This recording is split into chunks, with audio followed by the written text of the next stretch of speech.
I, Lin Feng, am a decent, upright man. I truly came here to enlist in the army. Lin Feng looked at the old man before him with a mixture of disdain and helpless innocence.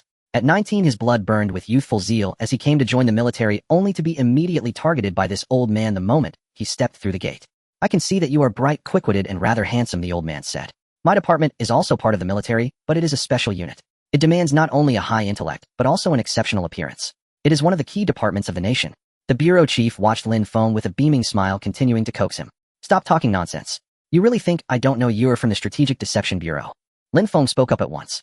Who didn't know Zhang Xiaozong, the bureau chief of the Strategic Deception Bureau? With nothing but his tongue, he had once talked the Americans into utter confusion and even sweet-talked them into dismantling the production line of their F-22 fighters.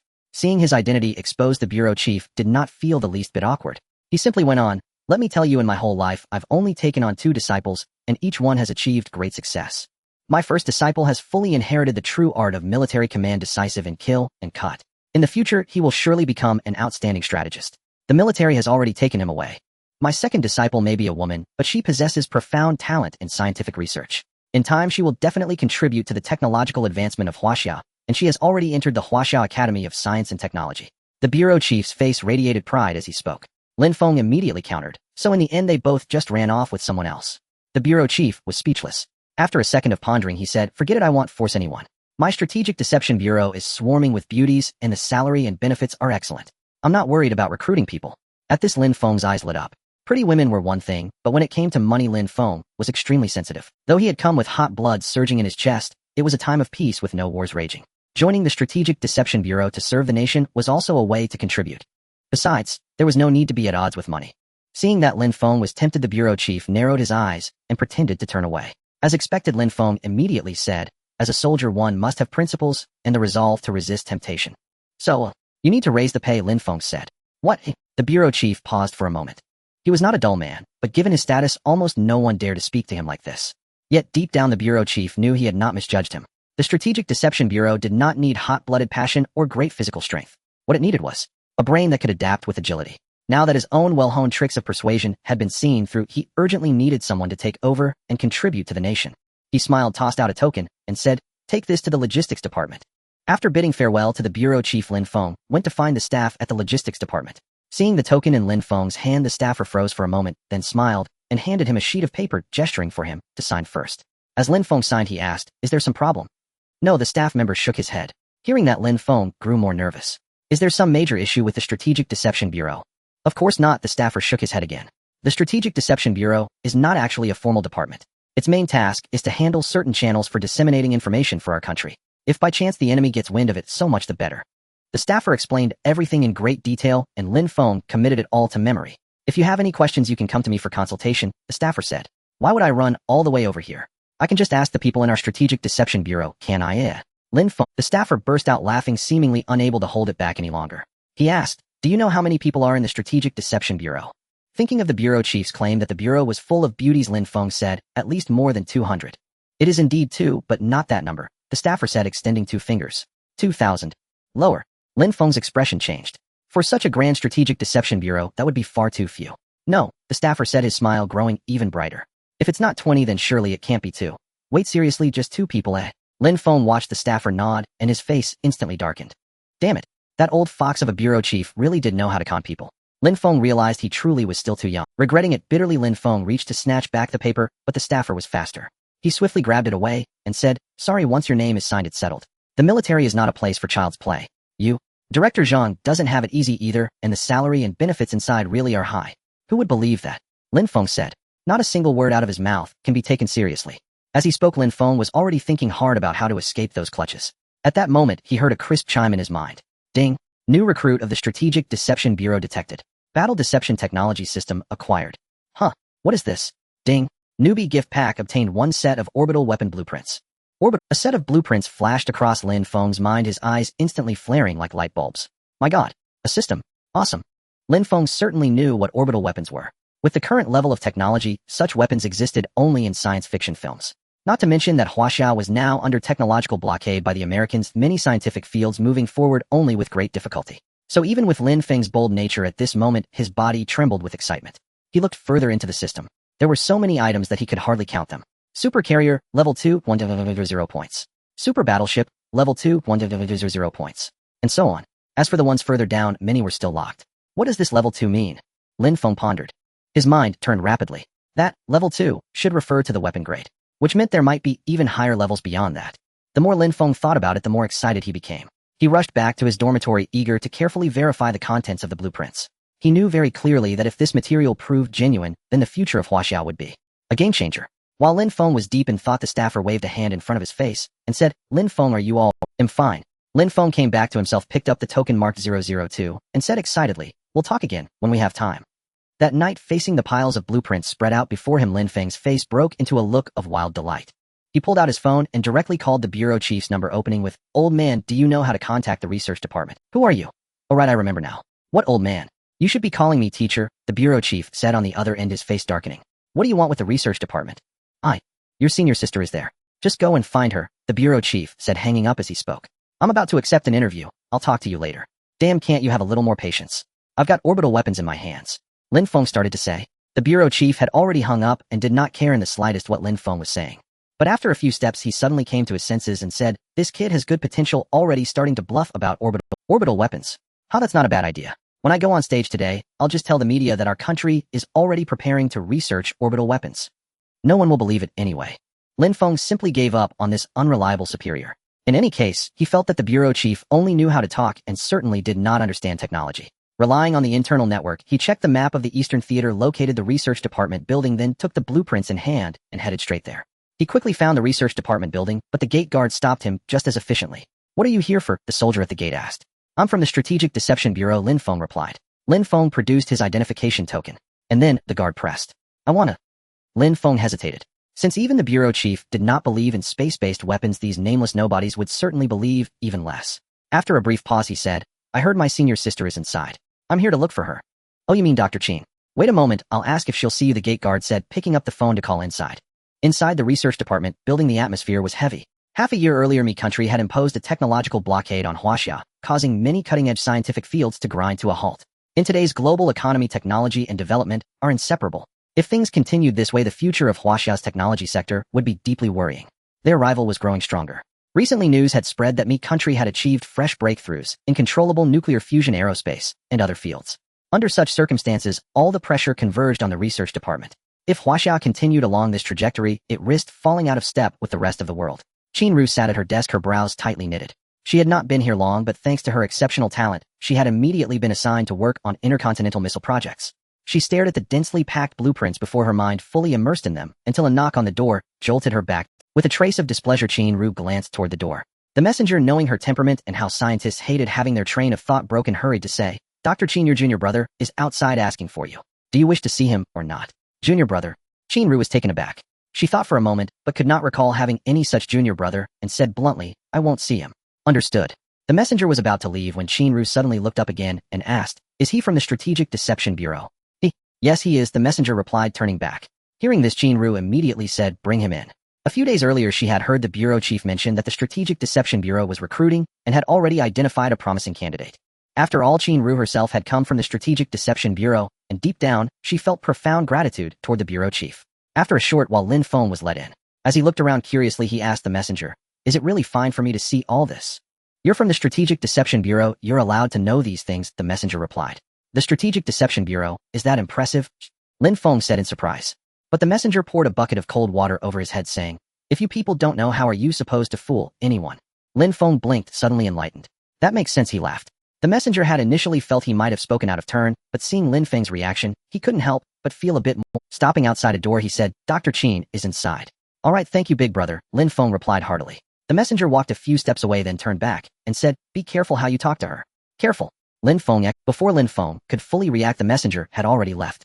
Lin Feng could only turn back, push open the office door, and step inside, where he finally laid eyes on his senior sister Qin Ru. At first glance, Lin Feng was momentarily stunned. He had imagined that as a scientist and the disciple of that old bureau chief, Qin Ru would not amount to much in terms of looks.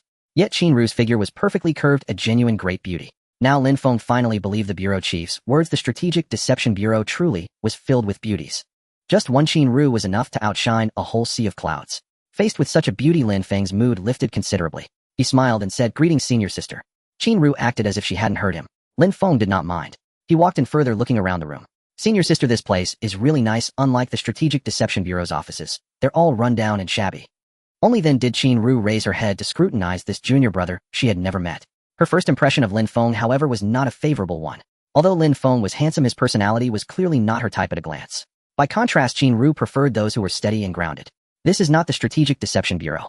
Nothing you see here may be disclosed outside. It is absolutely classified, Qin-Ru said sternly. I know, Lin Feng replied carelessly. Did teacher send you to find me, eh? Qin-Ru asked. No, I brought something I'd like you to take a look at, Lin Feng answered. By now, Lin Feng had more or less figured out why Qin-Ru couldn't stay in the Strategic Deception Bureau. Someone this tight-lipped could hardly fit in there. He laid the blueprints on her desk. Qin-Ru, however, said, leave them here. I'll look at them when I have time. She assumed it could not be anything too important. As a researcher, she naturally prioritized the technical work already in her hands. That was the kind of person Qin-Ru was. She was not good with words, and she had been brought into the Strategic Deception Bureau only because the bureau chief recognized her brilliance. Later, she entered the research department, not by her own initiative, but through the bureau chief's recommendation. Hearing her response, Lin Feng did not take offense. He had already grasped the outline of Qin-Ru's personality. After a moment's thought, he said, this thing was actually brought over at the old man's request. It's from teacher, he corrected himself. As soon as Qin-Ru heard that, she immediately set down her pen. Deep down, she placed great importance on the bureau chief's requests. Lin Feng's expression suddenly shifted to one of astonishment, not because of her reaction, but because the system had chimed. Ding! Successfully deceived. Qin-Ru team leader level gained 1,000 points. The notification echoed in his mind. Lin Feng froze. What on earth was this? After a brief moment of shock, he recovered and suddenly understood. So that's how I earn points, he thought. Before he had time to analyze the system further, Qin-Ru, poring over the blueprints, found herself increasingly bewildered by what she saw. The pages were filled with extremely intricate details, components, equipment, mechanical schematics. Suddenly, she slapped the desk and rose to her feet, her eyes sweeping over Lin Feng like a hunting falcon. The next second, under Lin Feng's gaze, she reached out and pressed the alarm switch on the desk. At the same time, alarms throughout the entire research department began to blare. Senior sister, what are you doing? Lin Feng was utterly dumbfounded. What was this woman playing at? Why sound the alarm at the slightest disagreement, instead of talking things through? In an instant, the entire research department was thrown into chaos. At the moment Qin-Ru pressed the button, soldiers armed with rifles rushed in and surrounded the area. What happened?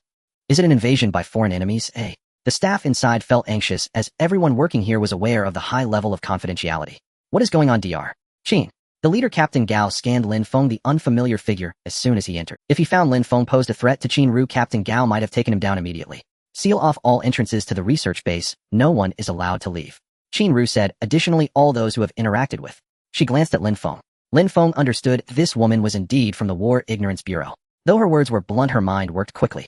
She must have sensed something amiss with the blueprint, hence her immediate thought was to lock down information. After all, a space-based weapon is no joke. Lin Feng replied. Apprehend everyone who has come into contact with Lin Feng, Qin-Ru continued. Captain Gao glanced at Lin Feng, puzzled, but he could tell Lin Feng was not a threat. With a hint of bitterness, he said, Dr. Qin, your authority is insufficient. If anything goes wrong, you'll take responsibility. Qin-Ru asserted decisively. Understood. Although Captain Gao was still confused, he complied promptly. As he turned to leave the room, he noticed a detail. Qin-Ru's hand holding the blueprint was trembling significantly. This made Captain Gao even more curious. Qin-Ru, known for her composure, what could have happened to make her lose her calm? Also, who exactly is this Lin Feng? As soon as Captain Gao left, Qin-Ru asked, where did this come from? Sure, senior sister, you can see it's a space-based weapon, Lin Feng said, glancing at Qin-Ru with admiration. Unexpectedly, Qin-Ru seemed stunned and asked, what do you mean? Space-based weapon? In truth, she couldn't tell this was a blueprint for a space-based weapon, but as a missile researcher, she had recognized an exceptionally advanced jet propulsion system far beyond the country's capabilities. Let alone in the country, even in the United States, they could never develop such an advanced jet propulsion system. Just this alone was enough for Qin-Ru to cut off all potential leaks. Lin Feng then realized that Qin-Ru likely couldn't figure it out. He didn't explain further and simply said, I found it on the roadside, do you believe me?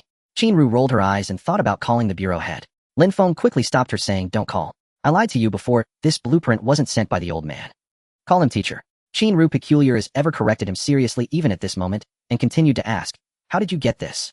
She wasn't foolish. If the bureau head had obtained this, it would have been sent to the highest research department long ago. All right then. Lin Feng exhaled, his eyes turning sincere. He quickly said, actually, I'm a genius in research. Since I was a child, my IQ exceeded 220, but unfortunately outsiders misunderstood me. As Qin-Ru listened, she twirled her pen. Her first impression was that she felt like she was listening to a novel. This Lin Feng was boasting about how impressive his education was. Senior sister, if you don't believe me, you can test me, Lin Feng said. Qin-Ru had been waiting for this moment. All the boasting was meaningless. She immediately asked, what's going on with this jet propulsion system? It's simple, an anti-gravity propulsion system. By breaking the equilibrium of conventional magnetic forces and gravity, using a virtual energy system, it can be achieved. The principle of this entire system is. Lin Feng spoke incessantly. Qin Ru understood some of it, but most was beyond her grasp. That was for sure. What Lin Feng was explaining was the detailed explanation marked in the system. Only Lin Feng's brain could comprehend such things. However, Qin Ru hearing this already believed him and looked at Lin Feng in disbelief. Could it be that the War Ignorance Bureau has recruited another research genius? No. Compared to this person with an IQ exceeding 220, how could one call him a genius? Just then, while Qin Ru was lost in thought, the system in Lin Feng's mind quickly chimed ding. Successfully deceived, Qin Ru group leader level earned 100 War Ignorance points. 10,000. Lin Feng paused, suddenly realizing something. The more impressive the deception, the more points he seemed to earn. Thinking of this, Lin Feng's expression turned inexplicable as he muttered softly to himself, how did I, Lin Feng, a respectable person, awaken such a system? As the alarm sounded, Minister Li Chongshan of the research department hurriedly rushed over, wiping his sweat as he entered, and asked, Qin Ru, what happened? Do you know what a level 1 alert means? Oh. While speaking, Li Chongshan glanced at Lin Feng, but Qin Ru stood up respectfully and handed the blueprint to him. What is this? Li Chongshan continued to scrutinize Lin Feng. This kid is quite handsome as I was when I was young. As he thought this, Li Chongshan looked at the blueprint. The moment he saw it, he nearly fell over. Qin Ru hurriedly supported him, and Li Chongshan, swaying, adjusted his glasses and wiped his sweat, saying, It's fine. Qin Ru swallowed hard, looking at Lin Feng in disbelief. Her qualifications were certainly less than Li Chongshan's, so her exposure was not as extensive. Could it be that this is truly the design blueprint for a space-based weapon? Where did this come from? Li Chongshan never expected that one day, as a distinguished minister of the research department, he would stutter. Qin Ru pointed at Lin Feng. Li Chongshan glanced at Lin Feng as Qin Ru's voice slowly stated, This is Lin Feng, my junior brother and newcomer to the War Ignorance Bureau, a genius with an IQ of 220. Heck, can you reveal a bit more about the details of the space-based weapon? The host repeatedly pressed during the TV program. The head smiled slightly and said, I've already said what I should. As for what shouldn't be said, it really shouldn't be mentioned. What I can assure you is that space-based weapons are certainly not mere talk. Upon hearing this, the host recognized the situation and knew they couldn't extract any more information, standing up to say, Well, it's getting late and the program is coming to an end. After bidding farewell, the head took out his phone and realized that he had put it on silent and turned off vibration for the show. He had missed a staggering 36 calls. Among them, 16 were calls from Qin Ru. This girl probably misses me. I knew she was tough on the outside but soft on the inside. Why is this old man Li Chongshan looking for me, calling me 20 times? Am I that familiar with him? The head thought and decided to return Li Chongshan's call first. Hello, old Li, what do you want? What the hell have you been doing? Hurry over and honestly explain Lin Feng's background. Li Chongshan's voice was hurried, panting as he spoke. Moreover, he hung up right after. Upon hearing this, the head's expression darkened immediately. It's over. Did the newcomer I just recruited cause trouble on his first day? The next second, his temper flared. Damn it, this little bastard. The head cursed as he hurried towards the research institute. In the office, Li Chongshan looked at Lin Feng with the eyes of an idol. Having a background in technology himself, Li Chongshan held a particular respect for those who were skilled in the field. He even treated people differently. For example, he had a strong dislike for the old man known as the bureau chief, who was all talk. Therefore, when he learned that Lin Feng was from the Bureau of War Deception, he was utterly astonished. He thought to himself that he must recruit Lin Feng later. Minister Li, you should know that geniuses are often misunderstood. Throughout my journey, I've faced a lot of disdain. Lin Feng sighed. Yes, Li Chongshan nodded vigorously, akin to a small chick, and said to Lin Feng, somewhat embarrassed, Could you tell me what this blueprint is?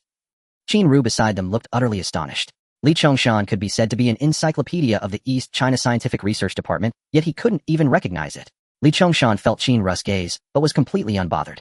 He couldn't understand it, but he could see brilliant structures, systems, and so on within. Thus he eagerly looked at Lin Feng. Lin Feng glanced at him, but his eyes revealed a hint of disappointment. This was because while he was trying to deceive them, the system was ringing incessantly. Ding.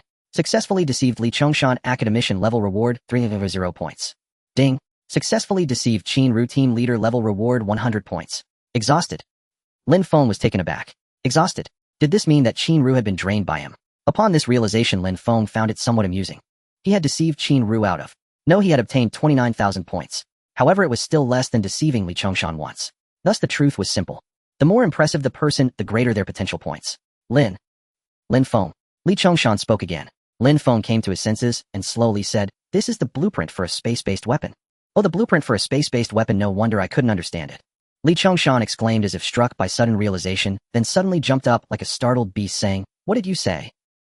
I said it's a space-based weapon. Lin Feng was also startled, but saw Li Chongshan immediately pull out a communicator saying, National Security Bureau. This is Li Chongshan. I have an important matter to report. When the bureau chief arrived, he only saw the research department surrounded closely by soldiers. As the bureau chief approached, someone immediately stepped forward with a gun to block him. What's going on? The bureau chief took out his ID badge hoping to prove his identity. However, the soldier merely glanced at it and said, "Bureau chief, I'm sorry, but you cannot enter right now." It was only at this moment that the bureau chief noticed that this soldier was not ordinary, as a red moon emblem was printed on his chest.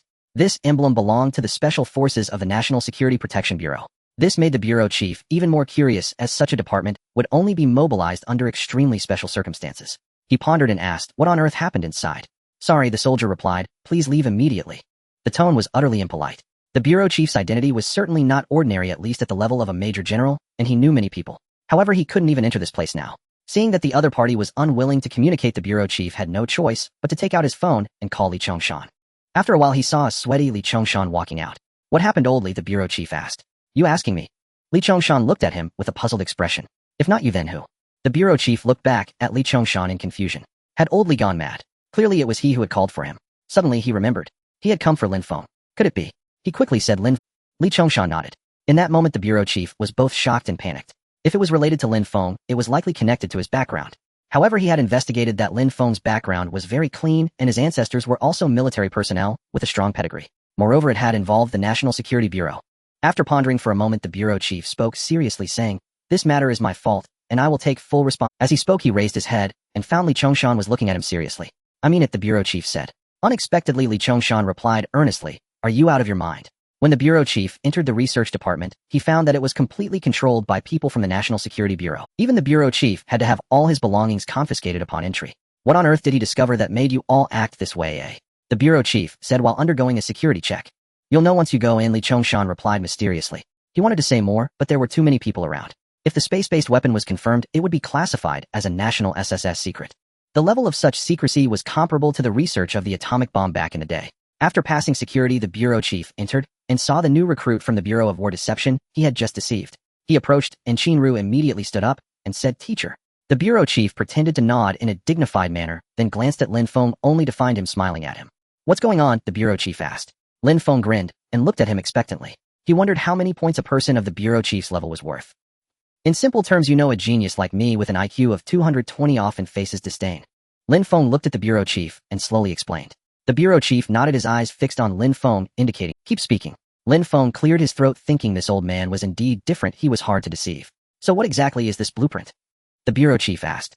As soon as he finished speaking, several people walked in from outside. Li Chongshan turned back and immediately stood straight like a student, not daring to breathe. At that moment, the bureau chief saw an elderly man walk in from outside. After a brief moment of realization, he swallowed hard, solely due to the identity of the elder. Yang, a towering figure in China's aerospace field. The founder of the Shenzhou series, the initiator of the space station, and the chief engineer of the lunar exploration program. Such a figure was classified as level secrecy. Today he appeared. "Old Yang, why are you here?" The bureau chief immediately saluted as a sign of respect. Yang, however, glanced at Li Chongshan, who like a primary school student respectfully handed the blueprint to the esteemed elder. Yang took the blueprint, glancing at it 3 times. The first time his eyes were narrowed. The second time his eyes suddenly widened. The third time his body trembled violently. "Old Yang." The bureau chief hurriedly stepped forward to support him, but unexpectedly, he heard Yang's voice filled with ecstatic tremors. It is a space-based weapon. It is a space-based weapon. A space-based weapon." The director was struck as if by lightning. What does this weapon signify? A space-based weapon is an ultra-high-tech weapon that only exists in science fiction movies and novels. The concept of a space-based weapon is it can implement the most precise strike methods on any location on the ground. Currently, no country has the capability to achieve this. Wait a minute. The director suddenly came to his senses. It seemed that Lin Feng had mentioned the term space-based weapon to him before. Just as the director was startled, Li Chongshan quietly said a few words beside Yang. He said he was from 200. Li Chongshan was about to explain, but Lin Feng's face turned red for once. The person before him had made extraordinary contributions to China, and although Lin Feng had a thick skin, he felt guilty deceiving such a person. Unexpectedly, Yang simply raised his hand, signaling Li Chongshan to stop talking. He looked at Lin Feng, suddenly standing straight and saluting. At this moment, Lin Feng was a bit flustered. He quickly returned the salute and said, "Elder Yang, you are not making me blush, are you? Do you know what this blueprint means for us in China?" Yang asked. Before Lin Feng could answer, Yang continued, "If it can successfully be realized, then our China will have no rivals in the field of space." A stone stirred up 1,000 waves. Li Chongshan, the director, and Qinru were all excitedly gasping for breath. Yang's words were affirming. Lin Feng merely smiled slightly. A space-based weapon looks impressive. However, in the system, it shouldn't be that great. You all got so excited over this thing. If he brings out something else later, won't these people have to run to the hospital to see a doctor? As his words fell, a person from the National Security Bureau walked in from outside and handed Yang a communicator. Surprisingly, Yang and nodded at Lin Feng before heading outside, presumably to report to higher-ups. After all, Yang and came here to confirm this information. Just as Yang and left, the director approached Lin Feng and whispered, "You little rascal, is this really a space-based weapon? Why didn't you say it earlier?" "I did say it, you just didn't hear it." "You? Wait, I seem to have overlooked something," the director suddenly realized. At that moment, 3 agents from the National Security Bureau rushed in, surrounding the director under the curious gazes of everyone. Lin Feng and the others all had question marks on their faces. "You are involved in leaking national security information and need to come with us," the leading agent said. The corner of the director's mouth twitched as he remembered. He had just said on the program that the country was going to research space. "You cannot speak right now until we investigate this matter thoroughly," said the lead agent while the other 2 moved in. Lin Feng was also in a daze, wondering what the director had done. However, he saw the director frantically giving him looks before being taken away. That look was very clear to Lin Feng, conveying only 2 words: "Save me." "I don't even know what he did." "You cannot leave on your own now, you can only move within the military district. These 2 agents will guard you, I hope you can understand. I need to return to Yanjing immediately to hold the highest level meeting before making a decision. Can I take this blueprint with?" Yang and spoke very politely, completely unlike a senior of high status. "Of course you can," Lin Feng nodded. Yang and saluted again, then sealed and packaged the blueprint, affixing a seal before leaving under the protection of a team of... Once they left, Lin Feng turned to Li Chongshan and asked, "Minister Li, what exactly did our director do?" "Off." Li Chongshan came back to his senses and was surprised to say, "Don't call me Minister Li, oh just call me Xiao Li, or my name directly. You are a senior." Lin Feng replied. Li Chongshan, however, wiped the sweat from his brow, quickly saying not to... It was not that Li Chongshan was being humble, but because he knew that from this moment on Lin Feng's status had far surpassed his own. Lin Feng gave a few comments, but gave up the argument and asked about the director's matter. "I don't know either," Li Chongshan said with a bewildered expression. At this moment, the television station that had just interviewed the director was unknowingly surrounded by agents from the National Security Bureau, with all incoming and outgoing pedestrians being recorded. The head of that television station was now also having tea at the National Security Bureau. The reason was, the segment interviewing the director had already been aired. At the National Security Bureau, it was not just the head of the television station, but also the old man, the director. "I really don't know," the director said, feeling a headache. "How can you not know? Don't shine that light on me, that trick won't work. Comrade Zhang, do you know the consequences of leaking state secrets?" "Of course I know, I'm in this line of work." "Then why did you leak?" "I didn't know that kid had a space-based weapon in his hands. He's one of your people from the Battle Chaos Bureau, how could you not know?" "He mentioned it, but I..." The director started to speak, but saw that the agent's gaze was becoming unfriendly. The director swallowed hard, thinking to himself that he really couldn't wash this off, even if he jumped into the Yellow River. He didn't blame Lin Feng, but was thinking about how to salvage this matter. To be honest, the director's life was not that important. However, the matter of the space-based weapon absolutely must not leak out. He was hard-pressed to explain, and merely said, "I want to meet Lin Feng." While the director was overwhelmed by questioning, Lin Feng was reclining on the sofa with his legs crossed, drinking Wangzai milk, and watching the news of the director's interview. Upon hearing the director say, "Our country is already preparing to research space-based weapons," Lin Feng couldn't help but laugh unkindly. The head of the Battle Chaos Bureau actually revealed the truth. No wonder he was invited by the National Security Bureau for tea. "You're still laughing? Hurry up and think of a way to save the director." Qin Ru's face turned dark when she saw the news. She was extremely anxious. Although she had only been with the director for a short time, she knew very well that the director's character would never betray the country. Lin Feng then became serious, knowing that this matter couldn't be delayed. If the director was really taken away, the Battle Chaos Bureau would be left with just him. He pondered for a moment and said to the agents behind him, "Let your superior know I want to see the director." Half an hour later, Lin Feng, escorted by 2 agents, entered the room where the director was detained. "You're still laughing, you little brat." The director wanted to slam the table upon seeing Lin Feng, but seeing the agents' gazes, he dared not move. Lin Feng gestured for the 2 agents to step outside. However, the 2 agents were unwilling to leave, fearing the director might harm Lin Feng. Ultimately, Lin Feng thought of a way to have the agents put handcuffs and leg shackles on the director before they agreed to leave. "Also turn off the surveillance recording," Lin Feng added. After confirming that the surveillance was off, the director finally picked up his restrained hands and said, "I really thank you." Lin Feng smiled wryly and said, "Leader, I didn't really do anything.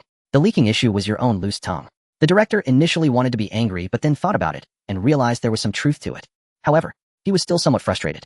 But as he thought about it, he suddenly laughed. "What are you laughing at? Are you crazy?" Lin Feng said. "Our country has acquired a space-based weapon, of course we should be happy. Besides, it came from my Battle Chaos Bureau," the director said proudly. Lin Feng was somewhat speechless, but felt a deep sense of warmth. Many of the older generation truly had a strong sense of national sentiment. "Let's think about how to get you out first," Lin Feng said. The director also became serious and said, "You need to clarify this with them and see what they say first." Upon hearing this, Lin Feng nodded and thought for a moment before asking, "Will I have to leave the Battle Chaos Bureau after this?" The director raised his head and said, "Of course."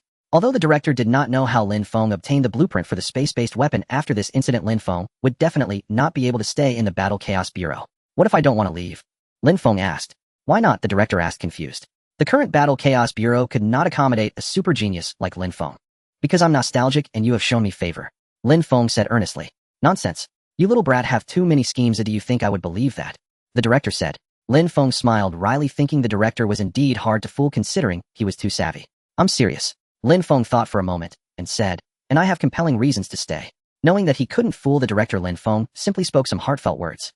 He only obtained the system after joining the Battle Chaos Bureau. Who knows if the system would run away after leaving the Bureau? The director smiled and said, I definitely have no problem. Oh, I assessed you when you joined. However, the higher-ups will definitely not agree. The Battle Chaos Bureau deals with the media and is too conspicuous. What you mean is if I convince the higher-ups you will agree. Lin Feng smiled. The director squinted and said, looks like you have already thought about how to persuade them. Why do you speak like that? Lin Feng adjusted his collar and said, in this world only sincerity can move people. After saying that, Lin Feng stood up and left. He left the director looking disdainfully at his departure. Only when Lin Feng completely disappeared did the director's smile gradually appear. He knew that Lin Feng must have many secrets. However, it wasn't important. He could feel Lin Feng's heart. For the country. In Yinjing, a high-level meeting spanning the realms of science and politics is currently in session. There are not many people present, only 8 individuals. However, the identities of these 8 individuals are incredibly significant. Among them are Yang and Chun Haidong, the highest authority of the National Security Bureau. I have confirmed the authenticity of this document. Yang concluded his report and took a seat. What about this person's background? A man spoke up. His name is Li Guoqing, a heavyweight figure from the military district. While speaking, he looked directly at Chun Haidong, who unexpectedly replied, everything regarding Lin Feng is classified as top secret, known only to that one individual. Chun Haidong, what do you mean? The man became displeased. As the atmosphere became tense, Yang slammed the table and impatiently said, if you want to engage in other matters, go do so elsewhere, don't create a ruckus here. At this, the 2 men immediately shrank back, and Li Guoqing apologetically said, Old Yang, that was not my intention. The atmosphere returned to normal. Now we need to discuss the nature and plan of this project, Yang stated. No sooner had he finished speaking than Li Guoqing raised his hand and said, our military district is fully willing to support this project. The National Economic District agrees as well. One after another, people raised their hands. Finally, Yang stated, then what will be the name of this project and its classification? At this, everyone found it difficult to decide. This matter was not easy to determine. People began to discuss, and just as the atmosphere was heating up, the door was suddenly pushed open. Everyone looked towards the door, wondering who had the audacity to enter, not realizing who was seated inside. To their surprise, they saw an agent in a black military uniform approaching with a black dragon emblem on his chest. In an instant, everyone stood up. The agent walked in and handed a document to Yang saying, this is his message. At this, everyone swallowed hard. This matter had actually drawn his attention. Yang hurriedly opened the sealed document and spoke up, this project is classified as SSS level. As soon as he finished speaking, everyone swallowed hard again. This was the second SS level project in Huaxia. Project codename Breaking the Game. Breaking the Game. Breaking whose game? Of course, it's the technology blockade of the United States across the Pacific. Chun Haidong. Yang spoke again. Chun Haidong was taken aback as he received the information Yang handed over. Seeing it stated Lin Feng will serve as the project leader for Breaking the Game, his identity classified as top secret, and he will be added to the national whitelist immediately. Upon reading the line above, Chun Haidong was not surprised. However, the subsequent words made him lose his composure. What does being on the national whitelist signify? If any foreigner dares to act against him, Huaxiao will spare no effort and go to war at all costs. This list typically only has 1 individual at a time. Now there are 2. Please wait a moment. The agent looked awkwardly at Lin Feng. No rush, let me tell you, my story is truly fascinating. Lin Feng began to chat excitedly with the 2 agents. The 2 agents sighed.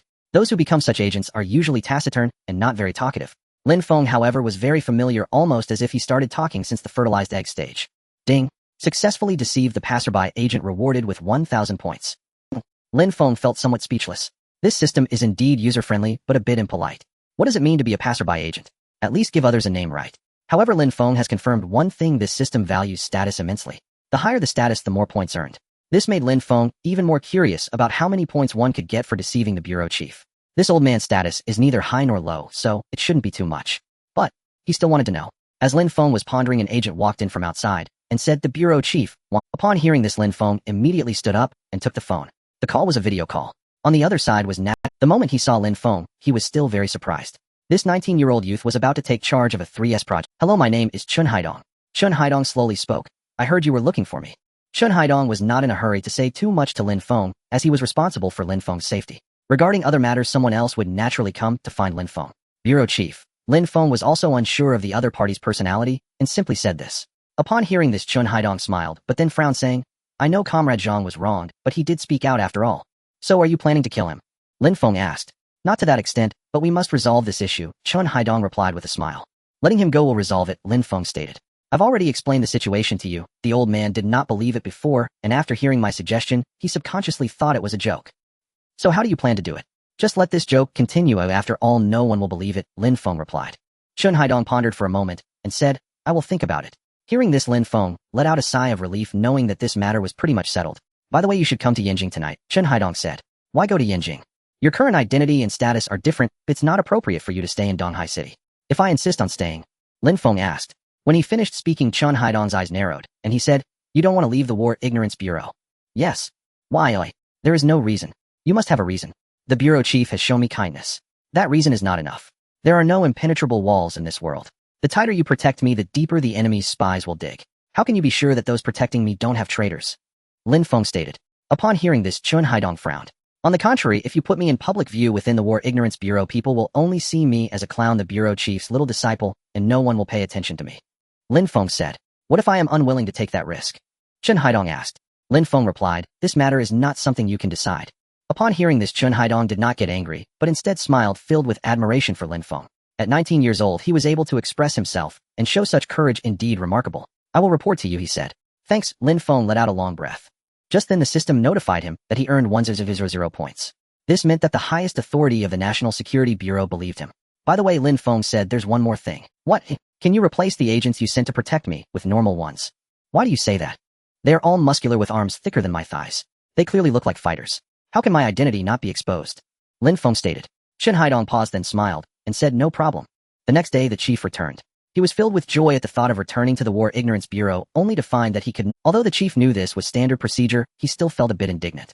The War Ignorance Bureau was his territory. Sitting down in frustration, he took out a cigarette, took a puff, and suddenly laughed, saying, Looking at it this way, my judgment is indeed sharp. Ooh, I can find treasure even in this situation. Hey! While the chief was self-praising, Lin Feng was meeting with Yang An detailed the matters regarding the breakthrough. Am I the overall person in charge? Lin Feng was surprised. Yang An looked at him and said, You are the most familiar with the details of the blueprints, so of course it should be you who handles it. Yang, please don't call me that, it's embarrassing for me, Lin Feng replied with a wry smile. Yang An smiled, gaining more fondness for Lin Feng, and said, Don't worry, I know you're not familiar with the work within the system. We will assign you an assistant, and for any questions you can approach me or go to this department. Lin Feng glanced at it and couldn't help but twitch his mouth. The National Affairs Department. Isn't that the most prestigious department? Let me think about it. Lin Feng Yang An wanted to persuade Lin Feng as this matter was significant, but unexpectedly saw Lin Feng smiling and saying, I'm just thinking about how to start. Upon hearing this, Yang An let out a sigh of relief, only to hear Lin Feng say, Am I free to deploy personnel as I wish? Of course, Yang An said, looking at Lin Feng expectantly. He wanted to recommend himself because he dreamed of participating in this epic plan, but was worried Lin Feng would dislike him for being old. Lin Feng naturally sensed Yang An's little thought, but still said, Then he'll go back and write a plan first. Good. Yang An nodded repeatedly, wanting to speak several times, but ultimately left. Lin Feng personally saw him to the door, and at that moment saw the chief looking dejected on the ground. He smiled and said, Oh chief, are you sulking here? Go away. The chief stood up, glancing disdainfully at Lin Feng. The two entered, and as Lin Feng prepared to sit in the main seat at the desk, the chief began to cough violently. Here you go, so stingy, Lin Feng muttered. As the chief sat down, Lin Feng noticed he still looked a bit scared, and comforted him, saying, I have already informed the higher-ups, everything is fine. Whether I'm fine or not is not important, I'm just afraid. The chief said with some frustration, What if someone in the US really believes what I said? Lin Feng laughed, and said, You've deceived the Americans so many times, do you think they would still believe you? What do you mean by that? My credibility on the international stage is still quite high, all right. The chief was somewhat angry. You could fool Qinru with that, but saying it to me is pointless. You are just trying to cultivate a successor to keep deceiving people, because you have no credibility left yourself. Lin Feng had instantly pierced through the chief's little schemes. The chief's face turned red, but soon he laughed again. Lin Feng was indeed a smart person, he had not misjudged him. By the way, the chief's expression turned gossipy as he whispered, What did Yang An just say to you? How did they arrange things up top? Lin Feng squinted his eyes, and said, Do you really want to know? The chief paused. This matter must be earth-shattering with a very high level of confidentiality. He would have to go to the National Security Bureau for tea again. Little brat, trying to set me up again. The chief cursed as he drank a cup of tea, then said, No, I still need to find a way to completely resolve this trouble. After all, it was caused by me. That, Lin Feng interrupted, pointing to the cup. What is it? This cup of tea is Yang An's. Off. The chief immediately spat it out, saying, Pa, why didn't you say so earlier? It wasn't about being picky, it was about personal hygiene. He was a person with cleanliness issues. You didn't ask, you just grabbed it and drank, Lin Feng said with a smile. The chief hurriedly ran off, not knowing what he was doing. After a while he returned humming a little tune, and said, "I'm all cleaned up, feels good." Lin Feng, however, was sitting at the table stopping his pen and raising his head to say, "I said this cup of tea belongs to Yang, but I didn't say he had drunk from it." The chief paused, and in the next second his smile froze, then he exploded in rage, and the two agents outside heard an endless stream of thunderous curses from inside. Ding! Successfully deceived the chief of the War Ignorance Bureau. Reward points, 100,000. 100,000. Lin Feng, after being stunned, counted the zeros, and was instantly dumbfounded. When he deceived Li Chongshan, he talked until his mouth was dry, and only earned 30,000 points. He only made a small joke with the chief, and it was worth 100,000 points. In that moment Lin Feng looked at the chief with shining eyes, as if he were looking at a fat sheep. No, it should be said, his intuition told Lin Feng that the chief had great potential. "Chief, speak up, don't hold back. Are you Lin Feng said with a smile. However, the chief looked at his smile, feeling a chill. This kid is very cunning, he surely has bad intentions. Later that night Lin Feng sat at his desk, beginning to ponder deeply. First he needed to clarify the direction for the upcoming plans. The space-based weapons were merely a start and appetizer. The first thing Lin Feng had to do was to obtain a large amount of points. Only then could he continuously receive new super technological weapons. However, those super aircraft carriers, for example, cost at least 1 million. Even if he deceived the chief every day, it would be hard to gather enough. Lin Feng exhaled, twisting the pen in his hand, contemplating how to solve this problem, when suddenly his eyes caught sight of the War Ignorance Bureau's sign. Suddenly, he had a flash of inspiration. That's right, the television station. As long as he relied on the television station to deceive others like the chief, how could he not earn points? Lin Feng was overjoyed, nearly laughing out loud. The United States, as the only superpower on Blue Star, this country, frantically harvested the globe through finance and military might. When they saw the rise of Huaxiao, they acted decisively, implementing a comprehensive blockade against this eastern country in fields like economy and technology, attempting to hinder Huaxia's ascent, because they knew that this nation had surpassed all others on Blue Star from ancient times to the present. This nation, might one day completely surpass them. Thus they established a new department called the Huaxia Group.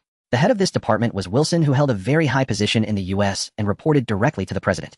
At this moment Wilson was listening to reports regarding Huaxia. Under our blockade, their chips, semiconductors, and economic sectors have been severely affected, especially in technology. Since the implementation of sanctions, their largest domestic smartphone company has nearly collapsed, with shipments plummeting.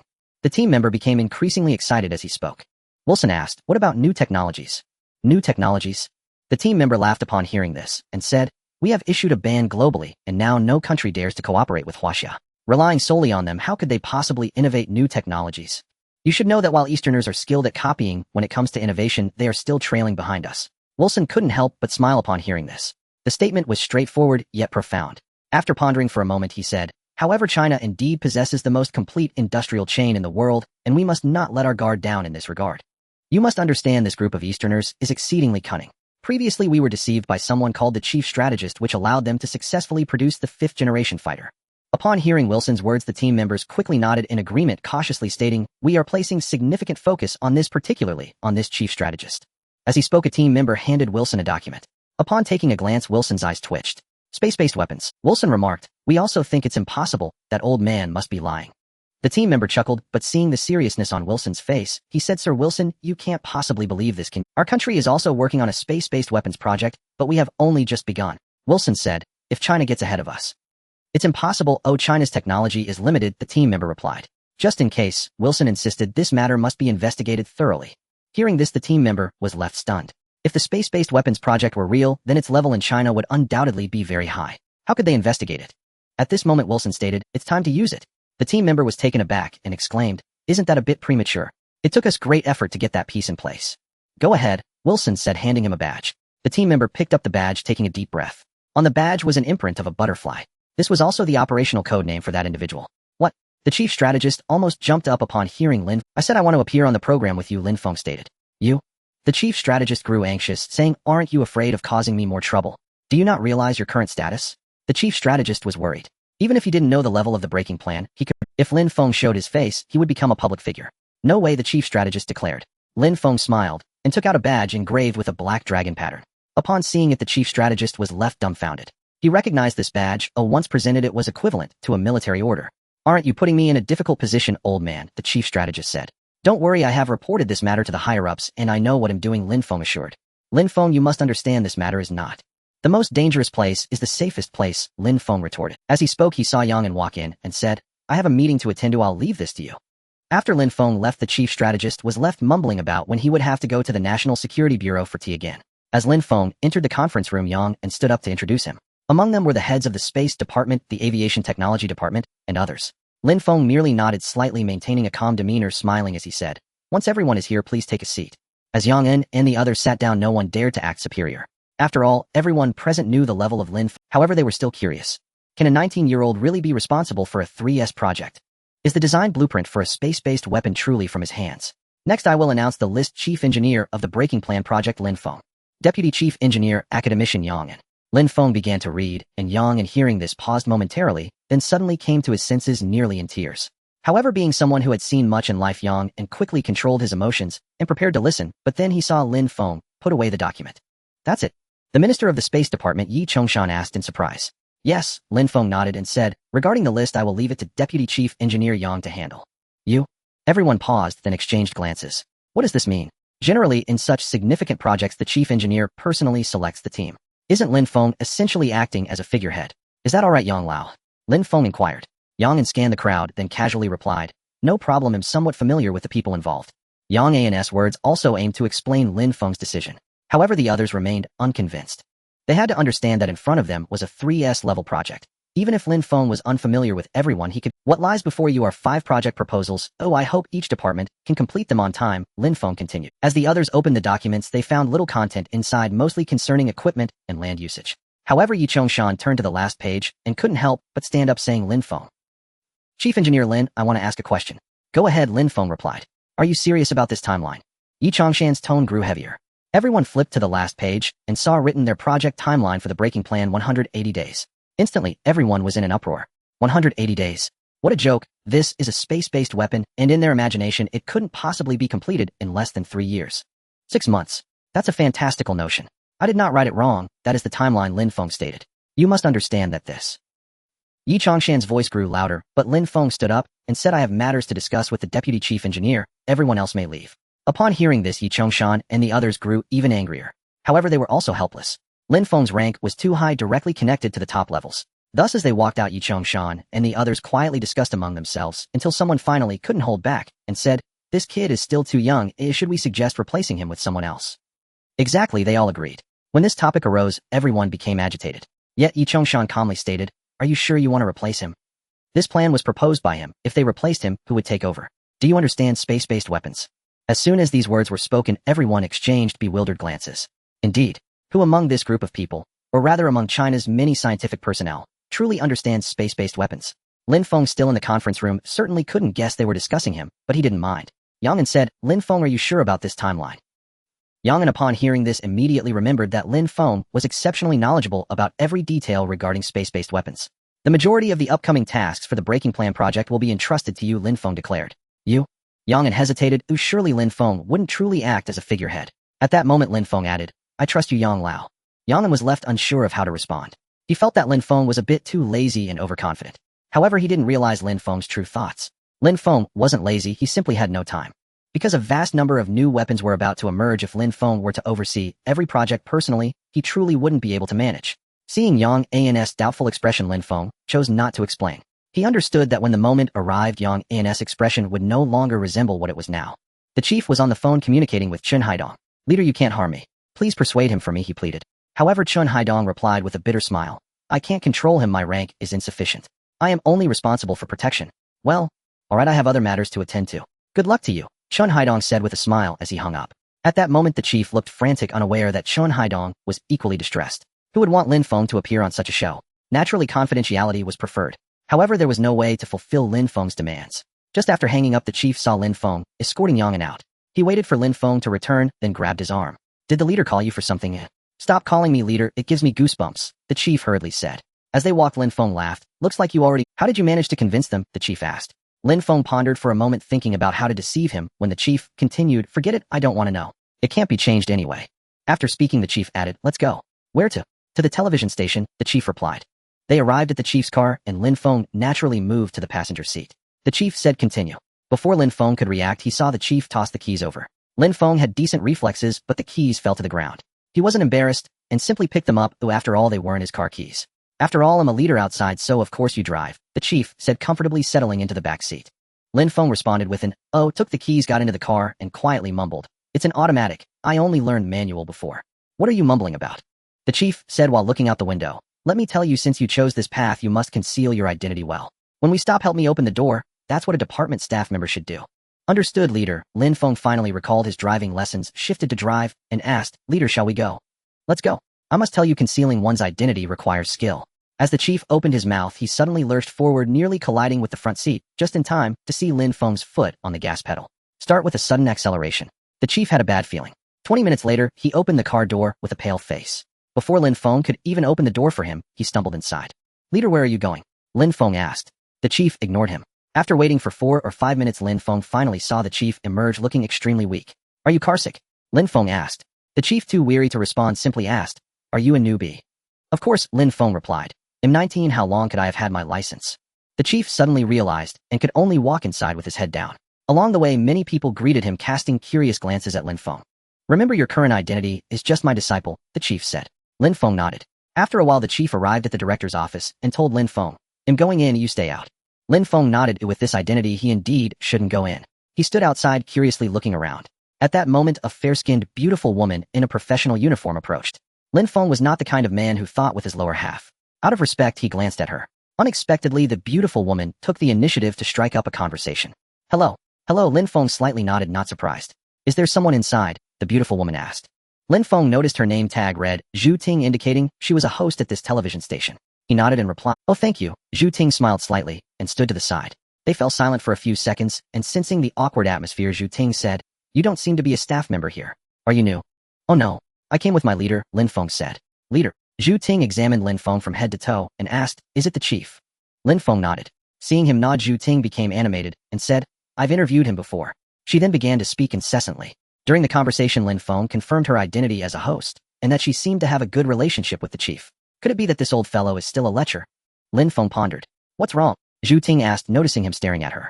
Nothing. Lin Feng snapped back to reality and smiled, pointing at a golden butterfly pendant on her chest, saying, That necklace is beautiful.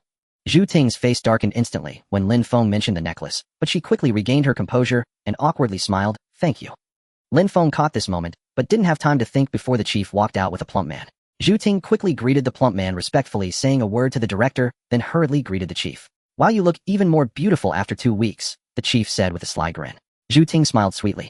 The director glanced at Zhu Ting and then at Lin Feng, saying, As expected of the chief's disciple, truly a talent. Thank you, Lin Feng said respectfully, appearing as a junior. The chief then said, Then it's settled. No problem, the director nodded and turned to Zhu Ting, saying, Zhu Ting, take him to change and get made up. Lin Feng paused while Zhu Ting quickly responded, Wasn't it said that today we would interview the chief? Since the last time the chief talked about space-based weapons, many television stations have been eager to invite him. The reason the chief agreed to come here is that this is the largest and most authoritative television station in Donghai City. No, we will go up together today, the chief said with a smile.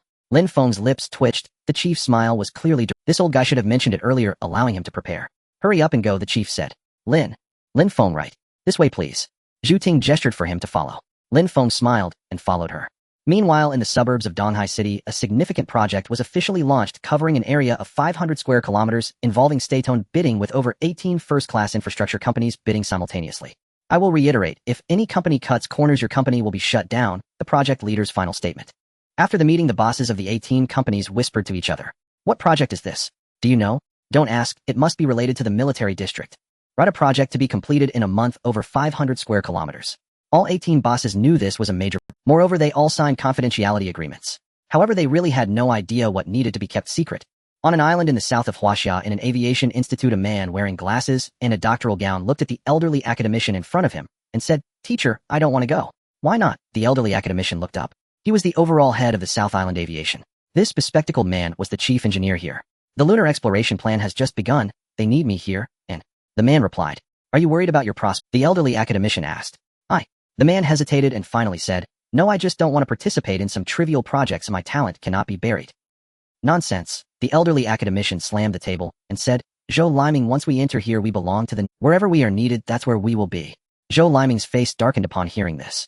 He wasn't afraid of hardship. He just really wanted to work in frontline technology. Gritting his teeth, he asked, Can I know what the... No, the elderly academician replied.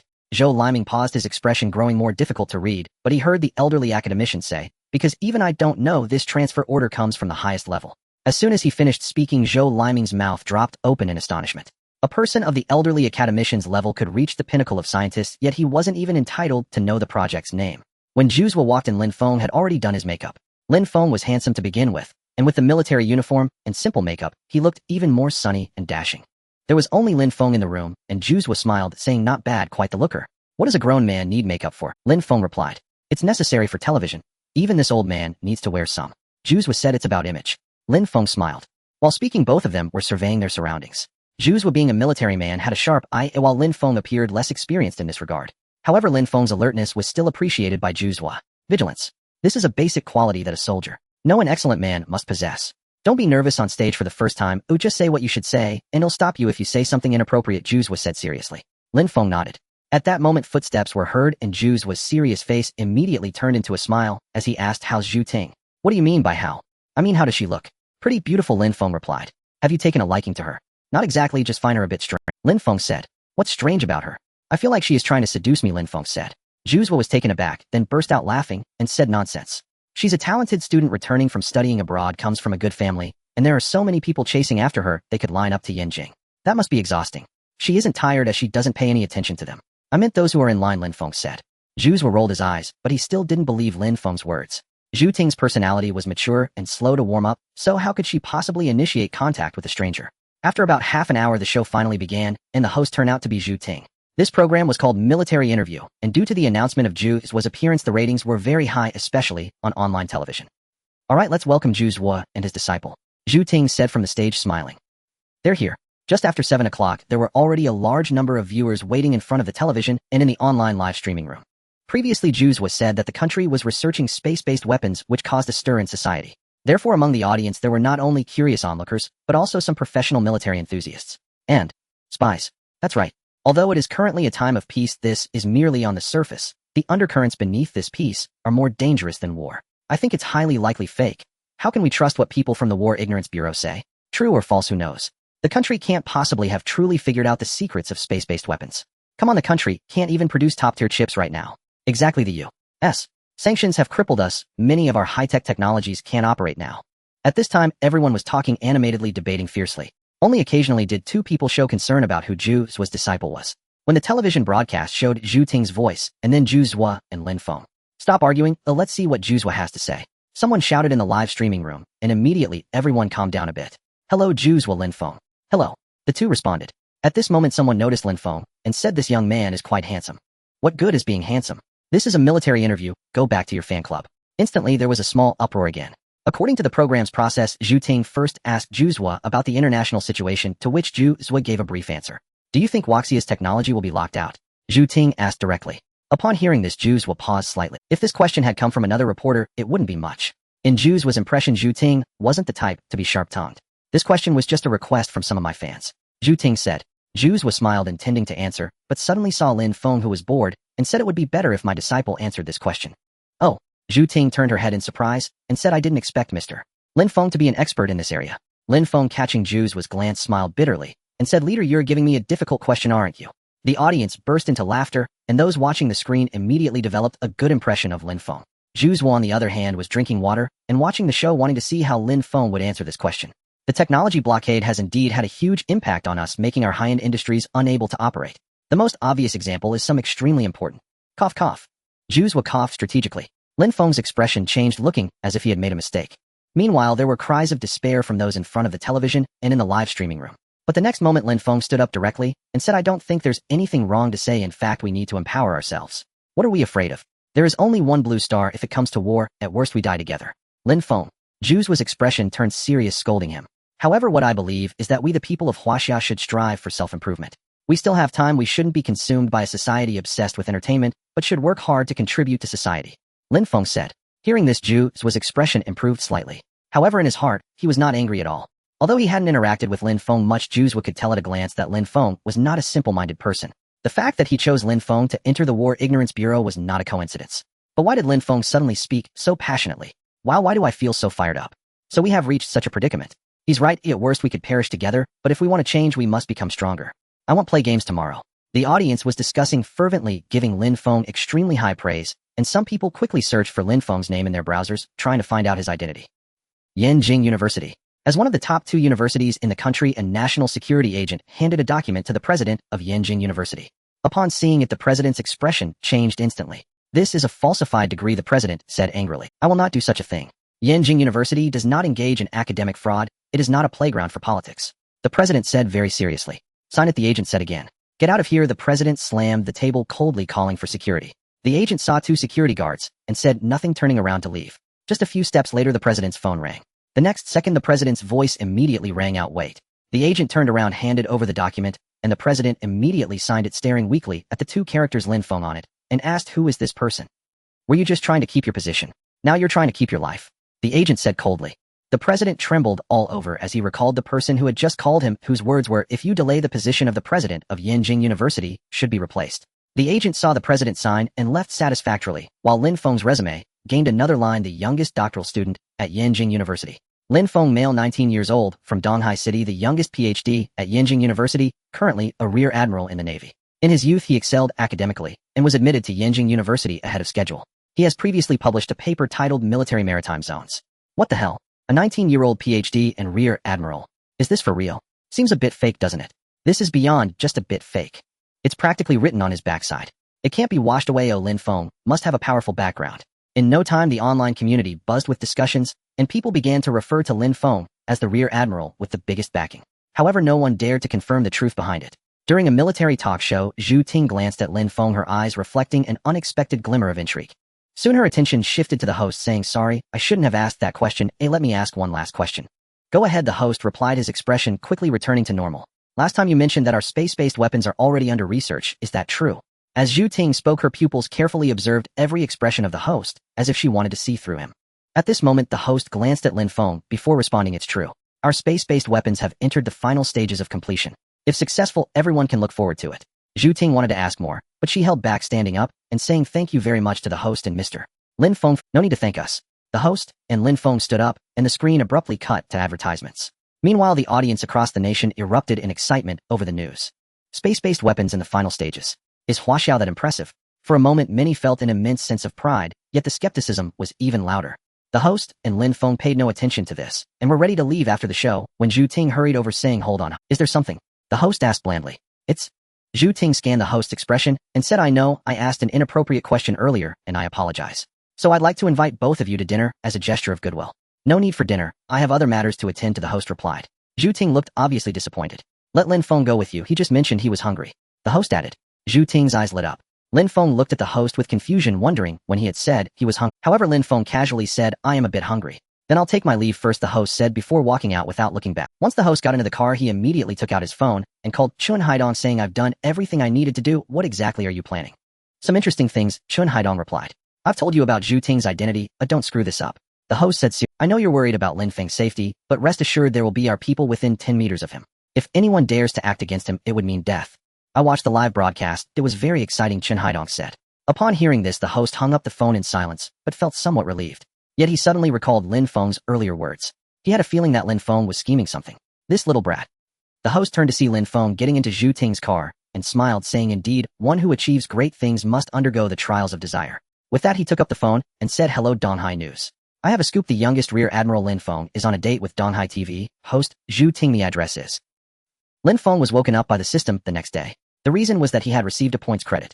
800,000. Lin Feng thought he had misread it. Upon recalling, the system had said, ding. You have inspired a group of young people with your words, reward points 800000. Lin Feng was instantly overjoyed. Looking at it this way, his speculation was indeed correct. It turns out that media exposure could also earn points. If that's the case, his accumulated points would be enough to redeem the next reward. While Lin Feng was still pleasantly surprised, he suddenly heard a knock on the door and said, come in. Then the host entered, followed by a beautiful woman with long flowing hair. You actually came back to sleep. The host, I'm not an ordinary person. Lin Feng understood what he meant. Where are you preparing to go? The host asked again. She asked me out for dinner today. Lin Feng checked himself in the mirror, and the host showed a momentary strange smile, then pointed to the beauty beside him, saying, she's looking for you. Lin Feng took a glance at her, and the host said, I have other matters to attend to, so I'll take my leave. Once the host left, the beauty immediately stood at attention, saying, I am Su Chinsi number 78166, and I will be your assistant from now on. Upon hearing this, Lin Feng thought for a moment and said, didn't Minister Chen say he would arrange 10 assistants for me? Su Chinsi said confidently. Interesting. Lin Feng sat down and said, what do you know? At this moment, Su Chinsi took out her phone and handed it to Lin Feng, who picked it up and smiled immediately. Inside were discussions and impacts regarding the events he caused yesterday. Lin Feng was also referred to as the young master of the military, the rear admiral with the biggest backing. Especially after the gossip about him and Zhu Ting surfaced, he became known as a playboy. How did you know I wanted to see this? Lin Feng asked. Because I think you did it on purpose. Like what? Lin Feng looked at her. It's just a hunch. What hunch? A woman's intuition. How capable are you? Lin Feng asked again. If the host had the intention to move against you, he would have collapsed the moment he stood up. Last question, Lin Feng said. You may ask, am I supposed to pay you the salary of 10 people? Su Qinxi maintained a serious expression, unable to show a smile, only habitually lifting the corners of her mouth slightly. How is the breakthrough project going? Lin Feng continued to ask. The base construction has already begun. It should take about 2 weeks. Good. Lin Feng nodded thought for a moment and said, I am hungry. I'll go buy you breakfast right away. You can't cook. I never said I could cook. National Security Bureau. Chun Haidong, the highest-ranking official of the National Security Bureau, stood beside a man around 50 years old, respectfully yielding his position. To have someone like Chun Haidong stand aside clearly demonstrated the high status of the man before him. Zhou Chuanmin, the top figure of the National Affairs Department. He was watching a video that showed the news of Lin Feng and Zhu Ting on a date. When did this come to light? Zhou Quanmin asked. It was discovered during one of the host's interviews, Chun Haidong replied. According to Agent Investigations Zhu Ting, when we first learned this news, the Security Bureau was ready to take action, but was stopped by the host. Oh, why? Zhou Quanmin asked. He said a pawn should fulfill its role as a pawn, Chun Haidong replied. Interesting, tell me more. Zhou Quanmin thought for a moment and smiled. Lin Feng needs an identity cover. A 19-year-old in the military will inevitably be discovered. So let's establish him as a rear admiral with a significant background who enjoys playing around. This title would make those spies think he possesses limited knowledge. Zhou Quanmin nodded thought for a moment, and then asked, do you think Lin Feng can figure this out? Impossible. Chun Haidong laughed. Lin Feng isn't from an intelligence background. He doesn't act as cunningly as the host. Also, how many young men are not interested in women? Let's just consider it a lesson for him. Oh, everyone needs to grow. Our country needs him for the future. Lin Feng, you are amazing. Zhu Ting looked at Lin Feng with admiration. They were not on the bed, but on the basketball court. For a whole week, Lin Feng had been going out on dates with Zhu Ting. Several times, Zhu Ting hinted that Lin Feng could be more than friends, but Lin Feng remained indifferent. This time, Zhu Ting couldn't hold back. Lin Feng, can you be my boyfriend? She asked, looking at Lin Feng with anticipation. She knew very well that if she wanted to uncover the truth about the heavenly weapons, she could start with this young man. She had instructed the U.S. side to investigate Lin Feng's background, but they found nothing. This wasn't surprising. Lin Feng was likely the son of some military bigwig. Otherwise, he wouldn't have casually risen to the rank of Major General. Moreover, he was a direct disciple of the chief, so he must know. You don't like me? Of course not. From the first moment I saw you, I liked you. Then what are you hesitating about? My father, actually. His position is quite high, and he hopes for me to have a marriage alliance. Moreover, as you know, the media outside is already attacking me for going out with you. I really want to achieve something to show my father. Lin Feng said this with a serious expression. Zhu Ting immediately believed him, but inwardly, she was quite disdainful. Every person who relied on their parents dreamed of achieving something, yet those people often turned out to be useless. However, Zhu Ting still pretended to look at him with admiration. You will wait for me, right? Lin Feng asked. Zhu Ting nodded. Just as she nodded, Lin Feng heard the system beep ding. You successfully deceived the television host and gained 1,000 points. Another 100,000. A gleam of excitement sparkled in Lin Feng's eyes. Ever since Zhu Ting took the initiative to flirt with him, he had been paying attention to this woman, and he noticed a detail in the process. When Lin Feng spoke on the television program, the system alerted him that he had deceived Zhu Ting and gained 5,000. Just think about it, even Li Chongshan, the minister of the Eastern Research Department, only gave such a small amount of points. It's rather suspicious that a television host like Zhu Ting has such a high score. Rest assured, once this plan succeeds, I will turn my life around, Lin Feng said. What plan? Zhu Ting's eyes lit up, then she quickly added, should I not ask? Lin Feng looked around, and then smiled, saying, I'll tell you, but this matter must not be disclosed. You can rest assured, I understand the consequences. Zhu Ting replied. Actually, Lin Feng thought for a moment, and then said, forget it, this matter is of great importance. You don't trust me. Zhu Ting turned her head with an angry expression. Don't be upset, Lin Feng said, pulling her along in a fawning manner. Am I not allowed to say it? Zhu Ting reluctantly turned her head, and Lin Feng slowly said, actually, the heavenly weapons are fake. The reason the chief said that is to cover up the 6th-generation aircraft we are currently producing and about to finish. 6th-generation aircraft? Zhu Ting exclaimed. The advancement of fighter jets represents the air superiority of this country. Currently, the world is watching who can be the first to build the 6th-generation aircraft. This news must be sent back to the country immediately. Zhu Ting's inner turmoil matched her ecstatic expression. If this news were sent back, she would be a hero in the U.S. Lin Feng just smiled at her. Just now the system notified him that he had gained another 100,000 points. My name will be on this project. At that time, I will be equivalent to having a military achievement, Lin Feng said excitedly. Hearing this, Zhu Ting felt even more disdainful. To put it bluntly, it was still relying on her father to get written in, making it seem like it was her own achievement. You will wait for me. Lin Feng looked at her gently. Of course, Zhu Ting nodded. Lin Feng gently held her hand and said, thank you, Zhu. 100 meters away from the basketball court, Su Chinsi was typing on her computer. At that moment, Lin Feng approached from behind, and she didn't even look back. She just stood up. Do you have eyes on your back? Lin Feng was surprised. I am a professional. Su Chinsi continued to look at her notebook and said, this woman is not simple. Do you need me to investigate her? No need for an investigation. Our results will come soon. Lin Feng smiled and said, how did you know? Women's intuition. Do you agents rely on intuition to do your jobs?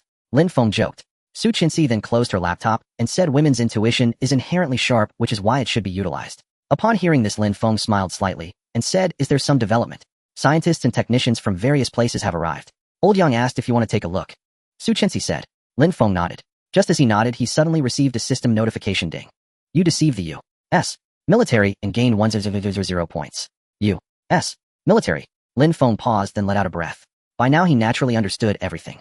Very interesting, Lin Feng said, but his heart sank further. It seems that beneath this peaceful era there are indeed hidden currents everywhere. What's wrong? Su Chinsi asked. Lin Feng said as he stepped heavily onto the car door. Zhou Liming was carrying his luggage looking at the newly constructed. It was clear that a major project was about to take place here. Although the area outside the base was still under construction at scale, Zhou Liming said to the staff. The staff diligently verified his identity and then wanted to check his backpack. However, Zhou Liming refused. Inside is information about the Nandao aviation project. It cannot be disclosed. Zhou Liming said seriously. I'm sorry. The staff had a very firm attitude. You must accept the inspection. Do you dare? Zhou Liming's gaze he couldn't be blamed. In his heart, he still preferred Nandao aviation because he had invested too much in the lunar exploration. Moreover, scientists generally do not like being forced to do anything, so having some minor emotions is quite normal. Just as the dispute was about to escalate, an elderly voice rang out, let him go. The staff initially preparing to forcibly inspect him released Zhou Liming. The latter turned around, and when he saw the face of the newcomer, he immediately stood at attention. He couldn't believe that he could see the master of the aerospace field in Huaxia Yang'an. You are Zhou Liming, right? Yang'an said. Yes. Yes, I am Zhou Liming, Zhou Liming said, hardly daring to breathe, his heart racing. His idol was Yang'an. I know the lunar exploration project is your labor of love, but... Yang'an looked at him and said, do you want to limit your life to just this project? Zhou Liming paused, then suddenly looked up at Yang'an. Since Yang'an was involved, it proved that this plan was even more astonishing than the lunar exploration project. Think carefully and sign it. Yang'an handed over a confidentiality agreement and continued, but once you sign it, your name may disappear in Huaxia. Upon hearing this, Zhou Liming immediately understood. This project was definitely more advanced than the lunar exploration project. He didn't even think twice and signed it directly while handing his backpack to the staff. He lowered his head and said to Yang'an, can I know what this project is? Yang'an waved his hand, signaling him to follow him inside. Once Zhou Liming entered, he discovered that it wasn't just a ground base, there was also an underground base. And here it was not just him. He recognized many familiar faces. Zhang Dong, a technical backbone from Southwest Airlines, specialized in jet propulsion systems. Sun Lei, a genius youth from the Huaxia Machinery Bureau, specialized in mechanical quality. There were many more below. All these people were top talents in their respective fields, and now they were gathered here. Are you surprised? This is just the beginning, Yang'an said with a smile. What exactly is this? Zhou Liming, Yang'an pointed upwards. At that moment, Zhou Liming noticed that the walls had already been marked with the identifiers for the base. Heavenly Base Space Cannon Project. Heavenly Weapons. Zhou Liming felt as if he had been struck by lightning. If it were heavenly weapons, then it would be terrifying. He understood that the technological level of this project surpassed that of using a lunar probe. As he looked further down, Zhou Liming was somewhat astonished. The name of the first chief engineer was not Yang'an. Yang'an was in second place as the deputy chief engineer. The first name was Lin Feng. Lin Feng. Why could he be placed ahead of old Yang? It sounded somewhat familiar. When Lin Feng arrived at the base, he truly witnessed the formidable power of what is referred to as China's construction mania. Behind him, Su Chinsi had done her homework, introducing him to what this unfinished base already had and what was planned for construction. As he walked, Lin Feng also noticed Yang and among the crowd discussing blueprints with Zhou Liming and a group of scientists. Lin Feng chose not to disturb them and continued forward. However, Lin Feng noticed them, and they naturally noticed him as well, especially Zhou Liming. That Sun Lei, known as a genius youth, was actually 35 years old now. As a 19-year-old young man, entering here, Lin Feng felt out of place. Suddenly, he remembered that he had heard news about this while taking the high-speed train to Donghai. Lin Feng, a major general who rose to power through connections and had been involved in gossip with a television host. Thinking of this, Zhou Liming clenched his fist. He noticed several scientists nearby also clenched their fists. They were scientists, and deep down they held the utmost disdain for such people. Clearly, including Lin Feng's name was merely for the sake of glory and promotion. In fact, this project had nothing— Wait a moment, Yang'an said with a face full of joy upon seeing Lin Feng. This project was something he couldn't manage alone. If Lin Feng didn't come, it would be troublesome. He walked straight toward Lin Feng, which made Zhou Liming and the others quite displeased. It wasn't that they disliked Yang'an's actions, but they felt that Lin Feng's background was indeed substantial. Let's start with the eyes. The conversion of the energy system is indeed crucial, but what we need to do is ensure precise strikes on a building without the help of the Beidou system even. Lin Feng spoke, causing Yang An to gasp. One person. One person. Yang An swallowed hard, asking, can it really be done? Absolutely, Lin Feng replied with a smile. Don't you believe me? Of course not, Yang An said. If what you're saying is true, after we complete this project we might even upgrade the beta system. Of course we can, Lin Feng smiled. Hearing this, Yang An became even more excited. Just then Zhou Liming approached. He was quite considerate and waited until they had finished speaking before coming over. Is there something wrong? Yang An asked. Yang, I have a question about the blueprints. Zhou Liming glanced at Lin Feng while speaking. Go ahead, Yang An said. If we want to strike every corner of Blue Star accurately, we must launch at least 3 space-based cannons to fully surround Blue Star. How could one do it with just one? Zhou Liming began. Blue Star is a sphere. To cover it comprehensively, at least 3, or even more, must be launched. Yang An glanced at the blueprints. This was something he didn't understand either. Zhou Liming noticed this expression and became bewildered. Didn't Yang An create these? Surely only he could have drawn them in China. Unexpectedly, Yang An didn't ponder much and directly turned to ask, Chief Engineer Lin, what do you think? Hearing this, Zhou Liming was momentarily stunned, then completely dumbfounded. Yang An of such a status asks a layman. He felt his worldview might be shattered. However, Lin Feng directly pointed to the 18 points on the blueprint, saying, Eagle Eye Laser System. It contains a precision refraction system that can comprehensively cover every corner of Blue Star, even 100 meters deep in the ocean. Its structure is different from that of ordinary space satellites. You could understand it as projecting countless satellite phantoms around Blue Star. Zhou Liming paused. The explanation Lin Feng provided was something he had never heard of, but he suddenly understood. He had never grasped what these 18-point devices were. At the same time, he looked at Lin Feng with astonishment and asked, how can one space cannon strike globally? Using the principles of money student ballistics. Lin Feng continued, by utilizing this principle we can perfectly resolve the issue of turning and gain acceleration. Zhou Liming was stunned. This was no longer the principle of ballistics, it was an upgraded version. The look in his eyes toward Lin Feng transformed from shock to respect and admiration. He weakly asked, Yang, this blueprint. Yang An naturally understood as well and smiled, saying, otherwise why do you think the chief engineer is him and not me? Zhou Liming exhaled and actually bent down to bow his head. Lin Feng paused and asked Dr. Zhou, what are you doing? I'm sorry, I misunderstood you earlier. Zhou Liming said excitedly, one should apologize when wronged. Lin Feng merely smiled at this and thought for a moment before continuing. We are all just working for the nation and this country. What we protect is this piece of land. United States and China Group, 6th generation fighter. Wilson looked at the report in front of him, finding it hard to believe. Currently, the United States 6th generation aircraft is still under construction and preparation, although it is nearing completion. But China is also nearing completion. This is simply a far-fetched tale. To know they had long imposed a technology blockade on China. What should we do now? A team member looked at Wilson and asked. Wilson paced back and forth, then said, do you think it's time to activate the Starlink project? The team member paused. A few years ago, the owner of a certain American car brand, Max, proposed the Starlink project to surround Blue Star with satellites. However, beneath the surface, another Starlink project was being executed. 3 years ago, the United States dispatched 80,000 spies worldwide. They hid in every corner of the world. And China is the main battlefield of this Starlink project. Do you mean? The team member began. Collect their data at all costs and destroy their 6th generation aircraft production line. Lin Feng now felt quite helpless. Because Zhou Liming was very annoying. Once he realized how outstanding you were, he would continuously ask you questions. Of course, he wasn't gossiping, but rather asking technical questions.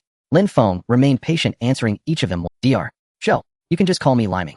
Alright, Dr. Zhou, Lin Feng replied seriously. Do you think China currently needs to strengthen its air or sea power? Unexpectedly, upon hearing this question, Zhou Liming excitedly said, the reason why the United States can dominate the world is that their navy is strong enough to crush the navies of the entire world. Our naval strength is just beginning, but our air power is different. It has already reached world-leading levels. If the space-based cannons were to succeed, we would gain absolute air supremacy. Oh, I see, Lin Feng nodded. Why do you ask this? Zhou Liming inquired. Nothing. Just curious. Lin Feng shook his head, remaining silent. Zhou Liming later realized that it was precisely because of his remarks that China ended up with a super aircraft carrier group. Lin Feng looked at the points in the system, and he currently had nearly 2 million points. He took another look and found that there were even exchanges for physical attributes such as strength and speed, but they all had limits. This is normal. You can't say that someone could be exchanged to run faster than a cheetah. However, it is indeed expensive. Lin Feng observed that it required 1 points to exchange for 1 point. Despite the pain, Lin Feng decided to exchange for 8 points, 4 points added to strength and 4 points added to speed, as overall development is the fundamental principle. Finally, he focused his attention on the aircraft carrier, which was noted in the system as an extremely advanced aircraft carrier. Not even a bit of data. Lin Feng thought to himself with some worry. After all, these points were hard-earned. He was a decisive person and immediately chose to proceed with the exchange. Ding. Exchange successful. 1 points deducted. You have obtained the blueprint for a super aircraft carrier. Ding. Your shopping points have accumulated to 1. 8 million, and you need to spend 2 million more for another lottery chance. What the hell? Lin Feng was astonished to hear this. The system actually had such unscrupulous merchant tricks. However, 2 million was too much. Lin Feng had no illusions about the lottery. He turned to Su Chenxi, who was outside the door typing on her computer, and said, "Help me find someone who can talk, someone important." Lin Feng initially thought he would need to explain further, but unexpectedly Su Chenxi replied, "Okay." Half an hour later, Lin Feng got out of the car feeling somewhat anxious. In front of him stood the Donghai branch of the Ministry of National Affairs, and the most important person in the ministry was waiting for him inside. He adjusted his emotions and finally walked through the door. "I can't go into, my rank is not high enough," Su Chenxi said, looking at the two black dragon-patterned bodyguards outside. "Then wait for me outside," Lin Feng said. Su Chenxi nodded. As Lin Feng entered, he glanced around and wondered, "Do I not need to go through security checks?"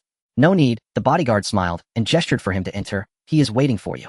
Lin Feng took a deep breath as he approached the door. To be honest, the person he was about to meet was the second most powerful figure in China who had made extraordinary contributions. He pushed the door open, and Zhou Quanmin was not sitting there, but standing to greet Lin Feng.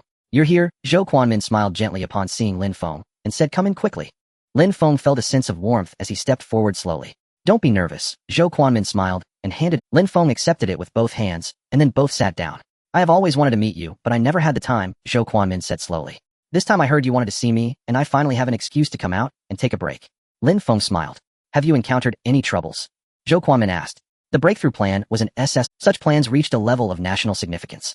"No," Lin Feng shook his head and said, "I came this time mainly to discuss two matters with you."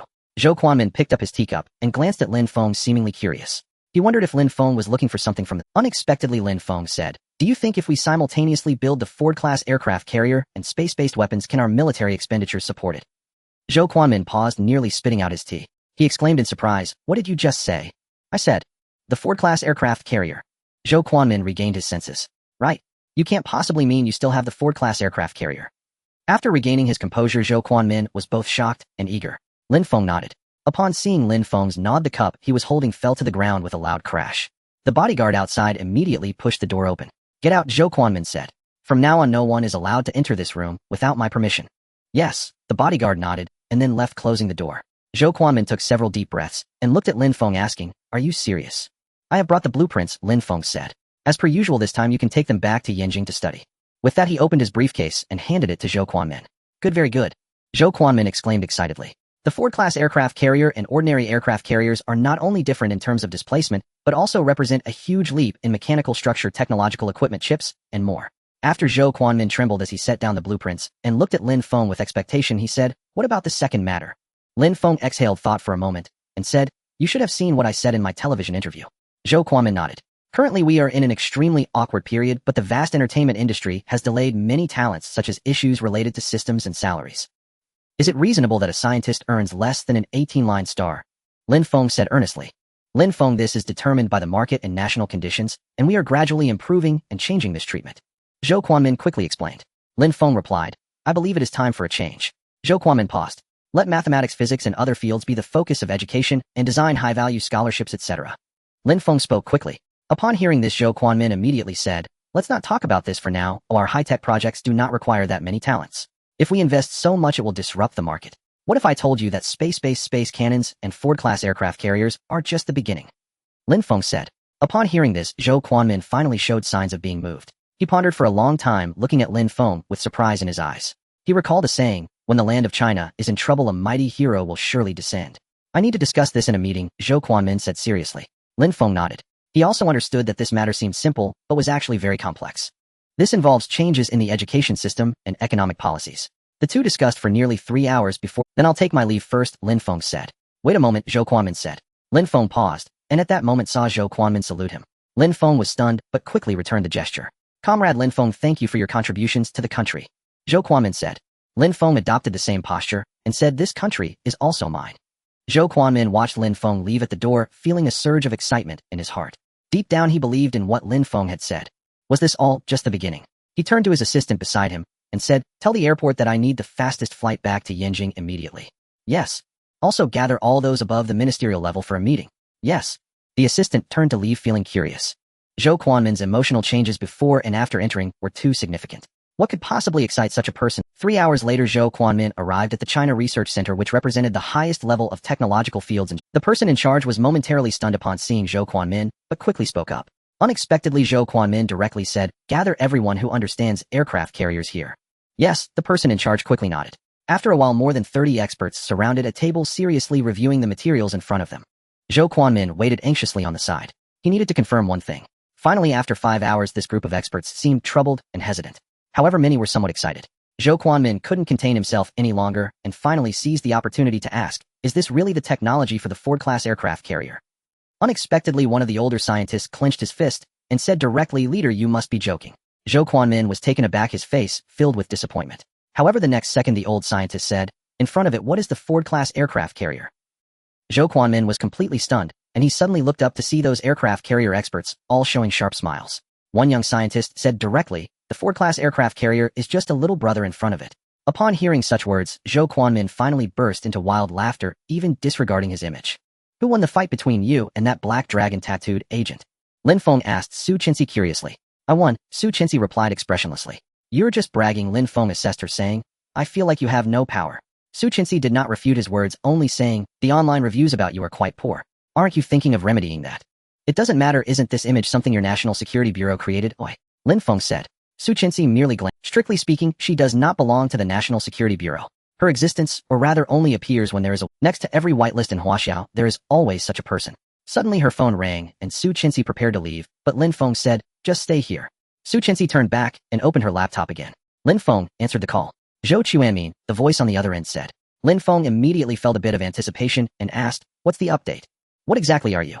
"Never mind, the aircraft carrier expert has assessed it, and the blueprint in your hands far exceeds the most advanced Ford-class aircraft carrier the Bush Shield No. 1. Zhou Quanmin's voice trembled as he spoke. Lin Feng was not surprised. How could technology exchanged from the system possibly be compared to American technology? As for funding, Lin Feng hinted. "You underestimate Huaxia too much," Zhou Quanmin replied. "Don't say it's just 2 projects together. Even if there are many more, it would be completely fine. We are no longer in the era where nationwide cooperation was needed to develop atomic bombs."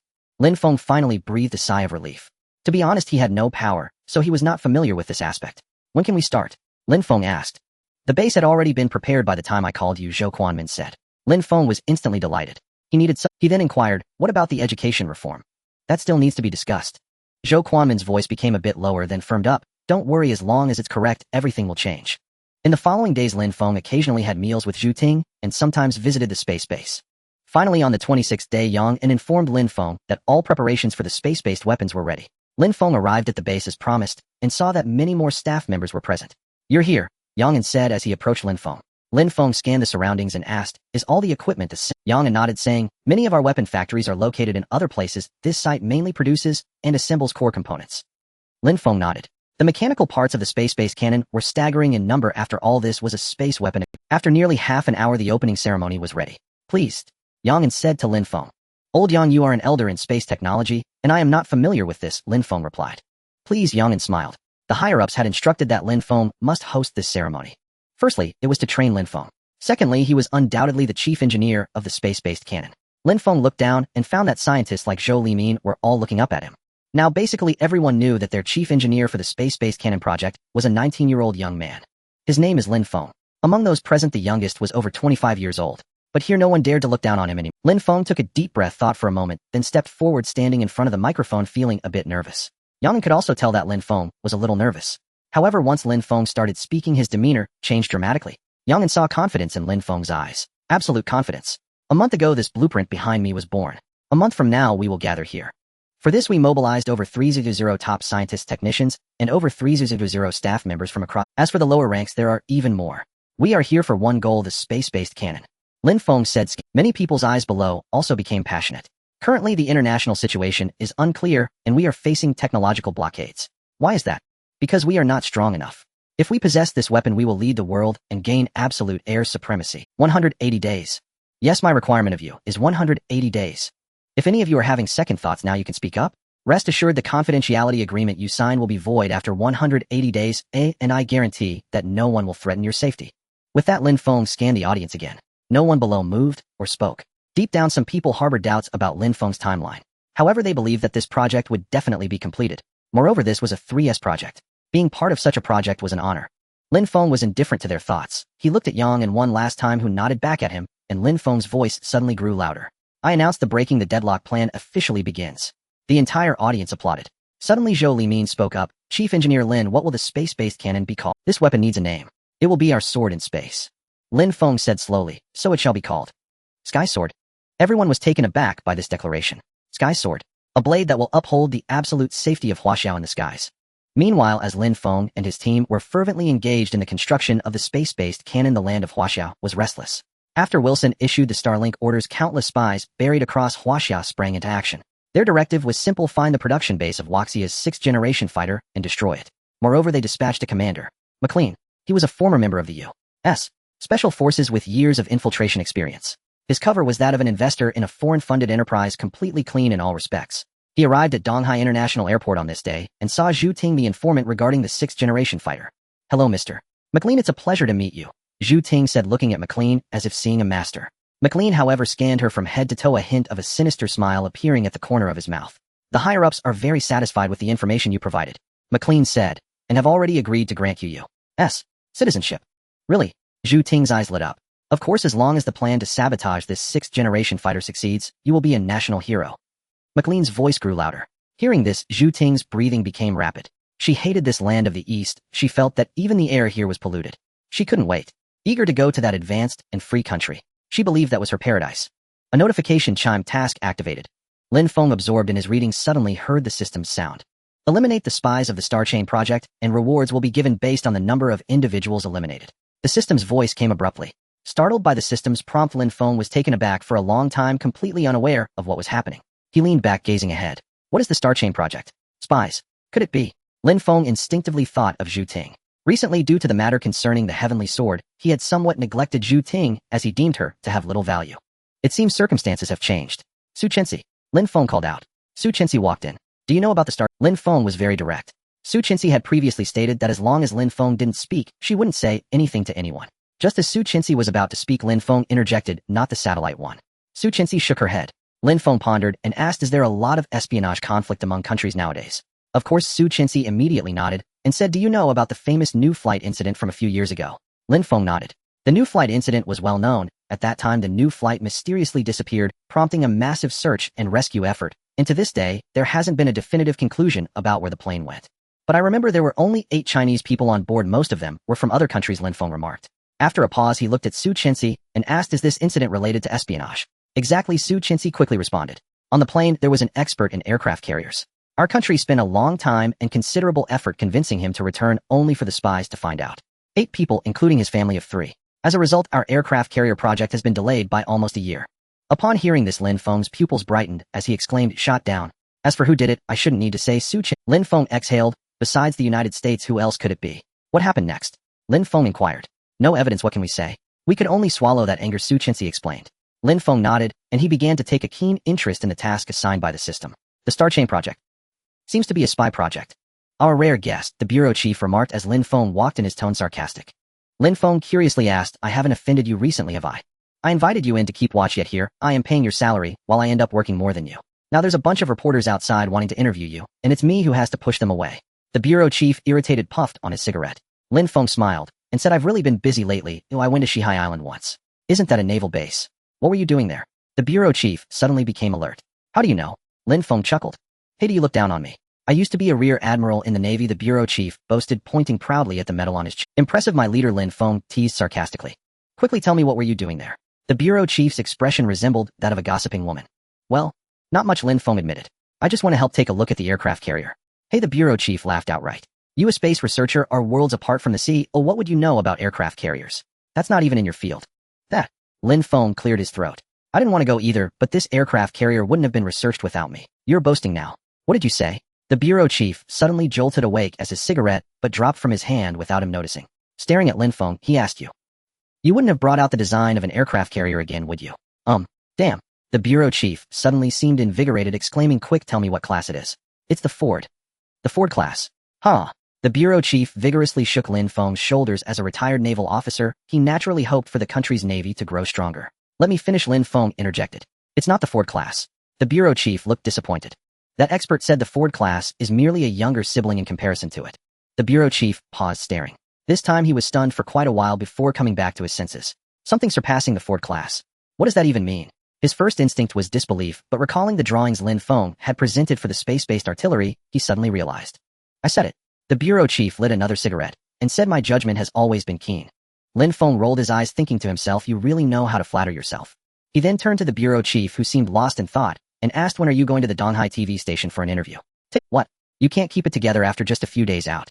The bureau chief replied. What are you talking about? Lin Feng responded. Hey, dare you say you and Zhu Ting have nothing going on? The bureau chief laughed.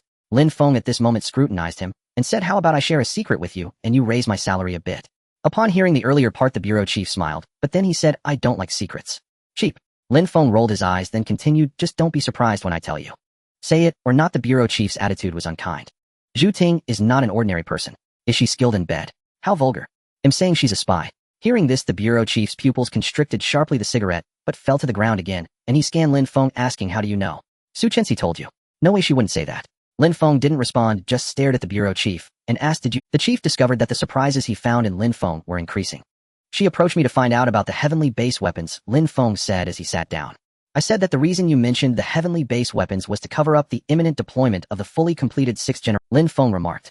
Upon hearing this, the chief couldn't help but laugh. The 6th generation fighter was definitely under research, but it wouldn't be ready so soon. You can't just say you're studying a fighter jet. Every upgrade brings a qualitative change. She believed it, Lin Feng stated. How do you know she believed it? It's simple. The other side activated many spies. Lin Feng continued. I suspect their goal is to sabotage the production line of the 6th generation fighter. The chief furrowed his brows curious and asked, was this investigated by Su Chenxi? Lin Feng paused and asked, why do you ask that? It's nothing, the chief thought, surprised. Given Lin Feng's expression, it didn't seem to be Su Chenxi's doing. What exactly is Su Chenxi's identity? I asked the agents from the National Security Bureau, and surprisingly no one dared to answer, Lin Feng said. Just an ordinary agent, the chief chuckled dryly. She probably has a few more skills than others. Let's not discuss it, it's all so mysterious. Lin Feng was indeed curious, but since the other party wouldn't disclose anything, he continued. I want to set a trap for these people to fall into. Upon hearing this, the chief tapped the table. Think about it. If the other side came to sabotage the production line of the 6th generation fighter, many spies would inevitably be exposed. Then we could catch them all at once. Lin Feng said. You mean to create a fake production line? The chief immediately understood. Lin Feng smiled and said, it's easier to chat with an old fox like you. Those scientists can be quite dull. The chief rolled his eyes, but still said, come on, tell me your specific plan. In a luxurious hotel room, Zhu Ting lay naked on top of McLin, asking with a satisfied expression, can I really go back to my country after this mission? Of course, McLin replied while stroking her hair. What I say is absolutely binding. Zhu Ting was overjoyed. But McLin changed the subject and Zhu Ting quickly asked, but what? But to complete our mission, we must first sabotage the production line of the 6th generation fighter. McLin said, don't we have many spies? Zhu Ting inquired. They can't be traced. McLin explained, such top-level military equipment in Huaxia must belong to top secrets. There's no way they could find out. Zhu Ting thought for a moment and asked, so when will that be? Lin Feng, the War Ignorance Bureau, McLin reminded her. Do you want me to approach him? Zhu Ting asked. Exactly. If he is willing to share such secrets with you, it means he trusts you and likely has feelings for you. McLin stated, if we approach him, it should be much easier. He probably doesn't know much either, Zhu Ting replied. The War Ignorance Bureau originally had a lot of information, and this Lin Feng has a significant background, even we couldn't trace his origins. McLin remarked, currently he should be the son of a big shot in a certain military district. Upon hearing this, Zhu Ting wasn't surprised, as it was also her guess. Are you saying I should? Zhu Ting understood that the easiest way to conquer a man was through certain means. Miss Zhu Ting, we Chinese do not force people, everything is voluntary. McLin smiled. Let me think. Zhu Ting sighed, actually unwilling in her heart. She hated this country beneath her feet and despised the people of this country even more. This kid really has treasures all over him. Chen Haidong looked at the plan submitted by the chief and couldn't help. If we're to eliminate the spies, it must be the responsibility of the National Security Bureau. They are the experts in this regard. The assistant beside him said, what did he do? He told the Americans that we have successfully developed the 6th generation fighter and are ready for production. This? The assistant was astonished. Chen Haidong pondered for a moment and said, have someone arrange for a base to be prepared in the central China region. It should be nicely decorated. What about the inside? Just decorate it casually, Chen Haidong said as he signed. This matter must be expedited. Understood. The assistant quickly left. Chen Haidong looked at the plan in his hand and couldn't help but smile. Lin Feng actually discovered that Zhu Ting was a spy on his own. This cleverness truly makes him a top choice for the National Security Bureau. Unfortunately, he has more useful traits for the country. At the same time, he picked up his phone and called the chief. So on the third day, when Lin Feng returned from the base, he heard the news. The higher-ups approved our plan. Great! Lin Feng exclaimed joyfully. How is the research on the heavenly base weapons going? The chief asked curiously. Initially, he shouldn't have asked these questions, but after thinking about it, As long as Lin Feng was around, he wouldn't be able to clear up matters regarding this. He might as well indulge in some gossip. The heavenly base space cannon involves many new technologies. Although we have the blueprints these people still need to learn, the initial phase will certainly be slow. Lin Feng explained. So that means you still have some free time. No, Lin Feng replied, feeling frustrated. Tomorrow I have to go to Shihai Island to study matters regarding aircraft carriers. Shihai Island. The chief's eyes lit up. You want to go too? Lin Feng asked. Of course, that used to be my base, the chief said. If you want to go, just go. Lin Feng replied. The chief was helpless. Lin Feng then remembered that it had now become an S-level secret base. Without Lin Feng, the chief really couldn't get in. Alright, I'll take you with me. Lin Feng smiled helplessly. The chief suddenly became as excited as a child. As someone from the Navy, he really wanted to see what a carrier that crushes the Ford-class carriers looks like. By the way, it seems Zhu Ting couldn't hold back and contacted me proactively. I might as well lay low for a few days and use it as bait, Lin Feng said. The chief nodded, but his mind was already racing. He was thinking about how splendid it would be when this aircraft carrier truly made its debut, showcasing the expressions of those countries led by the United States. And all of this was orchestrated by the people of the War Ignorance Bureau. Although it doesn't concern him, Lin Feng is indeed one of them. Thinking of this, the chief's mouth gradually twisted, and he couldn't help but laugh out loud. Lin Feng, seeing him drooling, distanced himself in disgust. The next day they arrived at Shihai Island. The area was completely surrounded by the Navy, and as Lin Feng, the bureau chief, and Su Qinxi set foot on the island, a large group of soldiers immediately surrounded them. Please come in, a tall soldier spoke to Lin Feng and the others while scanning the bureau chief. Lin Feng intended to enter, but the tall soldier said, Sorry, bureau chief, you need to go through a security check. Xie Dongqing you. The bureau chief unexpectedly called out his name. Bureau chief, my good leader, you must understand me. Xie Dongqing said awkwardly. The bureau chief was his former leader and had taken good care of him. With no other option, the bureau chief extended his hand. Lin Feng, sitting nearby, chuckled and said, What was the bureau chief like back then? Hey, he was impressive. I'm telling you, he has military achievements. Xie Dongqing said, turning to the bureau chief, Stretch your hand a little longer, what are you doing? The bureau chief, initially quite pleased, shot him a glare after hearing the latter part of his sentence. Lin Feng became interested and stayed put, listening to various gossip about the bureau chief. He only got up when the bureau chief grew impatient. Women are not as gossipy as you, the bureau chief said angrily as he walked away. Just concerned for my leader. Have you considered that I don't need your concern, eh? The bureau chief said. Lin Feng paused and turned to him, saying, Then why don't you leave first? The bureau chief was momentarily speechless, cleared his throat, and looked at the densely packed soldiers around him, saying, I spoke too loudly just now. The two masters and disciples, accompanied by an unknown bodyguard who liked to play computer games, walked into the base, and the bureau chief's eyes lit up. This place used to specialize in producing fleets and the like. Now the scale had expanded many times over, and the number of personnel was several times that of before. As Lin Feng arrived, he was immediately approached by a group of people, not just one or two, but a whole crowd lined up with no. At first, the bureau chief didn't understand until he heard the first person ask, Chief Lin, do you think there is a problem with the structure of this power system? Lin Feng glanced at it and began to explain in detail. He was very patient and repeated himself when he saw that the other party didn't understand. The bureau chief looked back and then at Lin Feng, feeling a newfound respect. He was also very patient. When he saw Su Qinxi sitting on the ground, he sat down beside her, thinking she was tackling some computer problem, only to find that she was playing a mini-game. The bureau chief watched with interest, but lost patience as Su Qinxi kept dying repeatedly, saying, Is it really that hard? You try. Su Qinxi handed the computer to him. He'll give it a shot, the bureau chief said as he took it. In no time, he successfully completed the game. The bureau chief smiled and said, See, it's quite easy. Su Qinxi narrowed her eyes, lowered her head, and continued playing, saying, Am I really that untalented? Of course not, the bureau chief replied. You've reached this level, and you still lack talent. Everyone has their strengths. What about him? Su Qinxi pointed at Lin Feng. The bureau chief pondered for a moment and said seriously, Don't compare yourself to a monster, it's pointless. We're still human. After nearly 3 hours, Lin Feng had finished talking after drinking 3 large bottles of water. The bureau chief quickly said, Hurry and take me to see it. Lin Feng stood up and led him over. The models were already in production. What is the displacement in tons? The bureau chief. About 150 tons, Lin Feng replied. Twice as much, the bureau chief exclaimed in surprise. The most advanced Ford-class aircraft carrier in the U.S. weighs only 100,000 tons.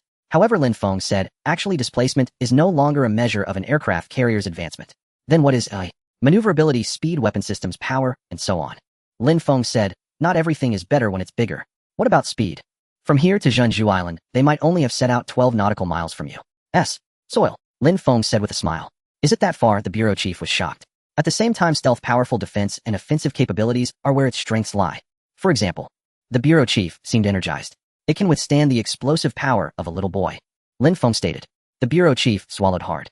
The little boy was not a real little boy, but a nuclear bomb. It was the first nuclear bomb used since nuclear weapons were developed. As for its lethality, just take a look, Lin Feng said. Naturally, it was equipped with shipborne missiles, air defense weapons, fleet-based armaments, and anti-aircraft missiles. However, the bureau chief saw that the most eye-catching feature on the aircraft carrier was a heavy artillery piece. It was centrally positioned and had a very large caliber. "What is this?" the bureau chief asked. Before Lin Feng could respond, the weapons expert, Qian Yongyuan, rushed over looking as the weapon head of this aircraft carrier. He naturally knew the power of this weapon. However, he wanted to hear it again. The reason was that he was simply too shocked. Lin Feng pressed a button on the virtual 3D image and said to the bureau chief, "Press it." The bureau chief pressed it, and at that moment, they saw the 3D image of the aircraft carrier lift its head. Whoosh. Charging. Bang. With a dull sound, they saw a shell shoot into the sky. The next second, it flew towards the simulated Jinju Island. In the following second, the bureau chief nearly knelt down. Because there were no islands left in this stretch of sea. A single shot. One island. The bureau chief was deeply shocked. With this thing, wouldn't a single shot be enough to topple another's aircraft carrier? Can it really be done? The bureau chief asked. Lin Feng smiled, not angry at all, while Qian Yongyuan excitedly said, "I have conducted over 3,000 simulations. Using Chief Lin's ultra-high-speed orbital cannon principles, these shells can achieve explosive power at a dust level and at the same time." The bureau chief listened, saliva nearly dripping. He surely couldn't understand. But the things he didn't understand were the most impressive. An hour later, the bureau chief followed Lin Feng like a fool ready to leave. "Little disciple, when can this big guy be constructed?" the bureau chief asked. "About 100 days, Lin Feng replied. "That's fine, 100 days is acceptable, no worries." "What?" The bureau chief paused, then looked at Lin Feng with disbelief. 100 days. Do you know that developing an aircraft carrier is not like cooking? Previously, even making a model would take at least 100 days. Then, what about your heavenly sword? The bureau chief asked weakly. 180 days, Lin Feng replied, just as 3 people passed by the sentry station. When the bureau chief heard this, his legs went weak. Xie Dongqing hurriedly supported him, asking, "Old leader, are you all right?" I'm fine, the bureau chief said with a smile. After they left, Xie Dongqing looked at the bureau chief's figure and sighed, saying to the soldier next to him, "Look, our old leader was in such good shape before, and now he can barely walk 2 steps without getting weak. Ultimately, it's a lack of self-discipline. Let this be a lesson, comrades." Yes. As both bases settled into full operational rhythm, Lin Feng and Director Zhu received a message from Chun Haidong. The decoy production line for the 6th-generation fighter jets was now fully prepared. Director Zhu promptly accepted another interview invitation from Donghai Television. Shortly after accepting, a promotional video was released. For over a month, social media platforms and major online forums had been ablaze with heated debates about space-based weaponry. Lin Feng, meanwhile, had become an even hotter topic of discussion. Some dubbed him the fresh face of the military region. Impressive background, yet conspicuously lacking in substance. Indeed, Lin Feng's official background profile appeared implausibly fabricated, coupled with his publicized dates. With Zhu Ting, his public favorability plummeted rapidly. "This is McLean. He's been with Zhu Ting these past few days." Director Zhu handed Lin Feng a set of photographs. Lin Feng glanced briefly and asked, "Has he been vetted?" "Clean record." "That tells us nothing," Lin Feng replied dryly. "Not even a ghost would believe that." Director Zhu smiled faintly. "Don't worry. We already have someone watching him closely." As the two exchanged wry smiles, Director Zhu ushered Lin Feng into Donghai Television studio, while simultaneously at the State Security Bureau, Chun Haidong formally declared, "Operation Starbreaker is underway." "It's a great pleasure to welcome Mr. Lin Feng." "Welcome." Zhu Ting gazed at Lin Feng, her expression brimming with tender affection. As a seasoned spy who had maintained deep cover for years, such performances came naturally to her. "Why didn't Director Zhu attend today?" she asked. "He caught a cold," Lin Feng replied. "You know how it is. Advanced age brings its share of minor ailments." Zhu Ting dared not respond, inwardly marveling at Lin Feng's extraordinary influence. Only someone with immense backing would dare speak so irreverently of his superior. Watching the live broadcast from outside, Director Zhu burst into quiet laughter, muttering under his breath, "That little..." As Director Zhu mentioned earlier, our nation has already formulated a coherent conceptual framework for space-based weapons, a breakthrough that will propel our aerospace capabilities into a new qualitative epoch. Zhu Ting began the interview. "Yes," Lin Feng nodded. Her eyes shimmered, not with sincerity, but with veiled mockery. In her mind, the mighty United States had yet to crack space-based weaponry. How then could Huaxiao possibly have succeeded? Ultimately, it's all just a smokescreen for hiding the 6th-generation fighter program. Zhu Ting's disdain flickered fleetingly before she smoothly pivoted. "Then how would you assess our naval strength?" Lin Feng's expression tightened with visible hesitation. "No need to hold back. You're a Navy man after all. Speak freely," Zhu Ting urged. "It's difficult," Lin Feng sighed aloud, though inwardly he rejoiced. He'd been hoping she'd ask exactly that. Many nations developed aircraft carriers, displacing over 100,000 tons more than a decade, or even 2 decades ago. Our country, though possessing carriers, remains in its infancy in this domain. Our carriers are merely refitted relics, discarded and repurposed by others. At this, Zhu Ting noted a subtle detail in Lin Feng's demeanor. His fist clenched tightly. She didn't dwell on it. To her, Lin Feng, a 19-year-old youth, seemed guileless, and thus his reaction felt authentically unguarded. At present our nation's technical capacity likely caps out around 80,000 tons, and funding remains severely constrained, Lin Feng stated. May I interpret that as confirmation we're actively developing an 80,000 ton carrier? Zhu Ting blurted out eagerly. If she could extract intelligence on both space-based weapons and next-generation carriers, her career would ascend dramatically. Well, Lin Feng's expression shifted. Just slightly, just convincingly enough. Of course not. That micro-expression alone sent Zhu Ting into silent, exultant triumph. Young men, they truly couldn't mask their emotions. 80,000 tons. Funding shortfall. These were the key phrases. Clearly the economic blockade was still biting. Zhu Ting deftly steered the conversation elsewhere, resuming her charm with practiced ease, while outside the public erupted. What the hell? Is Lin Feng an idiot? Is he deliberately leaking intel? Too green, that's all. Even I, a complete outsider, can tell he's lying. Director Zhu's judgment has failed this time. Next time keep him off camera. Audience reactions exploded across platforms. Furious, scornful, unrestrained. They branded Lin Feng a traitor demanding severe punishment. Yet the very subject of their outrage after the interview hosted Zhu Ting at Donghai's most exclusive hotel. He gallantly pulled out her chair. Zhu Ting surveyed the opulent surroundings and remarked, few are granted access to a place like this. My father holds their black card, Lin Feng replied with a smile. With a crisp snap of his fingers, the hotel manager materialized instantly. After ordering with effortless precision, Zhu Ting resumed. I've been trying to reach you these past days. Where were you? This? Lin Feng hesitated. Perhaps I shouldn't have asked. Zhu Ting interjected immediately. Clever, always knowing when to retreat to advance. It's classified, Lin Feng admitted. Zhu Ting smiled softly, then grew solemn. Her gaze locking onto his with profound intensity. Lin Feng, you must feel it too. Just wait a little longer, okay? But these days without you, I missed you terribly, and feared you might have found someone else. Her voice trembled with suppressed tears. Never, Lin Feng exclaimed flustered, rising quickly to hand her a tissue. I've been handling an arranged match my father insisted upon. Zhu Ting burst into tears, so convincingly that Lin Feng, had he not known her true identity, might well have believed her. Her craft rivaled that of an Oscar-winning actor. Their feigned passion deepened, naturally leading to wine. As Lin Feng drank, his cheeks flushed crimson. His speech grew increasingly incoherent. Zhu Ting, I missed you terribly in Qinchuan, but I couldn't leave. The moment I returned to Donghai, I rushed here to wait for me. I will be with you. Zhu Ting feigned intoxication, silently committing every word to memory. When Lin Feng finally slumped unconscious over the table, Zhu Ting slipped away discreetly and sent McLean a single text, Qinchuan City. Every moment unfolded under Director Zhu's and Chun Haidong's watchful surveillance. Watching Lin Feng's performance, Chun Haidong remarked, your apprentice truly surpasses you. Director Zhu smiled gently. We're growing old. It's time for the younger generation to take the helm. Chun Haidong returned the smile, then turned to his assistant. Alert our team. Bait is set. The fish are about to bite. Yes, sir, the assistant acknowledged, then departed. Director Zhu then asked, how shall we handle McLean and Zhu Ting? Leave them be, for now. Chun Haidong watched the feed with quiet amusement. A pawn's sole purpose is to be used, fully utterly until its value is exhausted. The next day, when Lin Feng walked out of the hotel, the bureau chief sent a car to pick him up. How was it? Enjoyable. The bureau chief raised an eyebrow and said with a hint of meaning, I am quite interested in beautiful women, but not in this kind of woman. Lin Feng smiled slightly, tossing a packet of medicine to the bureau chief, saying, this is from Chun Haidong. Once someone takes it, they will believe they did something else. Ha ha. The bureau chief laughed heartily, growing more appreciative of Lin Feng. The hotel had no surveillance, yet Lin Feng remained unperturbed. Putting aside everything else, Zhu Ting was indeed a beauty, otherwise she wouldn't have made it to the Donghai television station. Such stations have exceptionally high standards for looks. Has it started over there? It has, the bureau chief replied. Do you think they will really act? Lin Feng asked. It is hard to imagine taking action in a foreign country. They will, the bureau chief replied vehemently, because this is not their first time doing such a thing. Well done, McLean exclaimed with delight as he looked at Zhu Ting. Is it enough? Zhu Ting asked. It's enough, McLean nodded and said, don't underestimate the power of our country. Once we identify the city, we can immediately locate the exact position. While speaking, McLean appeared a bit smug. Zhu Ting then asked, what about Mai? Zhu Ting was actually quite worried inside, because if the production line of the 6th-generation aircraft is destroyed, Huaxiao will inevitably pursue the matter. From the perspective of a nation, it would be easy to trace it back to Lin Feng. Don't worry, the day we take action will be the day we return to our homeland together, McLean said. By then you will be absolutely safe back in our country. Although Zhu Ting was anxious, she understood. If she left rashly at this moment, it might affect the plan for destruction. Moreover, she was very confident in McLean's last statement. Her country was a superpower on this blue planet, unmatched. The Shattered Star operation would not wrap up so quickly. Lin Feng's core work still revolved around space-based weapons and aircraft carriers.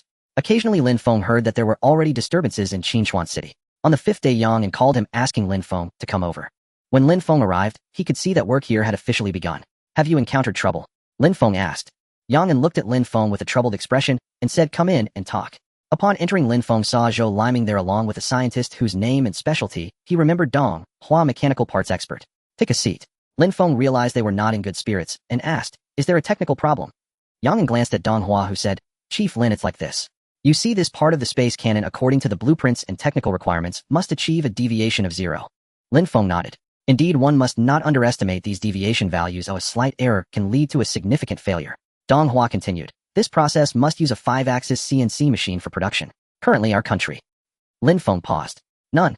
5-axis belongs to ultra-high precision CNC technology.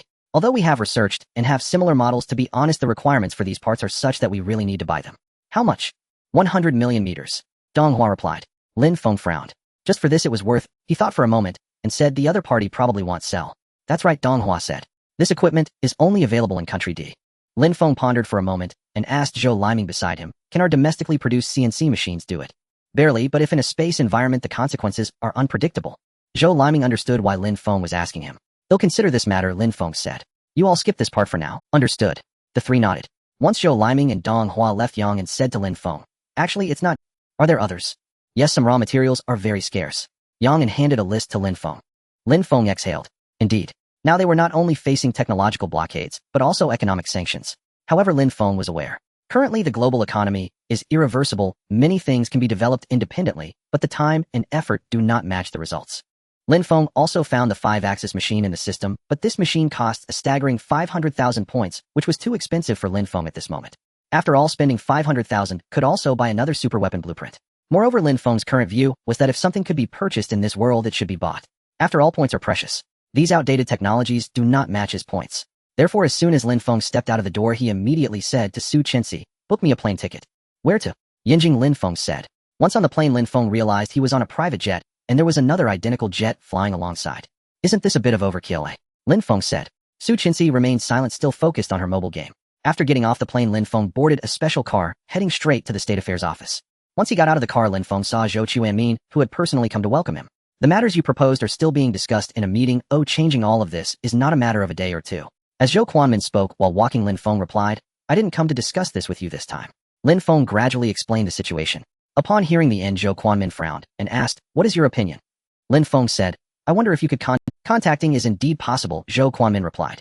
But the cost may be quite high. As he spoke, Zhou Quanmin glanced at the list again, his brows tightly knitted. At this moment, Lin Feng smiled, causing Zhou Quanmin to pause and ask, do you have an idea? Over the years, many of our technologies have been valued by the state and treated as secrets. Lin Feng said, using these in exchange would be too costly. If we lose them, we will have no chance of turning things around. Zhou Quanmin said earnestly. At that moment, he felt that Lin Feng might be too anxious. Unexpectedly, Lin Feng said, think about it. If the heavenly sword is born, our satellite technology, Beidou technology, etc., would they not be considered outdated technologies? Zhou Quanmin paused, then suddenly realized and smiled, saying, are you suggesting to use some obsolete items for exchange? There's nothing wrong with that. Lin Feng said, being backward now does not mean being bullied, rather. To sell them off? Zhou Quanmin smiled and completed his sentence. Moreover, we are not limited to trading with just one nation. We have opportunities with many. Lin Feng flashed a wily, knowing smile. Now that the U.S. insists on imposing blockades against us, let's see whether its satellite-dependent allies can resist such temptation. Zhou Quanmin nodded in sudden realization.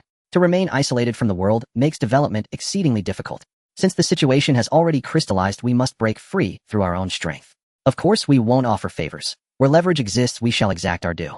Lin Feng declared. Zhou Quanmin countered, that line of thinking is flawed. China maintains friendly relations with nations across the globe. Comrade Lin Feng, your ideological awareness still requires refinement. Lin Feng paused, then burst into hearty. As Lin Feng departed, Dong Hua arrived in Yinjing. He would serve as the chief technical expert in the upcoming negotiations and technology exchange with Country D. Simultaneously, China extended official visit invitations to over 8 countries, sparking global astonishment, and dispatched 8 diplomatic delegations in parallel. Upon returning to Donghai City, Lin Feng received urgent news from the State Security Bureau. A dramatic confrontation was unfolding in Xinchuan City. Led by Mac Lin, a covert cell of Starlink program operatives had converged, having pinpointed the location of the 6th-generation fighter jet production line as the precise coordinates on their intelligence map. They chose this site shrewdly, McLean remarked with faint disdain.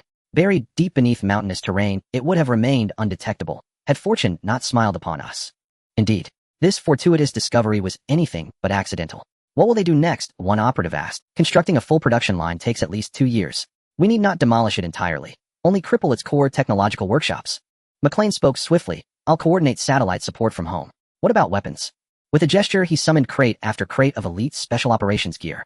The following morning, as Lin Feng rose, Su Chenxi tossed him a newspaper while absorbed in her game. Catching it midair, Lin Feng quipped, hopelessly unskilled, and yet utterly addicted. Su Chenxi ignored him. Lin Feng scanned the headline. According to reports from Country D's press, China and Country D have reached a landmark agreement. Mutual cooperation in numerical control, NC machine tools, and satellite technology, alongside a $30 billion investment initiative. Siemens will establish manufacturing facilities in China to co-develop multiple advanced NC systems. Lin Feng chuckled. Country D truly couldn't wait. Su Chenxi finally looked up from her screen. I'm baffled. You mean, why did Country D announce it so publicly? Yes. Simple, first to avoid provoking the U.S. Second, to broadcast a message. What message? Lin Feng pulled out his phone and handed it to her. Only then did Su Chenxi notice the torrent of foreign media headlines. Under technological siege, China has collapsed. Desperate for salvation, it surrenders crown jewel technologies, satellite networks, high-speed rail systems, in exchange for survival. Lin Feng laughed outright. Right now, I suspect American officials are laughing even harder. Su Chenxi, having lost interest, settled back into her chair and resumed her game. Across the Pacific Ocean, inside the Black House, an elderly Caucasian man sat behind his desk, his presence alone speaking volumes. Smith Plum, the President of the United States, sovereign of the planet's sole superpower. Another figure stood silently within the office. Lanceport, National Affairs Minister. He had come expressly to discuss the China Country D deal. Shall we intervene? Lanceport asked. Smith Plum said nothing, merely stared at the intelligence dossier for a long silent moment. Do you believe we should intervene? Smith Plum asked. Absolutely, Lanceport replied. Our Asia-Pacific containment strategy is this year's top priority. Country D's defiance is a direct affront to our authority. Then tell me, do these two technologies hold real value for China? Undeniably, Lanceport affirmed. These represent China's most advanced, globally unrivaled capabilities, the very pinnacle of its technological arsenal. Though Country D won't acquire the full spectrum, what they do obtain remains extraordinarily valuable. Precisely, Smith Plum smiled. China has long cherished these achievements like sacred relics. This time, they're truly cutting off their own flesh. So what is your stance? If Country D walks away empty-handed, it will sulk, and perhaps lash out. There's an old Chinese saying, a cornered dog leaps over walls. We've already driven China to the edge. And besides, once technology is sold, it's gone forever. Lanceport's eyes widened in revelation. You mean, this is the moment to bleed China dry? Exactly, Smith Plum replied, smiling. I assure you, many nations are already salivating over this prize. Once we lift the embargo, China, fighting for survival, will keep selling its most advanced technologies. And when it finally realizes its entire technological treasury has been emptied, that will be the hour of its demise. His grin widened, cold, calculating, absolute. Meanwhile, in Country D, a global leader in high-end manufacturing, its engineers possessed some of the world's most sophisticated numerical control machine tools.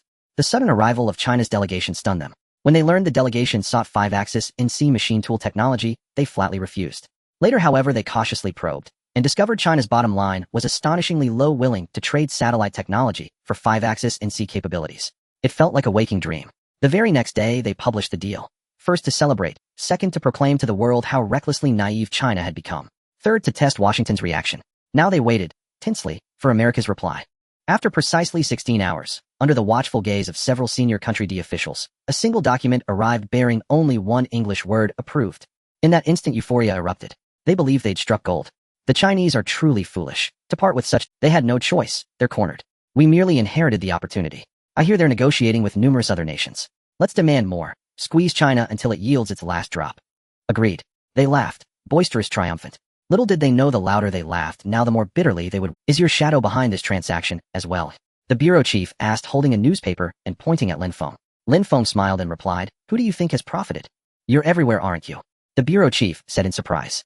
He had heard that Lin Feng had been to Yanjing and knew things were complicated, but he didn't expect it to be related to Lin Feng. He thought for a moment and said, we must have lost out. On the technical side, how can machine tool technology compare to satellite technology? Lin Feng smiled and said, you're mistaken. The bureau chief asked, how so? Lin Feng explained, both our current major projects and future projects require high-precision machine tool technology. Such items are akin to tools. You should understand the importance of tools, Lin Feng said. With this, we can create even more advanced satellites, high-speed trains, and so forth. Don't forget, the technology for space-based weapons can be applied to other projects as well. The bureau chief suddenly understood. At this moment, Lin Feng said, what brings you to the Bureau of War Distraction today? This is my territory. Of course, I'm back to work, the bureau chief boasted. Nonsense, Lin Feng said. You're the type who fishes for 3 days and sunbathes for 2. It's impressive if you show up at the Bureau of War Distraction once a month. The bureau chief chuckled awkwardly and said, well, actually, the Donghai TV station invited me on stage again. What's this one about? Lin Feng asked. Of course, it's about the recent transaction with Country D. You should visit your old flame while you're at it. Now that the Shattered Star project is nearing its conclusion, you should stabilize her. All right, Lin Feng said while biting into an apple, and then he asked, how do you plan to evaluate this transaction? Without a doubt, it's a massive loss, the bureau chief replied without a moment's hesitation. In the evening, Dongfang TV, as promised, invited Lin Feng over. The bureau chief didn't go this time either. Everyone knew that he was cunning and his words could not be trusted. On the contrary, the people might not like this honest Lin Feng, but the spies and public intellectuals adored him immensely. Basically, everything Lin Feng said they believed. After all, he looked quite innocent. On the show, Lin Feng was dressed in a suit, which infuriated the online viewers. The Bureau of War distraction is done for. Do you think this could be part of a plan? Are you stupid? Lin Feng clearly comes from a powerful background. The viewers were clamoring, sounding like a market. However, Lin Feng didn't mind. He could even gaze affectionately at Zhu Ting on television. Zhu Ting looked back at Lin Feng with equal affection, though she actually found him quite repulsive. One must admit Lin Feng was indeed handsome. But Zhu Ting only liked Americans. Hello, Mr. Lin Feng. Hello. Lin Feng's eyes were as gentle as the waters of the spring river. After a brief discussion on international affairs, they delved straight into the main topic in the latter half of the program. Mr. Lin Feng, you must have heard about the recent technological transaction between country D and ours, right? Upon hearing this, Zhu Ting's eyes showed a trace of ridicule. To be honest, she thought this country was foolish. How could such important satellite technology be sold? It's just a normal Lin Feng smiled and said, the exchange of technology is quite normal. It signifies that our country is preparing to break the blockade and has very positive implications. Could there be some hidden details? Zhu Ting asked. Hidden details? Lin Feng pondered for a moment and replied, how could there be any hidden details? Is it possible that some aspects of our situation cannot hold up? Zhu Ting continued to probe. Of course not. Lin Feng immediately responded, but his expression became unnatural as he said, the country is operating normally and is thriving. Upon hearing Lin Feng's words, Zhu Ting's heart soared with joy while the viewers fell into despair. This time, they didn't criticize Lin Feng. Although everyone noticed Lin Feng's poor acting, they discovered the answers they wanted. Friends, the country is at a critical and dangerous moment. Lin Feng may say foolish things, but a statement he made earlier was correct. We should strive to do better and not prioritize entertainment above all else. The crowd erupted in excitement. Regarding the country's transaction, everyone felt a mix of pain, regret, and concern. As the program neared its end, Zhu Ting stood up and said, that's all for today's show. Thank you, Mr. Lin Feng, for joining. Lin Feng smiled faintly. Once the camera was off, he ceased pretending and asked, are we having dinner tonight? He seemed a bit eager while speaking. The eagerness of a man. Zhu Ting was momentarily taken aback before saying, of course, just a moment, I need to remove my makeup. Lin Feng smiled, watching her leave until her silhouette vanished around the corner. At that moment, Lin Feng's phone rang, and Zhu Ting's phone also went off. Lin Feng answered, and it was Chun Haidong's voice. How's it going? Tonight is the mole's turn, Chun Haidong said. Lin Feng chuckled and replied, I was just about to have dinner with the moles. The food at the National Security Bureau is just as delicious, Chun Haidong remarked. You don't expect me to go catch them, do you? Lin Feng said, I'm just an ordinary person. Chun Haidong laughed heartily and said, if I tell you to go, you should go. You're an ordinary person, but Su Qinxi is not. After saying that, Chun Haidong hung up. In the corner, Zhu Ting only heard someone on the other end say, action tonight. This sentence made her tremble with excitement. This sentence was equivalent to announcing that her mission was complete and she could finally return to her country. In Qinchuan City, amid the desolate mountains, it was pitch dark. Tonight there was no moon, the sky was overcast, and it seemed like rain was imminent. It should have been a night for good sleep, but someone was wide awake. McLean stood on a distant mountain with someone relying on night vision goggles to clearly see the distant mountains. Poor weather conditions made it the perfect time to strike. McLean had planned everything. This sabotage operation would take place from 3 directions.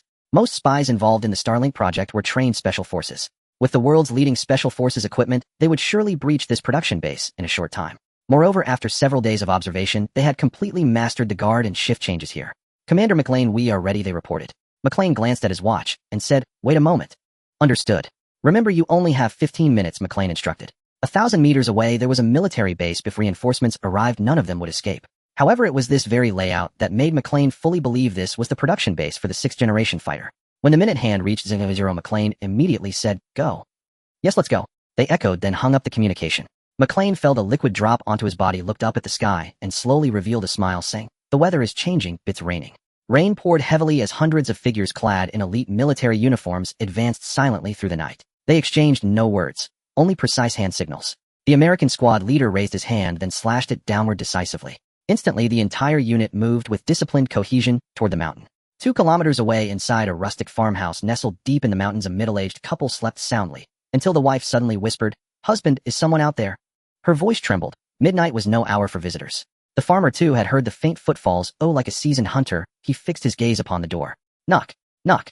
In one swift motion, he leapt from bed and snatched up a broom. Who's there? His tone bristled with vigilance. Could bandits or thieves have come calling at this hour? A clear, calm voice answered from beyond the door. Uncle, please don't be afraid. We're soldiers of the People's Republic of... Still wary, the farmer hesitated, until the soldier added gently, You needn't open the door. I've come only to warn you distant explosions may soon echo. Please don't be startled. The wife gasped. Could we be in danger? No, replied the soldier firmly. You may rest easy. What exactly is happening? The farmer asked, curiosity piqued. The Chinese soldier gazed into the distance and said simply, just a routine military exercise. From 3 directions the assault teams surged forward, swift, silent, impeccably coordinated, toward the designated production facility. Yet almost immediately something felt profoundly wrong.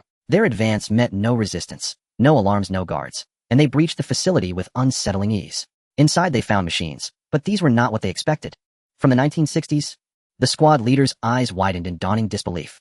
He reached for his radio but the device emitted only static, no signal whatsoever. He barked, fall back. Retreat now was the sole. Years of combat instinct screamed danger. And just as they pivoted to withdraw, the compound flooded with blinding light. They froze, surrounded by rows of rifle barrels, and behind them ranks of armed soldiers. We are soldiers of the People's Republic of China. You are surrounded. Lay down your weapons, immediately. Their commander stood impassive, yet his voice resonated with unshakable authority. Without hesitation, the American soldier raised his weapon. A single gunshot cracked the air. The battle had begun. Far away, McLean heard the report and smiled faintly. By all tactical estimates, victory was certain. This place was too perilous for him. He'd come here in secret, to fulfill his mission alone. As for the Starlink operatives, they were expendable. To him, they held little value. Descending the mountain path, he glanced at his boarding pass. Departure in 3 hours. He imagined the honors awaiting him upon return, and smiled again. Then mid-stride a strange sound made him whirl around. Who's there? Silence. Only stillness. Then, a stray cat leapt from the shadows. McLean and his aide lowered their rifles, sweat glistening on their brows. They hurried downhill, when suddenly a searing spotlight pinned them in place. In that stunned instant a voice rang out. We are soldiers of the People's Republic of China. McLean understood instantly. He fumbled for his phone, panic surging. It was over. His operation had failed. How could it have failed? Then, another gunshot. A sharp burning pain lanced through his hand. He looked down, blood bloomed crimson. From the distant hillside grass, a smoking rifle barrel glinted. A sniper. McLean realized. This was no impromptu ambush. It was a meticulously orchestrated trap. These Chinese operatives hadn't reacted. They'd been waiting. There's no 6th-generation fighter jet, is there? The lead State Security Bureau agent ignored his question. Mr. McLean, you are under arrest. McLean lunged for his weapon. Another shot rang out. His other hand gripping the rifle shattered. Blood welled hot and vivid. Don't you see yet? The agent said calmly, Zhu Ting is one of ours. Impossible. Impossible. McLean's shrieked voice raw with fury. Whore. Inside an opulent private dining room, Lin Feng and Zhu Ting laughed easily over a lavish feast. We ordered far too much. It's wasteful, Zhu Ting remarked. Lin Feng nearly said, this may be your last meal, so you deserve something fine. Instead, he replied lightly, it's nothing. I wouldn't even be charged if I refused to pay. Zhu Ting smiled. She longed to leave yet paused. Tell me, who exactly is your father? That. Lin Feng hesitated. It's all right if you won't say, she offered. You'll know soon enough. Lin Feng nodded. Zhu Ting checked the time. It's late. I should go home. Tonight I'd like. Sorry, Lin Feng. I'm truly exhausted. Then I won't insist, he said with a gentle smile rising. Let me walk you out. No need. I'll take a taxi. Apologies. No trouble at all. He stood calm and composed. We'll meet. He watched her enter the cab standing beneath an umbrella in the rain. From the rear window, Zhu Ting caught sight of him and smiled softly. As the taxi rounded the corner, she told the driver, change course. Take me to the airport. My, I'm so late. The driver chuckled. Home. To China, Zhu Ting replied. You're not Chinese, he asked surprised. You're Mandarin. She said nothing. Only gazed into the rearview mirror at Lin Feng, still holding his umbrella in the rain. A quiet, knowing smile crossed her lips. Fool. The driver frowned, muttering, why curse someone like that? Meanwhile, Lin Feng smiled into the rain-soaked darkness, just as a sleek sports car screeched to a halt before him. Su Chenxi sat behind the wheel. Where'd you get this? Lin Feng asked, intrigued. Too slow a car. I feared losing you, Su Chenxi replied coolly. Can I drive? Lin Feng grinned. I might vomit if I ride with you, Su Chenxi said seriously. That old director. Lin Feng climbed in, exasperated. And in the next breath, Su Chenxi slammed the accelerator, rocketing forward into the stormy night. Despite it being late at night, the flow of people at Donghai International Airport was still considerable. Here Zhu Ting felt a sense of relief. In half an hour she would board the plane, and her future would unfold as she had always dreamed. She imagined this only to be interrupted by a sudden voice from behind. Zhu Ting turned with some annoyance, thinking it was yet another oblivious fan who had recognized her. However, as she turned around, Zhu Ting was left stunned in place. Lin Feng, she exclaimed in shock, even doubting her own eyes. What a coincidence, Lin Feng said with a smile, feigning ignorance. Didn't you say you were tired and needed to go back to rest? Is it that the TV station suddenly assigned you a work trip? Lin Feng continued. Yeah, I really dislike those leaders. Zhu Ting nodded quickly. Haha, these people are just like that. I am too, Lin Feng said with a displeased expression. They suddenly assigned me a task. What task? Can't say. Lin Feng said with an awkward smile. I forgot you are from the military district. Zhu Ting actually wanted to leave Lin Feng, but she couldn't do so hastily without raising suspicion. She suddenly glanced at Su Chenxi next to Lin Feng, feeling a bit curious. Su Chenxi had a refreshing appearance and her looks were undeniable, yet Zhu Ting had hardly noticed her presence. Who is she? Oh, Lin Feng thought for a moment and said, just a little follower, nothing to worry about. Su Chenxi, upon hearing this, remained unfazed, focused on playing a mobile game. The three found a place to sit, and Lin Feng continued to chat about random things. Suddenly Zhu Ting stood up and said, I need to board the plane. Are you going to America? Lin Feng looked at the boarding announcement board and said, what a coincidence, so am I. You. Zhu Ting paused, wondering what Lin Feng was going to America for. Lin Feng took the initiative to stand up and grabbed her luggage, saying we should be on the same flight. Follow me, I'll take you through a... No, that's not necessary. It's fine. Lin Feng approached the airport staff, carrying Zhu Ting's bag, and deliberately said from the military district going to America. The security personnel immediately allowed them to pass, and Lin Feng waved back. At that moment Zhu Ting finally fell. The three walked into a special passage, but as they walked Zhu Ting began to feel something was off.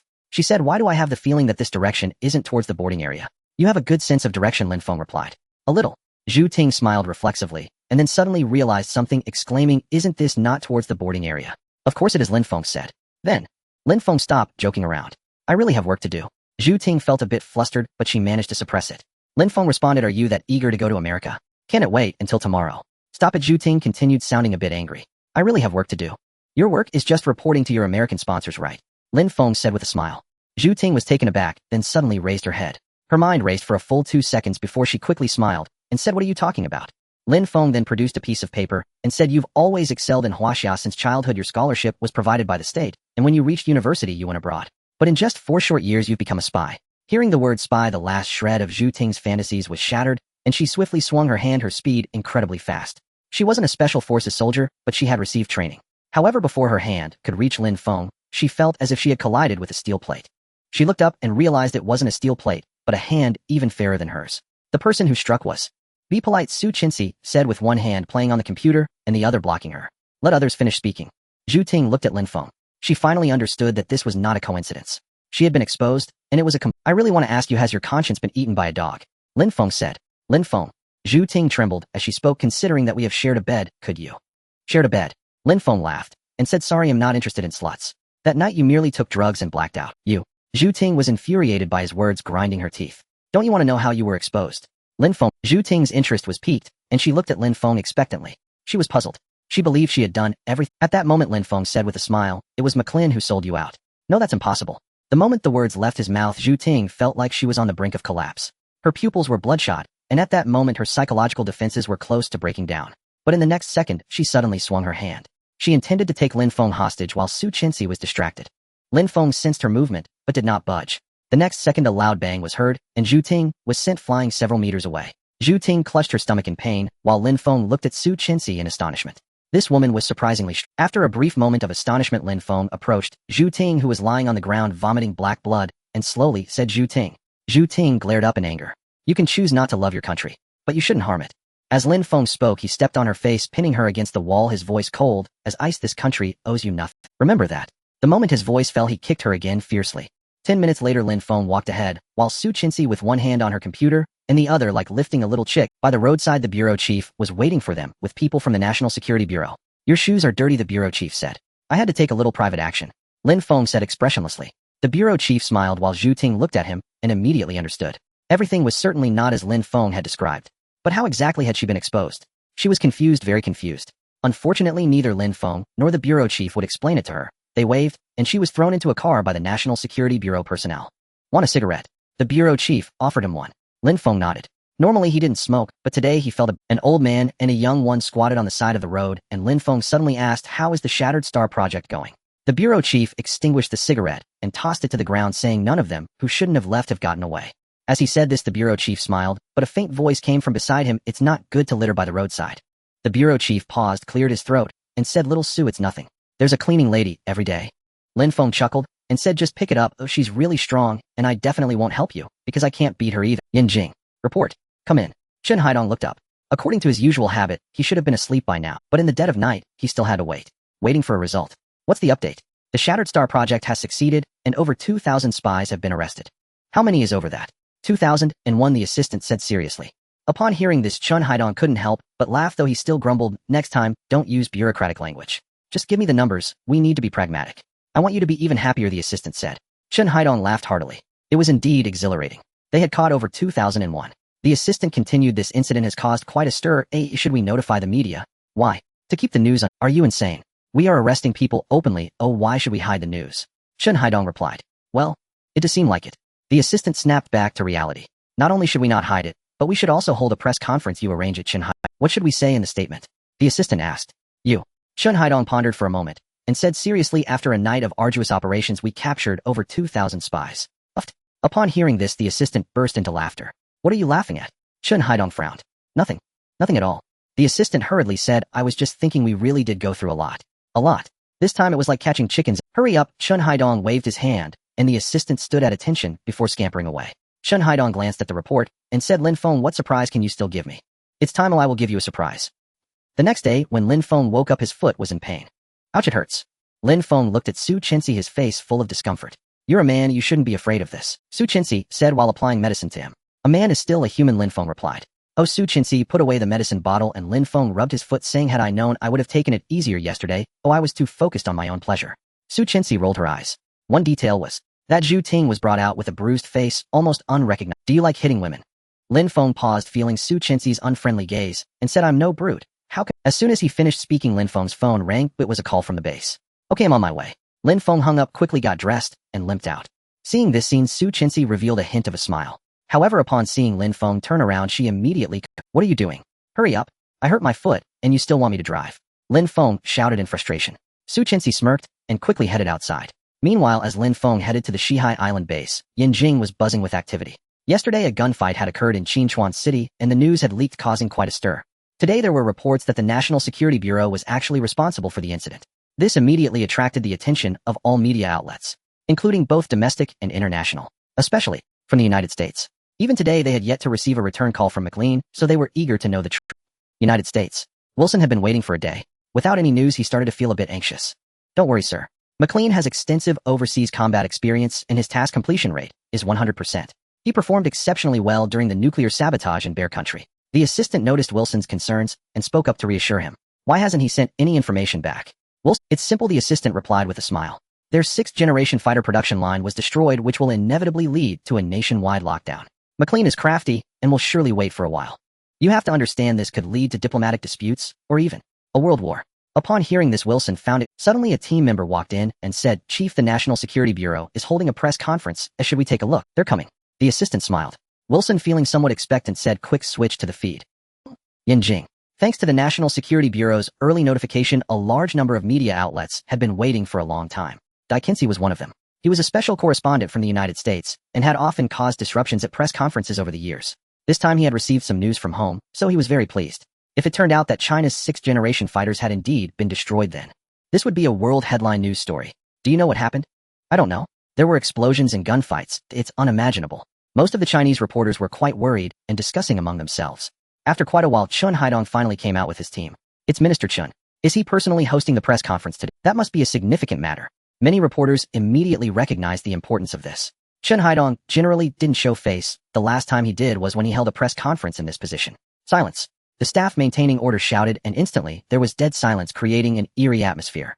Dikinsi, being observant, quickly noticed the fatigue on Chen Haidong's face. He guessed that the sabotage plan had likely succeeded. Chen Haidong sat down and cleared his throat. This press conference had not only captured media attention, but had also gone viral online, especially among netizens in central China, with videos of the fire and explosions being shared on platforms like Douyin and Weibo, garnering view counts in the billions. First of all, I welcome all the media present. I believe everyone is here for the gunfight incident in Qinchuan City yesterday, Chen Haidong stated. At this time, a beautiful female reporter raised her hand. These press conferences often had delays. The reporter from Yinjing News, having received Chen Haidong's nod, stood up and asked, may I inquire what the action yesterday was? Chen Haidong gestured for her to sit down, scanned the room, and finally smiled slightly. This smile made both Dikinsi and Wilson far away shiver. They all realized that something significant was brewing. Then they heard Chen Haidong slowly say, yesterday we received reliable intelligence and dispatched a large number of operatives to dismantle a major espionage case. This is the largest espionage case since the founding of our country. As soon as the words fell, the entire room erupted in an uproar. In the next moment, the venue fell silent, with many journalists left dumbfounded. The assistant sitting beside Chen Haidong cleared his throat, and the reporter from Yinjing quickly came to his senses and began to applaud. In no time, nearly all the media joined in the applause. This made Dikinsi rather awkward, as the clapping sounded extremely jarring. The online reaction was explosive as well. While that's impressive, I'm no longer supporting the War Ignorance Bureau. The National Security Bureau is forever divine. I wonder which country's spy this is. Any questions left? It must be from some country. A large number of internet users were fervently discussing, instantly climbing to the top of every platform's headlines. Meanwhile, a female reporter on site wisely continued to ask, "Can we know what the operation is about?" This is a spy plan aimed at sabotaging the 6th-generation fighter production line. The 6th-generation fighter? Upon hearing this, the crowd erupted in astonishment. In an instant, the crowd was in an uproar both domestically and internationally. Has our country already developed the 6th-generation fighter? When will the test flights begin? When did we start production? Can you share what the 6th-generation fighter is like? Chun Haidong's words landed like a nuclear bomb among the crowd, with reporters rushing to ask questions. Silence. The assistant called out sharply, and the crowd finally quieted down. Chun Haidong said, "Regarding the 6th-generation fighter, you can ask the military department. Our National Security Bureau cannot disclose anything." After saying this, he smiled, and the reporters from Huaxia also smiled in return. "Can we get some details on this operation?" "Of course." Chun Haidong slowly replied. "We received advance notice that spies from a certain country were attempting to sabotage our production line, so we organized a preemptive strategy to capture them." "How many people did you capture?" "Over 2,000, Chun Haidong responded. "What does over 2,000 mean?" "Not convenient to disclose." Chun Haidong smiled slightly, while the assistant rolled his eyes beside him. "Can you tell us how you received the information?" The reporter's question echoed the voices of countless netizens, including Disinfo and Wilson. It failed. It actually failed. Wilson's heart bled. The Starlink project had over 3 billion yuan invested in Huaxia. After all, to make others willingly serve you, one must offer financial temptations. Now it was all wiped out. Moreover, how things would develop afterward was uncertain. Wilson's face darkened as he stared intently at the screen, eager to know the ultimate truth. At this moment, Chun Haidong slowly began to speak. "I must mention one person." Everyone focused their attention on Chun Haidong, wondering who this remarkable figure could be. Under the expectant gazes of the crowd, Chun Haidong slowly continued, "The War Ignorance Bureau. The Bureau Chief." As expected, it was indeed the Bureau Chief.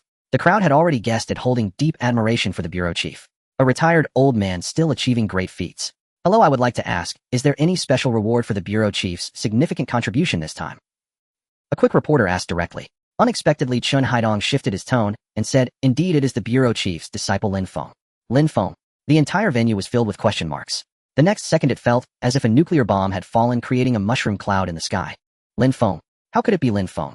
Isn't he the so-called son of a big shot who relies solely on connections? Is this true or false? In no time, many were skeptical, especially the online haters. Impossible, absolutely impossible. This Lin Feng is just using his father's influence to claim credit for himself. Yes, it must be that way. Instantly, the discussions exploded again. Meanwhile, Chun Haidong calmly stated, "I need to mention another figure, Zhu Ting. She is a spy from a certain country." During one of their encounters, Lin Feng keenly discovered her true identity and reported it to the National Security Bureau. With his cooperation, the Shattered Star plan was devised leading to this operation. Hearing Chun Haidong lay out the entire process, the questioning voices instantly dwindled. Indeed, there had been circulating photos of Lin Feng dating Zhu Ting, and at that time, everyone had called him a playboy. I'm sorry. In an instant, the entire internet was moved to tears, with many rushing to apologize. The emergence of Lin Feng's name stirred up massive waves. On the trending list, the top position was occupied by the name Lin Feng. The second was an apology to Lin Feng. According to Weibo's backend data, in just 1 minute, over 30 million people had apologized. The War Ignorance Bureau indeed has no idle hands. Incredible, he deliberately approached the spy, risking his own safety. Others in such a position would usually lower themselves to do such things, but are idle. Indeed, the narrative shifted and Lin Feng became an idol. The atmosphere on-site reached a climax, with reporters eagerly inquiring about specific details. However, Chun Haidong seemed unwilling to elaborate further. "Minister Chun, can you disclose which country's spy it was?" a reporter asked. "That's not very convenient." Chun Haidong's expression turned serious as he stated, "But regarding the actions of this foreign country, our National Security Bureau will undoubtedly retaliate tenfold. And there's more." At this moment, Chun Haidong fixed his gaze on Disinfo, causing the latter to feel increasingly uneasy. The implication was already quite clear. "I hope they will remember this in the future. This is the land of Huaxia, and no random cat or dog can come here to cause trouble." After saying this, Chun Haidong walked away directly. Disinfo was furious, but he dared not speak, and quickly exited. The other journalists on site also hurriedly left. The explosive news from today's press conference needed to be released. Everyone knew that after today, the name Lin Feng would spread throughout the entire country. At that moment, Lin Feng, the person at the center of the press conference, was busy tightening screws. "Let's leave it at that," Lin Feng said while tightening screws to a few scientists beside him. However, the scientists seemed oblivious, huddled together gossiping about something. At first, Lin Feng thought they were engaged in academic research, but as he listened, he realized something was off. One or two of them were actually shouting phrases like "awesome." "What's going on?" Lin Feng frowned, wondering why this group of scientists was so fond of gossip. Yet when Lin Feng approached, he found them all looking up at him with adoring eyes. To put it simply, their eyes were sparkling. Lin Feng swallowed hard and said, "What are you guys doing? I know you haven't seen women in a while, but I'm a man." Incredible. Absolutely astonishing. As Senior Director Lin, how is it possible that someone so young possesses such extraordinary talent? And damn it, I have a son your age, yet he's utterly useless. When I get home, I'll give him a sound beating.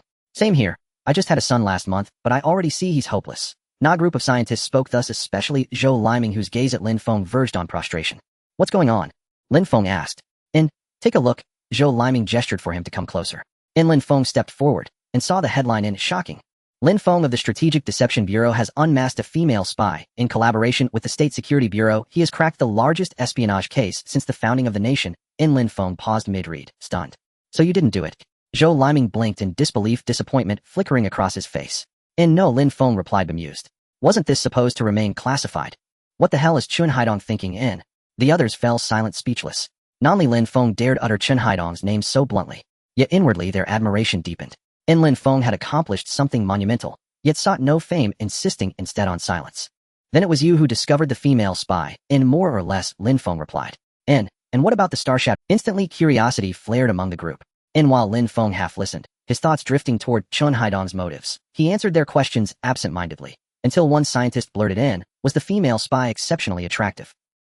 All heads swiveled in unison, gazing at him with undisguised disdain. Yet the scientist stood tall and declared, purely out of professional curiosity. Chun Haidong, Lin Feng. I know exactly who you are, Chun Haidong said with a serene smile, settling into his chair and sipping tea. Anything urgent? If you're going to take credit, why drag my name into it? Lin Feng retorted. That's none of your concern. I don't need to justify State Security Bureau operations to you.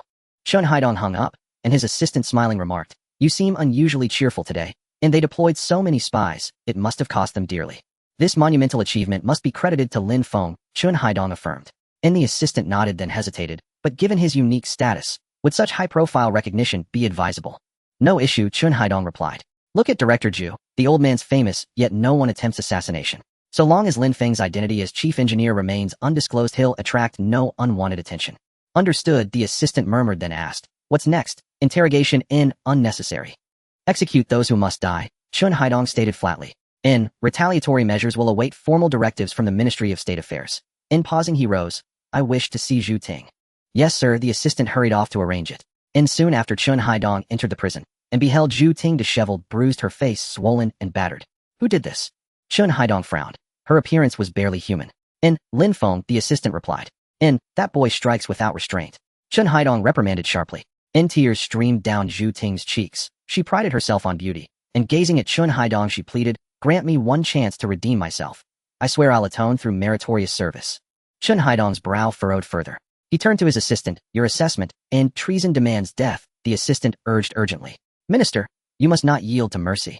No, I will redeem myself, I will. Zhu Ting crawled forward on her knees. Chun Haidong gazed down, voice soft, almost tender. None but sages are free from error. Minister, the assistant cried in alarm. Zhu Ting, sensing a sliver of hope, exclaimed joyfully, I'll reveal everything I know, every detail. But the next instant Chun Haidong's words froze her smile midair. To atone through service, you must deliver. As a trained spy, I'll dispatch you to the United States, to gather intelligence. Then. The assistant faltered. Zhu Ting froze, then screamed in utter despair, No. Chun Haidong's smile twisted, demonic, chilling. To refuse now is futile. You should have foreseen this consequence the moment you chose this path. Kill me, Zhu Ting shrieked. Because of her intel, over 2,000 U.S. spies had perished, and vengeance would be merciless. Most critically, Inch had lost all utility. Of course I won't kill you. Chun Haidong looked at her, disgust plain in his eyes, and said, I'll summon the finest surgeons to restore your appearance, and charter the most advanced aircraft to return you. No. Zhu Ting screamed. Kill me. Don't send me to the U.S. She lunged forward, but Chun Haidong kicked her squarely in the face, sneering, If you possessed courage, you'd end it. Zhu Ting shuddered violently. He had guessed correctly. She lacked the resolve to die by her own hand. And even knowing her fate was sealed, she could not act. She stared at him, despair hollowing her eyes, while he simply turned away, leaving only these words behind, Thank you for delivering such vital intelligence. At those words, Zhu Ting broke into sobs. At last she understood. It had all been a lie from the start. The sixth-generation fighter jet Lin Feng had leaked was entirely fabricated. Lin Feng. Her voice erupted, raw, furious, blood vessels bursting in her eyes. Hey, you didn't hear? That woman tried seducing me, and I didn't budge an inch. Not even down there. The scientists exchanged astonished glances. Get lost, Lin Feng rolled his eyes. A true man never lets his lower body dictate his mind. And ha ha ha. Laughter rippled through the room, yet their reverence for Lin Feng deepened. Nan Lin Feng himself wore a satisfied grin. And damn, and these scientists were lucrative. A single anecdote, a modest boast, and 40,000 points accrued. At this rate, another acquisition would soon follow. And the entire gathering lasted barely half an hour, until Lin Feng— What a— You're facing complications too. Hold on. I'll head to Shihai Island immediately. After a brief exchange, Lin Feng turned to Yang and Senior Yang, I'll leave this in your hands. I have urgent business. Understood. Yang nodded, his expression oddly strained. Nonce Lin Feng vanished from sight. Zhou Liming leaned in. Senior Yang, what's wrong? Are you reluctant to let him go? Do you even grasp what Shihai Island is? Yang asked. Zhou Liming and the other scientists gasped, eyes widening in sudden electric realization. Shihai Island. The aircraft carrier construction base. Could it be? Someone swallowed hard. Senior Director Lin is truly a divine being. Hearing this, all nodded, except one who muttered bitterly, damn it. My son really is less useful than a sweet potato. I will beat him when I get home. Lin Feng had just returned from the West Island. A full week had passed since his departure. While progress on the supercarrier was remarkably swift, it brought back a major problem. Nuclear power. As the supercarrier's energy source, conventional nuclear fission reactors proved incapable of delivering stable high-output propulsion. Controlled nuclear fusion emerged as the optimal solution. Aboard the aircraft, Lin Feng sat deep in thought, when suddenly a system chime rang out. Ding. Mission completed. Ding. The star-shattering initiative has concluded. 2001 spies apprehended. Ding. Reward 400200 points. Hearing this, Lin Feng couldn't suppress a surge of delight. Another 400,000 points, enough once again to redeem a top-tier project. He browsed the system interface, but found no entry for controlled nuclear fusion. Pondering it further, he grew increasing. In truth, current nuclear propulsion technology already sufficed for carrier operations. Yet as projects scaled ever larger and more complex, an energy revolution had become inevitable. Continued reliance on petroleum-based fuels was no longer viable. Lin Feng concluded that controlled nuclear fusion likely belonged to Tier 3 technology, beyond his current redemption threshold. After disembarking, Lin Feng stepped out of the airport terminal and turned to Su Qinxi beside him. Contact Beijing. I need to meet China's foremost nuclear experts. Yes, sir. Su Qinxi nodded, when suddenly a piercing shriek echoed across the concourse. It's Lin Feng. Lin Feng looked up, and instantly sensed something amiss. The entire terminal had begun converging toward him. It really is Lin Feng. So handsome. Brother Lin Feng, you're incredible, capturing so many spies. Lin Feng, I love you. Lin Feng wiped a bead of sweat from his brow. Facing their frenzied adoration, he offered a gentle practice smile, then slipped into the waiting car drenched in perspiration. Glancing inside, he found Su Qinxi already seated. Hey, when did you sneak in? Lin Feng asked, astonished. This woman truly moved like a shadow. I dislike crowded places, she replied. Well, so do I, he retorted. You're my bodyguard. Plot-wise, you're supposed to clear the path ahead of me. Lin Feng protested.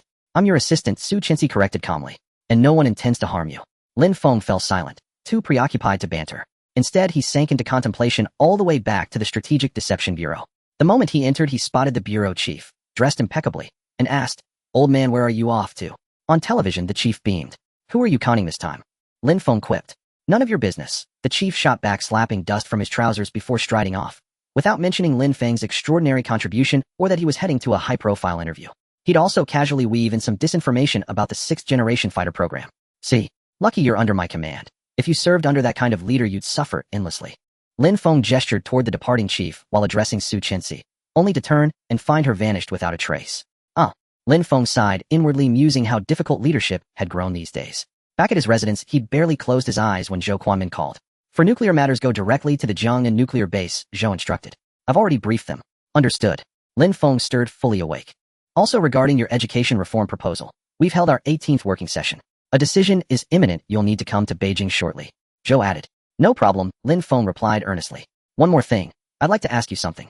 Go ahead. Given the scale of this espionage case, what leverage might we exert on the United States? Lin Feng paused. With such global reverberations, Washington would undoubtedly be rattled. If they truly shattered diplomatic decorum, world instability would follow. For the U.S. to conduct covert sabotage on foreign soil would trigger massive international repercussions. Let me think. Lin Feng murmured, then asked, what if they refuse? Then bomb one of their military bases. Zhou declared bluntly. Lin Feng blinked, stunned by the sudden vulgarity, yet swelled with fierce pride. Today's Eastern Huaxia bore no resemblance to its former self. The rise of Huaxia was unstoppable, and should the U.S. dare provoke war, it held not a shred of fear. At least within its near-seas domain, Huaxia stood unassailable against American might. Later that evening, Lin Feng departed for Jiangnan. Meanwhile, the bureau chief appeared on live television, pontificating confidently. Lin Feng, his tongue isn't exactly refined. He lacks subtlety in concealing his thoughts. Yet his insight is extraordinary. He saw through Zhu Ting's identity as a foreign spy at a single glance. Did my guidance help? He chuckled. Of course it did. Otherwise, how could a young man alone possibly unravel such deception? Oh, and the 6th-generation fighter. Don't worry, we've relocated it to a secure site. In just a few months, it'll soar across the skies. Watching aboard the flight, Lin Feng muttered under his breath, figured he'd vanished somewhere, absent during critical work, yet first in line to claim credit. Still, he harbored no real resentment. The chief's remarks were calculated, designed to reinforce Lin Feng's public persona, brilliant, yet still youthful and impressionable. Thus his words carried weight and credibility. Upon landing smoothly, Lin Feng proceeded directly to the Jiangnan nuclear base. At the gate, Director Pan Wenguang awaited, nervous and uncertain.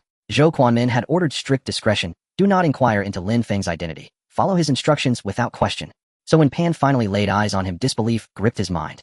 He knew well, if Lin Feng were merely a privileged official's son, such treatment would be unthinkable. Director Zhang, greetings, Lin Feng said, courteously extending his hand. Pan snapped to attention and clasped it firmly. I'd heard this was China's largest nuclear base. Honored to witness it firsthand, Lin Feng remarked with a warm smile. Pan Wenguang's impression of him softened instantly. Gazing around the facility, he sighed wistfully. It's been quite some time. The very first nuclear base we built stands right here. As they walked inside, Pan said, our leading nuclear scientists are already assembled and awaiting you. The moment Lin Feng entered, heated debate erupted within. Experts from the same field, meeting face to face, always made for particularly spirited exchanges. Old Li Wai remained so stubborn. I've told you repeatedly, magnetic confinement fusion under Tier 7 technology is physically unattainable with our current equipment. First, we must achieve net energy gain from fusion reactions. Your proposals are irrelevant. Enough bickering. The U.S.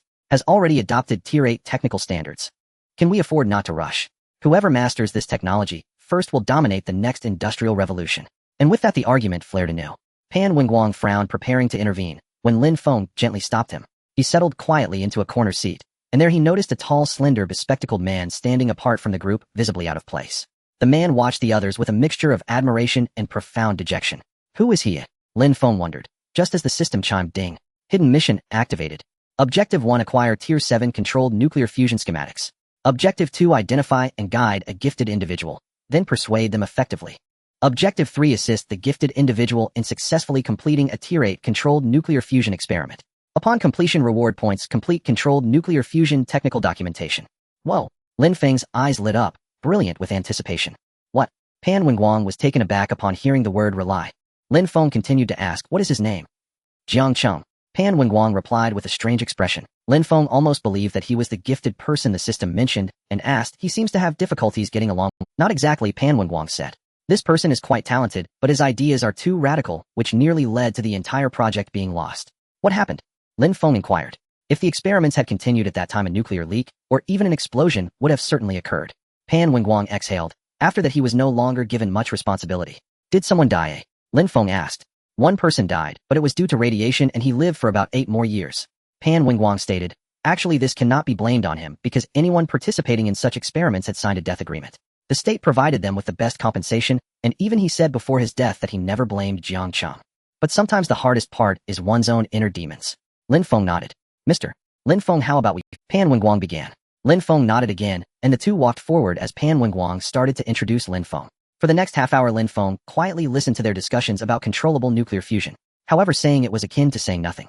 In the end, Lin Feng glanced towards the corner where Jiang Cheng was, and said, Dr. Jiang, what do you think? Jiang Cheng paused. Although he was puzzled as to why Lin Feng had his eyes on him, he still said, what these academicians have said and seen is already the best. I have no additions. Lin Feng noticed that there was no light left in his eyes. By the end of the meeting, Lin Feng instructed Pan Wenguang to dismiss everyone, and then said, let him stay and come with me. Pan Wenguang paused, somewhat confused, but still went to find him.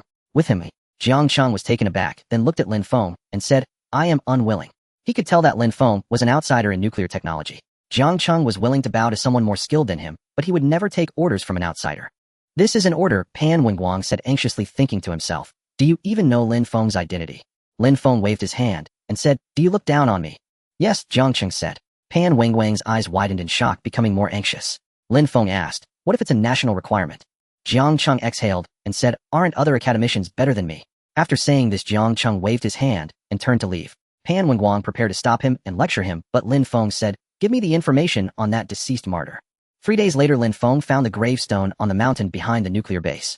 Looking around, he saw a gravestone. How many scientists and technicians had poured their hearts and souls into creating today's advanced nuclear technology in China? I bought too few flowers. Lin Feng said this.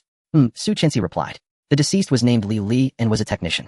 According to Pan Wenguang, she was Jiang Cheng's disciple. The two slightly bowed. After a while they saw Jiang Cheng coming. Lin Feng knew he would come, because today was Li Li's birthday. When Jiang Cheng saw Lin Feng he was first stunned, but then gritted his teeth. He placed flowers and a roasted chicken in front of Li Li's gravestone, and then knelt on the ground. He bowed his head 3 times, a total of 9 times. Finally he seemed to choke up and said, "Can you leave first?" Su Chenxi was about to leave, but Lin Feng said, "Are you afraid we will see your weak side? Can you leave?" Jiang Cheng roared, his mental state nearing collapse.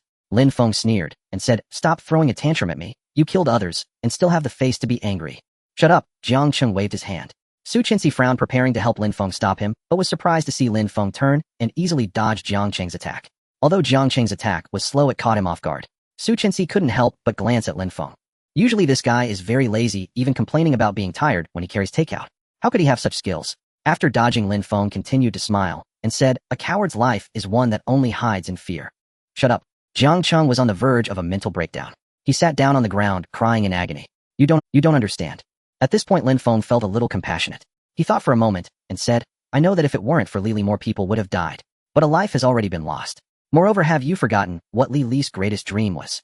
Jiang Cheng, everyone makes mistakes. If you truly feel guilty towards her, then please help her fulfill her dream. One day you can meet her with her dream, and I believe she won't blame you." Lin Feng said this and dropped a piece of paper saying, "If you think it over, come find me here." "Will he come?" Su Chenxi looked at Lin Feng. Lin Feng remained silent, only glancing at the time, and said, "If he doesn't come, then leave. Shouldn't you try to persuade him? Anyone working under me cannot be a coward, even if his skills are exceptional." Lin Feng. As soon as Lin Feng's words fell, Su Chenxi glanced outside the door, and then said, "It seems I must leave first." Lin Feng nodded. Su Chenxi then walked towards the door, opened it, and Jiang Cheng was just outside. He entered looking at Lin Feng.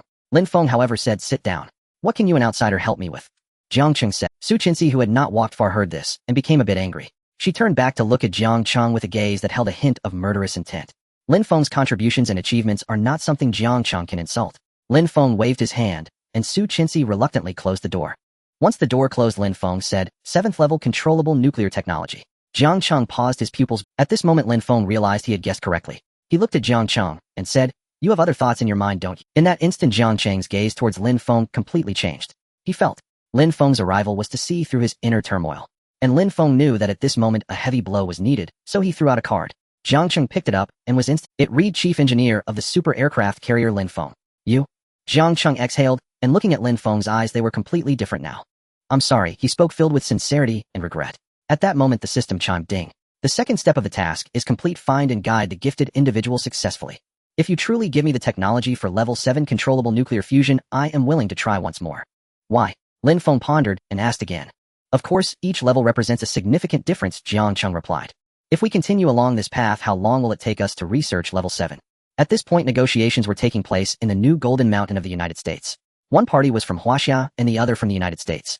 This negotiation meeting was not public, but the stakes were quite high. "You're talking nonsense. If you don't compensate, I'll blow it up. Come on, we'll go down together." Zhou Quanmin slammed the table and stood up, shouting loudly. "You." Lanceboat felt both angry and helpless. Before coming he had heard that Zhou Quanmin was usually easy to talk to, but he never expected him to completely change. This incident was indeed the fault of the United States because they had made the first move. Huaxia was no longer what it used to be. If other countries were allowed to act without repercussions, then Huaxia would be seen as a soft target. From the U.S. perspective, first they feared exposure and discussions from other countries. After all, they had a host of smaller allies, and if something like this happened, they worried that their support would wane. Second, they genuinely feared that Huaxia might retaliate. After all, Huaxia's bottom line was clear. Capturing over 2,000 spies would surely lead to fears of betrayals. That's it for today. I'm hungry, let's end this. Zhou Quanmin patted his backside and strutted out. Lanceboat was furious and directly called Wilson, cursing him thoroughly, making the assistant beside him tremble in fear. "What's going on?" Lanceboat inquired. "We found Zhu Ting on a flight to the U.S., the assistant replied. "And then? She said she had intelligence too." "What? Why don't you just capture her and throw her in prison to torture her?" Lanceboat shouted. "What value does she have? Isn't it enough of a harm already?" Yes, the assistant nodded repeatedly. That night Zhou Quanmin rubbed his temples. In truth, he hadn't figured out what he wanted. He decided to aim high. For instance, he wanted 7 or 8 aircraft carriers. Or perhaps an overseas military base. Whatever, he would gradually test the bottom line of the Americans. "Sir, Mr. Lin Feng is looking for you." The assistant entered and slightly bowed. Quickly Zhou Quanmin immediately stood up. Although he was tired, hearing Lin Feng's name instantly revitalized him. He quickly picked up the phone and Lin Feng's voice rang out. "What? Controllable nuclear fusion? Not possible. I think asking for 7 aircraft carriers is more reasonable. Actually, I don't need that many levels. Oh, just level 7 is sufficient. What does level 7 mean? Zhou Quanmin was definitely a layman. They've already reached level 8. Oh, level 7 is outdated. Then what do we need him for? Zhou Quanmin replied. Zhou Quanmin remained calm, implying that he did not require much. Do you know what controllable nuclear fusion is? Then why say anything? Lance Porter replied, absolutely impossible. Take your time to consider it. There's nothing to— Then let's sever ties. Zhou Quanmin rolled up his sleeves, just like yesterday, slamming the table as he declared, if you don't want to play, then I won't either. Regardless, this time we in Huaxia absolutely demand justice. With that, Zhou Quanmin stood up, gathered his team, and walked out. Lance Porter, witnessing this scene, was nearly driven mad. Damn, can we not have a decent meeting? It's so annoying. With that thought, he picked up his phone and cursed Wilson harshly. Upon exiting the conference room, the assistant glanced at Zhou Quanmin and quietly said, Mr. Lin Feng only wanted— You clearly don't understand the art of negotiation. Level 8 is definitely impossible, the assistant replied. I know, but you have to push him to the edge. That's how people are. They don't appreciate the face given to them. Zhou Quanmin said, should we suggest a lower proposal tomorrow? The assistant smiled and said, boss, I get it now. You get what? Zhou Quanmin explained, if we propose lower, we can add some extra conditions. The assistant, upon hearing this, finally understood. Old ginger is still spicier. Lance Porter immediately returned to convene an expert meeting. The leading nuclear technology expert, upon hearing Zhou Quanmin's implication, sneered and said, impossible, absolutely impossible. Others also scoffed. The ultimate level of controllable nuclear technology is level 10. Each level of research requires a tremendous cost. The U.S. Department of Technology was under immense pressure just to reach level 8. If they were to relinquish this achievement, no one would accept it. Controllable nuclear technology represents the future of Blue Star. The expert said earnestly. Lance Porter naturally knew this. He sighed as an expert added, however, level 7 is possible. First of all, level 7 nuclear ignition belongs to conventional ignition akin to an artificial sun. At this technological level, it's actually not too profound. The expert continued, but you know how adept Huaxia is at learning? They've certainly taken a lot of our technology in recent years, Lance Porter said angrily. Let me finish. The expert said calmly. To transition from level 7 to level 8 requires a device called the Doru's device, which Huaxia currently cannot produce. This is our latest invention. There's only one in the world. Hearing this, Lance Porter still felt uneasy and asked, absolutely, the expert replied. Don't worry, even if they reach level 7, they can only remain at that level forever. After the meeting concluded, Lance Porter had another sleepless night because he had no idea what crazy idea Zhou Quanmin would propose the next day. When they met the following day, Zhou Quanmin immediately asked, what have you considered? Damn.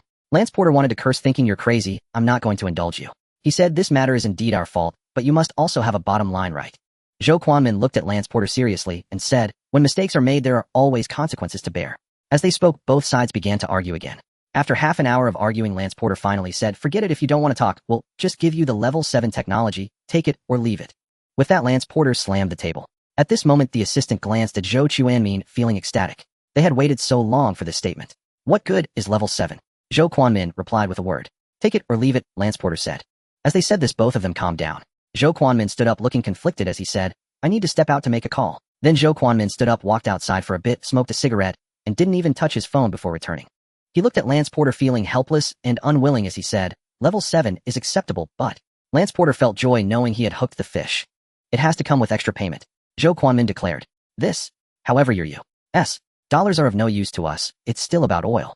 Zhou Quanmin continued, and upon hearing this, Lance Porter let out a sigh of relief, saying, exactly, let's have a good— The next morning, Lin Feng received news about Zhou Quanmin. At that moment, Lin Feng was ecstatic. Level 7 controllable nuclear technology means he had completed the first 2 tasks. Now only the last one remains. When can it be transmitted over? Lin Feng asked. I'll send it to you as soon as I return, Zhou Quanmin replied.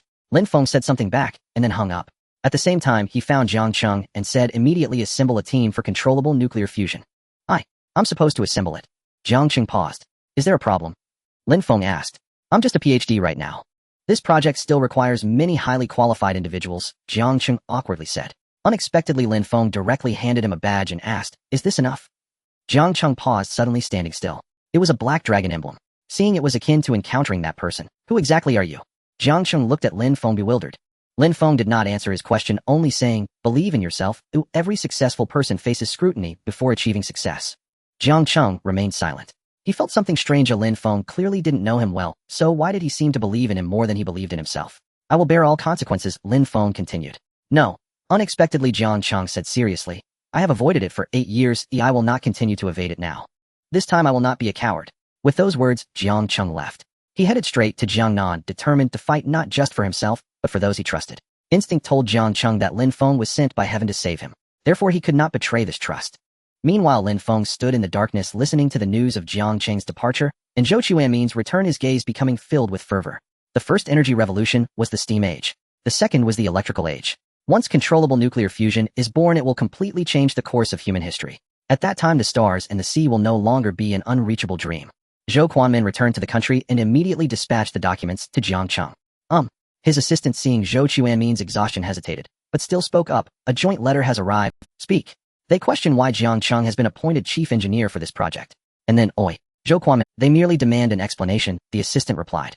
After all, there are countless nuclear specialists, especially among the senior ones. Zhou Quanmin frowned. He did not concern himself with such matters. If Lin Feng had full confidence in this endeavor, then he trusted Lin Feng's judgment. Unconditionally. How shall I respond? The assistant handed Zhou Quanmin the letter. He took it, scanned the long list of signatures, and after a moment's thought signed 2 crisp characters, acknowledged. The assistant watched silently until Zhou Quanmin looked up. What is it? Go stamp it and send it out. Why are you standing there? That's it. I mean, just like that. Go on. I'm exhausted. Zhou Quanmin waved dismissively. Only then did the assistant snap to attention and hurry away. Meanwhile, in Yinjing, Chun Haidong was roused from deep sleep late that night. What is it? The State Affairs Department has issued a classified filing. What classification level? Triples. Chun Haidong leapt upright. What project is it? Controlled nuclear fusion. Damn it. He cursed under his breath while hastily dressing, heart pounding with exhilaration. Could it actually work? Don't ask me. I'm just delivering the message. Then who's the Triples project's chief engineer? The filing lists Jiang Cheng, but what? Chun Haidong's patience wore thin. The State Affairs Department has annotated Lin Feng as the lead. It's true. Holy hell. Chun Haidong swore outright. Is Lin Feng even human? I've asked myself the same question. Fine. I'll return at once. Stunned, Chun Haidong reflected orbital weaponry supercarriers controlled nuclear fusion. Lin Feng had single-handedly delivered 3 paradigm-shifting projects upon his arrival. As he strode toward the door, his assistant added, one more thing. What? Director? Sir. The assistant forwarded a video clip. SHD. Chun Haidong exploded. Now what do we do? What are we waiting for? Invite him in for tea. What else? The assistant blinked, then snapped to attention. Yes, sir. Later that same night, the director, just fallen asleep, was jolted awake by a knock at his door. Who is it? Open up. It's the water meter inspector. Get lost. National Security Bureau. Reluctantly, the director rose and opened the door, muttering, if you're looking for Lin Feng, go find him yourself. He may be under my Strategic Deception Bureau, but he answers to no one but himself. At that moment, the agent produced a document. The director leaned in and recoiled in shock. It read, arrest warrant. Then came the agent's calm voice. Comrade Zhang, you are suspected of leaking state secrets. You are hereby placed under arrest. You have the right to remain silent, or to speak, but either way you will accompany us. The director erupted in fury. The agent gestured, and 2 others stepped forward, seizing him firmly, yet adding apologetically, standard procedure. The director complied smoothly, even as he protested. You may arrest me, but at least give me a reason. The agent paused, then asked quietly, truly, you don't know? Of course not. Did you mention our controlled nuclear fusion research on yesterday's broadcast? The director's face darkened instantly. No, I swear I didn't mean to. I had no idea. We know. The file was only established today. Then I'm innocent. Nonetheless, investigation is mandatory. After a pause, curiosity overcame indignation. Since I'm already detained, may I at least know who this extraordinary person is? The agent's expression turned oddly strained. Do I know him? The director blinked in surprise. Could he really know someone so formidable? The agent cleared his throat awkwardly. He's your apprentice. I knew it. My apprentices are always exceptional. Wait, my apprentice. The director suddenly grasped it. Of his 3 disciples, 2 were instantly ruled out, leaving Lin Feng. Realization struck, and before the agent could nod, he roared, that little bastard. Betraying me. A sharp chuckle escaped Lin Feng as he watched the director, handcuffed inside the National Security Bureau. You're still laughing? Still laughing? The director, disheveled and furious, snarled. I came here to rescue you, and now you mock me? Lin Feng rubbed his ear and signaled the agents to release him. Didn't you say you'd warn me in advance? I told you, the file was created today. The director scoffed, shaking off the cuffs, grumbling all the while, yet gazing at Lin Feng as if beholding what kind of anomaly had he truly taken under his wing. In mere months, 3 world-altering projects, each led by him as chief engineer. Absurd. Beyond absurd. At that moment, Chun Haidong entered, smiling wryly at the director. You're the first person ever to walk and get detained, walk out, and walk back in again. Shoo. The director waved him off. Just routine, Chun Haidong said. I traveled all this way. Let me treat. The director remained unimpressed. Not hungry. If it's free, I'll eat. Then turning to Lin Feng, join us. I'll pass. I need to visit the State Affairs Department. Chun Haidong fell silent. He knew Lin Feng was perpetually occupied. In fact, he'd insisted Lin Feng needn't attend, detaining the director for 48 hours would have sufficed. But Lin Feng had insisted. He had urgent business in Yanjing. After bidding farewell, he departed. Chen Haidong watched his retreating figure and sighed softly, a true prodigy. The director chuckled. He's my prodigy, of the Strategic Deception Bureau. Don't flatter yourself. He'd have left long ago, if he hadn't chosen to stay. So, is he officially mine now? The director grinned. We acknowledge your brilliance. Haha, given how extraordinary your apprentice is, won't you treat us to dinner? Go to hell, you just offered. Fine, I'll pay. How stingy you are. Chen Haidong sighed again. If I had an apprentice like him, I'd throw a banquet. Get lost. When Lin Feng arrived at the Ministry of State Affairs, the hour had already grown late. At Zhou Quanmin's arrangement, he took lodgings nearby. Deep down, he already knew the purpose of this journey. All the major projects had been put forward, not merely a matter of funding, but something more. Reform had become indispensable. In present-day Huaxiao, the cult of entertainment reigned supreme, and that could not continue. Moreover, the excessive pursuit of commerce and comfort had buried countless talents. Lin Feng was determined to change it. Late at night, Zhou Quanmin came to his quarters and knocked on the door. "You're not asleep, are you?" Zhou said as he entered and saw Lin Feng studying blueprints. "Not yet," Lin Feng answered, hurriedly rising. "Sit down." Zhou said this, and Lin Feng smiled. "He is not in Yinjing," Zhou continued, "but he asked me to extend his greetings to you." Lin Feng froze for a moment, and then stood. He naturally understood whom Zhou represented. After brief pleasantries, Zhou said, "Tomorrow is the final meeting. The assembly is divided into two camps. Who do you think will win?" Lin Feng asked. "Hard to say," Zhou replied, "but including you there will be only 13 people tomorrow. The final vote will decide everything." Lin Feng nodded in understanding. After all, this was a meeting that could alter the nation's destiny. The next morning after breakfast, Lin Feng went to the State Hall. The place was tightly secured and surrounded. Lin Feng passed without a security check and discovered his seat had been placed surprisingly near the front. Soon others began to arrive one after another. There were representatives from the military district, the economic district, the technology district, the medical district, the education district, and so on.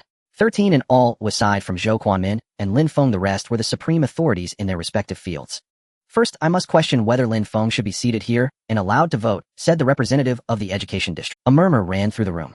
Some knew Lin Feng's background was not simple, but matters like space-based weapons and aircraft carriers were top secret. Information the Education Bureau could hardly have known. "There is no need to debate this further," Zhou said coldly. The education district aligned with the opposition. As expected, the education district snapped, "Such a weighty matter. You're letting a 19-year-old cast a vote without it." At that moment, Li Guochang of the military district slammed the table and declared the military district supports him. Li Guochang had once taken part in decisions about space-based weapons and therefore knew Lin Feng's merits. "Li, shut up," Li Guochang replied, his temper flaring. "If you don't want to attend, then leave." The education representative was furious but dared not persist, seeing Zhou Quanmin's hostile gaze. "The meeting begins. No more irrelevant remarks," Zhou announced. The economic district spoke up. "I am personally opposed. Since opening the economy, our development has been evident. If we suddenly reform and the economy regresses, the consequences will be severe." "I agree," raised the education district. "Me too," said the medical district. "What about technological blockades?" someone from the technology district asked. The technology elder rose, voice imbued with conviction. "Do not forget that we once led all of launching. It was because previous eras neglected technology that we suffered the consequences. Now it is different," the economic district countered. "Economic development is the hard reality. You are gambling with the nation," the education representative cried. Voices rose, and the meeting grew heated. Lin Feng remained silent. He could see how thorny this debate would be. If they voted now, it would be 9-4. Lin Feng glanced at Zhou, who nodded. "Everyone, I would like to say a few words." Lin Feng spoke. All eyes turned to a few looked dismissive. He did not care. He looked steadily at them and began, "I know how hard your generation has fought to reach this point. Some of you walked out of pools of blood, some emerged from poverty, but..." He paused. "Science and technology are the primary productive forces. Yet the reverse is also true. Only by liberating productive forces can we truly liberate technology." The economic chief sneered, "Nonsense. Kid, you know nothing of economics." The economic district's leader exploded in anger. "Shut up!" Zhou banged the table and roared. "Anyone who insults Lin Feng again, leave now." Li Guochang stood, as well his stance unmistakable. In an instant, everyone backed down. Though equal in name, all understood how much weight these two men carried. Lin Feng seemed not to hear, and continued, "I do not understand economics. But I know one truth: the backward are beat. Today a chance stands before us like gunpowder once stood upon our land, like glass once did. An opportunity that transforms everything. You may look upon the rivers and mountains before you, but can you see the realm your descendants will inherit?" He demanded. "Our ancestors endured unimaginable suffering with flesh and blood. They bought this era. I do not wish that one day our children must again, because of backwardness, rely on flesh and blood to save the people. Thank you." Lin Feng finished and sat down. Yet the hall pulsed with fervor as some hardened hands began to waver. Many looked at Lin Feng with newly altered eyes. They realized the young man before them was no ordinary youth. Zhou sensed the moment and moved to call the vote. No one spoke. Each silently took a slip and began to write. Minutes later, the counting began. Lin Feng watched the ballot box with tension. He could understand these people. However sharp their words, they sought only the nation's good. One vote. In favor. One vote. Opposed. Opposed. In favor. Opposed. Time passed, and the room grew heavy with breath. 6-6. One vote remained. Lin Feng, Zhou Quanmin, and Li Guocheng all held their breath. At that moment, Zhou slowly unfolded his slip and closed his eyes in despair. It read oppose. He could not accept it, but he read aloud oppose. The opposing faction visibly relaxed. The education representative even smiled and said announce it. Zhou wanted to comfort Lin Feng, but saw that Lin's gaze remained unbowed. He hesitated, then felt an urge to speak. He knew doing so bent the rules, but he could not hold back. At that instant, the door was flung open. Everyone fell silent. Who would dare burst in now? Hailongwei agents moved ahead, flanking the entrance. The assembly was stunned once more and rose to their feet. Only one person could command the Hailongwei to enter first. I have not cast my vote, yet came a mature, powerful voice. As the conversation unfolded, everyone slightly bowed. Lin Feng did the same.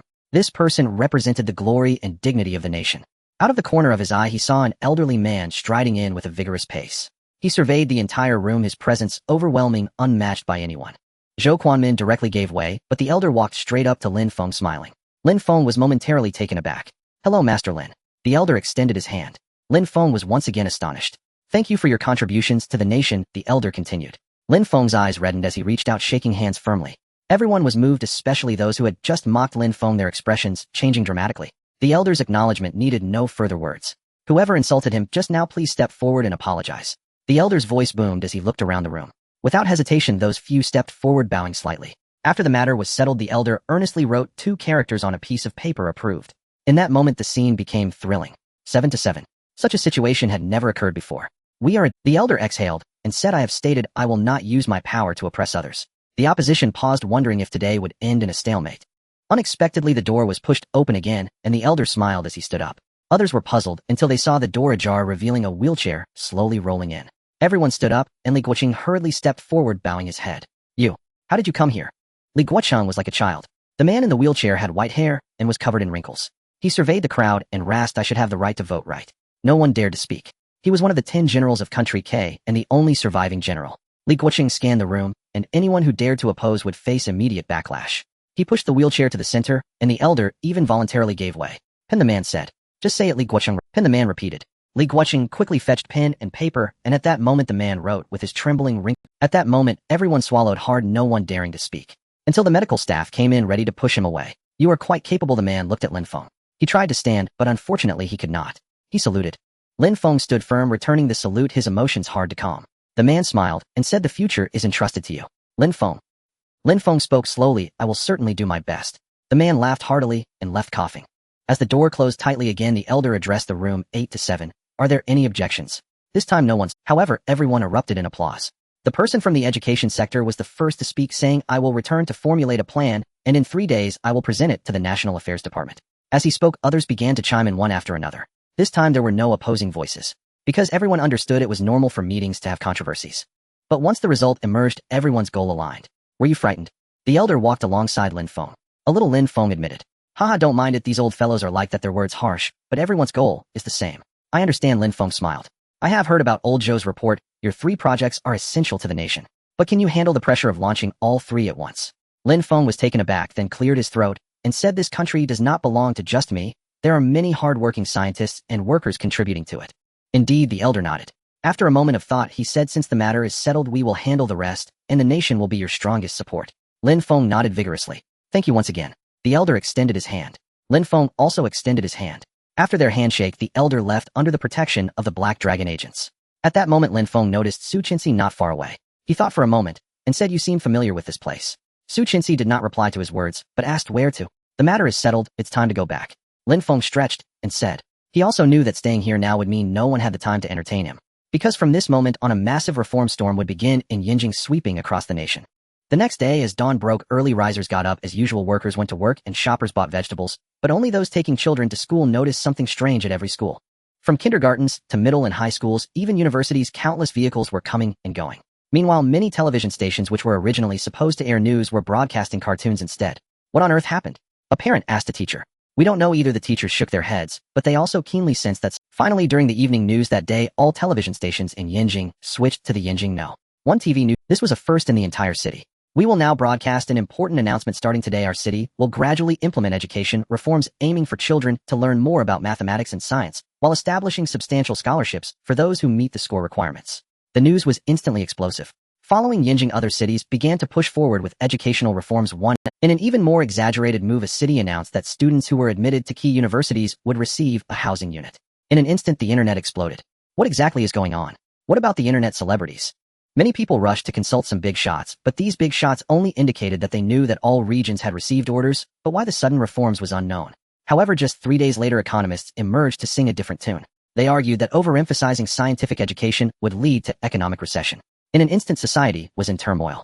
Nonetheless, all reforms were gradually underway. It was soon discovered that despite the unrest, prices were not rising, but instead falling. This left economists baffled, unable to come up with an explanation. Meanwhile, the higher-ups at the Ministry of Foreign Affairs were one team after another was dispatched, while simultaneously receiving one foreign delegation after another. Lin Feng returned to Donghai City, noticing the developments around him. The scientists beside him sighed, lamenting that if China had valued science earlier, the nation's technology would be far more advanced today. I wonder who pushed this forward, Zhou Liming said excitedly. Lin Feng smiled, and Yang and beside him also offered. Others were not qualified to know, but Yang and indeed had the right to know. He felt it was incredible that such a young person could drive such a significant reform and succeed. Master Lin, at this rate we might finish ahead of schedule, Zhou Liming said joyfully. Lin Feng turned around gradually, seeing the outline of the heavenly sword. In the following days, Lin Feng stayed at the base occasionally, checking on the controllable nuclear fusion developments. Jiang Cheng had completed the team and taken people to the northwestern desert. As for the aircraft carrier, progress was rapid, and it was predicted that it could be completed about 10 days early. On the 7th day, Lin Feng left the base preparing to visit the Shihai Island base, but just as he stepped outside, he saw the bureau chief. Where are you going? Off to an interview again. Just be careful not to say anything reckless this time, Lin Feng said. No, the bureau chief replied, energetically smiling. I'm going to sell something. Sell what? The bureau chief squinted, whispering, weapons. Isn't that the business department's job? What does it have to do with the War Ignorance Bureau? When it comes to tricking people. No, I mean when it's time to have a heart-o-heart, we are definitely needed, the bureau chief said awkwardly. In this world, only true feelings can move people. Lin Feng rolled his eyes and asked, just tell me who is coming this time. Hee, the bureau chief laughed, it's the dog magnate. Upon hearing this, Lin Feng instantly perked up. The dog magnate is a nickname representing a certain oil-rich nation in West Asia, which had previously made a shocking deal with China. If you have time, join us. The prince of the dog magnate specifically requested to meet you, the bureau chief said. Nonsense, Lin Feng was skeptical. The bureau chief replied, the previous Shattered Star plan has spread abroad. That prince is an anti-American, having been bullied by the Americans before. He said you're quite cool, you should lend a helping hand. Lin Feng pondered for a moment. He indeed had some responsibility for the current situation, as China had engaged in many transactions recently, primarily to stockpile supplies. All right, Lin Feng nodded and got into the car with the bureau chief. However, even the bureau chief himself did not expect that his unintentional invitation today would lead to the emergence of a universe-level unscrupulous black merchant. He still had a bit of conscience, but not much. Hello. The bureau chief still had the demeanor of a leader, walking over slowly as the mayor of Donghai City began to introduce him to the people of the dog magnate. This is... The mayor glanced at Lin Feng, swallowing hard. In truth, he didn't know how to introduce Lin Feng. However, there were rumors that Lin Feng had a very deep background. Lin Feng, a relatively young man with a headscarf, stepped forward from the crowd of the dog magnate, extending his hand with excitement and calling out in rough Chinese. Lin Feng paused and realized that this must be the prince of the dog magnate, Turkey. Hello? At first, Lin Feng felt a bit restrained, but he didn't expect Turkey to be like a little fan, pulling Lin Feng and eagerly asking about the details of the Shattered Star plan. Lin Feng thought for a moment and still revealed some information, such as how to deceive Zhu Ting. Impressive. Turkey was pumped up, looking at Lin Feng with even more admiration. Mr. Lin Feng, your observational skills are wasted not being a special forces soldier. Haha, Lin Feng chuckled. As they chatted, Lin Feng led him into the exhibition area. For the dog magnate, what they valued most from China was military equipment. The situation in the West Asia region was already turbulent, and maintaining strong military equipment was the hard truth. Soon a specialist began to introduce the equipment. These pieces of equipment were all products from China's previous generation. Nevertheless, Turkey and his group were still very happy, as these items were quite good. However, the money from the transaction was too little, only a few $100 billion. In the evening, Turkey invited Lin Feng to dinner, to which Lin Feng agreed. You guys in China have always had great cuisine. At the dinner table, Turkey praised endlessly. However, Lin Feng saw the glimmer of intelligence in Turkey's pupils. No one in this world is foolish. Although Turkey appeared simple upon careful thought, it was clear that a country would choose him as a leader for a reason. This afternoon I noticed Mr. Lin Feng's attitude while listening to the introductions was quite average, Turkey said with a warm smile. Lin Feng knew the performance was starting, pretending to be ignorant, and asked, Of course I'm happy to meet the prince today. I'm not talking about that. Then you mean? You've seen a lot and surely know that these weapons are not the most advanced. This? Lin Feng's expression was awkward, perfectly timed. Seeing this, Turkey was convinced of his judgment, and said, Now you can trade satellite technology with country D, I presume. Lin Feng's face darkened. I'm sorry, Turkey quickly added. It's just that we've always been a friendly nation with China. I just want to help you as much as I can. Don't worry, the price will definitely satisfy you. Lin Feng stood up, pacing back and forth. He thought for a moment, and suddenly scanned the surroundings, prompting Turkey to quickly send others out. Once the private room was empty, Lin Feng said, "We do have a piece of weaponry that is prepared for sale, but we are considering the—" Turkey paused and asked, "Aren't you considering us?" "I fear the old Americans." Lin Feng hinted. Turkey immediately understood and asked, "What is it?" Lin Feng leaned close to his ear and whispered two words, causing Turkey's pupils to widen in surprise. "Aircraft. Aircraft carrier." Turkey was stunned. Previously, China had spent a significant amount of money to build aircraft carriers, and now they were selling one. It seemed that China really had no way out due to the American blockade. "I won't tell just anyone." Lin Feng looked at Prince Turkey and said, "It was originally not for sale, but if the price is right, I might consider it. Rest assured, I will definitely give you a satisfactory price." Prince Turkey was excited. They were in the oil business and placed great importance on naval power. Now that China was actually willing to sell an aircraft carrier, they had to secure it at all costs. "I'll head back to hold a meeting right away." Turkey left as if he had received a boost of energy. Just as he left, the bureau chief appeared and asked, "You're quite clever hiding this aircraft carrier option in advance." Lin Feng smiled and said, "In business, it's all about mutual consent." I didn't force him. "Goodbye, my friend." "Goodbye." Beneath the airport terminal, Lin Feng and Turkey embraced warmly. Turkey boarded the aircraft, brimming with exhilaration, while Lin Feng stood equally animated, eyes gleaming as he examined the contract in his hand and listened to the system's chime ding. "You have successfully persuaded Turkey Principal. Reward 2,000 points." Lin Feng's smile widened. Beside him, Director Zhu and the mayor of Donghai City stood utterly stunned. "Mr. Lin Feng, did you previously engage in business?" the mayor asked. "Or perhaps—" Director Zhu wiped sweat from his brow and replied hesitantly. "This transaction totaled $340 billion. As Lin Feng explained, this sum represented the full price of an aircraft carrier. The fighter jets and other ancillary systems were included at no extra cost. Moreover, Beidou's satellite navigation services would be provided free of charge, along with lifetime warranty coverage for the carrier itself. Most astonishingly, however, was the following provision: for the next 2 years, China would be permitted to import oil from the Gulf state at 70% of prevailing international market prices, albeit strictly for domestic consumption within Chinese territory." This outcome vastly exceeded the leadership's initial expectations for the deal. Senior officials had projected a total value of $200 billion, and the Gulf state had already been pre-selected as the buyer. After all, given its immense wealth and strong appetite for such acquisitions, the Gulf state was the most logical purchaser. Now China had unexpectedly secured over $100 billion in additional revenue and gained privileged access to discounted oil. To them, it was nothing short of a windfall. "Why include this condition?"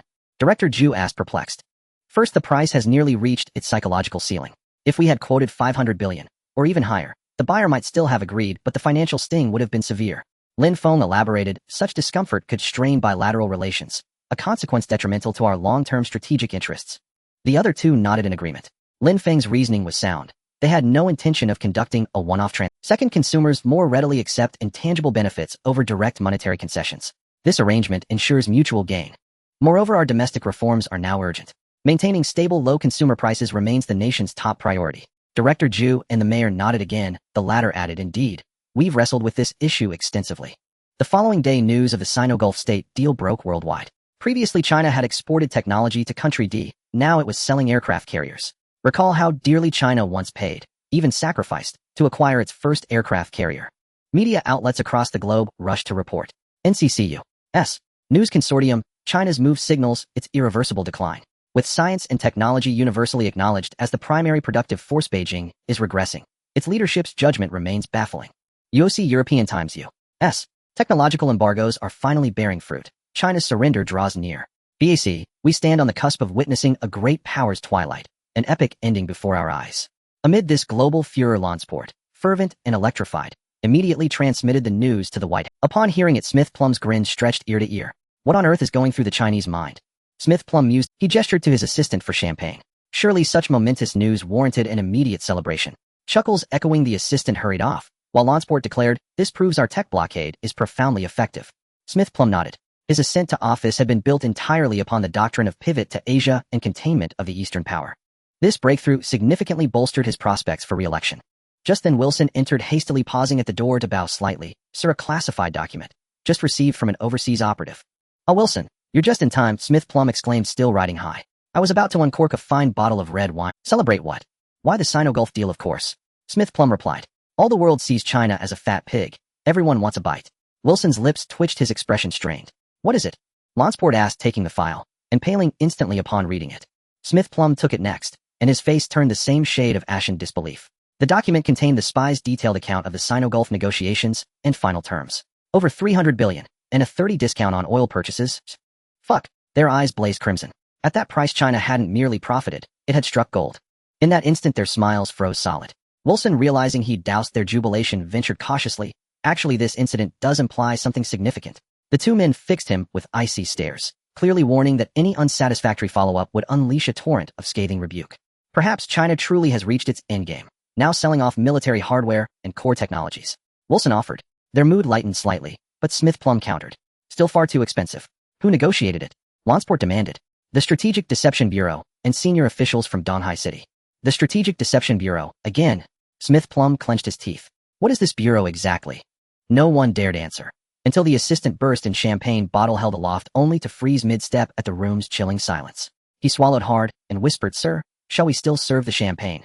The Gulf State deal ignited global attention, and soon numerous nations turned their gaze toward China. Among them was Country A, which sought to purchase an aircraft carrier for 50 billion. China's diplomatic division promptly declined the call. Enraged Country A accused China of arrogance, of having lost all sense of its own precarious position. Another so-called great power also took interest, Kangaroo Nation. Learning from Country A's misstep, it recognized that though China may be waning, it retained firm red lines.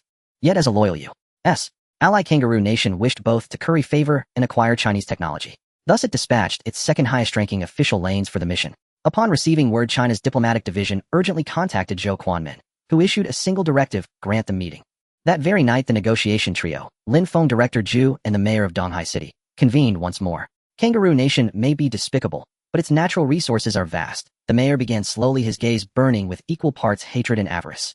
Director Zhu added, higher authorities have authorized us to dispense with diplomacy entirely, even if it results in a one-time transaction. Lin Feng fell silent, contemplating. Kangaroo Nation had long antagonized China, bullying openly under U.S. patronage. Now that it had voluntarily walked into the lion's den, it deserved nothing less than a thorough and ruthless extraction. How shall we proceed? The mayor asked. Let them disembark, then lodge them in an ordinary hotel for several days. Oh. The mayor paused, startled. What if they flee? Let them flee, Lin Feng retorted, brazen and unapologetic. We are the prize. There will always be others eager to claim it. The mayor suddenly realized that Lin Feng was indeed clever. At present, China was selling strictly confidential weapons or technologies, and many people were eager to obtain them. Do you Kangaroo Country want it or not?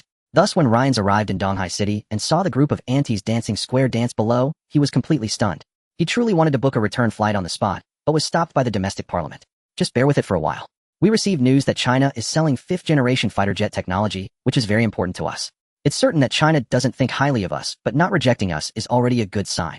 I think you should be a bit more humble. Once the purchase is completed, you can turn against them and vent your anger then. Hearing this persuasion, Ryans finally calmed down a bit. After thinking, it seemed to make some sense. He huffed, all right. So he called the mayor for 3 consecutive days, only to be told that the mayor was busy. It wasn't until the 4th day that he finally met the mayor in person. I was busy a few days ago. The mayor chuckled without even a word of apology.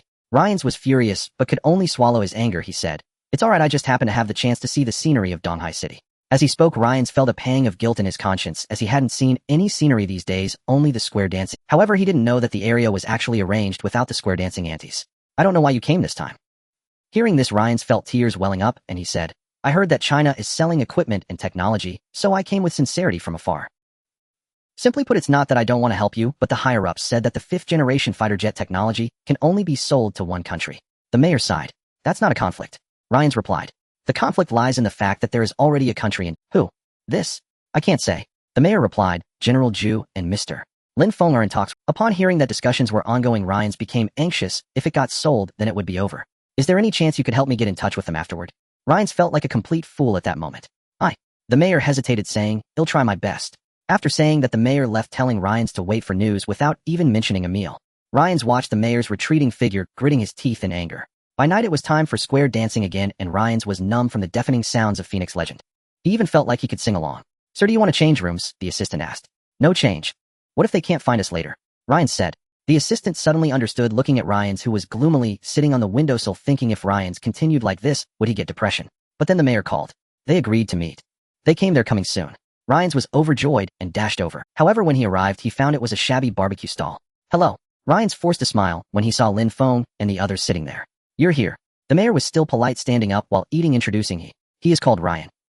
Ryan's expression changed, but he endured and said Ryans. Correct. The mayor suddenly understood and said, take a seat.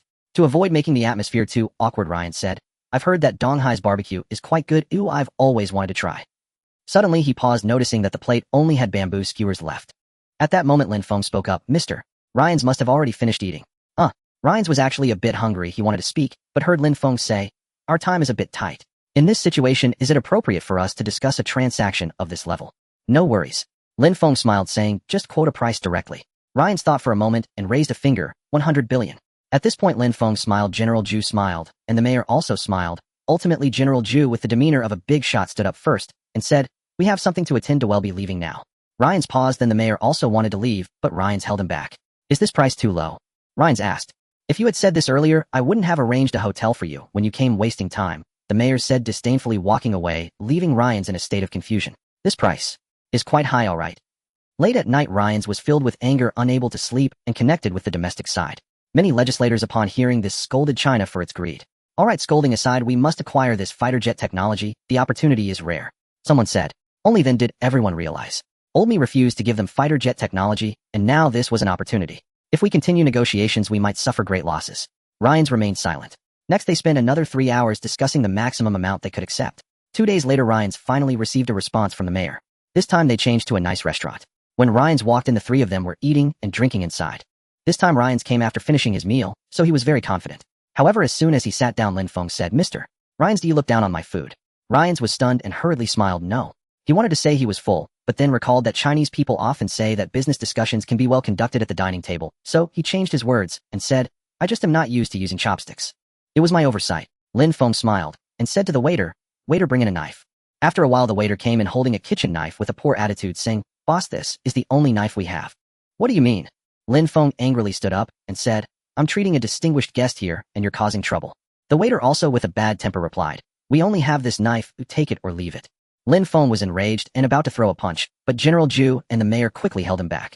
Ultimately Ryan's hurriedly said, this knife is fine, this knife is fine. Really okay. Only then did Lin Feng retract his fist. Really okay. Ryan smiled, but inside he was feeling the pain. Who the hell eats with a kitchen knife? But now there could be no more accidents. He wanted to hurry back to his country.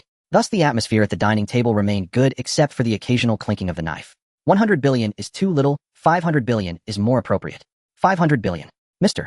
Lin Feng, don't joke around. I'm not joking. That's too high, I'll bring it down a bit. You can't afford 500 billion, but you have resources, we can forego the money. Lin Feng revealed a cunning smile, saying, to be honest, others have offered 300 billion plus a lot of oil. Lane's nearly cursed, thinking to himself, with such a high offer, why not sell?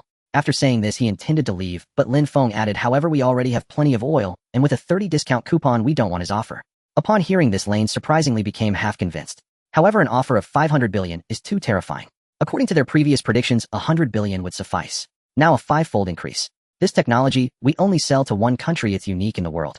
Lin Feng said, please consider it. In business, mutual consent is key. I, Lin Feng, do not like to coerce others, right? Yes. The bureau chief and the mayor nodded, quickly sweating internally. Lin Feng truly is a shrewd businessman. They thought extorting 3 times was good, yet Lin Feng suddenly demanded 5 times. Moreover, others are really considering it seriously. Given such a large amount, it's naturally impossible to agree immediately. Lane's returned to hold an overnight meeting. Seeing him leave, the bureau chief asked, do you think he's falling for it? They definitely can't come up with 500 billion, Lin Feng replied. But if it's in exchange for resources, they will surely agree. The bureau chief and the mayor chuckled and heard Lin Feng say, how are the negotiations with other countries going? They are all around 100 billion. The bureau chief said, then let them hold off on the announcement until we finish signing first. At this moment, the mayor and the bureau chief laughed heartily, saying this will surely drive them crazy. After speaking, the three stood up to pay the bill and prepare to leave. As the waiter escorted them out, he eagerly asked Lin Feng, how was my performance? Returning to his residence, Lin Feng also felt tired. Yet at that moment, the system suddenly chimed, ding. You deceived Lane's vice national level reward points, 5000. Upon hearing this, Lin Feng was overjoyed. The system chimed, indicating that Lane's had taken the bait. He pondered and called the bureau chief. What is it? The bureau chief, roused from sleep, was quite displeased. Already tired, this brat wouldn't let anyone sleep.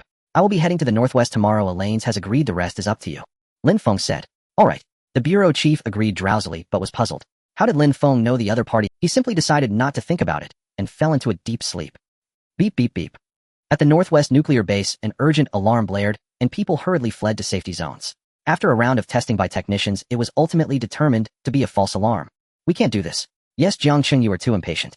At this rate, we will all be buried with you. Everyone pointed fingers at Jiangcheng. Jiangcheng remained silent, but his heart began to feel lost. At night, he sat alone in the studio reflecting deeply and unable to fall asleep. He wondered if he had taken the wrong path, until a knock sounded at the door. Who is it? Jiang Cheng couldn't figure out who it was, but still opened the door. Upon opening the door, he saw Lin Feng and Su Qinxi standing outside. You. Jiang Cheng looked at Lin Feng, his eyes devoid of spirit.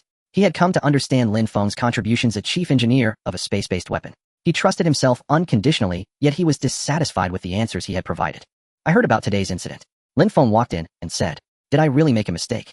Jiang Cheng asked. At this moment Lin Feng sat down and said when Einstein first proposed his theory no one believed it, people only trusted authority and thought his theory contradicted it. But what happened later? Jiang Cheng paused, but his pupils remained dim. He said, But I am not Einstein. Right? Lin Feng nodded and said, You are not Einstein, you are Jiang Cheng. You don't need to become Einstein, you are you. Upon hearing this, Jiang Cheng suddenly realized. With me and the support of the country, what are you hesitating for? Lin Feng said controlled nuclear fusion is inherently a planetary level, even civilization level technology. If you succeed so easily, would it still be your turn?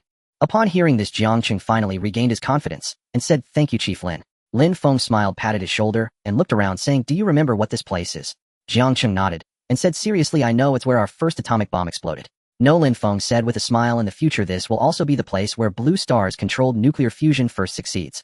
Jiang Cheng's pupils shook while Lin Feng received a system prompt ding. You successfully ignited Jiang Cheng's fighting spirit reward points, 600,000. Lin Feng was astonished, and then looked at Jiang Cheng in disbelief. It's worth noting that he had taken 500,000 from Lane's of vice national level after deceiving him for so long. Yet he just casually encouraged Jiang Cheng and got 60,000. This, Jiang Cheng, isn't simple. The next day Jiang Cheng got up and held a meeting. The meeting could be summarized as those who do not wish to stay may leave. After the meeting those who left could be described as terrified. This was originally the Northwest Desert with a harsh environment, and after yesterday's failure many began to distrust Jiang. The older generation left even more. Lin Feng observed this and said nothing, instead smiling. Meanwhile at the international airport in the capital of Kangaroo Country, Lanes had just disembarked, also smiling. Finally back. He truly missed the air here, missing his homeland. Sir, shall we return to the country first? Asked. No, Lane said decisively, I want to tweet first. As he spoke he quickly took out his phone and crafted a lengthy post of 2,000 words complete with images lost in thought. Having written so much he certainly needed a good title. Finally he brightened up and directly titled it China, a friendly name. Ridiculous. Is this how you treat your honored guests? After finishing he sent it directly and had his assistant contact Twitter's officials, insisting they ensure it got a high traffic volume. Because Lanes truly wanted to vent this grievance. The 500 billion loss. And that crazy legend still ringing in his ears along with the image of the ant twisting her body in his mind. Lin Feng, you are dead. China, you are dead. Lane said, fiercely vowing to tarnish China's reputation. So, before Lin Feng had even gotten up he received a phone call. Did you really do it? Zhou Quanmin asked. Did you sign the order? Lin Feng countered. Yes, Zhou Quanmin said. You actually did such a despicable thing, making people stay in low-end hotels and eat barbecues and dine out. Zhou Quanmin continued. Well done, I've wanted to do this for a long time. But I am a person of status, so it's inappropriate. Lin Feng was speechless, asking. You called me early in the morning just to ask this. No, they are condemning us now, I just wanted to let you know not to worry. I wasn't worried at all, Lin Feng smiled and said. I'm just curious how you all will handle it. Zhou Quanmin was at a loss for words. After thinking for a moment he said, It's simple, we will not acknowledge this incident, it's pure slander. Lin Feng felt a chill thinking this sounded too familiar. Within an hour of Ryan's tweet, countries led by the United States began to join in mocking Waxia's rudeness. They still call themselves a cultural powerhouse of 5,000 years. How laughable. Smith Plank, a Twitter fanatic, was quick to retweet and respond. In no time the uproar arose again. The Huaxia diplomatic zone was also questioned by the media, but the diplomats replied nonchalantly, absolutely not, it's pure slander. Within half a day this incident had stirred a great deal of controversy internationally, until a tweet appeared. No, I am treated very well in Huaxia, but just look at the roasted leg of lamb in my hand, and the state banquet. The first to respond was the football nation of Nanzhou, the Badong nation. The envoy from Badong showcased gourmet food, luxurious hotels, and news of high-level receptions. This showcase did not go unnoticed, and soon other countries followed suit. Because at the same time there were as many as 9 countries engaged in talks in Huaxia. Moreover, they all had a consistent stance. The treatment in Huaxia was very high-end. At this point it became awkward for Ryan, as soon a netizen replied below, Mr. Ryan, I believe you, but if everyone else is treated so well, is it because you are ugly? This reply instantly garnered over 100,000 likes. Ryan was furious upon seeing this. After some thought he decided to resort to personal attacks and issued a statement under the name of his country, congratulations to us on completing the 5th-generation fighter technology deal with Huaxia. With this news the world network exploded once again. Huaxia sold aircraft carriers, satellites, and technologies, or were they preparing to sell the country itself? In no time the mocking voices rose again. Ryan, who had been gloating for less than half an hour, saw a news report pop up. 500 billion for 5th-generation fighter technology, is it worth it? Ryan immediately responded, the technology is priceless. Upon hearing this, many people agreed, but soon Ryan, who thought he had the upper hand, saw an explosive piece of news. Badong announced that it had completed the cooperative project agreement with Huaxia for a price of 100 billion. Ryan exploded upon hearing this. He knew that when Lin Feng said it was unique, that was why they had offered such a high price, intending to monopolize. Now Huaxia could actually trade with other countries. Ryan realized this incident could completely destroy Huaxia's international reputation, directly attacking Huaxia for not honoring contracts. As things escalated to this point, everyone was preparing to side with Ryan, but Zhou Quanmin surprisingly took the stage personally to converse. Mr. Ryan, our cooperation with Badong means we are helping them to build things. Do you understand what cooperation means? Ryan was taken aback, thinking to himself, I spent 500 billion and didn't help build, yet others spent 100 billion and helped. Who are you trying to fool? Ryan coldly scoffed. How could there possibly be no technology leaks in your kind of cooperation? Well, there's nothing we can do. We can only say that Badong's technicians have strong learning abilities, and we can only admit defeat. Zhou Quanmin sighed. I will go to the World Trade Organization to sue you. No problem, go ahead, Zhou Quanmin said. Just look at the last line of the last page. Ryan paused, quickly flipping through to find that the last line read, the final interpretation rights belong to Huaxia. Fuck. Ryan cursed, ultimately shutting down the live conversation. He knew he was about to become a joke. Sure enough, Ryan was ridiculed by the entire world. Not only had he sold it at a high price, but he had also... This was truly ridiculous. Lin Feng is such a beast, he actually added this line, and Ryan hasn't even noticed it. Zhou Quanmin was in high spirits, sipping tea while laughing and saying. According to the report from the mayor of Donghai City, when they were negotiating, Lin Feng received a call pretending to be contacted by a buyer, and Ryan took a brief look, then directly signed it. The assistant chuckled. This kid. Zhou Quanmin thought for a moment and asked, how long until our next National Medal Award ceremony? It's still a year away. It was just completed not long ago, the assistant replied. Mr. Lin Feng will definitely be able to receive it next year. Who would dare to stop him? Zhou Chuanmin, however, said seriously at this time, do you think it can be done ahead of time? Specifically for him. The assistant was astonished. National medals are no joking matter. Is he not worthy? Zhou Quanmin began, but the assistant immediately shook his head. Thinking of Lin Feng's contributions, the assistant suddenly felt it was completely justified. Meanwhile, Lin Feng, after reviewing a test in Jiangqing, returned to the Shihai Island base. The reason is, the construction of the aircraft carrier has accelerated. Huaxia had already sold the aircraft carrier, and the military region was anxious to use it, so they had allocated a large number of workers to come over. Moreover, since Huaxia's aircraft carrier technology was already quite good and the blueprints provided by Lin Feng were very precise, the core technology had basically been completed under Lin Feng's guidance. Given the current progress, we only need 46 days to complete it, Deputy Chief Engineer Lu Guangming said to Lin Feng. Lin Feng nodded as he stood on the ship and asked, have you made the changes I suggested before? They have been fixed, Lu Guangming replied. If controlled nuclear fusion can really be achieved, we can replace it immediately. Lin Feng nodded in satisfaction, but Lu Guangming's gaze was somewhat distant. Can controlled nuclear fusion really be completed? Chief Lin, what should we name this aircraft carrier? Lu Guangming asked. Lin Feng was indeed qualified to name it. Lin Feng thought for a moment and pondered, let's call it Tianzhou. While Huaxia accelerated the construction of the aircraft carrier, Ryan grew increasingly furious. How can one swallow this anger? He pondered for several days and nights, and ultimately a revenge plan formed in his mind. The next day, a handwritten plan from Ryan was directly sent to the White House. Black Palace. Military exercises in the Southern Sea. Smith Plang paused upon seeing this. The Southern Sea is an area of China which has been highly valued by the country in recent years. Going there will certainly not be that simple. Now that China is weak and shamelessly selling its resources, it is far from what. Taking this opportunity, we can also probe China's bottom line. Additionally, I hope you can help us quickly establish a production line for China's 5th-generation fighter jets, so we can showcase our strength during this exercise. Smith Plang, seeing this, asked Lansport, what do you think? This is obviously Ryan's personal vendetta, trying to pull us in. Lansport said, but it's very effective, isn't it? Are you planning to agree, sir? Lansport paused. Of course, Smith Plang said. I have always intended to take such action. Let's do this. You contact several other countries, especially those around the coastal areas. Lansport swallowed hard, thinking that if there were military exercises in the Southern Sea, China would surely be in an uproar. However, China is indeed not as confident as it once was. It has nearly exhausted its national resources. Touching the tiger's fangs is not out of the question. Yes. Over the next few days, many countries came to China in succession and announced that they had completed transactions. The projects they reached were either technical or weapon-related. Most of the contracts were exchanged for resources. Therefore, during this period, the ordinary citizens of China quickly discovered that prices had actually become cheaper than before, especially in terms of oil. Since Lin Feng signed this agreement with the wealthy of the kangaroo country, oil prices have plummeted sharply. As for imports from kangaroo country, they mainly exchanged for soybeans and grains. Thus, in the near future, the national price control has been established. The government has introduced significant policies to support technology, not only in education, but also in providing subsidies to numerous tech companies. At the same time, some companies or individuals attempted to exploit loopholes to defraud money from the national policies, as such incidents have been seen frequently in the past. However, no one expected that this time the government would not turn a blind eye, they even struck back hard.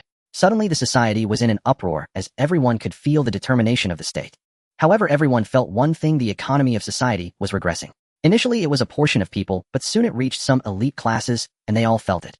Under such circumstances, the economic department mobilized a large workforce to simulate how long China could sustain under such conditions. Later they concluded 2 years. When Lin Feng received this news, he did not feel much. It was somewhat unbelievable that after so long of development China could only last for 2 years. However, one must consider how many people China has. Of being able to last for 2 years already indicates that China's foundation is very solid.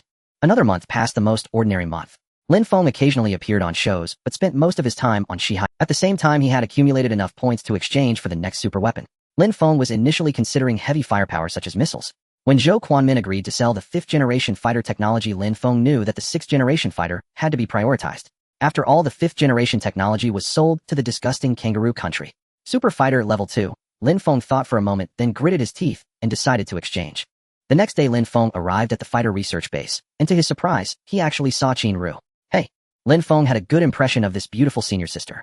Because Qin Ru was not a first-tier technician, she could not enter the space-based project. Lin Feng. Qin Ru was startled when she saw Lin Feng and ran over. You don't look so good. Have you been bullied? Tell your junior brother, and he'll talk to the old man when I get back, Lin Feng joked. Shoo! Qin Ru quickly made a shushing gesture and said, you should leave first. What's wrong? Lin Feng asked in surprise, am I breaking the law by coming here? Just as Qin Ru was about to speak, she suddenly saw an old man approaching from behind, and her expression changed drastically. Lin Feng frowned, sizing up Qin Ru, wondering if she had been coerced by this old man using some special means. After all, the current atmosphere is not good. Many such situations occur. Miss, you wouldn't want your husband to know your secret, would you? Miss, don't you want to get rich? Wait. Lin Feng frowned, revealing a hint of killing intent, and saw the old man say, Xiao Ru, who is this? No. Qin Ru hurriedly responded, signaling Lin Feng to leave quickly. Lin Feng's pupils dilated, looking at Qin Ru with righteousness, saying, don't worry, with your junior brother here, no one dares to bully you. Unexpectedly, an old man behind turned into several old men whispering among themselves, and then their expressions changed as they rushed out. Run! Qin Ru's face turned red with urgency. Don't be afraid, Lin Feng thought for a moment, glanced at Su Qinxi, and said, my bodyguard is quite capable and will protect you. Su Qinxi rolled her eyes. However, Qin Ru was anxiously pushing Lin Feng, saying, they are coming for you. Hello. Senior, your beard is so handsome. Lin Feng was surrounded by a group of old men forcing a smile. He was puzzled. This was his first time meeting these old men, yet they looked at him as if he had killed their mother. You are Lin Feng. The old man in the lead exposed his toothless gums while speaking. Teacher, he is not, Qin Ru hurriedly said. The old man glared at Qin Ru and said, get aside. Teacher. Qin Ru panicked. Xiao Ru, be obedient, said an older man beside her in a gentler tone. Lin Feng smiled and said, I have no enmity with several seniors. It seems we don't have much of a grudge, do we? The old man in the lead became furious and turned around, pointing at the fighter base behind him, saying, you sold our hard work, our youth, and our lifetime of efforts. Upon hearing this, Lin Feng scanned the others and suddenly understood. Each generation of fighter upgrades requires not to mention the 5th-generation technology represents a leap in progress achieved under the blockade of the United States. One could say that the 5th-generation jets are at the forefront of global standards. In ancient times, what you did would be considered treason. The old man grew angrier as he spoke, but unexpectedly Qin Ru's expression changed drastically, and she hurriedly said loudly, teacher, stop talking. In Qin Ru's view, no one in China has the right to criticize Lin Feng, let alone insult him. Lin Feng is currently the chief engineer of China's space-based weapons, a status and contribution far exceeding, what? Can't I say anything anymore? The old man still backed off from calling Lin Feng a traitor. He was also in a fit of rage. He knew that selling this thing was not something Lin Feng could decide. However, they simply wanted to vent their frustrations. Lin Feng smiled slightly and said, seniors, listen to me, the old must give way to the new. As soon as he finished speaking, several old men's faces turned dark and a few revealed traces of killing intent. A soldier can be killed but cannot be humiliated. This person sold their lifetime of hard work and still showed no remorse. It was utterly despicable. You're asking for death, roared the elder at the forefront. Lu Jiantong, chief engineer of China's 5th-generation fighter program, and Qin Ru's mentor at the military academy. He had already calmed himself until Lin Feng dared utter those words. Was it not infuriating? Su Qinxi naturally would not stand by and let them proceed recklessly, yet Lin Feng promptly restrained her, still smiling as he said, consider this, when we first rolled out our 5th-generation fighters, did we not also sell 4th-generation models? How can those two situations possibly be compared? You yourself just said, we've already produced 5th-generation. Lu Jiantong clenched his massive fist and thundered, we haven't even finalized a conceptual design for our 6th-generation aircraft, and yet you propose selling it now? That's tantamount to surrendering this entire technological edge to foreign powers. The other elders bristled with indignation. What began as mere verbal rebuke had now escalated. They were ready to. The man's words were indeed abrasive. Yet Lin Feng, observing their outrage, still managed a faint smile. I see. You've all reached this age yet still lack composure. Lu Jiantong finally erupted like a volcano. This man had provoked him repeatedly. Unforgivable. Just as Lu's fist hurtled forward, Lin Feng swiftly produced a blueprint, placing it squarely before them with a serene, knowing smile. What if I told you this is the complete design schematic for China's 6th-generation fighter? Western United States. This is America's largest fighter production complex, a site where countless generations of combat aircraft have undergone revolutionary upgrades. Yet no foreign nation has ever uncovered its existence, for it lies concealed directly adjacent to the legendary Area 51, the subject of widespread speculation regarding extraterrestrial research. Though no conclusive evidence has ever surfaced, Lansport now stood here gazing upon the sleek cobalt-blue fuselage of a prototype aircraft, a quiet smile playing on his lips. Ever since 5th-generation fighters entered mass production, 6th-generation development has become the epicenter of global aerospace rivalry. Yet advancing fighter technology is no simple feat. Each breakthrough demands measurable paradigm-shifting performance gains. America's 6th-generation leap lies in 3 dimensions: stealth capability, velocity, and sheer destructive power. Once completed, it will pierce through every national air defense network on Earth, including orbital satellites, declared the chief engineer beside Lansport, brimming with confidence. Lansport nodded approvingly, then asked, how long until flight testing, or full-scale production? Within 1 year, the chief engineer vowed firmly. No longer than that. Excellent. Lansport laughed heartily, then handed him another schematic. This is China's 5th-generation fighter design, acquired from the Commonwealth of Australia. We're already building 6th-generation platforms. What use do we have for 5th-generation schematics? The chief engineer. Australia requested our assistance to showcase the aircraft during their upcoming South Sea military exercise, and incidentally, to provoke China. Lansport smiled wryly. How much did they offer? The chief engineer glanced briefly at the figure and replied, this amount. Lansport raised 3 fingers. The chief engineer stared, then burst into incredulous laughter. Australia was already swindled once by China. Now they'll be swindled again by us. Truth is, with these schematics they could develop it themselves, slowly but surely. They simply cannot swallow their pride. But since they delivered themselves to our doorstep, Lansport chuckled, then added thoughtfully, ruffling China's feathers is in itself a most satisfying bonus. How soon can you deliver? Can you complete it within 40 days? More than sufficient, affirmed the chief engineer. With these schematics, and our existing infrastructure, this becomes little more than an assembly line operation. Very well. Lansport grinned. I shall inform the White House immediately. 40 days from now, the South Sea military exercise begins. As Lin Feng's words hung in the air, the elders remained stunned. Yet Qin Ru's pupils contracted sharply. She knew that paper stock, and those precise, incisive drafting lines, intimately. The schematics for the earlier space-based weapon system had borne the exact same signature. Nonsense. Lu Jiantong scoffed, snatching the blueprint as if to tear it apart. Lin Feng remained unruffled. He could always reacquire such schematics instantly from his system. But Qin Ru shot forward like a gust of wind, seizing Lu Jiantong's wrist. Tutor, please don't tear it. It's genuine. Qin Ru, what? Lu Jiantong blinked, startled by her urgency. What did you say? It's real, she insisted, grave and unwavering. Impossible, Lu Jiantong and the others retorted in unison. Who would believe such a claim? China's finest aerospace engineers stood right there. And yet this young man claimed to hold a 6th-generation fighter schematic. Step aside. Lu Jiantong commanded. Qin Ru stood flustered and helpless, desperately signaling Lin Feng for help. Only then did he set aside his playful demeanor and say, I'm standing right here. You may examine the schematic thoroughly before acting. There's no rush. Besides, you couldn't overpower me anyway. My bodyguard, Lin Feng added after a moment's pause. You. Qin Ru nearly choked. Of all moments, could he not speak seriously? Lu Jiantong lowered his fist and picked up the schematic. First glance, what was this? Second glance, this is. Third glance, damn. That was Lu Jiantong's inner monologue, his hands trembling violently in an instant like an elder overcome by awe. Qin Ru rushed to steady him. What's wrong, Lao Lu? The elders called out anxiously. Lu Jiantong, however, kept his gaze locked on Lin Feng, his face a mask of disbelief, as he whispered, voice quavering, where did this come from? Ha ha ha.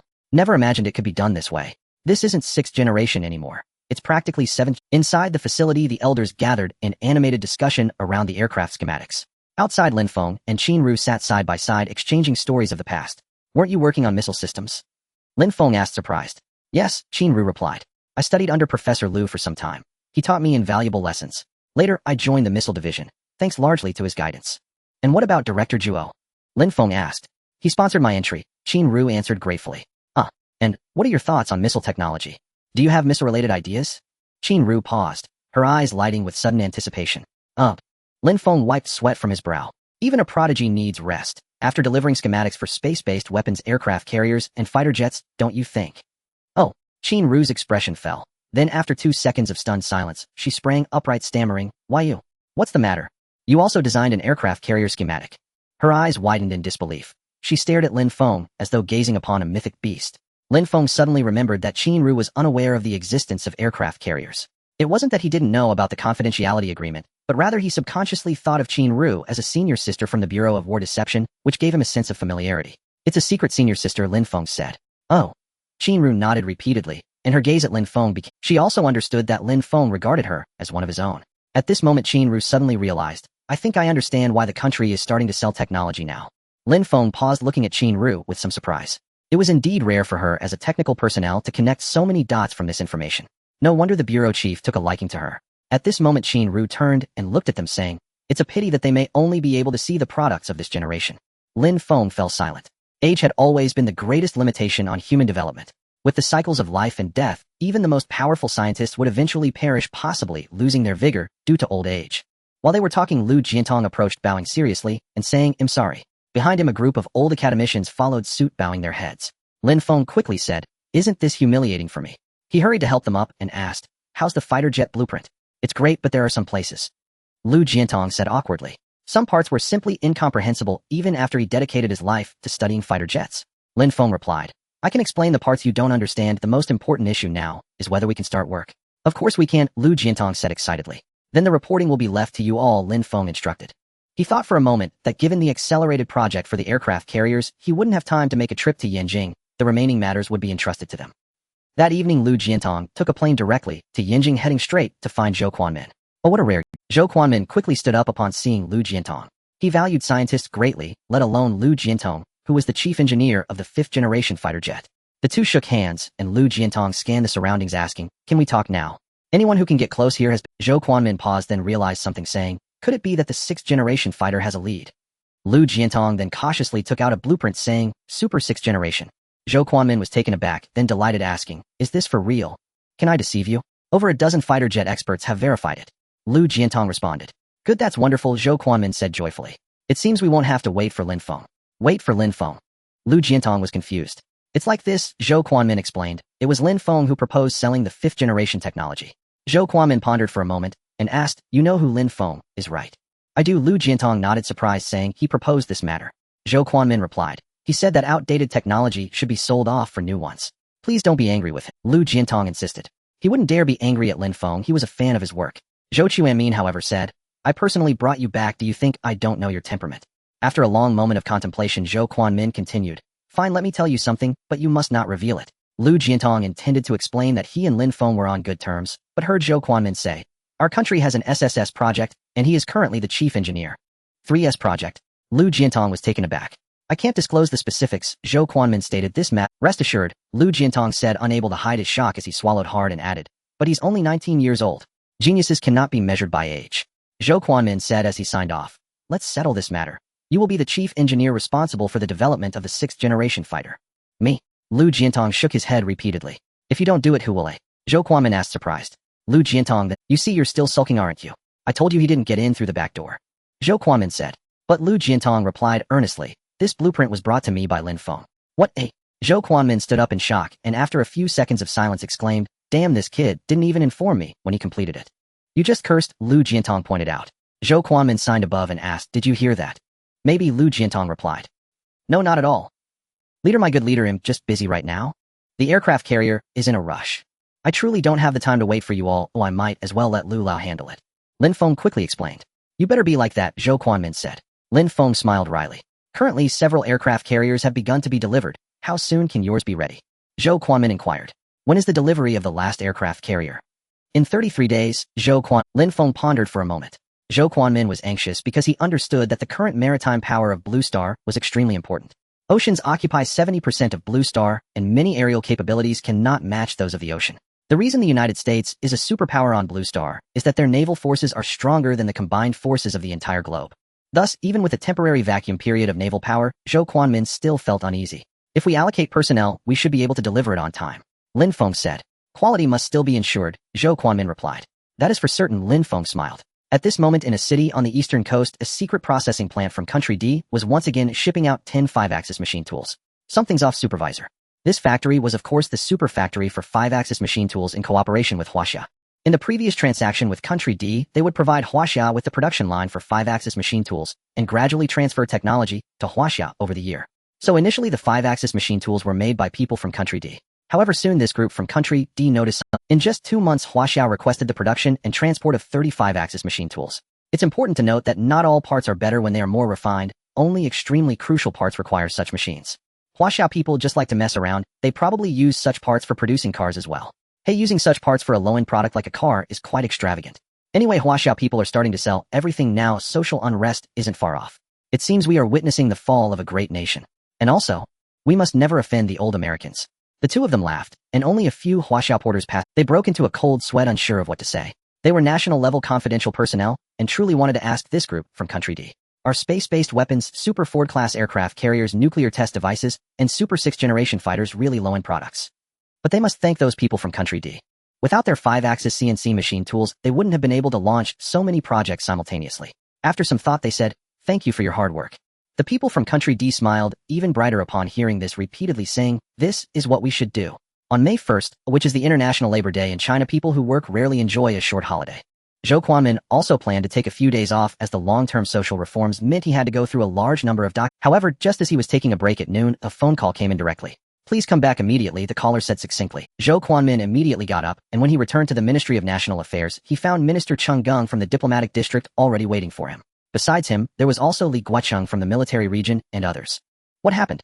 Zhou Quanmin asked. He noticed that not only were there many people present, but each one had a grim expression. "Please take a look," Cheng Gung said as he pressed a switch, and a projection immediately appeared in the hall of the Ministry of National Affairs. Zhou Quanmin looked up and saw a press conference from the capital of the United States, Shenzhenhua. The person hosting the meeting was Lin Feng. For the peace of Blue Star to combat the threat of terrorists to strengthen military exchanges with allied countries. We have decided to conduct a 3-day military exercise with 7 other countries starting from June 6th. The media present felt sleepy upon hearing this, as such exercises had happened many times before. Until Lancy Bot's next sentence was spoken, the destination for this military exercise will be chosen in the South Sea. As soon as he finished speaking, a wave of turmoil erupted. Everyone knew that the South Sea was the most valued maritime area by China. Why choose the South Sea? Haven't we always conducted military exercises in international waters? Which countries will participate this time? What is the purpose? What troops and equipment will participate this time? In an instant, questions arose one after another, but Lancy Bot said little, simply stating no comment. Seeing this, Zhou Quanmin's expression darkened, and he gradually became angry. How arrogantly bold. Li Guocheng slammed the table. This matter absolutely cannot be tolerated, Cheng Gung said as well. Zhou Quanmin sat down, but remained silent. The two were anxious, but Zhou Quanmin said, "Sit down first." The two gritted their teeth and reluctantly sat down. This matter has already occurred, and it's clear that the other side is deliberately provoking us. Zhou Quanmin continued. I believe this is related to our recent reforms. Upon hearing this, the two suddenly realized that the other side had deemed them as soft targets. June 6th, we have about 36 days left. Cheng Gung counted the days and said, coincidentally, this date is just a few days after we deliver the last aircraft carrier to the big dog. Upon hearing this, everyone immediately understood the malicious intentions of the United States. China only has 3 aircraft carriers, and now everything that can be sold has been sold. When the time comes, if they come without an aircraft carrier, how can they deter the opponent? What are we afraid of? Zhou Quanmin said with a smile. Have you forgotten why we sold them? Once he said this, the two instantly woke up. Yes, the super aircraft carrier. Lin Feng's super aircraft carrier. Can it be completed in 36 days? Cheng Gung asked. It can be done, Zhou Quanmin replied. Lin Feng has already discussed this matter with me before. Li Guocheng said, let's see who still dares to come then. Don't rush yet, Zhou Quanmin said to Cheng Gung. You and the diplomatic district should strongly oppose and condemn this first. Understood, Cheng Gung smiled. This is precisely what they are best at in the diplomatic district. However, in the past it was all just talk. This time might be different. What if they really don't listen to our advice? Li Guocheng looked at Zhou Quanmin expectantly. Then let them come and not return. Zhou Quanmin said coldly, the land of China is not a place where just anyone can tread. In the evening, countries like Sakura Kangaroo and others announced that they would participate in this 8-nation military exercise. In an instant, the world's attention was focused here. The South Sea is China's maritime territory. If they truly go there, who knows how China will react? What else can they do? It will just be a few protests from the diplomatic district. But they will completely deliver the aircraft carriers by June 3rd. Oh, by then they won't have a single one left, not even to. I think the timing they chose is too coincidental. Netizens from various countries were watching the drama unfold, but most were just waiting for China to embarrass itself. Sure enough, after countries like Sakura announced their participation, Cheng Gung, representing the diplomatic district, began his performance. In light of this 8-nation military exercise, our country expresses strong protests. We have contacted the 8 countries through phone calls, letters, and other means. If they insist on participating and executing, then they will bear the consequences. China will absolutely not allow any foreign forces to intimidate us. Anyone who offends China will be punished no matter how far they are. In light of this, netizens from various countries were even more amused. All along, their impression of China's diplomatic district has been just that. Protest condemnations. This time, they didn't expect there to be any changes. They should know that when the time comes, China won't have a single aircraft carrier left. How can they intimidate? How can they punish?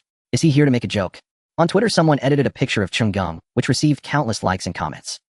Lin Feng had not woken up yet when he was bombarded with phone calls from Zhou Quanmin. "I'm awake," Lin Feng said. "What kind of serious person would sleep until this time?" Zhou Quanmin replied. Lin Feng said nothing. He knew what had happened, and said, "Leader, you should calm down. You're just here to ask me for answers." "Then hurry up," Zhou Quanmin said. Lin Feng thought for a moment, and said, "I can guarantee that it will launch and operate normally." Upon hearing this, Zhou Quanmin's mind was set at ease, and he said, "I have one more question. I can answer you." Lin Feng said. Zhou Quanmin paused, thinking that he hadn't even asked yet. Lin Feng, however, said, "The main gun of my Tianzhou is not a joke." Upon hearing this, Zhou Quanmin instantly laughed. This was the answer he wanted. "Leader," Lin Feng asked, "You asked if they really come." Lin Feng did not finish his sentence, but the next question was inevitably, "Should we open fire or not?" Zhou Quanmin heard this and did not answer directly, but instead said, "Do you know what the sharpest swords in ancient times were used to open their spirits?" Before Lin Feng could answer, Zhou Quanmin answered himself, "It is blood. Such a level of weapon must be opened with blood." Lin Feng breathed a sigh of relief upon hearing this. His greatest fear was that those above lacked the courage. It seems he was overthinking. China has never been short of heroes.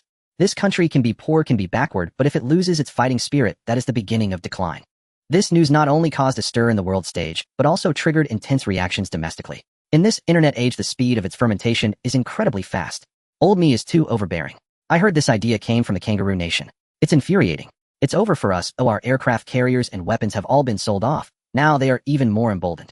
All major social media platforms exploded, and for a time, everyone began to hunt for the culprit. After much noise over the incident, a retired soldier shot a video and tagged the southern war zone. The video was simple, lasting only 8 seconds.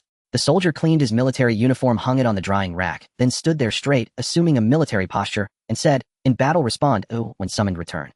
Upon the release of this video, it immediately ignited the entire internet. At the same time, a large number of retired soldiers responded on various platforms. Many people realized that this behavior should not be a time for infighting, but rather for unity and full effort. In an instant, the headlines of all major platforms contained one phrase: "In battle, respond, when summoned, return." However, this incident fermented for a full 3 days, yet the official response was nowhere near the scale of the Southern Sea crisis from years ago, which had seen a mass recall of soldiers. There was no response at all.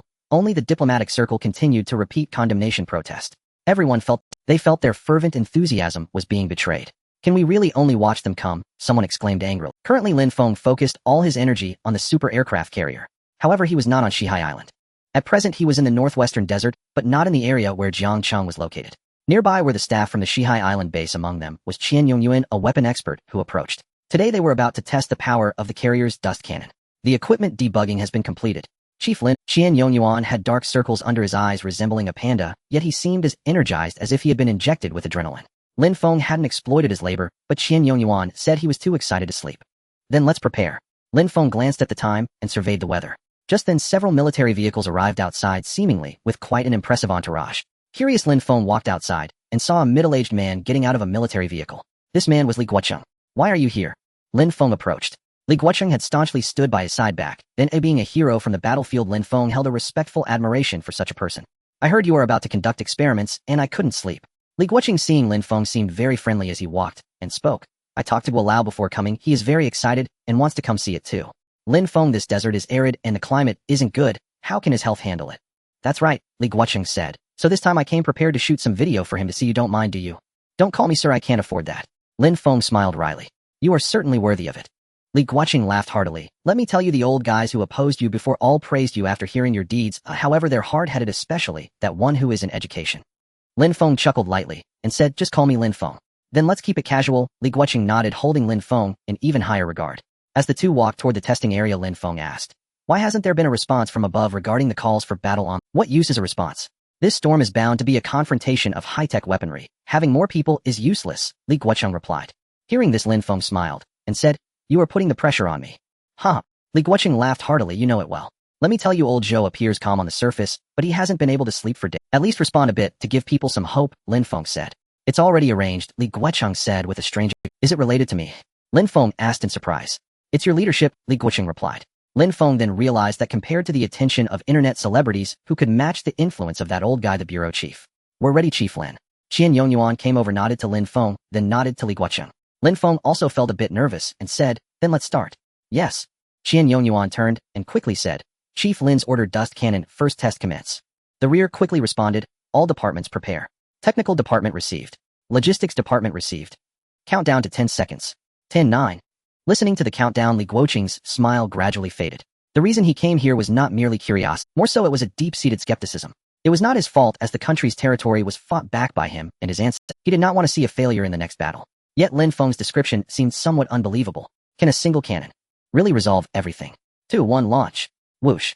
Accompanied by a flash of fire, a loud bang erupted. Lin Feng's lips curled into a slight smile, but Li Guocheng stared intently. The speed was astonishing. A streak of fire shot across the sky like a meteor. However, when the shell landed thousands of meters away, there was no disturbance at all. Failed. Li Guocheng's heart tightened. If it had failed, the consequences would be extremely severe. Just as he felt disappointed, a sudden roar erupted. A cloud of dust rolled in, resembling a sandstorm, as a massive amount of flying sand swept in. The logistics department immediately took protective measures for the base, while the dust completely obscured everyone's view. Li Guocheng was taken aback. The power looked terrifying. He hurried to the computer to use the satellite to get the first view of the scene. However, when he arrived, he saw Qian Yongyuan and other technicians gulping. He leaned in closer. At first glance, he was stunned. At the second glance, his pupils dilated sharply. At the third glance, he directly swore, what the heck? You guys call this a cannon? Half an hour later, Li Guocheng excitedly prepared to leave. However, at this moment, his eyes were somewhat dazed. Will they treat this as a sci-fi film when I go back? Before leaving, Li Guocheng asked Lin Feng for the 8th time. Lin Feng merely smiled and replied, without this thing, how could I let you sell the aircraft carrier? Ha ha ha, that's true. Li Guocheng patted Lin Feng on the shoulder and said, you brat, I didn't misjudge you back then. But I heard from Elder Yang that you once opposed me as well, Lin Feng said. Nonsense. Li Guocheng's expression changed and he said nervously, I didn't understand you back then, but now I do. Let me tell you, I have a daughter who is quite good looking. How about it? However, she is married, but I can persuade her to get a divorce when I go back, Li Guocheng added. Lin Feng was speechless while Li Guocheng laughed heartily and walked away. Qian Yongyuan came over and asked, Master Lin, I think we can implement this now. At 7 o'clock in the evening, Li Guocheng landed in Yanjing and headed straight to the residence of the national elder. At the same time, he made a phone call to the chief. It can be released now, Li Guocheng said. The chief understood immediately and said, it seems this brat didn't let you. Ha ha, you'll know soon enough, Li Guocheng said with a smile before hanging up. Although the chief wanted to see it immediately, he knew it wouldn't be long. Now several days had passed, and there were less than 30 days left until June 6th. The chief quickly edited a post on various social media platforms accompanied by a map of Huaxiao with the simple message, Huaxia, not a drop less. As soon as the words were out, the entire social network exploded. Although many were still very worried about how Huaxiao would respond to this crisis. If the opponent truly came, mere verbal sparring would not suffice. Meanwhile, Li Guocheng arrived joyfully at the national elder's place and said, I brought it back. Let me see it quickly. The elder, who had not been in good spirits, perked up at that moment. Li Guocheng pressed play. The elder watched it once, but showed no reaction. Li Guocheng thought he must be stunned. He played it again. However, the national elder still did not react. Li Guocheng was about to press play for the 3rd time when he was stopped by the elder, who expressed his confusion. Guocheng, you have always been reliable in your work. How could you make such a basic mistake? Li Guocheng was puzzled. Did you play the wrong video? The elder said unhappily. Li Guocheng paused for a moment before bursting into laughter, saying, Elder, you didn't see it wrong, it's this one. The elder was momentarily stunned, nearly getting up. He looked at Li Guocheng in disbelief and said, what did you say? Is it really this one? Yes, Li Guocheng affirmed resolutely. Good, very good. The elder, after processing this, unexpectedly burst into laughter. Li Guocheng also laughed along. He understood the shock in the elder's heart. Back in the day, they had arrived with little more than rice and rifles. How could they have seen such weapons? USA. Since the announcement of the military exercises in the South Sea, the reputation of the White House has surged dramatically.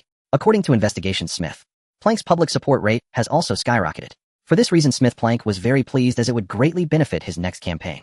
This time we bet right, Smith Plank said. Next to him, Lonsport asked, which of those warships are you planning to send for the exercise? Pull over 2 of the 3 aircraft carriers, Smith Plank said. And the one that is under secret research, let's not reveal it. Understood, Lonsport said with a smile. Currently, Huaxia's 5th-generation fighter jet assembly line is also progressing rapidly and will soon be provided to Kangaroo Nation. That's good. During these days, make sure to inquire about the situation on the Cherry Blossom Nation's side. Additionally, Smith Plank pondered and said, Wilson, do we have any news from Huaxia? This time the Starlink project suffered severe losses, but Huaxia still has quite a few spies. However, the price is... Wilson described the situation in Huaxia. Their usual tactics are protests and condemnations. This time is no... I believe they won't be able to change anything. Now that they have sold all their heavy warships, how can they stop us? Smith Plank shared the same view. Although the South Sea is near Huaxia, the distance is still quite considerable. Although fighter jets have extremely high speeds, endurance is currently a significant issue. The presence of aircraft carriers not only solidifies naval power, but also strengthens Air Force capabilities. I never expected Huaxia to be so vulnerable. I thought our contest had just begun, but it seems it has already ended. Lansport laughed heartily. In the past, even a strong entity like the Soviet Union eventually fell apart due to external pressures, Smith-Planck said. This proves that we are the eternal empire. On May 25th, there were still 11 days left until the exercises. Lin Feng and the chief rarely teamed up to accept an invitation from Donghai TV.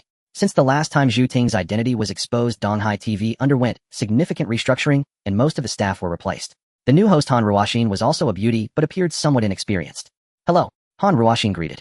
Hello. The two looked up awkwardly. This time the invitation for both of you is mainly to discuss the military exercises. As soon as these words were spoken, the audience became immensely focused. Even though almost a month had passed, it remained the hottest. The chief wore a smile, but remained silent. He now understood that the audience trusted Lin Feng more. After all, however, those familiar with Lin Feng knew how cunning he was. After all, the chief had almost ended up in the National Security Bureau for tea because of him. This topic is a bit sensitive, Lin Feng said awkwardly. No problem, you can talk about it if you want to. A brief mention will do. I believe they won't dare to. After all, they are merely bluffing now, Lin Feng stated. The South Sea is after all our coastal area, not a place they can come to at will. But if, Han Ruoxin said cautiously. Upon hearing this, the chief pretended to frown. Lin Feng also frowned. At that moment, everyone could clearly see their expressions and thought it's over. Their expressions betrayed them. If the opponent comes, does Huaxia have no countermeasures at all? After a slight pretense, the chief forced himself to calm down and pointed at Lin Feng, saying, "It's fine. If it really comes to that, he will take action." Lin Feng rolled his eyes. The commander was truly incorrigible. Ha ha, Han Ruoxin chuckled, saying, "The commander is really humorous." The audience had mixed reactions. Some laughed, while others cursed. Everyone thought the commander was just trying to lighten the atmosphere. In such a situation, still bragging. Just a second-generation official. Stop criticizing all day. Lin Feng helped us catch a bunch of spies. If you have the skills, why don't you step up? Exactly. Suddenly, everyone began to argue. Only the commander was sweating. Why didn't these people believe him? When the time came, Lin Feng would really take action. However, after the fact, the commander's casual remark that he would take action went viral. Naturally, Lin Feng became the target of ridicule. I'll wait to see how he takes action then. A second-generation official is just a second-generation official. Discussions erupted. However, those who knew the truth behind the scenes were different. Especially the people at the Shihai Island base who worked even harder. With the entire internet mocking their chief engineer, everything had to be done beautifully. They all understood that without this 19-year-old chief engineer, there would be no upcoming Tianzhou 1. Thus a collective demand for unpaid overtime arose. What business do you have with overtime? Go rest, said one supervisor. Supervisor, do you look down on us who serve tea and water? And I'm not asking for money, so why the fuss? The supervisors from various departments were sweating, but this undoubtedly helped Tianzhou 1 complete its work quickly. Meanwhile, as time approached, the rich Prince Turkey from the Dog Big House arrived in Huaxia, personally welcomed by Lin Feng. Hosting a prince like him naturally meant a lavish feast, and when the time was right, Turkey sent everyone else away. Lin Feng knew Turkey had something to say. Lin Feng, thanks to you, we have the aircraft carrier which gives us absolute initiative in the Sibo Bay. Turkey expressed gratefully, his eyes reddening as he continued, but I feel guilty towards you all. Why do you say that? Lin Feng asked in confusion. Actually, we are aware of your difficulties, but Old Me has instructed us to ensure we pick up the aircraft carrier on time otherwise. Turkey said with guilt. Upon hearing this, Lin Feng felt a bit emotional. Those Americans were indeed cautious. Even now, they feared complications. I'm very sorry, Turkey said. Our upper management has decided that we cannot offend Old Me. I understand, Lin Feng. Turkey, could you do me a favor? Lin Feng asked. What favor? Turkey said as he picked up his teacup. Half an hour later, Turkey and Lin Feng emerged from the door, both red-faced, as if they had just finished a heated argument. Coincidentally, a reporter captured this moment. Afterward, an anonymous source leaked that Lin Feng had requested Turkey to delay the aircraft carrier's pickup, but Turkey flatly refused, leading to a fallout at the dining table. As soon as this news broke, it exploded across the internet. This really shows that Huaxia is at its wit's end. Indeed, Huaxia could actually request support from my country, India. I heard the sun never sets. Empire's fleet has already set sail. People from all over the world could see that if the naval exercises in the south were successful, then the decades of prestige built up by Huaxia would vanish into thin air. As time entered June 1st, only 5 days remained until the military exercises. A scientific expedition team from the U.S. arrived in Country D, crossing the Atlantic. This team was led by a senior official from the U.S., but upon landing they were not welcomed by Country D. It must be mentioned that Country D still had a shred of conscience. Due to a previous transaction, they chose not to participate. If you really don't consider this, our upper management will be quite displeased, the official boasted, vaguely threatening. The people from Country D were left furious, but unable to express it. This scientific expedition team came for one reason: satellites. In the previous transaction between Country D and Huaxia, there were data and materials concerning satellite system positioning. This information was stipulated to be top secret at the time of signing. This meant it could not be leaked. If Country D handed over this information, it would not only violate the agreement, but more. The U.S. possesses highly advanced satellite technology, which means they would be able to grasp all of Huaxia's satellite data and materials. In simple terms, all of Huaxia's satellites in space would be laid bare before the Americans. They have already been just like the former Bear Country. Why must you do this? The senior official continued to pressure. Upon hearing this, Country D finally nodded. They were left with no choice. However, if Huaxia truly fell, then Country D had no need to offend old me. On June 2nd, they secretly completed this transaction without anyone knowing. Meanwhile, rumors circulated internationally that the Sun Never Set's Empire's fleet had arrived at the Machijia Strait in Pogang, New, temporarily anchoring there. After a few hours, someone released a photo confirming the presence of the Sun Never Set's Empire's fleet. In an instant, all attention shifted back to the east. In Kangaroo Country, at their famous eastern port, a large fleet had gathered. They were preparing to set sail towards the north. However, they were still waiting for their fighter jets. More precisely, they were waiting for a batch of fifth-generation fighters produced by the Americans. Before long, an aircraft carrier slowly approached, and Ryan saw it from a distance. He was filled with excitement. Previously, he had suffered great humiliation and paid a hefty price just to obtain this batch of goods. However expensive as it was all worth it. When the aircraft carrier docked, the colonel on board stepped down and said, "Mr. Ryan, we are here to deliver the fighter jets." "Thank you very much. But the shipping fee?"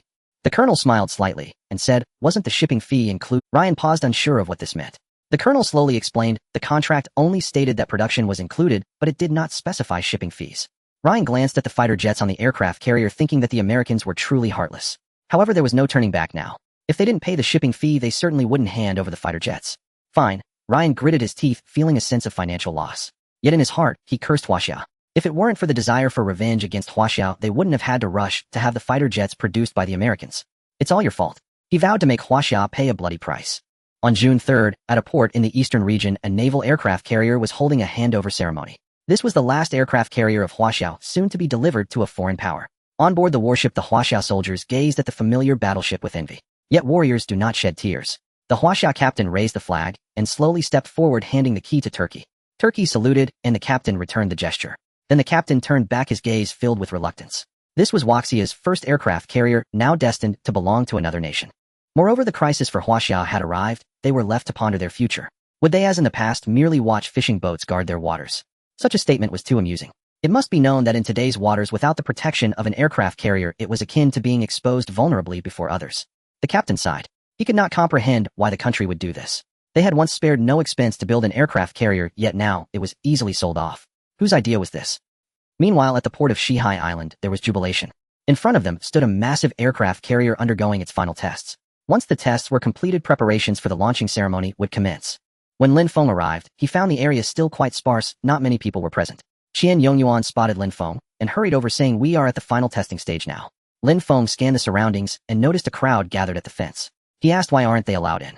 "There are too many people, and this is a launching ceremony. Later there will be," Qian Yongyuan explained. But Lin Feng replied seriously, "They have contributed to this aircraft carrier, even if it was just a single screw. They deserve." Upon hearing this, Qian Yongyuan's pupils widened. He had been watching Lin Feng's eyes and realized that Lin Feng was not putting on a show. He was genuinely sincere.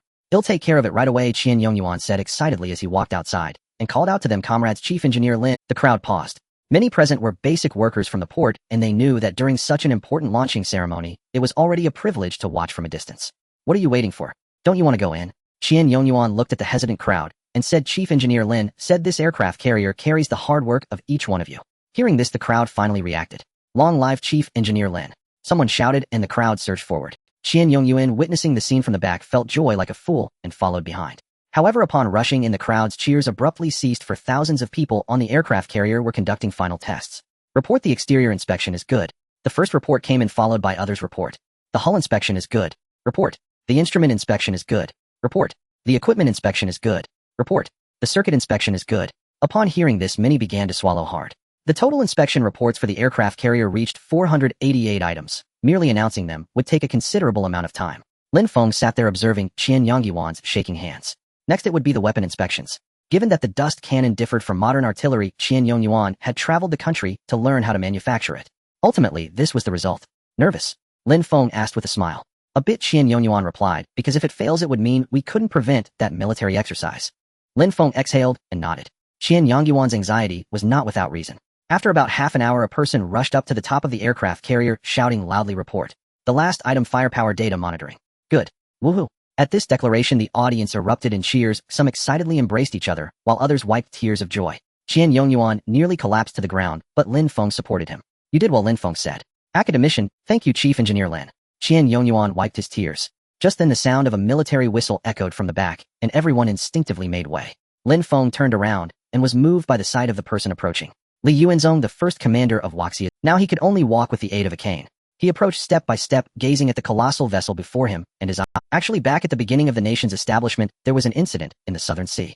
Back then we fought there with fishing boats and dilapidated merchant ships.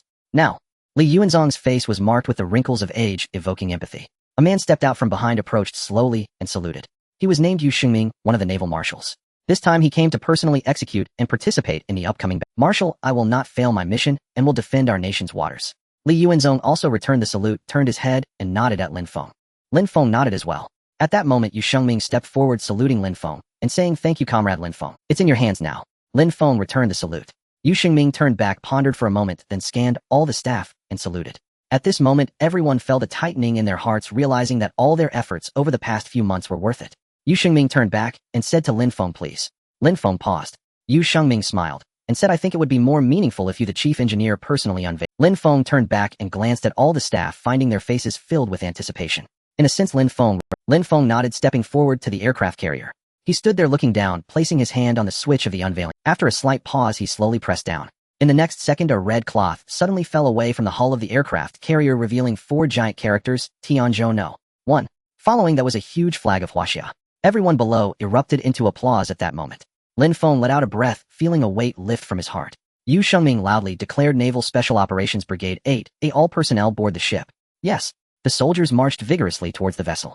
Many yet also quickly. Once everyone boarded the aircraft carrier, Lin Feng prepared to disembark, and said to Yu Shengming, "Next, it's in your hands."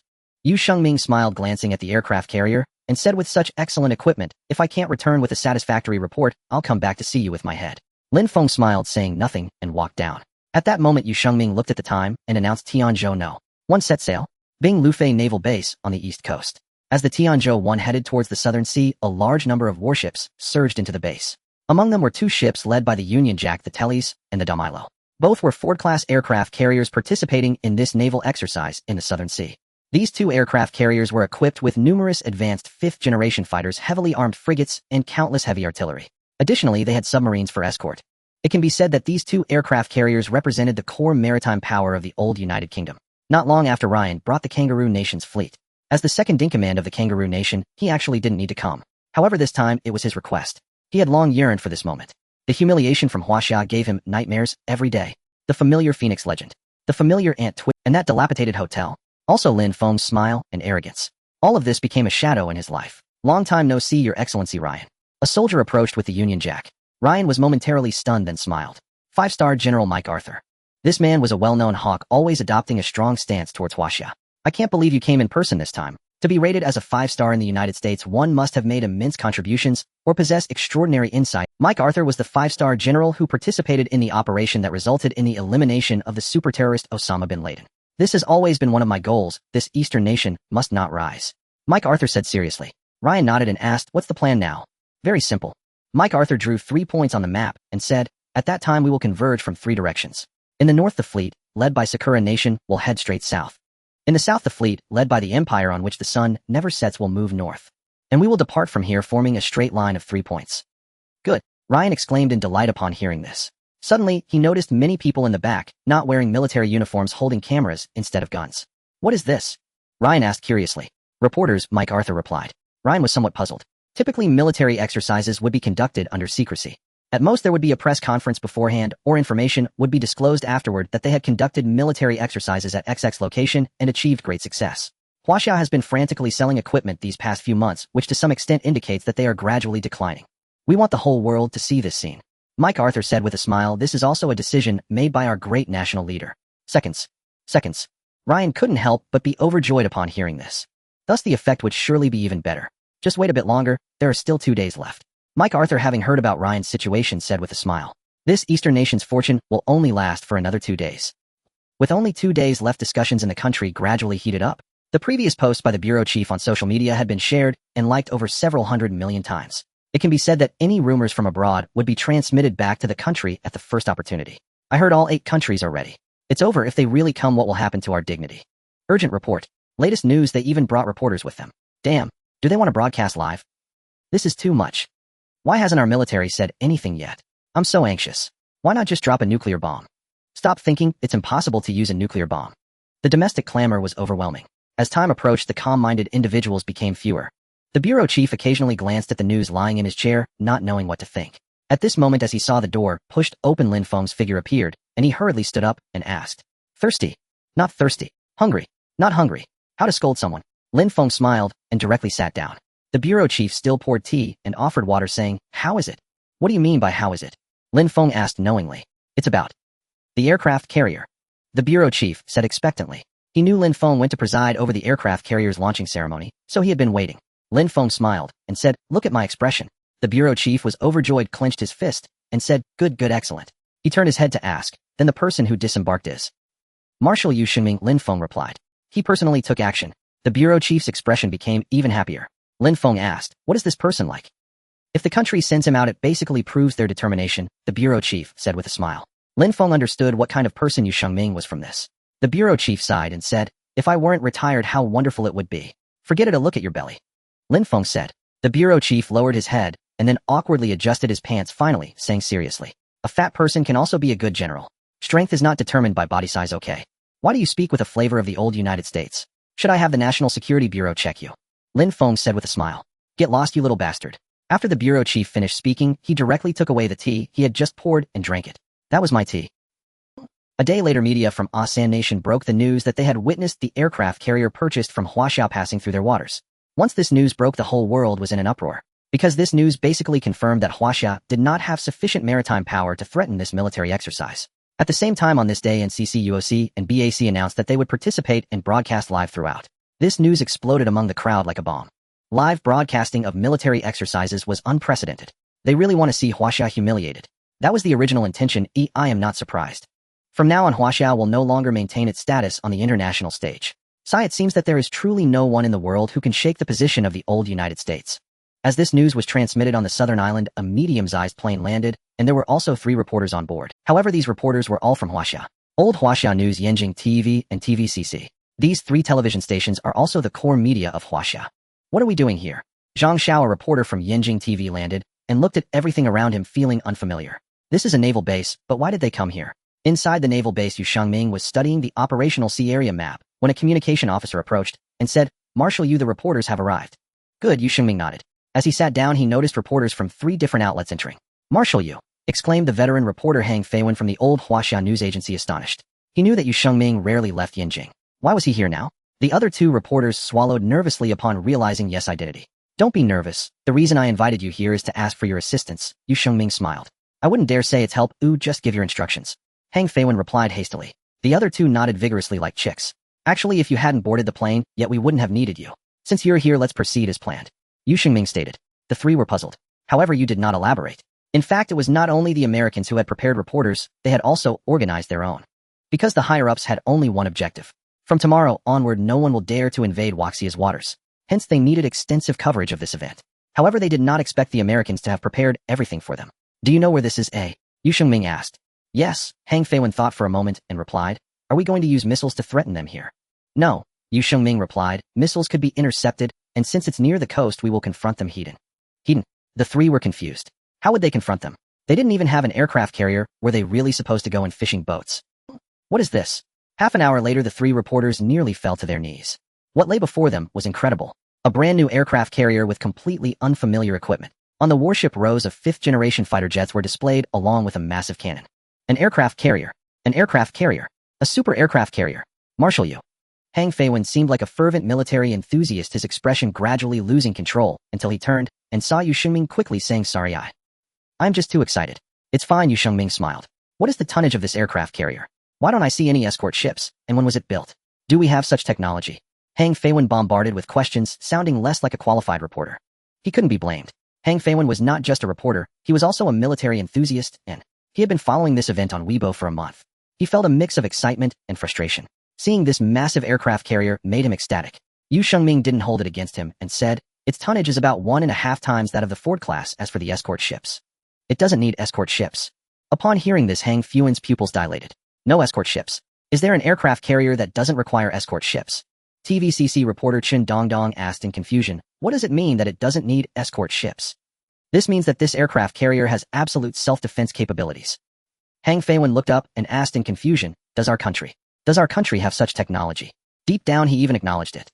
The U.S. aircraft carrier technology is world-leading. After all, their naval capabilities are vastly different. This is classified information, Yu Shengming said very seriously. Yes. Hang Feiwen regained his composure and asked, is there anything we need to do? Yu Shengming said, you are reporters, and I want you to take up your weapons and fight alongside us. Our weapons. The three of them were initially bewildered, but a few seconds later Zhang Xiao was the first to react. Their weapons are just their cameras and microphones, right? The next day a dark cloud loomed over the South Sea, resembling the end of the world. There were no fishing boats or merchant ships passing through, as people had known a month ago that there would be a joint military exercise of 8 nations on June 6th. At 6 in the morning, General Mike Arthur stood on the high deck of the Tellies watching the fleets of one country after another below, loudly declaring set sail. Set sail towards the South Sea. As his voice fell, the 3 television reporters immediately began their live broadcast. Hello, this is NCC Reporters Frontline Report. We are at the East Binlify base, and we are now ready to set sail. I am a reporter from UOC. I am a reporter from BAC, and we can see that this time we have dispatched 2 Ford-class aircraft carriers, and the camera immediately focused on the aircraft carrier and the figure of 5-star General Mike Arthur. The 3 television stations attracted over 1 billion viewers worldwide. Is there really a live broadcast? This is too damaging. How can Huaxiao survive? I think their Foreign Affairs Department will soon issue a statement. Sure enough, at the moment the news was broadcast, Huaxia's Foreign Affairs Department immediately held a press conference. The Minister of the Foreign Affairs Department slammed the table and shouted, I advise the 8 nations to consider the consequences. This is Huaxia's waters, and it cannot be infringed upon. This is not a warning. We will take all necessary measures. Reiterating, this is not a warning. At the same time, a series of diplomatic letters were sent to the 8 nations. However, they received no replies. In the Black Palace, Smith Plank sat there, glanced at the diplomatic letter, and casually tossed it into the trash. Wilson beside him smiled and said, Huaxia's measures are indeed only these.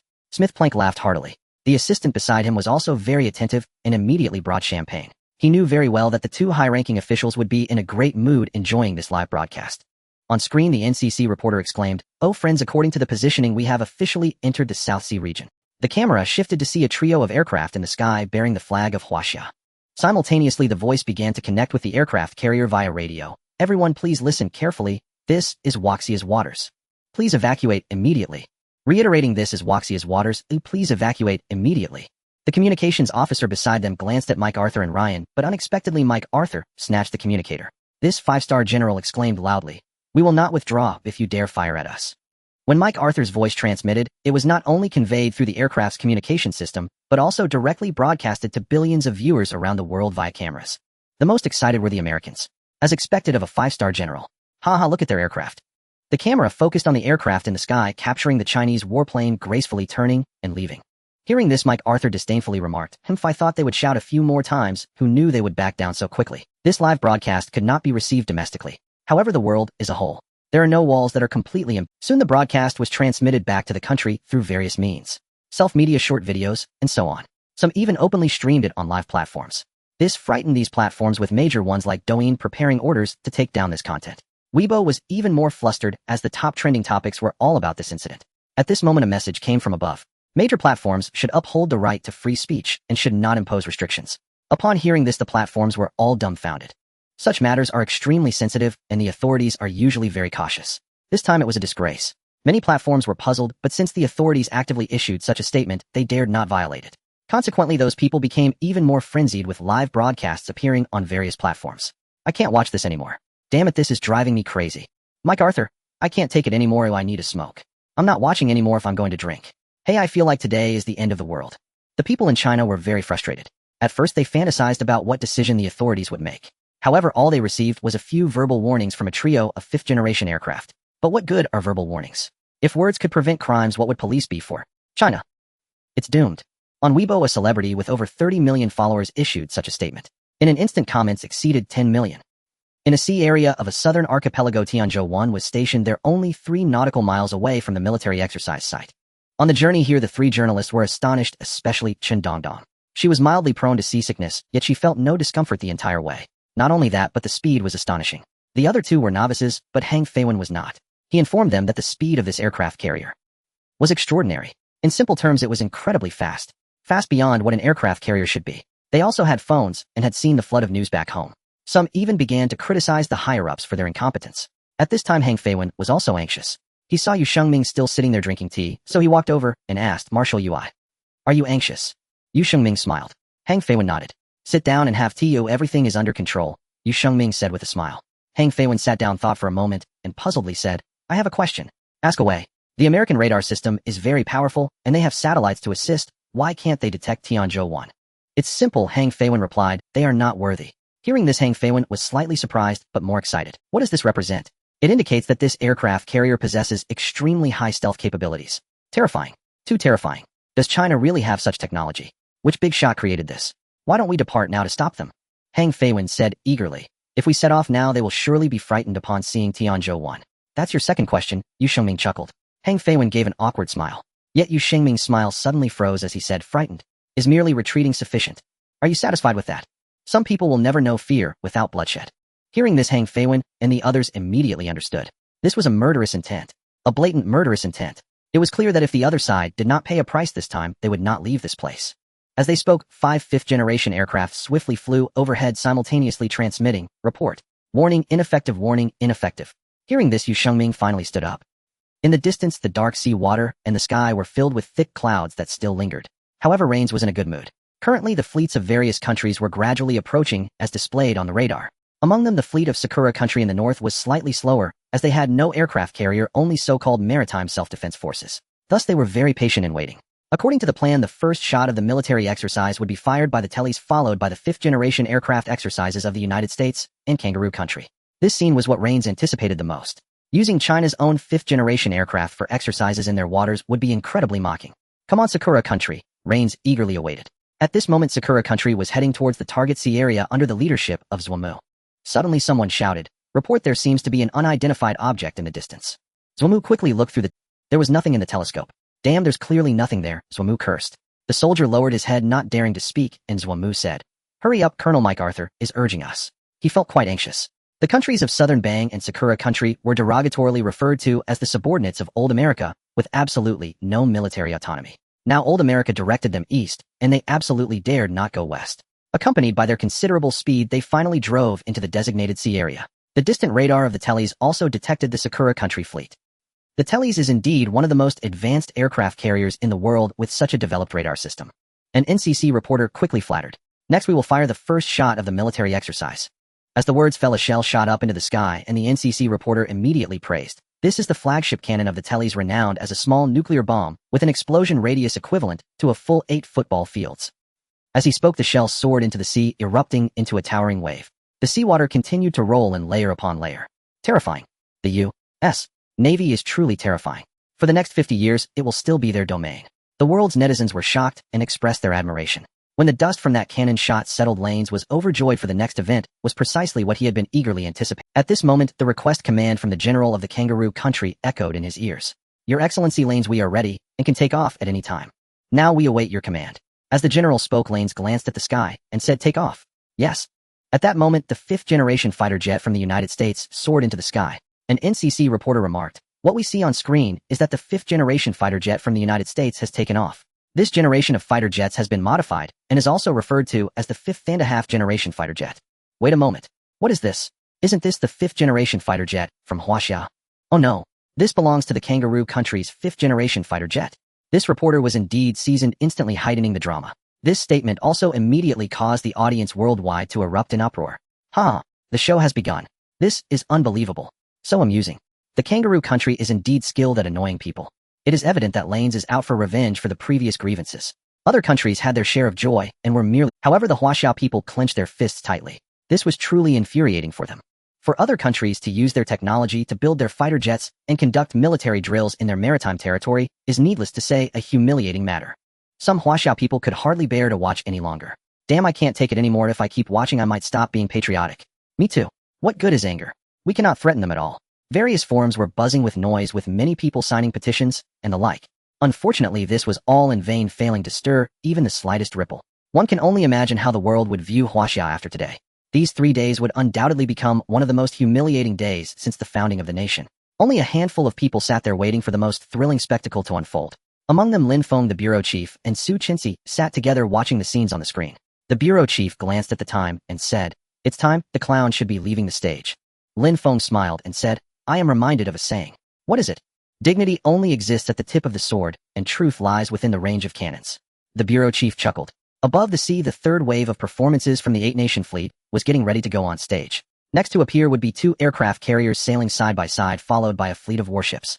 This could be said to be the highlight of the day, as they would also showcase the firepower of the aircraft carriers. This scene was what everyone was looking forward to the most. Ladies and gentlemen, you are about to witness the performance of the aircraft carrier fleet. The 2 top aircraft carriers on this planet will demonstrate their true firepower. Just as the words fell, the 2 aircraft carriers surged forward with a multitude of fighter jets and escort ships immediately taking off. Yet at that moment a voice cut through the air. "We are the Huaxiao Navy. You are currently in Huaxia's maritime territory. Your unauthorized entry into our territory constitutes an infringement. Please vacate immediately. Repeating, please vacate immediately. Otherwise you will bear the consequences." The sudden voice from the Navy left everyone momentarily stunned. Most of the remarks were sarcastic. "These monkeys are back again. Huaxiao people are truly amusing. Forget it, they will just fly around and then disappear. Bear the consequences. How will we bear them?" Not only did the audience think so, but MacArthur even gestured for the reporter to point the camera towards the sky. However, this time, they did not see the 5th-generation fighter jets soaring in the sky. Everyone was taken aback. If the planes did not come, then where did the voice come from? The camera's first-person view shifted to the sea surface, and some people had even started to laugh. Huaxia had no aircraft carriers, so they could only use destroyers to defend their maritime territory. However, destroyers were merely inferior equipment compared to aircraft carriers. Yet the sea remained eerily empty. Were they haunted? Just as everyone was puzzled, MacArthur shouted, "If you're pretending to be mysterious, I still say if you have the guts, come out and strike me. If you're cowardly, then get lost." Upon hearing this, the entire world was in an uproar. MacArthur was indeed one of the strongest hawks in the United States, and his demeanor was undeniably imposing. However, just as he finished speaking, a gigantic wave surged up in the distance. Everyone looked over. Because this wave was simply too high, people looked up and were immediately startled. A colossal object was speeding towards them from that distant sea. Yu Shengming, dressed in military attire, scanned everything before him with piercing eyes. His expression was steadfast and furious. "What is this?" While everyone was puzzled, only the image captured the national flag of Huaxia. From Huaxia. Huaxia actually has aircraft carriers. The crowd gasped. Each time Huaxia constructed an aircraft carrier, they would make a grand announcement. Why was this aircraft carrier built in secret this time with no leaks whatsoever? As the lens shifted again, the 4 characters on the hull came into view. Tianzhou no. 1. Everyone couldn't help but swallow hard. Tianzhou. This aircraft carrier truly deserved these 2 words. "Report. Urgent report. We actually have a hidden aircraft carrier. Is this for real, brothers? Hurry back. Wow, it's really huge. Ha, it's unbelievably big. What class is this? Does anyone recognize it?" Everyone, don't get too excited. An aircraft carrier isn't just about size, its configuration matters too. Within the country, people began to chatter among themselves. However, the sudden appearance of this thing truly delighted them. Tianzhou no. 1. No wonder the country was willing to sell its aircraft carriers. Yet now they worried whether this aircraft carrier was merely for show and not practical. Moreover, could one aircraft carrier really threaten this coalition of 8 nations? At this moment on the sea, both sides looked up at each other, and the military drills had temporarily ceased. MacArthur surveyed this colossal object that had suddenly appeared, and it would be a lie to say he wasn't surprised. However, in the blink of an eye, he began to laugh maniacally. Huaxia had indeed taken a wrong turn. The effectiveness of an aircraft carrier is not determined by its size. Size does not equate to strong combat power or robust defense. On the contrary, its bulkiness and undeniable vulnerability would be their greatest flaw. Thus, "Please vacate immediately. This is my final warning," Yu Shengming stated. MacArthur stood beside Lanes and said, "What if I refuse?" Upon hearing this, Yu Shengming smiled slightly while MacArthur arrogantly declared, "The military exercises continue." With that, the fighter jets took off once more. The cannon fire continued to roar. Meanwhile, Yu Shengming's smile amidst the battlefield of cannon fire magnified infinitely. He gently raised his hand and looked at the dark cloud-filled sky, saying, "A storm is brewing." In Yinjing, within the Golden Dragon Palace, an elderly man sat there focused on reviewing something. At that moment, Zhou Quanmin hurriedly walked in, and the 2 black dragon guards beside him gave Zhou Quanmin a glance before allowing him through. As he entered, the elderly man looked up and said, "Is there news?" "You didn't listen to my advice," Zhou Quanmin replied. Upon hearing this, the elderly man smiled faintly and asked, "So what do you think we should do?" Zhou Quanmin responded, "Isn't that what I'm asking you?" The elderly man stood up, and Zhou Quanmin quickly stepped forward to assist him, noticing that the elderly man had been working for quite a while. The elderly man gestured that it was unnecessary. He straightened his back and asked, "Who is the person we sent out this time?" "Yu Shengming," Zhou Quanmin replied. "How old you?" The elderly man smiled and took a moment to compose himself, saying, "Actually, is this answer even worth asking?" Zhou Quanmin paused. "You, I, and he, we are all soldiers." The elderly man continued, "When the territory of the nation is violated, what should soldiers do?" Zhou Quanmin suddenly understood, saying, "I get it. However, the elderly man suddenly slammed the table and said, "That great man once said 1 punch opens the way, preventing 100 punches from coming. What needs to be done must be done without any hesitation." Yes, Zhou Quanmin saluted and prepared to leave. Just as he reached the door, the elderly man suddenly called out. Zhou Quanmin turned back. "I won't be available these next few days and will not take any calls or messages, especially from." The elderly man added, "other countries." Understood. Zhou Quanmin smiled and stepped out, closing the door behind him. Above the Tianzhou No. 1, the deputy commander stood there waiting for instructions from Yu Shengming. He finally heard Yu Shengming's voice, since they have a temper, well, beat them until they have none left. The deputy commander paused, thought for a moment, and asked, "Should we request further instructions from above?" "No need," Yu Shengming replied, eyes fixed ahead. "The primary duty of a soldier is to protect the home and defend the—" Upon hearing this, both the deputy commander and the soldiers behind him were taken aback. "Go ahead," Yu Shengming commanded. At that moment, the deputy commander turned and shouted loudly, "Everyone attention. Activate the dust cannon." Damn it. The deputy commander turned around and saw reporters like Zhang Xiao, filming, hesitating momentarily, wondering if he might be too crude. After a brief contemplation, he continued, "Yes, damn it, MD." The people beside Zhang Xiao felt a shock in their heart. They were really going to strike. However, they found it strange that Yu Shengming allowed them to film, but forbade live broadcasts. Could it be that he didn't want to reveal the secrets of the Tianzhou? Just as they had this thought, the soldiers' voices came through. "Dust cannon is starting adjustments. Data is normal. Charging. Reporting data. All preparations are complete, awaiting final instructions." The deputy commander conveyed the last words to Yu Shengming, who raised his head. To his astonishment, the first thing he saw was the telesis. "Commander, should we reconsider?" The deputy commander was stunned. This cannon would surely frighten them. However, he hadn't expected Yu Shengming to be so bold. After all, that was one of old Ms. carefully crafted aircraft carriers. Moreover, there were 5-star generals and the second-in-command of Kangaroo Country on board. Nevertheless, Yu Shengming raised. 1 second later, he lowered one finger. The deputy commander swallowed hard. It was a countdown. A countdown indeed. The deputy commander did not ask any further. As a soldier, his primary duty was to obey orders. "I have a bolder idea," Lane suddenly said slyly. MacArthur turned around, hearing Lane's chuckle as he said, "What do you think will happen if we drive them away at this moment?" Upon hearing this, MacArthur's smile gradually twisted into something sinister. The reporters beside them thought Lane's was too malicious. Driving them away in Waxia's waters. MacArthur also revealed a devilish smile, picking up binoculars and a communicator, saying, "This is a Huaxia aircraft carrier. Please evacuate the military exercise area immediately. If there are any repercussions, you will bear the consequences." As soon as he finished speaking, the world's audience erupted. They had initially been immersed in the surprise of Waxia's sudden appearance of an aircraft carrier. Unexpectedly, MacArthur was so arrogant that he really dared to drive them away. In an instant, everyone's expressions became incredibly interesting. In the current situation, would Huaxiao really leave? MacArthur picked up the binoculars, wanting to see Yu Shengming's expression. He wanted to see the anger on this admiral's face. However, he was disappointed. He did not see any expression from Yu Shengming, but rather saw that hand counting down to 3. 3. What does that mean? Looking again, he only saw a massive cannon barrel. What does that mean? "Dare you make a move? Do you dare? Yu Shengming, do you dare? Huaxia, you wouldn't dare?" MacArthur sneered. He didn't believe it. He didn't believe that anyone on this blue planet would dare to attack their superpower fleet. Even the fierce Bear Nation wouldn't dare, and now Huaxia was even less likely to. "Please leave immediately," MacArthur. At that moment, Yu Shengming's finger had just finished curling. He turned to the 3 reporters and said, "Start the live broadcast. Because from now on, we can only rely on you for the live broadcast." The 3 reporters swallowed hard, suddenly enlightened. Meanwhile, in the back, the ship's body trembled slightly. Hang Feiwen turned around and saw the massive cannon exuding a scorching aura. In the next second, flames shot into the sky. A shell was launched with a loud bang from the enormous cannon. Although it was dozens of meters above the sea surface, it traced a long flight path above the sea. No, it should be said that it carved out a deep chasm over 100 meters deep. It seemed that the ocean was being divided into a long, fiery path. "What is this?" The military enthusiast Hang Feiwen immediately noticed this and aimed the camera downward, mumbling repeatedly, "What the hell kind of cannon is that?" Beep, beep, beep. Incoming shell. Incoming shell.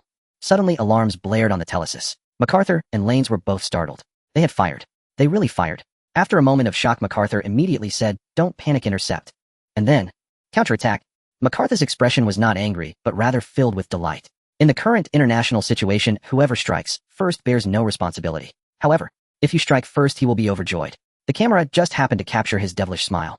MacArthur was brimming with confidence because the telesis was equipped with the strongest defenses. Thus, he chose to remain aboard this aircraft carrier. In front of the television, the military advisor was also feeling tense, muttering, "It must break through, it must break through." Next to him, Lin Feng just smiled. Break through. If it were merely a matter of breaking through, it would not be worthy of the title of a super aircraft carrier. Interception initiated. Unable to intercept. Unable to intercept. Activate defense system. Activated. Initiate counterattack system. Activated. Upon hearing the interception failure, MacArthur was stunned for a moment, but quickly regained his composure. At such a close distance, interception was indeed quite difficult. He was not afraid, preparing the fleet for an assault and ordering a large number of aircraft to take off directly. This time he aimed to send the newly built aircraft carrier of Huaxia straight to the bottom of this sea. He looked up just in time to see the shells blazing through the air like shooting stars.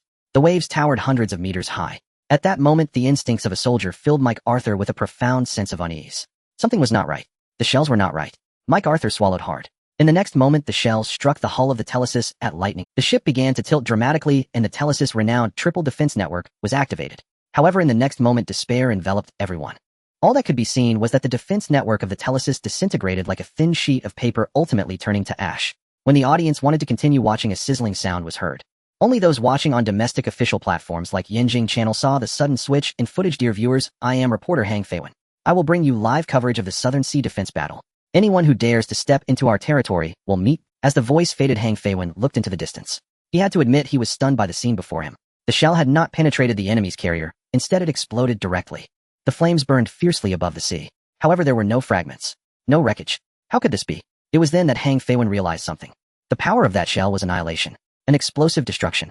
Hang Feiwen recalled the phrase dust to dust soil. Is this a dust cannon? Hang Feiwen exaggeratedly swallowed hard. Silence. A deathly silence. The entire sea area was filled only with the sound of towering waves. In the area of the explosion, a massive vortex spun continuously. All nearby aircraft carriers, fleets, and warplanes could not believe what they were witnessing. The American soldiers were frantically calling for their Telesis. Telesis, please respond. Telesis, please respond. General Mike Arthur, please respond. Please respond. However, all they heard was the silent sound of the sea. Someone attempted to use a sonar device to check if the Telesis had sunk. They saw no wreckage on the radar.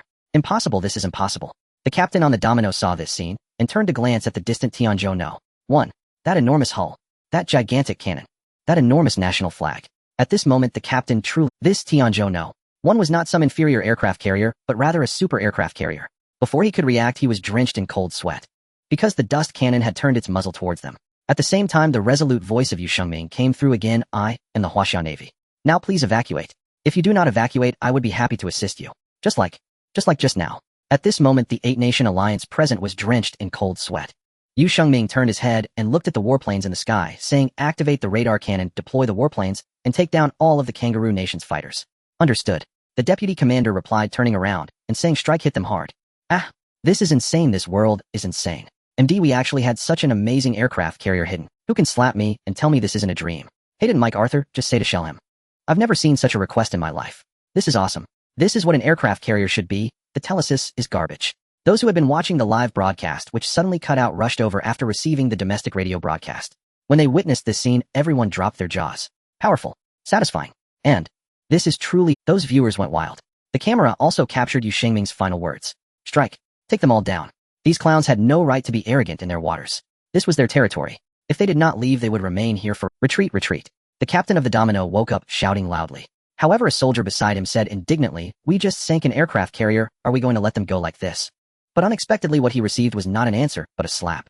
The captain slapped him hard, saying, wake up, don't you understand? Even if all the fleets combined today, they would not shake this monster.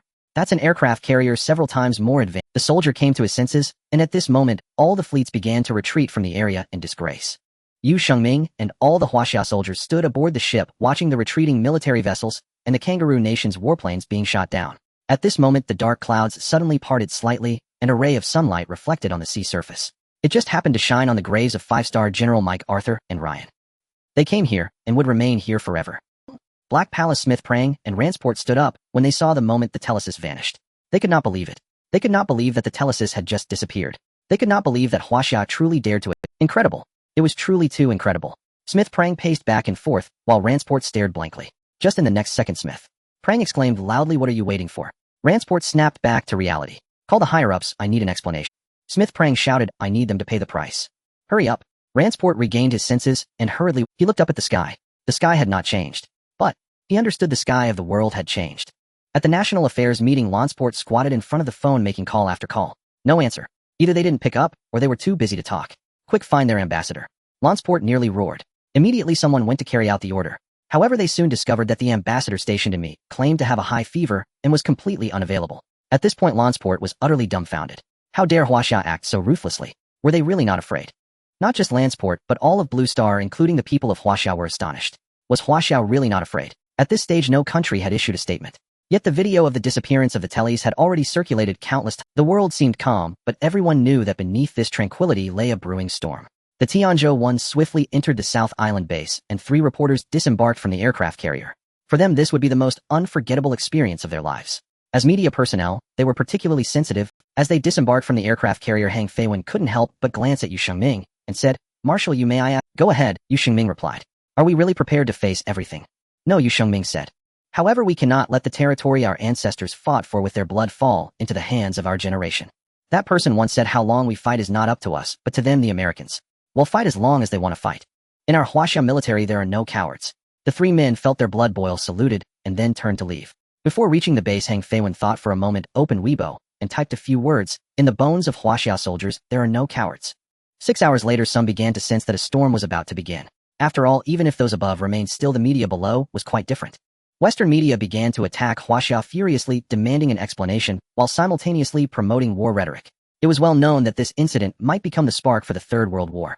The people of Huaxia were very excited. After experiencing the depths of disappointment, they were now all thrilled. However, the underlying worries in that turbulent current were also unavoidable. Thus, in these 6 hours, the bureau chief received invitations from hundreds of media outlets, with some offering exorbitant sums. Not going. Lin Feng smiled. The bureau chief forced a smile. It had to be said that he had truly become an internet celebrity. Initially, when he posted about Huaxia not losing anything, he was now being hailed by major netizens as a prophet, and they all believed that the bureau chief must know the inside story. "There's still no news from above," the bureau chief said. "No one knows how the winds will blow." Lin Feng nodded. The complexity of this matter was certainly not as simple as a child's game. In the game of great powers, right and wrong seemed less important. The true principle was which side had the stronger fist. "Let's go with this one." The bureau chief ultimately chose one, and said to Lin Feng.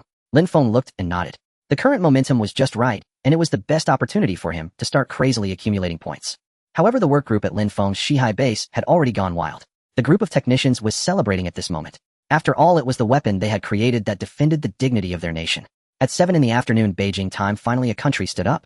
The leader of the Kangaroo Nation held a press conference inviting media of all sizes. "Huaxia must give us an explanation." This time the Kangaroo Nation suffered heavy losses. They had spent a high price to purchase 5th-generation fighter jets from the United States, all of which were destroyed by Huaxia. Additionally, they also lost a second-in-command. Such a significant matter was not only about economics, but also about dignity. The Kangaroo Nation began to promote that Huaxia had maliciously provoked war and created international disputes for no reason. They stated they would utilize the International Federation to impose a comprehensive ban on Huaxia. As soon as the press conference ended, it was immediately broadcasted widely. Some noticed that the leader of the Kangaroo Nation's flesh shook as he spoke. However, everyone knew that what he said was akin to flatulence. With the United States and Huaxia silent, other countries' statements held little significance. Thus, the media turned their guns around, waiting for the real storm to arrive. Finally, 3 hours later, Lansport began to speak. He held a press conference that attracted a large number of media. According to statistics, the media present this time nearly covered 90% of the nations on Blue Star. Lansport, dressed in a suit, appeared visibly unwell. "Honorable Mr. Lansport, I would like to know how you evaluate the turmoil that erupted today." "Mr. Lansport, are we prepared for war?" "Mr. Lansport, did you anticipate today's outcome?" As soon as he entered, a flood of reporters bombarded him with questions. Lansport did not answer immediately. He first bowed slightly and said, "Before the press conference, I want to represent myself, my country, and my military to pay tribute to Colonel MacArthur." Many reporters immediately sensed the implications. From this perspective, the attitude of the Americans was very clear. They never take losses. Having lost an aircraft carrier and a 5-star general, how could they possibly swallow this grievance? "We were merely using their maritime area for military exercises with no intention of provoking war on their part. Moreover, afterwards they severed all communication channels. Friends, this Blue Star is peaceful, and everyone hopes it remains peaceful. However, some refuse to allow it. Now we will no longer be tolerant. Since my arrival here, our Pacific Fleet has already set sail from Jinju Island toward..." Upon hearing this, everyone paused. What did Lansport mean? Was he planning to use cannonballs to open the opponent's mouth without speaking? After saying these words, Lansport stood up directly and concluded, "This is our last opportunity for Huaxia." With that, he left immediately. As soon as he left, major media outlets rushed to disseminate the content of the press conference with headlines that were almost identical. "Is the Third World War about to arrive?" At the press conference, Lin Feng and the bureau chief sat there looking quite dignified. The host was excited as he had not expected the bureau chief to agree to their invitation. "Bureau chief, was this proactive attack premeditated?" the host asked. "I think the term premeditated isn't quite appropriate." The bureau chief replied, "When a country's territory is under attack, it is very reasonable for us to use lawful and appropriate means to defend our complete territory. At the same time, this is also a choice made out of necessity." The host quickly agreed and continued, "Can you disclose the background of the Tianzhou No. 1? Hearing this, the bureau chief glanced at Lin Feng and noticed him snickering, rolling his eyes. "Now that Tianzhou No. One is public, it should be fine to mention it. The host pressed further, knowing this was hot news. If they could uncover the truth about this matter from the bureau chief, their show would surely become a hit.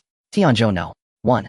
The bureau chief was struggling to formulate his words. He should think about how to spin the story. Tianzhou no. 1 is indeed a long-prepared project. In fact, the initial space-based weapons and whatnot were merely to conceal its true existence. The bureau chief's words were astonishing. Lin Feng rolled his eyes at this statement. As expected of you, leader. You're quite the storyteller. This actually seemed reasonable. I see, the host said with a look of sudden realization, and then asked, so, when did the preparations for Tianzhou no. 1 begin? The bureau chief thought for a moment, and said, it's been almost 3 years now. 3 years, and you were— The host was shocked. The netizens were also in an uproar. We truly are construction maniacs, able to build such a massive aircraft carrier in just 3 years. Size doesn't matter, the key is its advanced technology. Exactly that cannon. Oh boy, that's impressive. This symposium attracted many military enthusiasts. In recent days there has been endless debate about the practicality and power of Tianzhou no. 1. However, the fact that it obliterated the tellies was beyond dispute. In the end, when they saw the fleets of other countries retreat in defeat, they could not express how satisfying it was. Tianzhou no.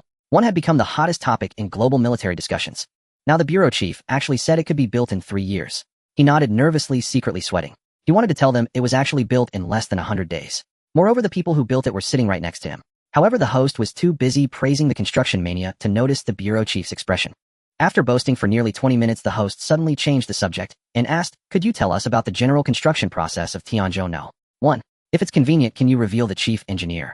The host also knew this was a sensitive topic, so he quickly added, this is just a question, or if you're not comfortable answering, please don't feel pressured. The bureau chief smiled and said, this is certainly inconvenient, but I can tell you the chief engineer. The host paused, thinking this shouldn't be classified information. Unexpectedly, the bureau chief turned and pointed at Lin Feng, saying the chief engineer is him. Lin Feng rolled his eyes upon hearing this. The bureau chief is truly humorous. The host naturally did not believe it. The audience took it as a joke. Only Chun Haidong, watching the live broadcast, smiled. This move of the bureau chief was quite clever. Given Lin Feng's high status, it actually made things safer.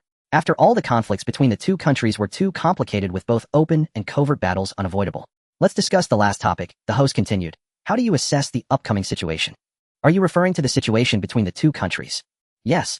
This question can be answered by Lin Feng. The bureau chief took a sip of water, indicating he was tired. Lin Feng rolled his eyes again. This old fellow was scared. After all, he had been invited by the National Security Bureau for tea twice. But Lin Feng was different. Who dared to touch him now? Mr. Lin Feng. The host looked at Lin Feng with anticipation. Lin Feng was an honest person known online. What he said might not be true, but his expressions were definitely genuine. I believe a great war should not break out. Why? I think nuclear weapons are the greatest invention of this era. Oh, as long as this thing exists, the blue planet will not see a third world war. Because once it breaks out, it will be mutual destruction and no one will survive. Lin Feng stated bluntly. The host nodded. This insight was indeed very reasonable. He continued to ask, so what do you think the upcoming international situation will be like? Very simple, it will lead to a bipolar confrontation, Lin Feng said. Like the former Soviet Union and the United States. Pretty much. Then do you think we have anything besides naval power that can compete with them? Well, Lin Feng's expression changed slightly, revealing a hint of unease as he said, of course, we are strong in other fields as well, such as space fighter jets, chip development, and so on. Don't worry, we are not afraid of the United States at all. As he said this, he pretended to swallow nervously. The bureau chief chuckled inwardly. Fake. Totally fake. Across the Pacific, the United States Lancelot was staring intently at the television. In truth, he would never voluntarily watch a video of the bureau chief's interview. However, now there was no one from the Chinese leader. To be honest, if it came to fighting, Lancelot really wouldn't dare. Because in fact they were in the wrong. After all, they had entered their war. However, this grievance could not go unavenged. Originally, he was feeling drowsy and increasingly irritated when he suddenly heard Lin Feng's words, which sparked a thought. Indeed, if it came to fighting, the ultimate outcome would inevitably be the destruction of the world. But what if there were another way? Nowadays, the ways of war are no longer dependent on cannons to prove oneself. National strength, consumption capacity, and various other factors. Lancelot had a very good idea in mind. He quickly stood up and headed towards the Black Palace. He was very excited because he had finally thought of a solution to this matter. At this moment, Smith Plank was also troubled as the media's calls were overwhelming. Seeing Lancelot enter, he shouted angrily, have you thought of a solution? I have, Lancelot replied. What do you mean? Smith Plank asked in confusion. Lance Porter replied, this time, when Huaxia takes action, we will firmly counter their attempt to provoke war. First, we will expel them from the world system. Hearing this, Smith Plank's eyes lit up. Indeed, war cannot solve problems. However, if we can take advantage of this opportunity to acquire something. First, their aircraft carrier technology. Second, if they refuse, we will expel them from the international organizations, as well as the World Economic Organization. As Lance Porter spoke, Smith Plank also revealed a radiant smile. Ding. Successfully deceived Lance Porter. Vice National level reward points 8,000. Ding. Successfully deceived Smith Plang, national level reward points, 100. Lin Feng, while speaking, suddenly heard this notification and was taken aback. Interesting, these two Americans are actually watching their seminar. The unexpected windfall delighted Lin Feng. He didn't expect that these Americans actually believed it. However, it is indeed the case. Currently, Huaxia is lagging behind in many aspects. Moreover, the key point is that Blue Star is globalized and most of the initiative and control are in the hands of the superpower, the United States. Just as Lin Feng and their seminar concluded, Zhou Quanmin finally came out to speak, and he forcefully convened a press conference. The joint invasion of our waters by 8 nations. We first attempted diplomatic persuasion, condemning them. They still do not repent. On that day, we repeatedly persuaded them, informing them of the pros and cons, but the other side made provocations time and again. Ultimately, our Navy was forced to take action with the Tianzhou No. 1. This is not some misunderstanding. Here I demand that the 8 nations give us an explanation. At the same time, we have sent diplomatic letters to the 8 nations hoping for a timely response. After finishing, Zhou Quanmin left. Media at home and abroad erupted. Huaxia was audacious enough to blow up another nation's aircraft carrier, killing a 5-star general and Orion. Now Huaxia is also demanding an explanation from others.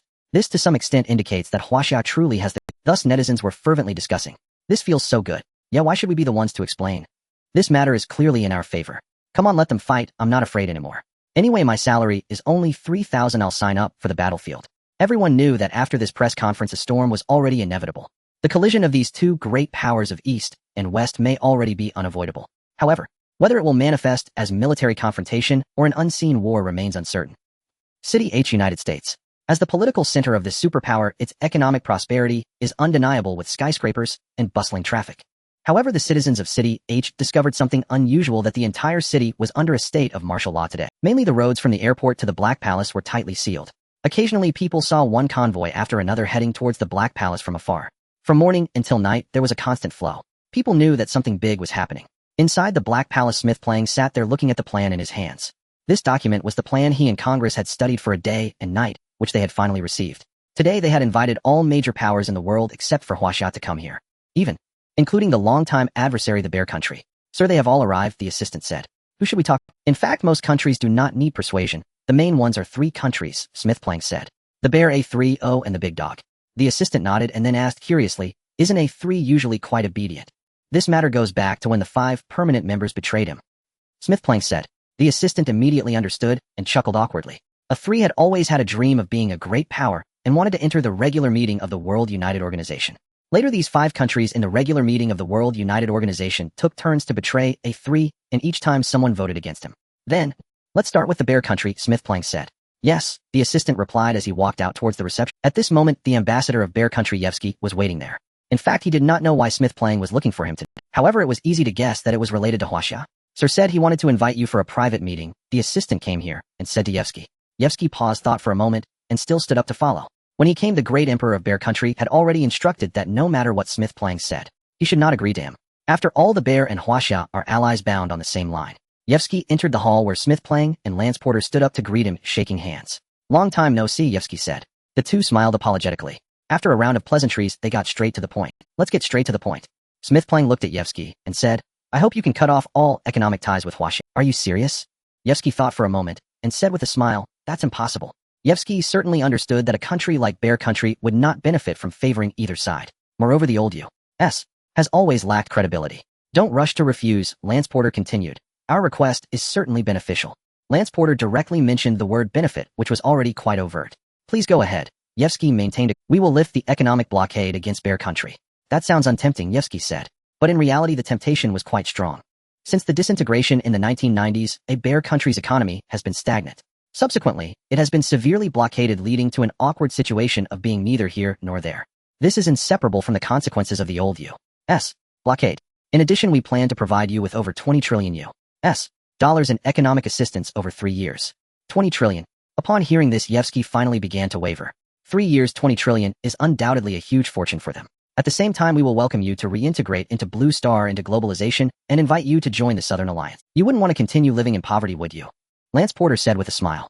He could see that Yevsky was wavering. This temptation was indeed immense. In front of the nation, there are no true allies. It is all about interests first. If others remain unmoved, it means the benefits offered are still insufficient. Sure enough, Yevsky stood up and said, I need to discuss this with my superiors. No problem. Smith Plang stood up. Yevsky also extended his hand, and at that moment his peripheral vision caught a glimpse of the cover of the plan on the table, which read, The Island Plan. Lonsport personally saw off Yafusky while Smith Plang glanced at the project proposal on the table. He did it intentionally for Yafusky to see. The island plan, this is a metaphor. This island refers to Huaxia. Geographically, Huaxia is not an island nation. However, Blue Star has long been integrated. Their plan now is to completely isolate Huaxia from the rest of the world, making Huaxia a true island on Blue Star. This is similar to the self-imposed isolation that Huaxia enforced during the Qing dynasty. Just then, as Smith Plang was contemplating, Lonsport walked in and said the representative from A3 country has arrived. Rest assured there will definitely be a place for you at the table, Smith Plang assured the representative from A3 country with conviction. The representative from A3 left with a joyful expression. For them, the dream of becoming a great power is extremely important, and they have always sought to replace Huaxia's position in the world. They in A3 believe they have the capability and strength to accomplish this. The two men watching this scene exchange smiles. A3 is still easy to deceive. Next up is the dog aristocrat. The representative of Dog Aristocrat surveyed Tudum, the uncle of Turkey. The relationship between Dog Aristocrat and the United States has always been good, so the meeting went relatively smoothly. However, when it came to the crux of the matter, Tudum shook his head repeatedly. We have already signed a deal with Huaxia for this transaction. If we break it, we would be in breach of contract. Tudum continued. His implication was that it wasn't that they didn't want to break it, but breaking it would harm their credibility. We will compensate you for this part. But think about it, we are oil businessmen. If we lose our credibility, who would dare to cooperate with us in the future? Tudum responded. Smith Plang and Lonsport immediately felt troubled. They truly had nothing to offer the dog aristocrat. The dog aristocrat lacks money, but is in dire need of advanced technology. However, they are unwilling to make concessions on these technologies. I can only say that under the premise of you providing the benefits you just mentioned, we can continue to fulfill our contract with Huaxia for this transaction, and it is only for 2 years. Tudum said 2 years is not long for a great power struggle, is it? He said this with a sense of helplessness. He knew that they had already made up their minds to turn Huaxia into a world island. If they continued to resist after dealing with Huaxia, the old Americans would not spare them.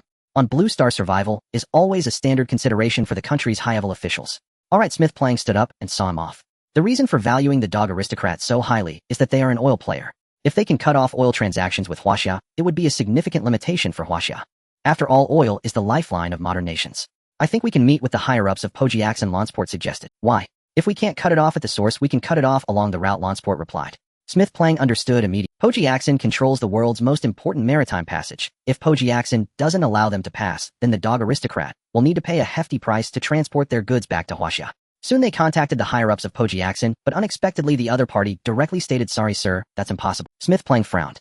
Pojiaxin has always been their subordinate, very obedient. How could they refuse? So, unexpectedly the other party continued, if we block them, and they bring the Tianzhou no. One over firing a shot, how could our small country withstand that? After saying this, they hurriedly hung up the phone, leaving Smith Plang and Lonsport in an awkward situation. They keenly realized that the island plan was not that simple. Get Wilson here, Smith Plang ordered. Yes, Lonsport immediately went out and quickly found Wilson. The three of them sat down to conspire. It is absolutely impossible to have Huaxia hand over the Tianzhou no. One now, but the origins of Tianzhou no. One must be investigated. We need to accelerate the execution of the island plan. What your Huaxia team needs to do is. Smith Plang glanced at Wilson, find out who is behind Tianzhou no. One, preferably. Find their chief engineer. Wilson nodded. The super aircraft carrier Tianzhou no. One is too shocking. Its origin remains a mystery, even now. Therefore it is indeed very necessary to find out. Most of the spies from the Starlink plan are gone. Oh, do you still have manpower? Lonsport asked. If we want to investigate such secrets, relying on numbers is useless, Wilson replied. I do have a trump card on hand. It seems it's time to activate him. Outside, the wind howled fiercely as Lin Feng quietly wrote the project proposal in his residence. He was unaware of the island plan. However, he understood that the conflict between Huami countries was now inevitable. Thus, the technological reform in Huaxia must be expedited. First is the energy issue. Controlled nuclear fusion must be completed as soon as possible. Lin Feng was uncertain how well Jiangcheng was progressing. Secondly, it concerns high-end and refined technology such as chips. Currently, Lin Feng already has quite a few points. After all, after deceiving people for years, he has accumulated quite a few points. Suddenly, he paused, stood up, and Su Chinsi, who was playing a game nearby, glanced at him.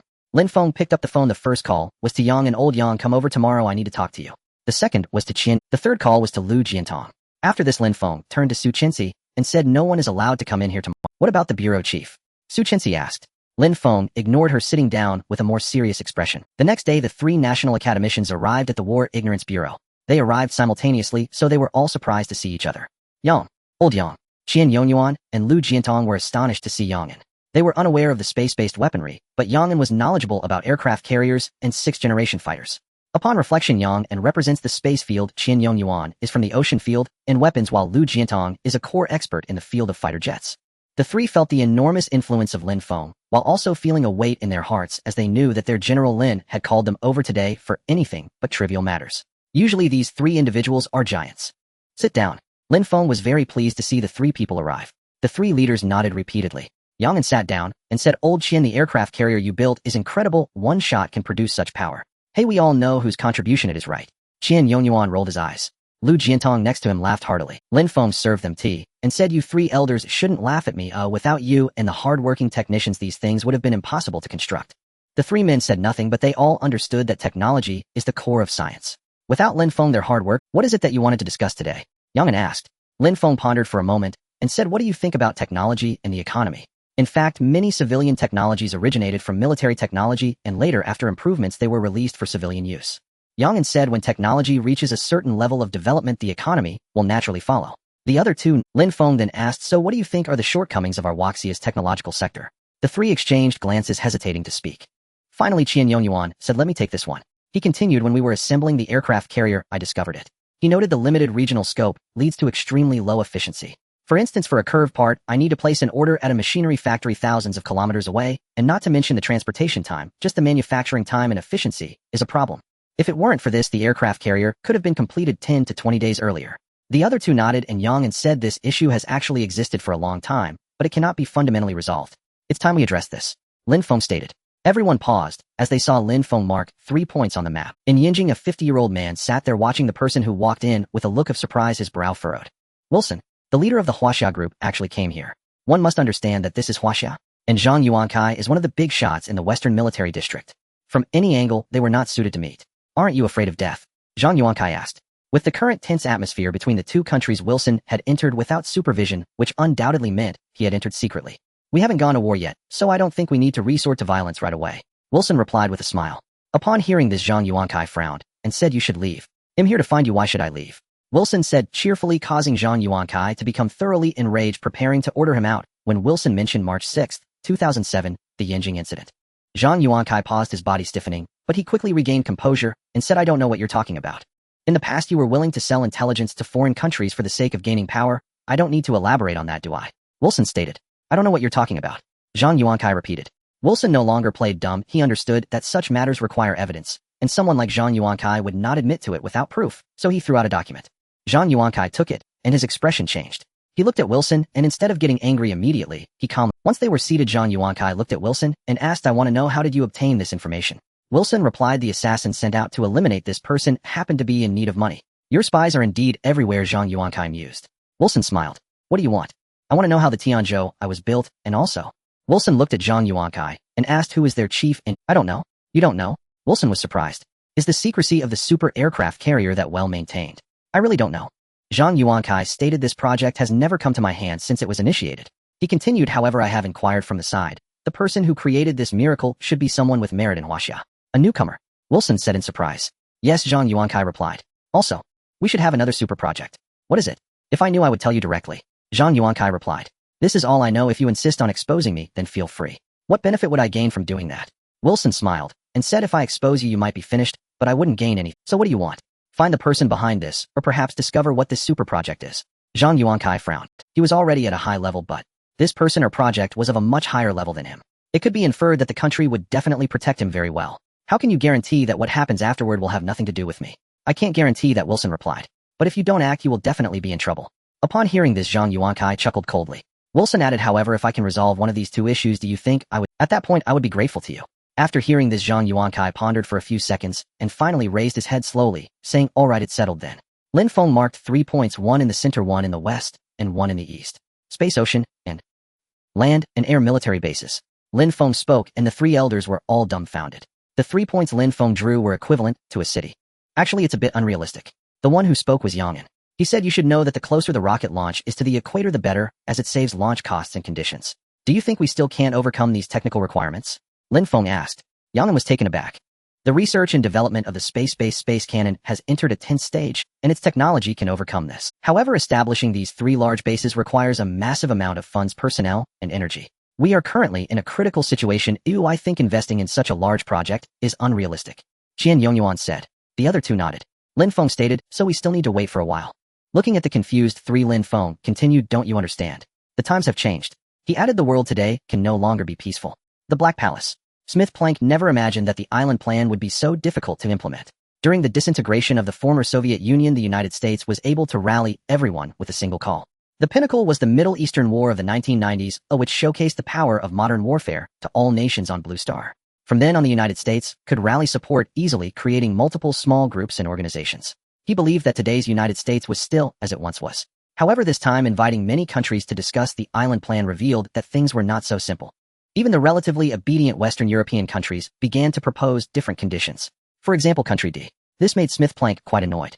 At that moment, a person appeared at the door. Smith-Planck looked up and his expression changed.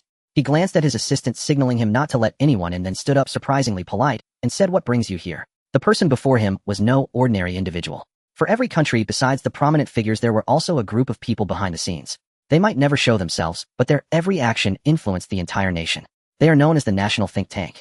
The person before him was named Barry Ellick, holding the position of chief in the national. The think tank is most famous for two operations in the 1970s, linking the US dollar to oil, which officially established the economic status of the United States. Ellick's most outstanding operation was the blockade of the former Soviet Union.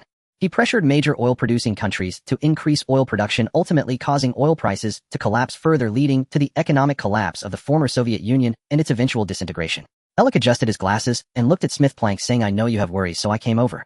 "This is not within your scope of service." Smith-Planck rubbed his temples and replied, "My responsibility and existence are to solidify the superpower status of the United States. How could this be unrelated to me?" Ellick smiled and said, "To defeat the enemy, one must first understand their weaknesses." Smith-Planck said with concern, "China is like a cunning rabbit. When we focused on the Middle East in previous years, they began to develop secretly. They are no longer as easy to bully as the former Soviet Union was. They have a complete industrial system, partners, a chain of interests, and even they secretly built a super aircraft carrier. To be honest, even I can't grasp their true strength now. Everything is just an illusion," Ellick said. "Economics is the problem is that today's Blue Star economy cannot do without China," Smith-Planck said. "Many countries are no longer under. There is nothing in this world that cannot be lived without. As long as the benefits are sufficient, even a mother can be sold," Ellick scoffed. "If they refuse to sell, it just means the money isn't enough." Smith-Planck coldly replied, "Do you think we can give every country a sum like we did with the former Soviet Union, $2 trillion? That's impossible. Our economy would collapse first," Ellick stated. "So what do you suggest we do?" "Controlled nuclear fusion," Ellick replied. Smith-Planck was taken aback. Just yesterday, controlled nuclear fusion reached the 9th level of experimentation and succeeded. This meant they were only one step away from mastering controlled nuclear fusion. Controlled nuclear fusion is considered a milestone for planetary civilization. It means that if this technology is mastered, there will be infinite possibilities in the future. Energy that is the core of machines," Ellick said. At this point, Smith-Planck rejected, "Are you planning to use this as a condition for the alliance?" "That's impossible. It's too important." So Ellick continued, "Our goal is to ensure we remain in a super status on Blue Star. Who do you think can challenge us besides China? Even if we let Country D and Sakura Country participate, do you think they can amount to anything?" Ellick said, "They are already under our control." Smith-Planck suddenly understood. "There will definitely be a cost," Ellick said. "But as long as the benefits outweigh the drawbacks, it's all." In the Golden Dragon Hall, the highest hall of the nation, there were no luxurious decorations, but a solemn atmosphere prevailed. On the walls, there were photos and names of generations of heroes. Lin Feng stood here surveying everyone. Just a few hours ago, he had arrived in Yanjing and was informed by Zhou Quanmin to wait here. However, after waiting for an hour, he still hadn't seen anyone arrive. Lin Feng was not anxious until footsteps were heard. He turned around and was immediately stunned. He saw the old man standing at the door. "What brings you here?" Lin Feng hurried over. However, the old man remained silent. He shook his foot and gave a military salute. Lin Feng quickly returned the gesture. At this moment, he noticed Zhou Quan and Chun Haidong behind him also performing military salutes. "What are you all doing?" Lin Feng was puzzled.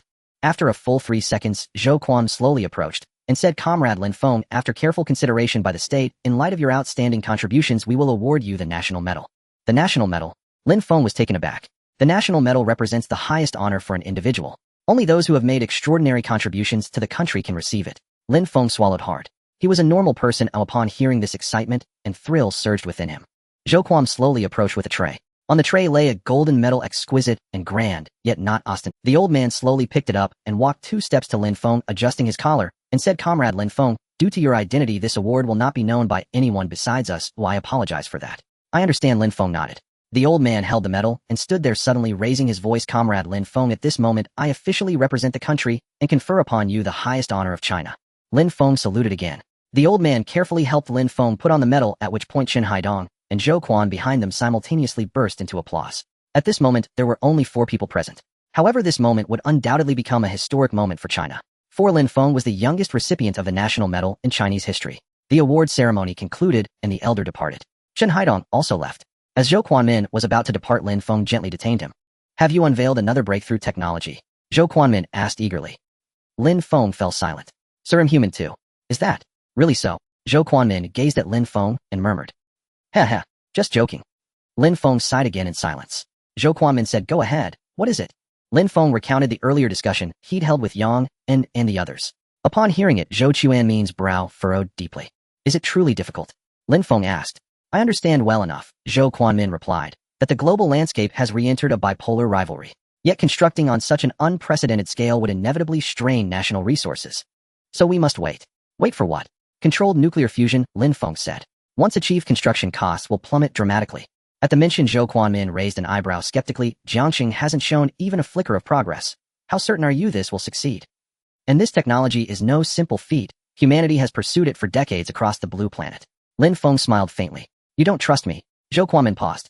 Before him stood no ordinary strategist from the Strategic Deception Bureau, but the chief engineer behind the orbital space cannon, the supercarrier-controlled nuclear fusion, and sixth-generation stealth fighters. His eyes lit up. Excellent. I'll convene an emergency meeting immediately. What's wrong? I swear, you're perpetually en route to a meeting. Zhang Yuankai was deeply troubled. Though his rank was high, accessing intelligence of that caliber remained beyond his reach. First, he would have to pass the State Security Bureau's scrutiny. He knew Chen Haidong well, cautious, meticulous, and surrounded by countless informants. Should suspicion fall upon him, Zhang Yuankai would be doomed. Chen Haidong appeared affable in daily life, but had he not been decisive and ruthless, he could never have ascended to his current position. In the days since Wilson's departure, Zhang Yuankai had conducted quiet inquiries. Yet he uncovered nothing. His sole lead, a national medal, had recently been conferred upon the Jinlong Hall. That detail would have been unremarkable, had the timing not been so extraordinary. Ordinarily, every department receives formal notification before any national medal is awarded. As someone of Zhang Yuankai's standing, he would certainly have been informed. This time, however, he knew nothing. Oh, old Zhang. Zhou Quanmin returned to his office and spotted Zhang Yuankai offering a gentle smile. The latter asked, where have you been? Reporting to higher command. Zhou Quanmin offered the excuse casually. They were former comrades in arms, close familiar. Yet Lin Feng's identity was a matter of absolute compartmentalization. Zhou Quanmin understood full well the consequences of its exposure. Indeed, the State Security Bureau was now monitoring all individuals privy to Lin Feng's identity, including the bureau director and Xin Ru. Anything urgent? Zhou Quanmin poured him tea. Nothing at all. Zhang Yuankai hastily accepted the cup with both hands. Just happened to return to Yanjing. I thought I'd drop by. Ah yes, you'll be heading back soon. Zhou Quanmin asked, have you spoken with your family? Yes, just 6 months. They understand. Rest assured your return will be sooner than expected. Zhou Quanmin smiled. Why? We're planning a new military base, and may require your unit's support. A military base? Zhang Yuankai looked astonished. What does that have to do with our theater command? This one is different. The objective is colossal. How colossal? Rivaling an entire city. That large. Zhang Yuankai stared in disbelief. Indeed, Zhou Quanmin affirmed. In truth, revealing this plan posed no security risk. Such a vast construction project could never remain fully classified. Moreover, Zhang Yuankai was unquestionably slated to learn of it. And deep down, Zhou Quanmin trusted this old comrade. It seems the nation is preparing something momentous, Zhang Yuankai exclaimed, eyes alight with excitement. Huh. Zhou Quanmin merely smiled.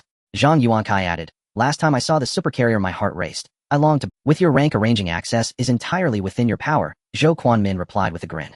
Nah, I'm a landlubber. What would I do aboard a ship? Zhang Yuankai rose. I'll take my leave now. Very well. Zhou Quanmin nodded and stood to escort him out. After Zhang Yuankai departed, his assistant noticed Zhou Quanmin's smile freeze instantly. Something amiss? Old Zhang suffers from seasickness. Zhou Quanmin explained. He used to feel nauseous just hearing the word ship. Perhaps he was simply overexcited, the assistant suggested. Possibly. Zhou Quanmin massaged his temples. Summoned the economic zone delegation. Understood. Lin Feng returned once more to the vast northwestern desert. Having chosen this path, mastering controlled nuclear fusion was now imperative. You're here. Jiang Cheng greeted him, dark circles heavy beneath his eyes. Lin Feng observed the dramatic reduction in personnel. Where crowds had once bustled, only scattered figures remained. Jiang Cheng rubbed his tired eyes. We're preparing for trial 108. Are you losing confidence? Jiang Cheng opened his eyes. Why do you ask that? Lin Feng blinked, taken aback. Don't worry, Jiang Cheng replied with a weary but resolute smile. I'm no longer a child. Lin Feng smiled faintly. Unsurprisingly, trial 108 ended in failure. That evening, Jiang Cheng granted the entire base a day's rest and hosted a barbecue under the stars. Lin Feng and Jiang Cheng sat side by side before a television screen, sipping wine and grilling skewers. Jiang Cheng asked, do you know what cemented my resolve? What was it? That shot you fired at Telos. I didn't pull the trigger. Lin Feng chuckled wryly. Without you, that shot would never have been possible. Jiang Cheng spoke earnestly. I thought, if the mind capable of engineering that weapon chose me, its judgment must be sound. Huh. Lin Feng stared, then burst into hearty laughter. Jiang Cheng joined him. until abruptly the television channel switched without warning, flashing an urgent news bulletin. Breaking international news, the United States alongside 18 allied nations has formed the AO Alliance, a denoting America, O representing the others, to jointly advance controlled nuclear fusion research. Simultaneously, the United States extends an open invitation to additional nations to join the initiative. When Lin Feng saw this piece of news, he frowned. The actions of the United States have begun. Previously, Lin Feng had contemplated many routes from the perspective of the United States. However, he did not expect the opponent to be so ruthless, actually bringing out controlled nuclear fusion. One can imagine that controlled nuclear fusion represents a revolutionary change in energy akin to the steam and later oil and electric industries. If controlled nuclear fusion is truly realized, then a great change in the world is inevitable. There is pressure now, Jiang Cheng said as he put down the bottle. Lin Feng nodded as well. The AO organization is undoubtedly targeting Huaxia. Moreover, with the allure of controlled nuclear fusion, the countries joining will be endless. At that time, Huaxia will be completely isolated from the world, becoming a solitary island on the continent. Maoxiong country. The emperor of Maoxiong country, Rovsky, looked at the silent crowd before him, also hesitating. Ambassador Yevsky had returned, bringing back conditions and demands from the old America. In simple terms, it is time to choose sides. Maoxiong country is different from other countries. They cannot casually join. Old America was once their greatest enemy, and it remains so today. Huaxia is their ally of interests. However, there are definitely past grievances between the two sides. I believe we should not join, a council member said. Not to mention that old America has no credibility, we are simply not on the same path as them. But is Huaxia really on our side? Someone questioned. What lies before us is an excellent opportunity for development. With sufficient funding, we could also gain access to the technology for researching controlled nuclear fusion. The crowd fell silent. Everyone understood the pros and cons. Unexpectedly, after a few seconds of silence, someone slammed the table and said, "Once old America deals with them, it will be our turn." Do you know what controlled nuclear fusion means? Another person also slammed the table, not backing down. In every energy revolution, if a country does not participate, the outcome will be just one. Have you forgotten the Qing dynasty? It used to lead the world, but what good did that do? In an instant, everyone began to discuss fervently. If you fall behind, you will be beaten. However, old America and Maoxiong have always been at odds and will not be on the same path in the future. After a lengthy discussion, there was ultimately no conclusion, and the crowd could only look at the emperor. They all knew that the final decision would be made by Rovsky. In the past, he had led the disintegrated Maoxiong country to restore its national strength. Though not as powerful as before, it was gradually becoming stronger. After hours of meeting, they were finally approaching the conclusion, and Rovsky finally spoke. All right. The crowd quieted down, looking at Rovsky. Think tank, what do you think? Rovsky looked at the chief strategist sitting beside. If it were during Huaxia's most powerful period, I would not recommend joining AO, as old America is ambitious. They will definitely take action against us in the future. The chief strategist said slowly. However, not long ago, Huaxia underwent a reform aimed at recovering the economy and fully developing the military industry. They are following the old path we took before our disintegration. Based on our data predictions, their economy will surely collapse within the next 3 years. Under the coercion of AO, at most a year. Upon hearing this, the conference room erupted in an uproar. Nowadays, everyone knows that development is the key. Can this statement be trusted? Someone asked. Of course. What about their super aircraft carrier? The person shouted. I suggest waiting a little longer. However, the chief strategist smiled and said, data does not lie and opportunities will not wait. Once we refuse old America, we will be isolated together by them. Trust me, our think tank never views matters through personal emotions. We only look at data. Huaxia's Golden Dragon Hall. It is highly likely that the think tank of Maoxiong country will advise them to participate in the AO organization. A young man in a suit and glasses stood respectfully before the elder. How is this likelihood calculated? The elder asked. The young man replied, probability is simply data. People can lie, but data cannot. The elder smiled and said, you think tank members always talk about data? Your father did too. The young man smiled slightly. Are you still opposed to the reform? Of course not. What about the emergence of Tianzhou? No. 1. I didn't even know this thing existed, the young man replied. The elder continued to ask, then why did you come to see me today? The construction of 3 large bases absolutely cannot happen. Once built, within a year our economy will collapse and cannot be reversed. The young man said, what do you think should be done instead? We need to endure like Maoxiong country to weather several years. The AO organization cannot be infallible. The young man said, I will consider it, the elder said. It is not a matter of consideration, it must be done this way. The young man said seriously. Your father never taught me how to do things, the elder said. The young man paused, quickly standing straight and bowing, saying, that is not what I meant. The elder waved his hand and said, go ahead, the person you want to meet is waiting for you outside. I want to meet someone. The young man was confused but still bowed and walked out. His name is Li Xing, 29 years old, chief strategist of Huaxia. His predecessor was his father. However, he is not here because of his father's position. Rather, he is a true analytical genius. He successfully resolved the financial crisis of 2008 and managed several instances of the subprime mortgage crisis. His resume is difficult to summarize on one sheet of paper. Stepping outside, he saw only 2 black dragon guards. and a very young man. Li Xiang already understood who the elder wanted him to meet. It must be the mysterious figure recently discussed. The founder of Tianzhou No, one of the initiator of the reform, and the proposer of the three major bases. He waited for a long time, but did not see anyone until Lin Feng approached him. Lin Feng. Lin Feng extended his hand. You? Li Shiheng, chief strategist, Lin Feng introduced slowly. Li Shiheng's mouth dropped open in surprise. He had imagined the person he was meeting to be at least over 40. Where's the person I am supposed to meet? Li Xiang still could not believe it. It is me, Lin Feng said. Li Shiheng's demeanor changed. He suddenly looked into the distance and saw Su Qinxi, who was sitting by the flower bed engrossed in a game. At that moment, he truly confirmed Lin Feng's identity. You want to meet me? Li Xiang asked. Director Zhou. Lin Feng handed him a notebook and said, this is the design for the first base. He requires you to conduct reasonable data analysis and planning without significantly impacting the economy. Li Xiang frowned and said, I do not agree with this proposal. Lin Feng was taken aback. Therefore, I will not take on this task. Li Xiang said quickly, my duty is to maintain the stable development of the country, not to engage in one irrational reform after another. Lin Feng rubbed his forehead, sweating a bit, and said, sorry, Mr. Li Shiheng, I am not seeking your opinion, but notifying you. Li Xiang paused. Notification. Did he hear incorrectly? He then heard Lin Feng's voice as he walked away. You are not irreplaceable. Look. Chen Haidong handed a report to Zhou Quanmin. Zhou Quanmin glanced at it and laughed. This Lin Feng has some guts. What kind of person is Li Xiang? A genius. A data genius.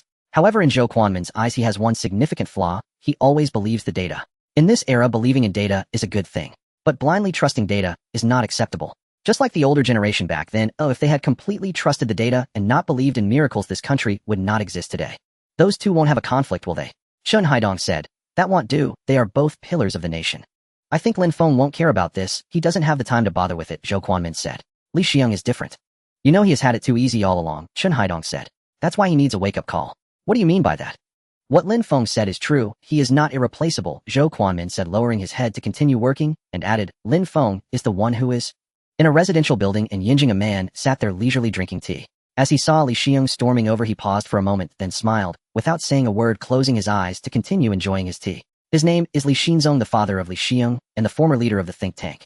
However, this position is too taxing. The typical tenure lasts from 28 to 45 years.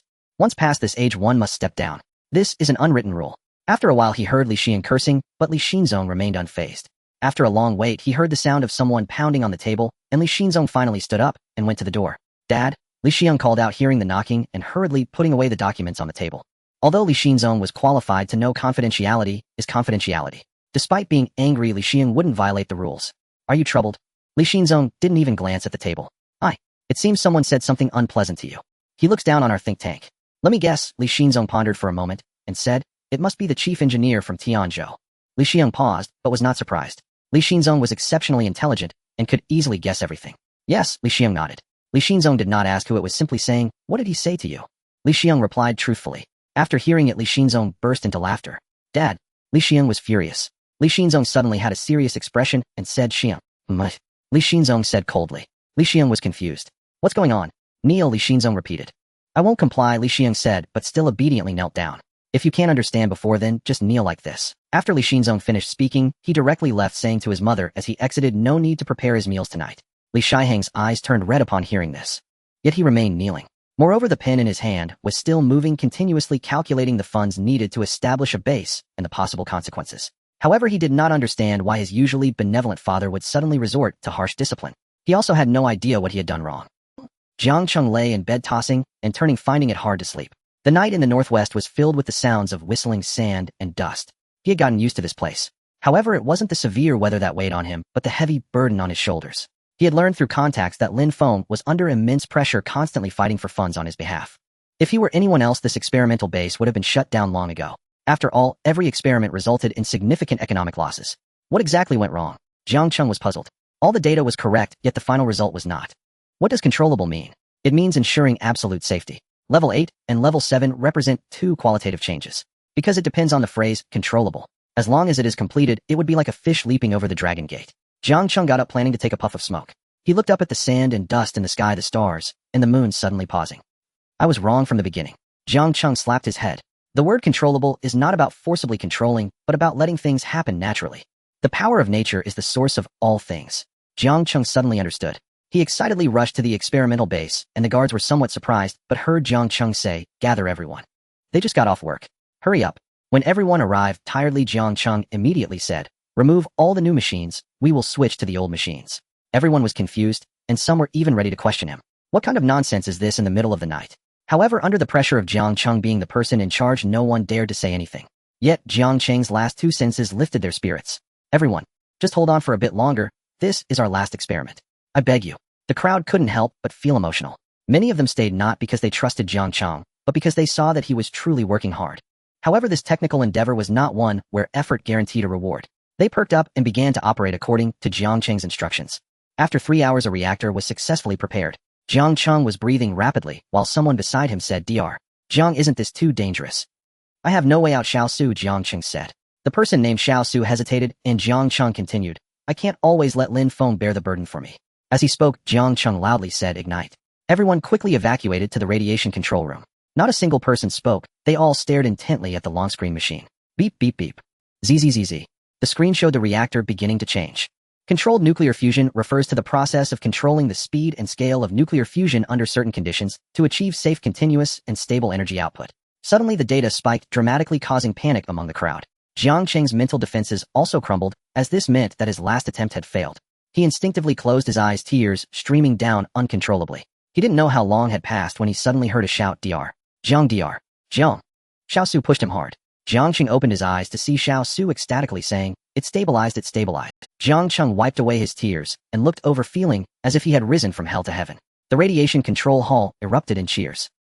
In Donghai City, Lin Feng was sound asleep in his room when he suddenly opened his eyes wide. Ding. Hidden task completed. Ding. Reward points 800,000. Ding. Reward for controllable nuclear fusion data has been issued. Lin Feng was overjoyed, jumping up and exclaiming, "Jiang Cheng, you really are a genius." He got up and got dressed. As he passed through the hall, Su Chenxi, who was napping on the sofa, did not open her eyes and asked. "Northwest," Lin Feng said while walking. "Jiang Cheng has succeeded." Su Chenxi paused and got up, but her face was filled with confusion. Just a moment ago, Lin Feng was clearly sound asleep. How did he know that Jiang Cheng in the northwest had succeeded? As Lin Feng set off towards the northwest, Li Xiang remained kneeling in the study. His knees were already red, yet he continued to kneel there until deep into the night, when Li Xinzong arrived, looking at Li Xiang and saying, "It seems you still haven't figured it out. I don't think I'm wrong. Where is the mistake? Can I say it?" Li Xiang asked. "I have already consulted Minister Zhou," Li Xinzong replied. Li Xiang exhaled and said, "I believe the other party knows nothing. They just created a Tianzhou. Each profession has its expertise. In this aspect, we are the professionals." Upon hearing this, Li Xinzong's expression turned worried, and he said, "Son, I now want to beat you up. Is it really that hard to acknowledge others' excellence?" Li Xinzong said. Li Xiang was taken aback. "So they just created a Tianzhou no. 1. Li Xinzong's voice became agitated and furious as he said, "Do you know what Tianzhou no 1 signifies? However, it also brings tremendous trouble to Huaxia. So you mean we should cower and hide forever?" "No, it's just that the time isn't right yet. We don't have the strength to confront Laomi." "When will that be?" "One day we will be." Li Xiang said. "You truly are beyond help." Li Xinzong roared, "What are you afraid of being poor?" Back when Mr.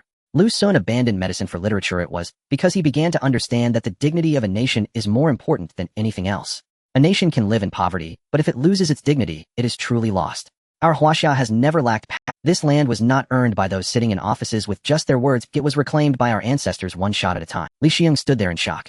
Li Xinzong continued, "He was right. You are not irreplaceable. Do you really think you are? No, you are not. You cannot compare to those young men who enlist in the army, nor to those working in ordinary jobs. The so-called think tank is just a job. You are not irreplaceable, but he is. When the day comes that the great enemy attacks, what drives them away is not your data, not your pen, but the rocket artillery he created." After Li Xinzong finished speaking, he stood up and said, "Resign. You have already lost the qualification of chief think tank expert." When Lin Feng arrived in the northwest, the sky was just starting to brighten. Jiang Cheng was a bit taken aback upon. "Why are you here?" Jiang Cheng asked in surprise. "Why?" Lin Feng looked at the revelers and smiled, saying, "Did you not plan to inform me?" "Of course not," Jiang Cheng said. "It was just late at night then, so I didn't think." Jiang Cheng wanted to ask Lin Feng how he knew, but after thinking, he didn't ask further. He joyfully led Lin Feng to the machine, passionately introducing the situation of the reactor today. This talk lasted nearly half an hour. By the time he finished, his mouth was a bit dry. However, Lin Feng listened quietly, and at the end, he said to Su Chenxi, "I require an area of 100 meters with no one around." "All right." Su Chenxi only said one word and walked out. Jiang Cheng paused, not understanding what Lin Feng intended to do. Is he going to kill to silence? Unexpectedly, Lin Feng took out a large pile of materials from his briefcase and handed them to him. "What is this?" "Take a look. If you don't understand, ask me," Lin Feng said. Jiang Cheng's curiosity was all on the materials, and he didn't even answer Lin Feng's question. His eyes scanned the materials, and in the next second, he was immobilized. He saw the words "controlled nuclear fusion." This is He quickly flipped through. Level 1. Level 2. Level 10. Where did Lin Feng get the level 10? He turned his head looking at Lin Feng in shock, wanting to say something, but hesitating. You say, Chief Lin, are you testing me right? Jiang Cheng was not angry. Instead, he felt happy. Sort of. Lin Feng was sweating. He was still thinking of how to find an excuse to fool Jiang Cheng, but this guy found the excuse himself. He continued, even if there are complete materials, constructing it will still take some time, and the core is a very dangerous thing. I understand. Jiang Cheng nodded earnestly. Lin Feng looked back at the busy staff behind him and said, let them all stay. Those who can share hardships are more precious than geniuses. They will, Jiang Cheng said. This credit will include them. The next day Lin Feng appeared in Yinjing. Since he had acquired controlled nuclear fusion, this project was to begin. Because controlled nuclear fusion could change too much, time was of the essence. However, before he met Zhou Chuamian, he first met two people, Li Xinzong and Li Xing. Hello, my name is Li Xinzong. Li Xinzong stepped forward and extended his hand. Lin Feng was somewhat puzzled. Previously, Xiang has offended you greatly. I hope you can forgive. Li Xinzong said respectfully. Lin Feng glanced at Li Shiheng, but found Li Xinzong directly pulling him over. Li Xiang exhaled reluctantly lower. Lin Feng smiled slightly and said, it's nothing. I will now take over the think tank. For any subsequent matters, you can come to me. Li Xinzong said. Very well. Lin Feng made a gesture of invitation, walking, while saying, actually, I don't mind the attitude, but the country needs time now. Upon hearing this, Li Xinzong had the urge to beat Li Xiang again. Look how understanding Lin Feng is. I have calculated the budget plan and coordination. Li Xinzong said. Lin Feng accepted it, glanced at it, and said, if we use traditional energy, how much will it cost? To build an intelligent city, it would cost about 300 billion USD. There have been precedents abroad. According to the budget, constructing such a base should cost between 2 to 3 trillion Huaxia dollars plus. For daily maintenance and energy circulation, it would probably also cost nearly 200 billion Huaxia dollars a year. After pausing, Li Xinzong said, from the perspective of construction costs, it's too expensive. Lin Feng nodded and said, let's discuss it further inside. In the National Affairs Hall, Zhou Chuamian had already been waiting inside. Lin Feng came to Zhou Quanmian's ear and whispered something. Zhou Quanmian's pupils suddenly dilated. Then, he said to the Li father and son, you two go out first. At this moment, both of them paused. However, Li Xinzong quickly nodded slightly and walked towards the exit. Li Xiang was a bit displeased. He had nothing to say. However, Li Xinzong, who had always conspired for the country, wondered what he could not know. Unexpectedly, Li Xinzong's serious voice rang out again. If even I don't know, then it must be an SSS secret. Li Xiang woke up from his stupor, glancing back and looking at Lin Feng again, his gaze filled with disbelief. SSS secret? He possessed such secrets. Is this really? Zhou Quanmin's expression was bordering on frenzy. Controlled nuclear fusion. Could it true? Lin Feng had previously sworn with unwavering certainty, yet controlled nuclear fusion had been pursued for decades, consuming vast sums of funding, yet yielded no success. Isn't it only at level 8? Zhou Quanmin asked. No, it encompasses the entire technological suite. Lin Feng replied. That's why I've come to seek your approval. Also, construction of the base can be postponed. Once controlled nuclear fusion becomes viable, our base building costs will plummet dramatically. Excellent. Zhou Quanmin nodded cheerfully, without even glancing at the documents, and signed immediately. As Lin Feng gathered the papers, Li Xinzong and another man entered. The four seated themselves. Zhou Quanmin turned to Li Xinzong and asked, what is your assessment of the AO organization? The AO organization is terrifying. In truth, many nations have long sought, or are actively striving, to escape U.S. hegemony. This time the U.S. has committed unprecedented resources, triggering a chain reaction. Many countries enticed by vested interests may willingly bow their heads and surrender ever more sovereignty to Washington. Li Xinzong replied. In reality, they cannot control every nation, Zhou Quanmin countered. They need not. On Earth, weak states hold no standing, no voice. It suffices that they manipulate. Great powers dominate the strong. Li Xinzong said. A brief silence fell over the group. Then Li Xinzong spoke again. Based on my understanding of the United States, retaliatory action will commence imminently. And Lin Feng, you must exercise caution. Jinju Island, among the most vital U.S. military bases in the Pacific, hosts a permanent garrison of warships, aircraft carriers, and troops. At this very moment, a clandestine transaction unfolds. Initially, Country D opposed joining the U.S. led alliance. Its economy had flourished in recent years, and China remained its largest trading partner. Yet the U.S. leveraged controlled nuclear fusion as leverage, and Country D had no choice but to comply. Now its delegation is about to hand over the latest trade data exchanged with China. This dossier contains sensitive Chinese satellite technologies, geospatial coordinates, and precise specifications of the Beidou navigation satellite system, including its accuracy and defensive capabilities. That concludes it, declared the Country D representative. We understand, replied Lanceport, accepting the data with a smile. Compared to controlled nuclear fusion, what are these worth? The Country D representative smiled faintly. Lanceport's words held undeniable truth. Controlled nuclear fusion, technology on par with interplanetary civilizations. If humanity truly participates in its realization, the boundaries of our civilization will no longer be confined to Earth alone. Yet, what do you intend to do with this? Asked the Country D representative. Do you truly wish to know? Lansport asked in turn. The representative offered an awkward smile, then heard Lansport add, "Rest assured, you'll find out soon enough." No sooner had the words left his lips than Lansport strode briskly outside. 10 minutes later the data arrived at the U.S. Western Space Base. Simultaneously, a top-secret operation was officially launched, Operation MacArthur Requiem. Eastern Space Base. Yang sat motionless, gazing at the colossal apparatus before him. The core module of over 100 days had passed. Tianjin now approached its final assembly phase, and critical decisions demanded confirmation. First, timing and location. According to Lin Feng's design schematics, Tianjin's launch would be unaffected by weather or geographical constraints. Yet out of prudence, Yang opted for a clear day, optimal visibility guaranteed. Second, and far more crucial, orbital trajectory. Every satellite or artificial object orbiting Earth follows a precisely calculated path. Such trajectories are paramount, not only to avoid collisions, but also to accommodate propulsion dynamics and functional requirements. Tianjin, however, was unprecedented, a single integrated system engineered to achieve total hemispheric surveillance of Earth. Nothing like it had ever existed. Thus, selecting its orbital plane demanded extraordinary deliberation. Chief designer Lin has arrived. A shout snapped Yang back to awareness. Lin Feng entered, Yang rose instantly. All preparations are complete, he reported. Lin Feng nodded. Together they approached the main display screen. Simulation was about to begin. Yang glanced at the holographic Earth. These visuals were captured by the Beidou system. Back then, developing Beidou cost us an immense price. His sentiment was entirely justified. Tianjin's total development expenditure amounted to merely 1% of Beidou's. What did that signify? Consider this: space-based weaponry dwarfed Beidou in sophistication, equipped with autonomous positioning systems. Otherwise, why would we ever have sold Beidou's technical data directly to Country D? There are astonishingly many objects orbiting Earth. Lin Feng observed after scanning the display. Every nation strives to stake its claim in space, so naturally, even minor powers launch whatever they can. Yang remarked. Shall we begin simulation now? The technicians confirmed readiness. Proceed, Lin Feng. The technician pressed the activation switch. Beep, beep, beep. A brilliant flame erupted skyward from the screen, followed by rapid scanning. Earth region scan initiated. Extraterrestrial orbital frequency scan initiated. Gravitational modeling commenced. Lin Feng watched as the light point flickered tens of thousands of times, then began contracting. Final position lock-in in progress. Beep, beep, beep. As the point stabilized and retracted, Yang froze. Lock confirmed. Celestial coordinate G1430. The moment those words echoed, stunned silence gripped the chamber. Could there be an error? Someone asked. Lin Feng, intrigued, inquired, what issue does this coordinate present?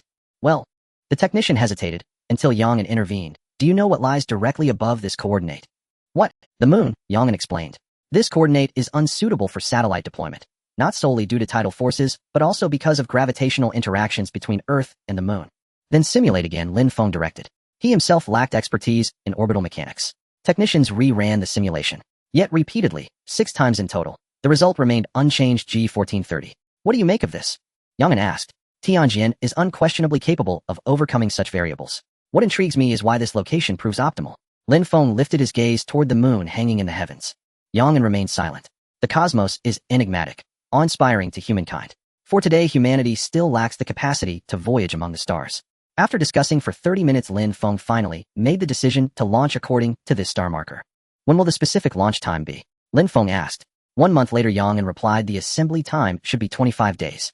That's not urgent, unlike an aircraft carrier.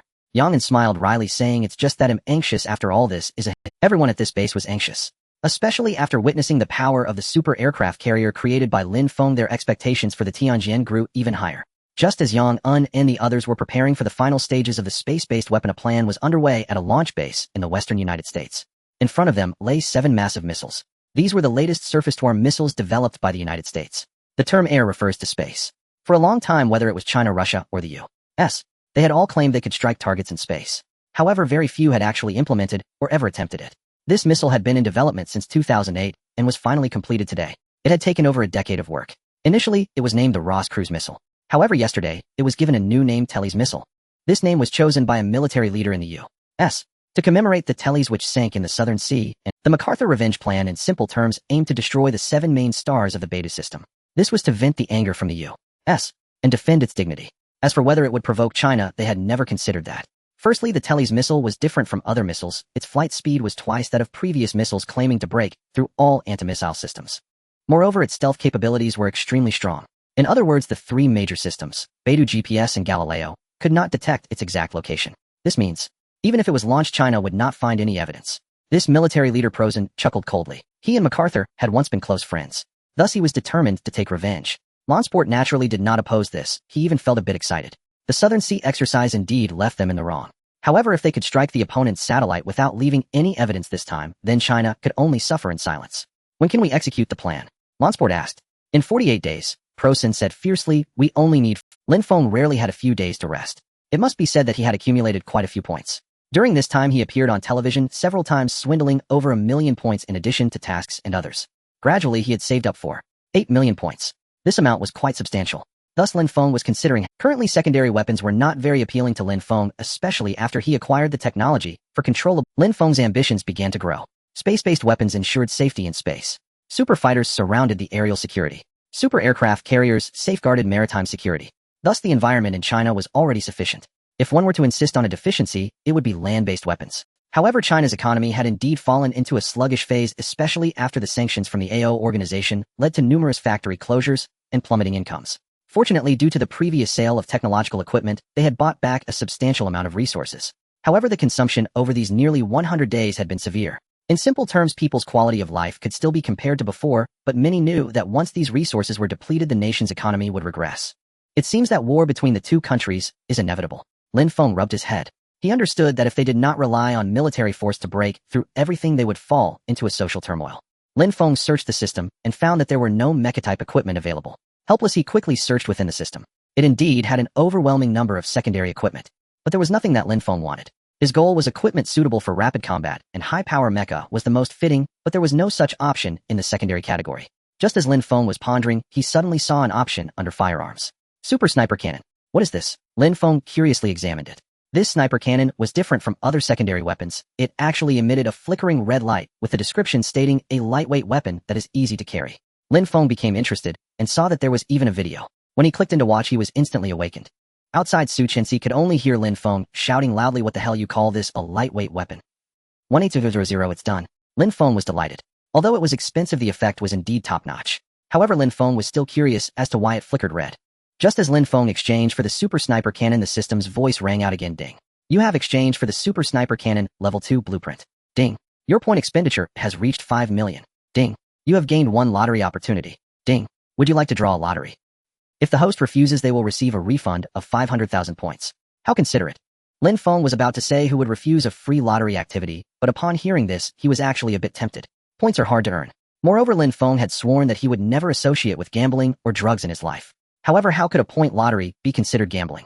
Lin Feng grinned. Without any hesitation, he chose to draw the lottery. Although he felt pained about the 500,000, what if there was something good in the lottery list? As soon as he finished speaking, the system flashed light, and the lottery items began to appear before Lin Feng.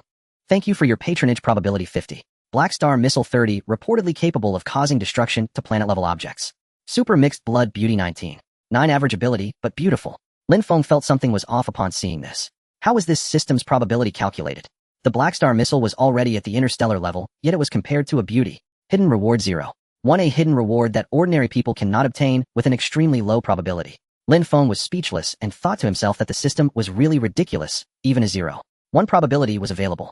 500,000 points destined to be a loss. Lin Feng sighed. According to probability theory, the chances of the thank you gift and mixed blood beauty were nearly 70. The probability of the Black Star missile was 30. 7-3, nothing more to say. As for the hidden reward, that was out of the question. Lin Feng had walked this path for so many years without picking up a single penny, let alone having such luck. Start the lottery. Lin Feng pressed the lottery button, his eyes sparkling.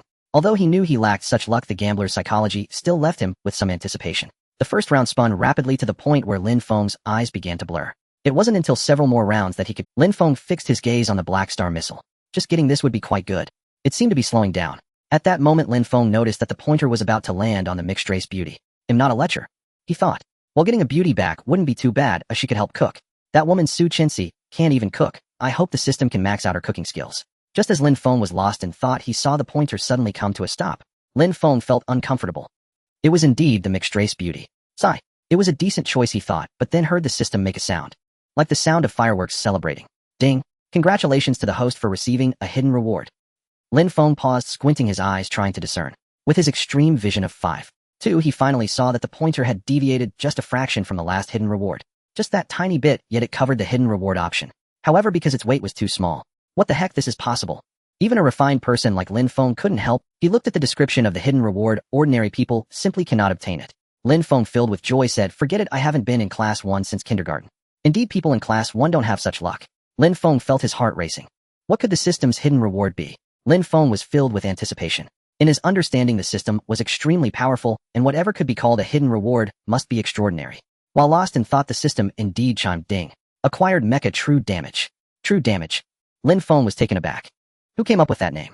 Shouldn't a mecha have a more imposing name like Optimus Prime or something? Lin Feng looked at the description, which read, "A mecha that looks ordinary but is actually extraordinary, capable of evolution. It possesses powerful armor-piercing capabilities. The higher the evolution level, the stronger the penetration power. It is a product of super technology with an unknown origin. Current level 1, possessing preliminary invisibility capabilities activated by thought, equipped with weapon super revolver." Lin Feng was speechless. This description was as good as not having one. He familiarized himself with it a bit, and indeed it could be activated by thought. He saw a faint red light appear with numbers dancing above. This mecha was quite advanced. Lin Feng was still quite shocked. His current understanding was still based on materiality, but this mecha had clearly dematerialized. Lin Feng looked at his left hand, and indeed a revolver appeared automatically. After all, it's a level 1 product. The mecha is advanced, but this gun is a bit lacking, Lin Feng thought as he raised the revolver and let out a long sigh. He pondered that the revolver was an outdated product from the last century with limited power. Even if this revolver had an extra super in front of it, how powerful could it be? Lin Feng put away the revolver and excitedly examined the mecha, asking, "System, how do I upgrade this mecha?" Ding. The conditions for purchasing an upgrade will appear in the form of tasks or an open shop. Lin Feng felt relieved upon hearing this. Anyway, even if it was opened up for him, now he wouldn't have enough points to upgrade. He spent some points to purchase attributes, then called Zhou Quanmin. "What's up? It's late at night. Are you interested in starting a project?" Lin Feng laughed. "What kind of project?" Zhou Quanmin perked up, no longer tired, asking, "What are we doing?" "A sniper cannon." "What is that?" "Never mind what it is, it's the cheapest thing and doesn't cost much." "That's good, let's get started." Zhou Quanmin was delighted. He put on his clothes knowing he wouldn't sleep well tonight. Black Palace. Currently, the AO member countries have reached 33. Launspot reported to Smith Plank. Among them, 55 countries are awaiting approval. Hearing this, Smith Plank couldn't help but smile. The original intention of forming AO was to isolate Huaxia as an island. If the supply chain were completely severed with Huaxia, according to the think tank's predictions, Huaxia would not last a year. These 33 countries all have close ties with Huaxia and are major powers. But Launspot said the bear has yet to respond. "If they don't agree, then we just sanction them together," Smith Plank said. In truth, this was very disadvantageous for them. Because the bear has the widest resources while Huaxia possesses a complete industrial system. If the bear does not participate, Huaxia is likely to last 5 to 10 years. However, the AO organization cannot last that many years. Because this organization is premised on American interest. Once the time exceeds 5 years, the cost would be too great. "The bear is definitely hesitating," Launspot said. "They worry that once we deal with Huaxia, we will turn on them."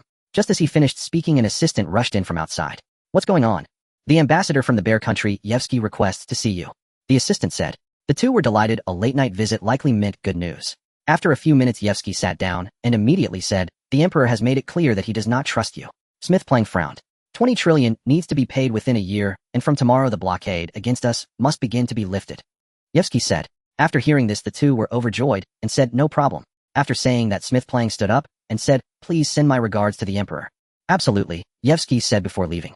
He knew he had many things to do. Tomorrow would be a day of upheaval, and once the bear joins the AO organization, Huaxiao will be doomed with no chance of recovery. Awesome. Qian Yongyuan looked at the blueprints Lin Feng handed over and said. Lin Feng curiously asked, "Aren't you installing cannons on the aircraft carrier?" "What does this have to do with you?" "As long as it's related to firepower, it concerns me." Qian Yongyuan smiled, looking at the blueprints for the super sniper cannon, and asked, "But this thing is so light, can the recoil really be handled by a person?" "Do you not believe me?" Lin Feng asked. "Of course not," Qian Yongyuan quickly replied. "I'm just curious. Perhaps Newton cannot manage it," Lin Feng said. Qian Yongyuan laughed heartily, well aware that Lin Feng was joking. He said, "Don't worry, this research is not like building an aircraft carrier, it will be completed soon." Lin Feng nodded. They discussed all night, and in the end, Qian Yongyuan left with dark circles under his eyes. Just as Lin Feng returned to his residence, he saw the news. Breaking news: the Emperor of the Bear Nation Rosky announces joining the AO organization. At the same time, he announces the severance of diplomatic relations with Huaxia. As of the time of this news release, no response has been observed from Yanjing. Upon hearing this, Lin Feng's heart sank. Li Shihang's speculation had come true. The Bear Nation had indeed succumbed to temptation and joined the AO organization. This was a severe blow to Huaxia. First, the two countries had always maintained close relations bolstered by a common enemy. Second, their resources complemented each other perfectly. Following this news, another report immediately surfaced: the United States welcomes the Bear Nation's entry into the AO organization and simultaneously lifts all economic sanctions against them. Additionally, the U.S. stated it would restart the global structure, transforming India into a world factory, while making large-scale investments in the Bear Nation. This news lacked significance, essentially serving as the U.S.'s empty promises. Lin Feng sat down fully awake now when a call from Li Xinzong came. It has begun. How much time do you need me to buy for you? How much time can you buy? Half a year, or at most a year, Li Xinzong said. A year. Lin Feng thought for a moment and asked, do you believe me? I don't believe you because the data analysis indicates it's simply unreliable. However, Li Xinzong chuckled and said, I believe in miracles. After saying that, he hung up. Li Xiang beside him was left in a daze. A 29-year-old young man no longer believed in miracles, yet his elderly father still did. The Bear Nation's announcement caused a worldwide uproar. It's over. This will truly shake many countries. Indeed, the allies Huaxia painstakingly built are likely to disband. There's nothing to be done. The allure of controllable nuclear fusion is too great. Sai Wuxia's decline has become a foregone conclusion. Netizens were abuzz with discussion. The Bear Nation's joining was essentially a final strike against Huaxia. In fact, if Huaxia and the Bear Nation united, many countries would remain unshaken. However, once the Bear Nation withdrew, Huaxia would undoubtedly be left to fight alone. At this moment in Yinjing, Zhou Quanmin was leading a high-level meeting. After the Bear Nation's announcement, over 20 countries declared the severance of diplomatic ties with them. They all knew that a national crisis was upon them. Actually, our resources can still support us for a year, but, said the Minister of the Economic Zone, the main concern is the unrest among the people. Many nodded in agreement. Social unrest was their greatest worry. According to statistics, a large number of people were fleeing abroad, especially those with wealth. They feared that there would be no good days left in Huaxia. The customs are currently working to seal everything off, but if this situation continues, I fear it may lead to riots. The Minister of the Customs Zone said.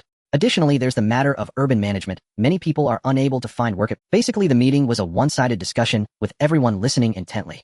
Zhou Chuanmin, Li Xinzong, and Li Xiang sat there quietly absorbing everything. Sure, what do you think? Li Xinzong suddenly spoke. Li Xiang paused, thinking he was merely there to listen since he had been stripped of his position as the chief strategist. Li Xiang exhaled.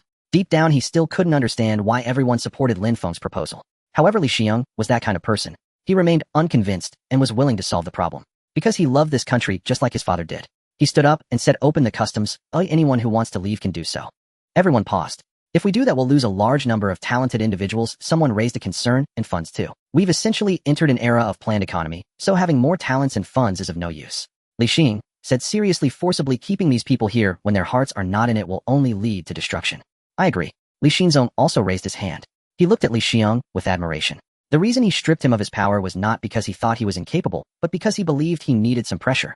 Furthermore, we need to instill sufficient confidence and resolve in them mentally. Li Xiang said we must widely publicize through the media that this is the most difficult time for the country, the most challenging time for the nation. But we haven't lost yet. Our forebears were able to stand tall beneath the oppression of powerful nations. We too shall prevail. With that, the entire assembly erupted in applause. After the meeting, Zhou Quanmin held a press conference to announce the lifting of restrictions. In an instant, society was thrown into turmoil. Indeed, after the restrictions were lifted, a large number of people rushed abroad, primarily centered around business people. Simultaneously, the economic zone announced a stock market halt with the date of resumption yet to be determined. Lastly, major media platforms began to announce patriotic propaganda. In such an environment, society appeared even more turbulent. However, there was a group of people whose resolve was gradual. In City Inn of the United States, a bespectacled Chinese man sat on the sofa watching the flashing news on the screen. According to statistics, Huaxia has lost a large number of business people, scientists, and talents, with a number exceeding 10 million. It is easy to imagine that this is a disaster for Huaxia. The list includes their richest individuals.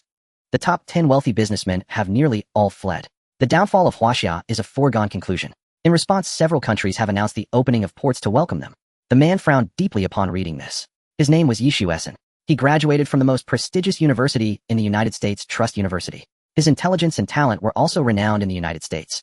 As he frowned, his wife approached and asked, what are you looking at? I think it's time for us to return to our homeland, Yishuesen said. His wife was puzzled and replied, people are eager to leave there. Why do you want to go back? You refused to return when invited back then. That was because the scientific research atmosphere back home was too distorted, Yishuesen explained. Now that society is so turbulent, you think it will create a good environment? His wife asked. Of course not, Yishuesen said seriously, but my country needs me now. In such turbulent times, there was one person who was the happiest. Zhang Yuankai. During this period, he struggled to sleep day and night. It was evident that he had to help the United States find the mastermind behind it all. But how to find them? If it were any other time, Zhang Yuankai would find it difficult to have an opportunity. However, with the current flux of personnel and societal unrest, he now had his chance. Sure enough, the next day Zhang Yuankai received a mission. He would be transferred back to Yanjing from the Western District. Zhang Yuankai understood that his opportunity had come. The person he wanted to find was undoubtedly in Yanjing.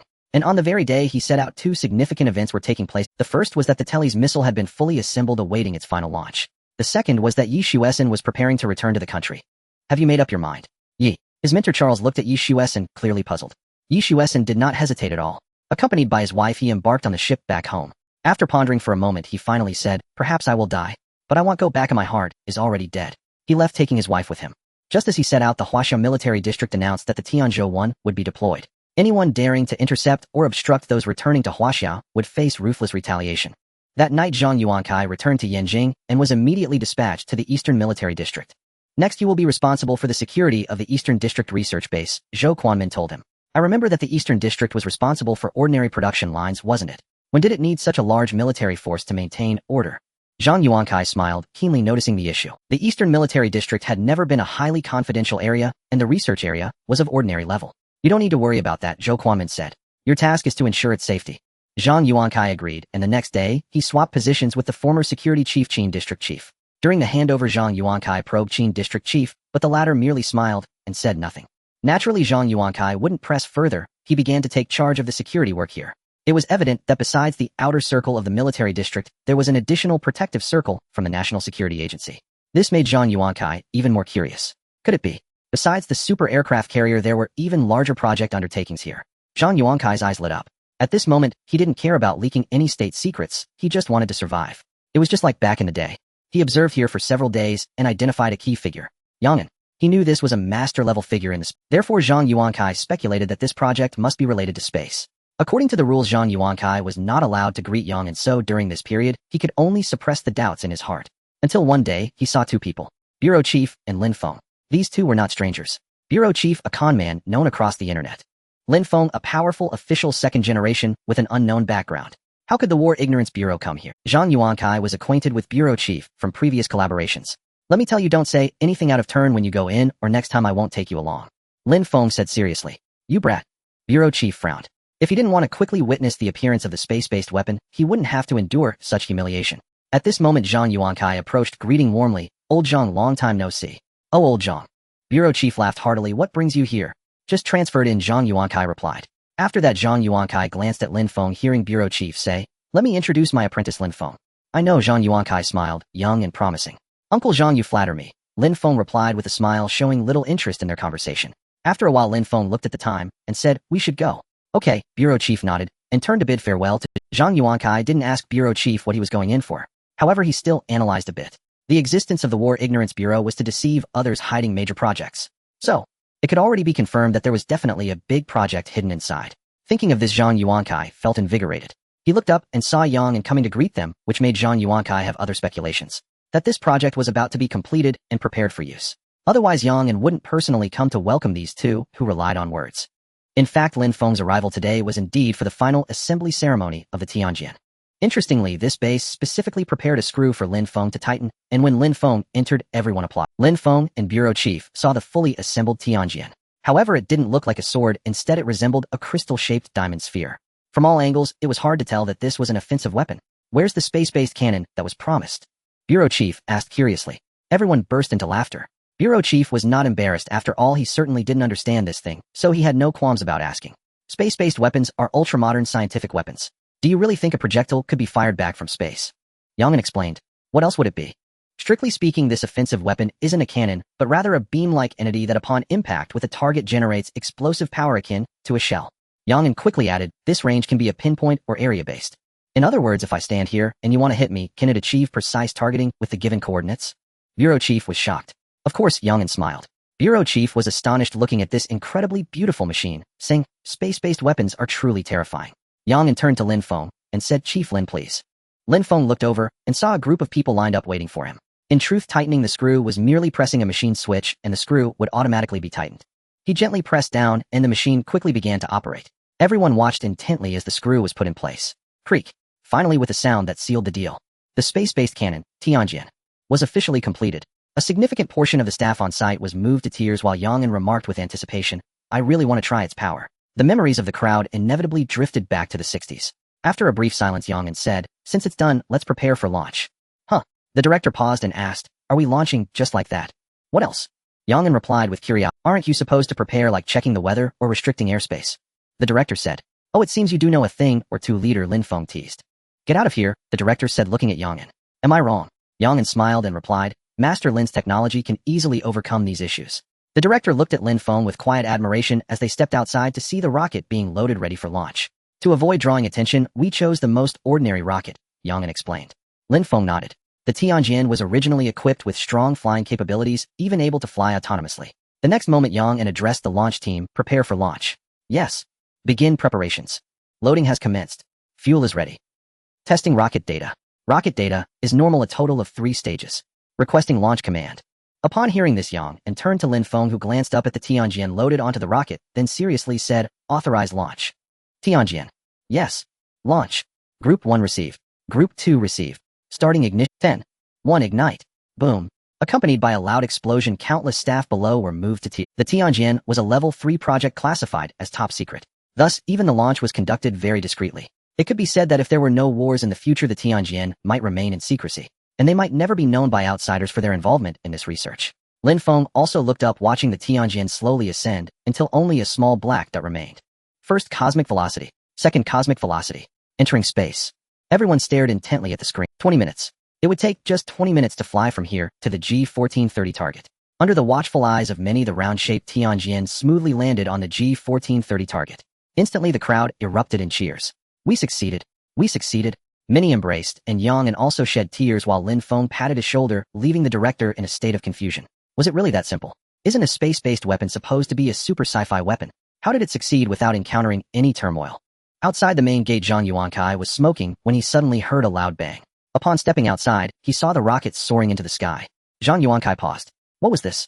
He didn't understand technology, but his instincts told him it might be the very thing. Without a second thought, he took out his phone and snapped a photo. At the same time, he opened his computer, entered a website, and sent the text and image. Having completed all this, Zhang Yuankai exhaled. His thoughts were somewhat uneasy. Was it the unease of betraying his country? Or? Zhang Yuankai wasn't sure, but he was hopeful for America's surprise. If America could let him off the hook because of this, that would be best. Just then he heard footsteps approaching. Zhang Yuankai hurriedly closed his computer and saw the director and Lin Feng standing outside. All done? Zhang Yuankai asked. All done, the director replied. We're ready to leave. Zhang Yuankai greeted the director, saying, no tea before we go. Next time for sure, the director smiled. Lin Feng also waved a greeting before they left. Once they were a distance away, the director commented, Zhang Yuankai has become quite warm compared to before. He wasn't like this before. Lin Feng asked in surprise. Of course not, the director replied. He was quite aloof, or perhaps the loneliness in the western wilderness got to him. Lin Feng smiled, glancing back at Zhang Yuankai, and asked, these guards outside can't know the secrets inside, right? That is certain. The National Security Bureau exists for a reason. The director said, don't be fooled by how well Chun Haidong talks to you. Let me tell you, Chun Haidong is meticulous in his work and ruthless. If it weren't for you saving me last time, I would have lost a few pounds to get out. Then I suppose I'm your savior, yet why do you still treat me so poorly? Lin Feng said. Stop interrupting. The director rolled his eyes and said, in any case, don't underestimate anyone. No one who can enter this upper echelon is simple. What about you? Lin Feng teased. Me? The director pondered, and then patted Lin Feng's shoulder, saying, aren't you here with me? My good disciple. Lin Feng rolled his eyes in disdain and quickened his pace. Where are you going? I'm going to find Academician Qian. Lin Feng waved his hand and walked away. You rascal, the director chuckled, helplessly straightening his chest as he slipped away. What he said was true. Now the director was no longer a simple character. It was merely because he had an extraordinary disciple. At the U.S. Western Space Base, the sky was a brilliant blue, cloudless as Lancebo, and the base commander Prosen stood there looking up. They were not looking at the sky, but at the 7 missiles before them. The weather is really nice, Prosen said. Such weather is suitable, Lancebo replied, laughing. After that he stood upright and said, Colonel Prosen. Present. Prosen immediately stood at attention. Black Palace Confidential Letter No. 98565. You are now granted operational authority to execute the plan, MacArthur. Yes, Prosen said, taking the confidential letter with both hands, his excitement palpable. I have dreamed of the day when I could take action against them. I never expected this moment to truly arrive. Lancebo sneered, saying, the hatred from the southern sea won't just pass by like this. I'm going to prepare right. Prosen turned and walked toward the launch department, saying, all personnel in position, the MacArthur plan begins. Instantly, the vast base sprang into action. Simultaneously, the U.S. Space Department's Air Management Bureau began airspace restrictions in the western region. After half an hour, Lancebo and Prosen stood at the back of the base, watching the large screen displaying the targets. The beta system. 7. A total of 7. Preset targets completed, preparing to lock on. These 7 targets were extremely accurate due to not only surveillance from U.S. satellites, but also data provided by Country D. This time there can be no traces left. There's an old saying in China, a cornered rabbit will bite back. Rest assured, this time, even if it gets cornered, it won't bite anyone. Prosen smiled and said to them, begin fueling. As soon as the words fell, Lancebo's heart tightened. Fueling meant that the plan was about to enter the most critical moment. Just as they awaited the fueling, Wilson arrived. He brought the rocket launch images that Zhang Yuankai had captured. What is this? Wilson, who did not understand technology, came to the Western space base to consult experts. Where did this come from? Prolson had some understanding of technology, but only a limited one. An elite spy transmitted it, Wilson replied, succinctly summarizing Zhang Yuankai's background. I didn't expect you'd recruit someone of this caliber. Prolson and Lansport immediately took the matter seriously. Prolson even summoned all senior experts from the orbital base. Like a satellite. An ordinary satellite. Finally, an elderly expert spoke up. Highly ranked and possessing absolute authority within the U.S. Aeronautics Agency. Ordinary. Wilson balked. Take another close look. The elderly expert bristled slightly and retorted, China's launch vehicles are few in number, and this model is archaic, belonging to their first-generation systems, nearly obsolete. Frankly speaking, even a certain South Asian nation could now develop rockets of this class on its own. Though China's capabilities have declined since its heyday, would it ever entrust something critical to such an outdated launch vehicle? And what exactly is that diamond-shaped object? A weapon of mass destruction. Hearing this, the three fell silent. The elder expert's reasoning was rigorous and persuasive. After the group of experts departed, Lansport turned to Wilson and said, Don't rush. My guess is Zhang Yuankai has grown anxious. He's desperate to prove himself and break free from our control. Wilson pondered briefly and found the logic sound, yet he remained irritated. Zhang Yuankai clearly lacks reliability. He labeled this as top-secret intelligence, and even composed extensive commentary, claiming it launched from a covert eastern facility. Calm down, Prolson said. Your arrival is perfectly timed. Perfectly timed to witness history. Wilson stared stunned at the 7 missiles before him, and broke into delighted disbelief. It's complete. Prolson remained silent, until a voice echoed from ahead. Fuel loading complete. Initiate launch sequence. Prolson glanced at Lansport, who gave a subtle nod. Only then did Prolson declare, Command received. Terminus missiles primed for launch. Target locked. Beidou navigation satellite system. Indeed, Lin Feng was with Qian Yongyuan, an esteemed academician whose passion for ordnance bordered on obsession. Let me tell you, I once studied sniper cannons extensively. Back then, after witnessing America's cutting-edge weaponry, we suffered from acute firepower anxiety. Do you know what I mean? So naturally, we pivoted toward heavy-caliber dominance. In truth, we possessed numerous weapons, even the American. As Qian Yongyuan spoke, he turned to Lin Feng. Assembling your sniper cannon won't be difficult, but materials are exceedingly scarce, likely driving production costs prohibitively high. No problem, Lin Feng replied. I never envisioned equipping every soldier nationwide with one. That would be terrifying. Ha ha ha. Qian Yongyuan burst into hearty laughter. When his mirth subsided, he lifted his prototype assembly and declared, I'll run preliminary diagnostics first. Go ahead. Lin Feng, no specialist in armaments, simply cautioned, be careful. Rest assured, I've devoted decades to weapons research. My instinct for danger surpasses your imagination. With a final wave, Qian Yongyuan strode off. Lin Feng, however, asked, is mobile phone use permitted here? Apple devices aren't allowed, but Huawei models are. And the signal is exceptionally strong, Qian Yongyuan added. Lin Feng reached for his Huawei VIP, diamond-encrusted edition, then paused upon seeing Su Qinxi deeply immersed in gaming. As if sensing his gaze, she remarked without turning, my laptop runs domestic software. Lin Feng broke into a cold sweat. Yet the moment he opened his phone to browse news, the signal plummeted, from 5 bars to just 1. This. Lin Feng paused, suspecting Qian Yongyuan had spoken ironically. He glanced at Su Qinxi, still gleefully gaming, and asked, aren't you experiencing lag? I'm connected via Wi-Fi, Su Qinxi replied. Lin Feng wiped his brow, then asked, when did you obtain the... You forgot, I'm a hacker too. Impressive, Lin Feng murmured, sweating anew, and handed her his phone. Within moments it connected. Yet Lin Feng's expression darkened, the Wi-Fi remained inaccessible. What's happening, he asked, baffled. Perhaps, Su Qinxi, noticing her own connection had also dropped, suspected Lin Feng was the cause, and earnestly suggested, could you step back a bit? In truth, severe network instability swept across all of China, not just Lin Feng's device. The internet recovered swiftly, but many soon discovered navigation systems had failed entirely. Location services were non-functional. Countless calls flooded Gauda Maps, Baidu Maps, and similar platforms, each receiving only one automated reply. Backend error. Please try again shortly. In reality, they were powerless. That was all they could say, because their backend infrastructure was flawless. If both positioning and navigation systems simultaneously failed, there was only one plausible explanation. The Beidou satellites had malfunctioned, yet they dared not voice this aloud. Within China, GPS had long been phased out. Only the Beidou system remained operational. Now chaos engulfed not just mapping companies, but society itself. At the Southern Island Space Command, the highest level alert had already been activated. At noon, while staff worked calmly, blaring sirens shattered the peace. This alarm marked the first time since Beidou's inception that such a level had been triggered. Experts quickly confirmed their satellites had sustained damage. Instantly, the entire base entered Level 1 emergency protocol. Technicians scrambled desperately to re-establish communication with the Beidou constellation. Yet panic mounted. Their efforts yielded nothing. No matter how hard they tried, they could not contact Beidou's primary satellite. Status report. How is it going? The base director's eyes burned crimson. He knew his position hung by a thread. Answer me, he roared, met only by silence. Only when the director lunged to slam his fist onto the table did a junior technician finally whisper, given these symptoms, the primary satellite has likely suffered catastrophic damage. Or even what? Vanished, the technician murmured. Vanished. The director froze, then demanded frantically, how many? How many remain functional? A veteran engineer sighed heavily beside him. 7. All 7 are gone. In Yanjing, the sudden events threw the space department into chaos. Yang In and Zhou Quanmin attended the meeting, listening to the report. It is highly likely to be a strike.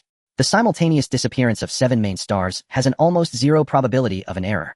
After the technician from the South Island base finished speaking, he was about to sit down, but before he could, an expert said, "Did you all hear that? A strike, who could possibly strike us?" As he spoke, everyone exchanged glances. Who could strike?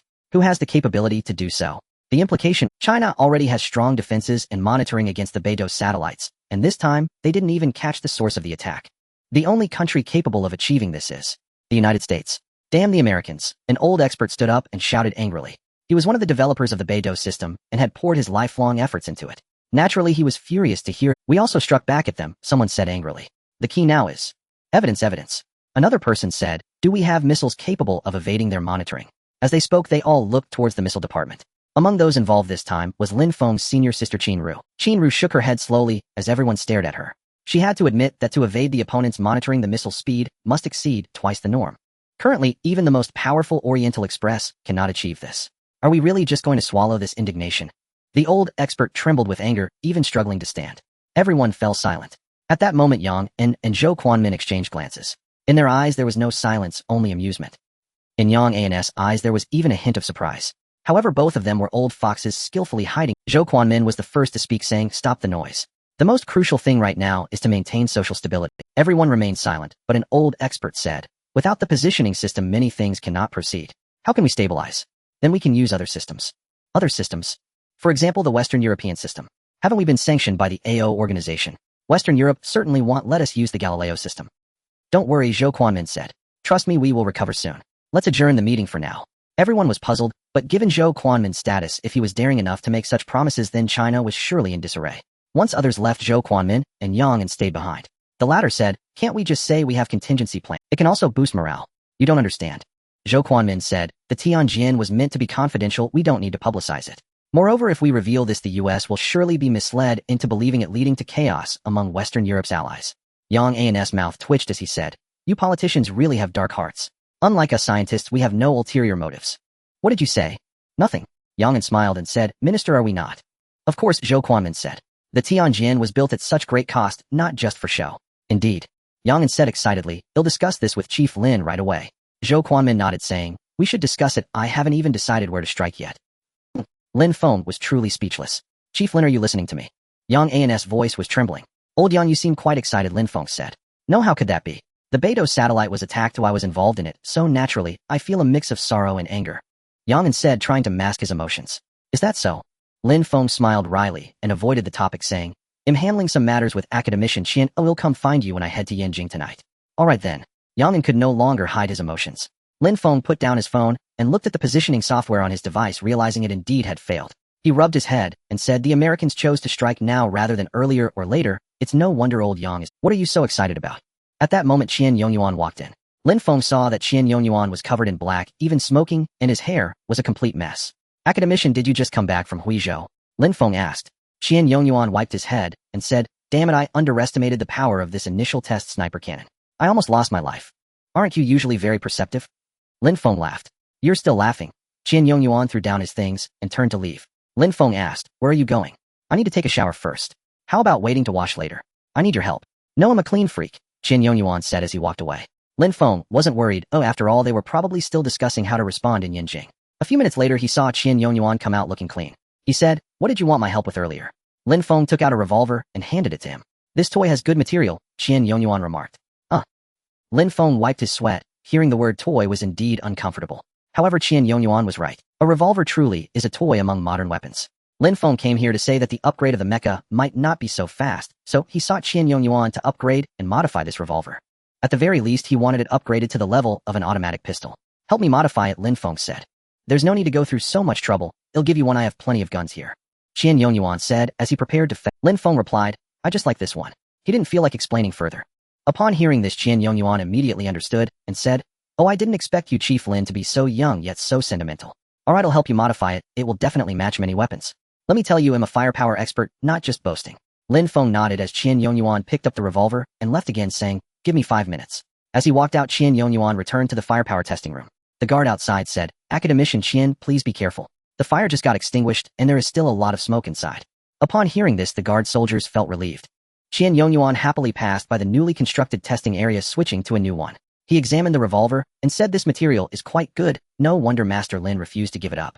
After finishing his words, he raised the gun and aimed ahead, saying Bayou. Click. He pressed the trigger expecting to hear a Bayou, but instead, he heard BM. In that moment he realized. And at that moment he panicked. Damn it, how could something crafted by the monstrous Master Lin be such a fool? Success. All 7 satellites have been shot down. At the base in the western United States, launching 7 missiles at once and bringing down 7 satellites at once signifies a milestone technological breakthrough for the United States. Currently, Chinese society is in turmoil, and there is no information pointing fingers at us. Wilson quickly obtained this intelligence through his spies. They have no evidence, how can they accuse us? Plosin said dismissively, based on their usual methods they will likely just condemn us. The two exchanged smiles. Now that the isolated island plan was taking shape, who would pay attention to China's outcry? Colonel Mike Arthur, you can rest in peace. Plosin gazed ahead with deep emotion and saluted. The others followed suit.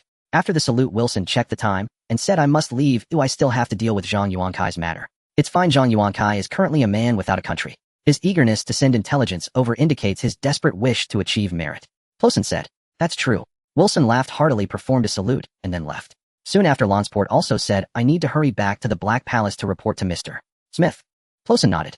Once everyone had departed, he had a bottle of champagne open, sitting quietly to enjoy the moment when the 7 satellites exploded. Over and over again. What a splendid display of space fireworks. Cough, cough, cough. Hoo-hoo. Are you alright? The guard squeezed sweat as he pulled Qian Yongyuan out from the pile of stones. Hearing this, Qian Yongyuan became even angrier, saying, I almost lost my life. Oh, what do you think? Did you not say you were just testing the revolver? The guard soldier asked in surprise. Qian Yongyuan had a bitter complaint. He couldn't disclose Lin Feng's device. After a moment's thought, he said, what does it have to do with you? The guard soldier was not angry, knowing Qian Yongyuan's character and that he meant no harm. Usually he treated the base personnel quite well. After successfully pulling him out, Qian Yongyuan brushed off the dust, and the soldier asked, should I call an ambulance? No need. Qian Yongyuan looked around and asked, where's my revolver? Here it is. The soldier picked it up from the side and handed it to him. Out of professional duty, he took it and aimed it, but since he had never seen such a thing before, he was startled by Qian Yongyuan's frantic shout, don't fire, it's dangerous, dangerous, dangerous. Hey, it's just a revolver, how dangerous can it be? The soldier said disdainfully, I used to be a Special Forces soldier. Hello, Special Forces. Qian Yongyuan rolled his eyes and said, can you return my revolver to me now? The soldier laughed heartily, handing it over to Qian Yongyuan, who hurriedly left with it. At that moment, Lin Feng was playing with his phone when he suddenly saw the door pushed open. Glancing over, he immediately stood up and said, who are you? Cough, cough. Qian Yongyuan dusted himself off and said, it's me. How could this happen? Lin Feng asked with great concern. You. Qian Yongyuan said angrily, how dare you say that? You told me beforehand that this revolver was not an ordinary item, almost getting me killed. Lin Feng was speechless, saying, I truly didn't know. He was also surprised he really had not tested this item. After hearing Qian Yongyuan's description, he went to the site to take another look, and he was astounded himself. You call this a revolver? Qian Yongyuan asked very seriously. Lin Feng looked at the ruins, breaking out in a cold sweat. According to Qian Yongyuan, these firepower testing sites were specially built not only for hardness, but also with blast-proof functions. Well, maybe.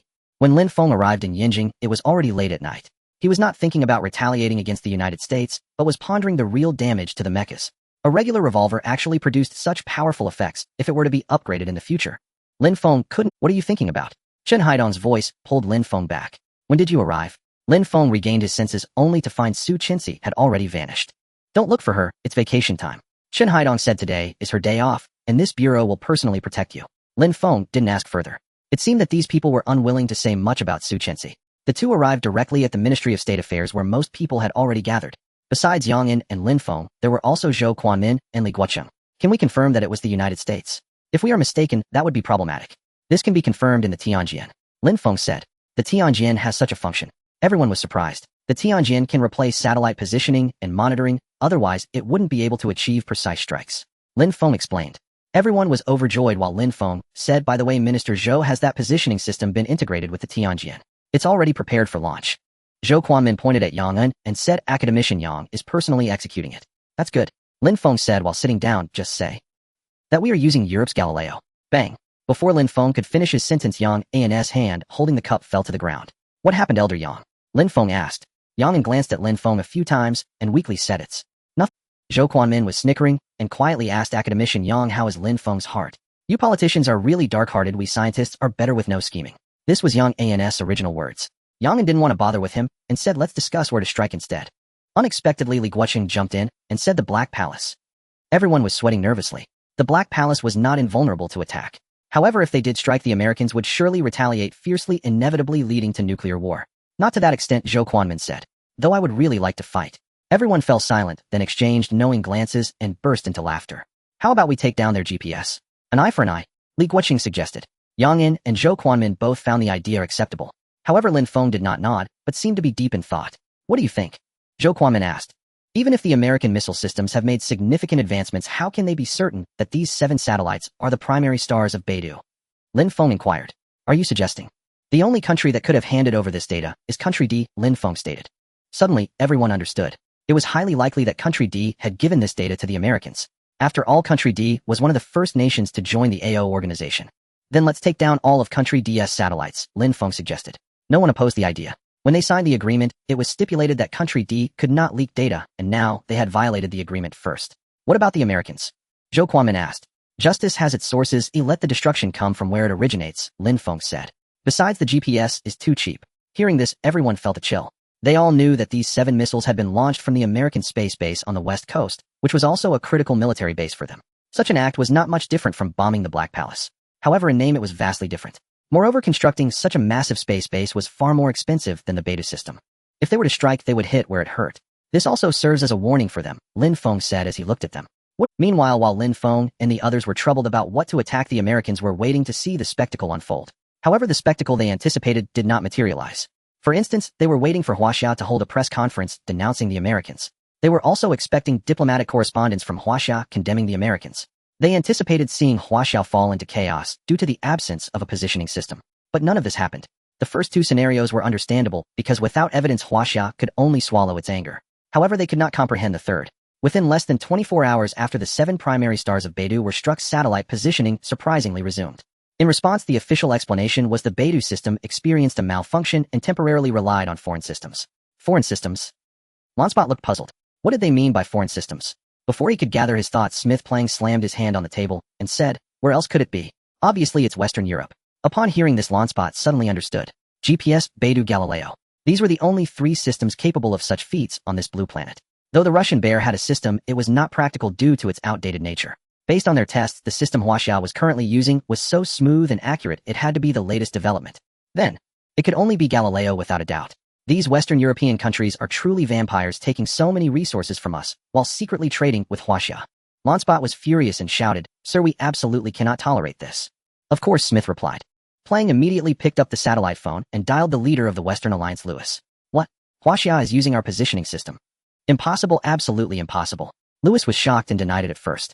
Lewis, when you joined the AO organization, you signed a treaty. What you're doing now is a violation of the agreement, Smith Plang said loudly. Mr. Smith, we truly haven't done anything, Lewis quickly responded. After joining the AO organization, they announced the severance of diplomatic ties with Huaxia, even losing their largest. For these past few days, they had strictly prohibited any civilian trade with Huaxia, let alone something on such a grand scale. The positioning system is a major project, it couldn't be possible. You know it's a major project, so you must have made a lot of money, right? Mr.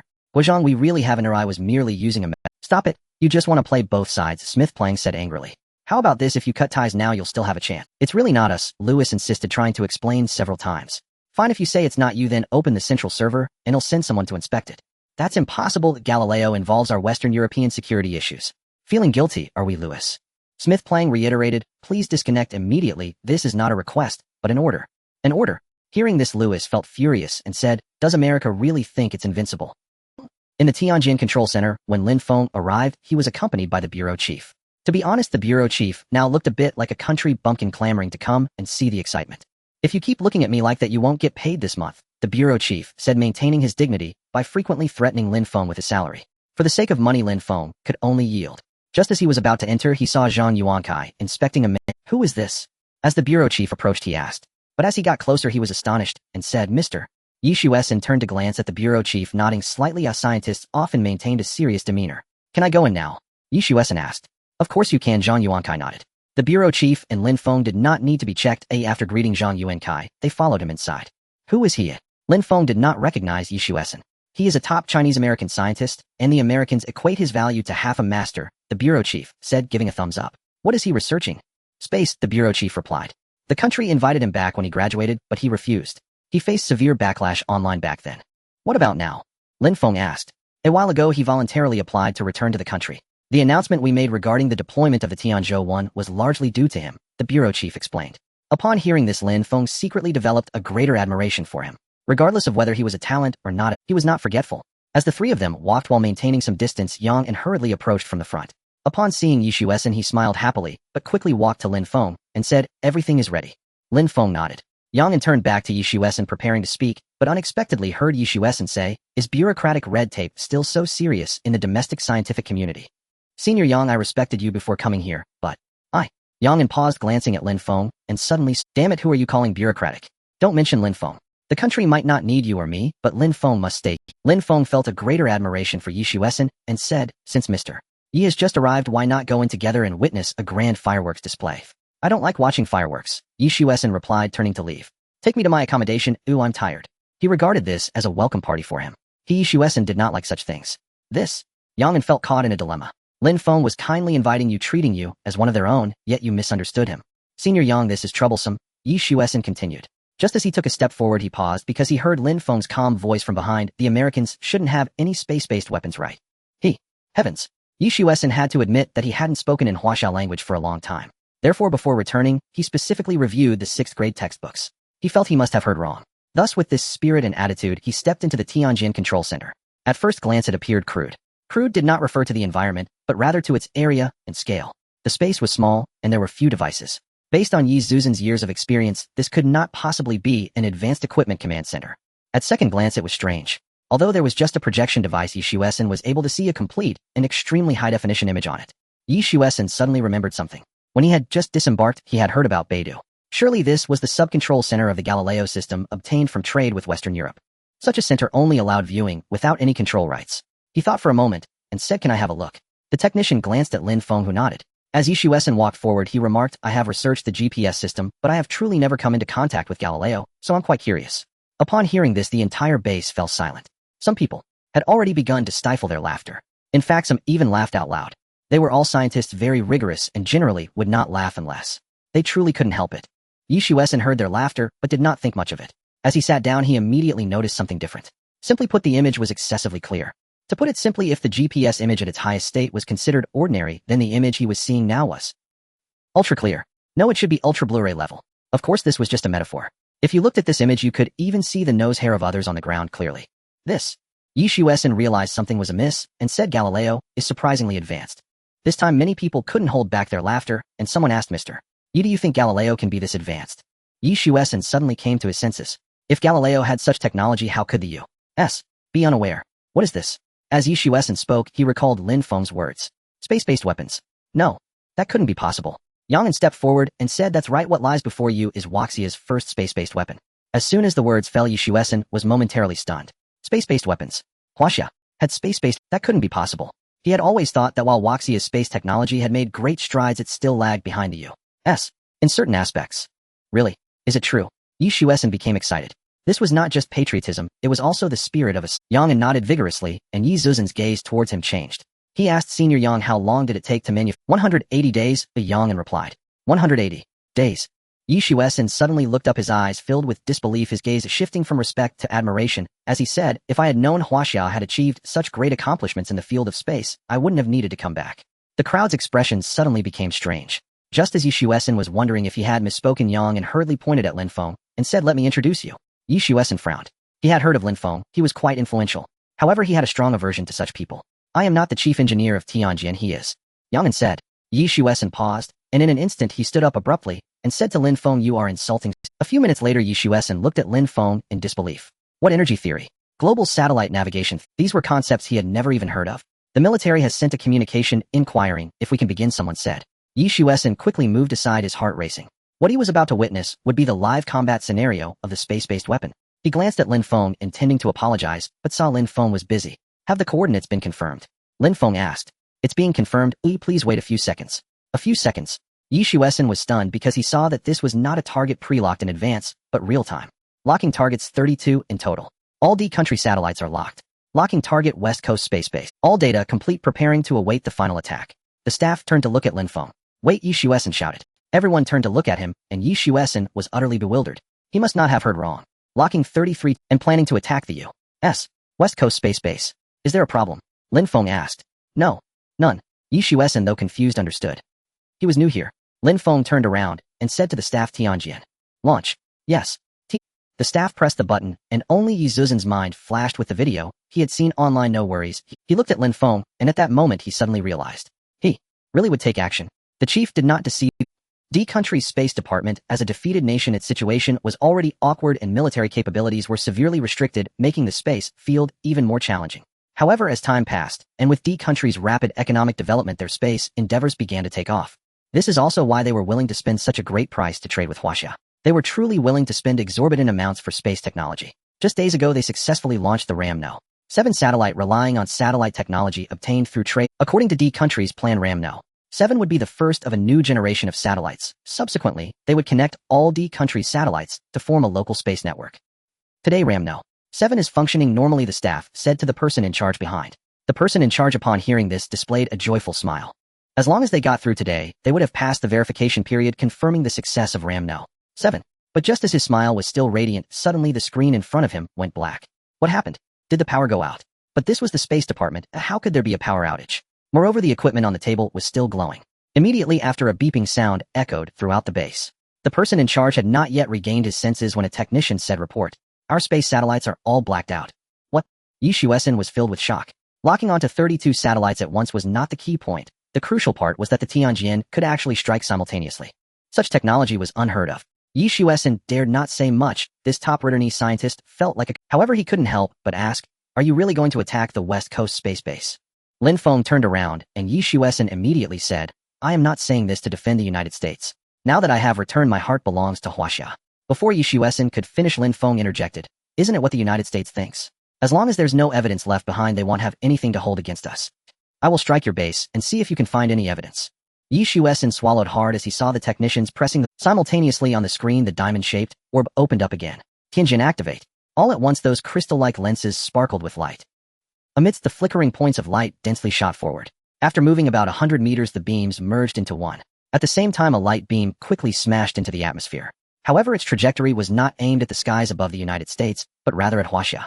Yet at the moment it entered the atmosphere, the beam immediately changed course and transformed into a massive fireball. Moreover, it turned. Yi Shueson had to admit at that moment. He truly was a country bumpkin. What kind of technology is this? Only Yang Un and the others were in shock. This was an enhanced version of the Qian Lao ballistic technology. It was the powerful technology left behind by our Huaxia ancestors.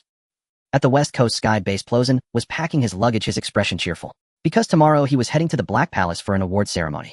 This time the MacArthur plan was very successful and Huaxia had no response, suffering this hidden loss. Just moments ago, a celebration party was held in the base.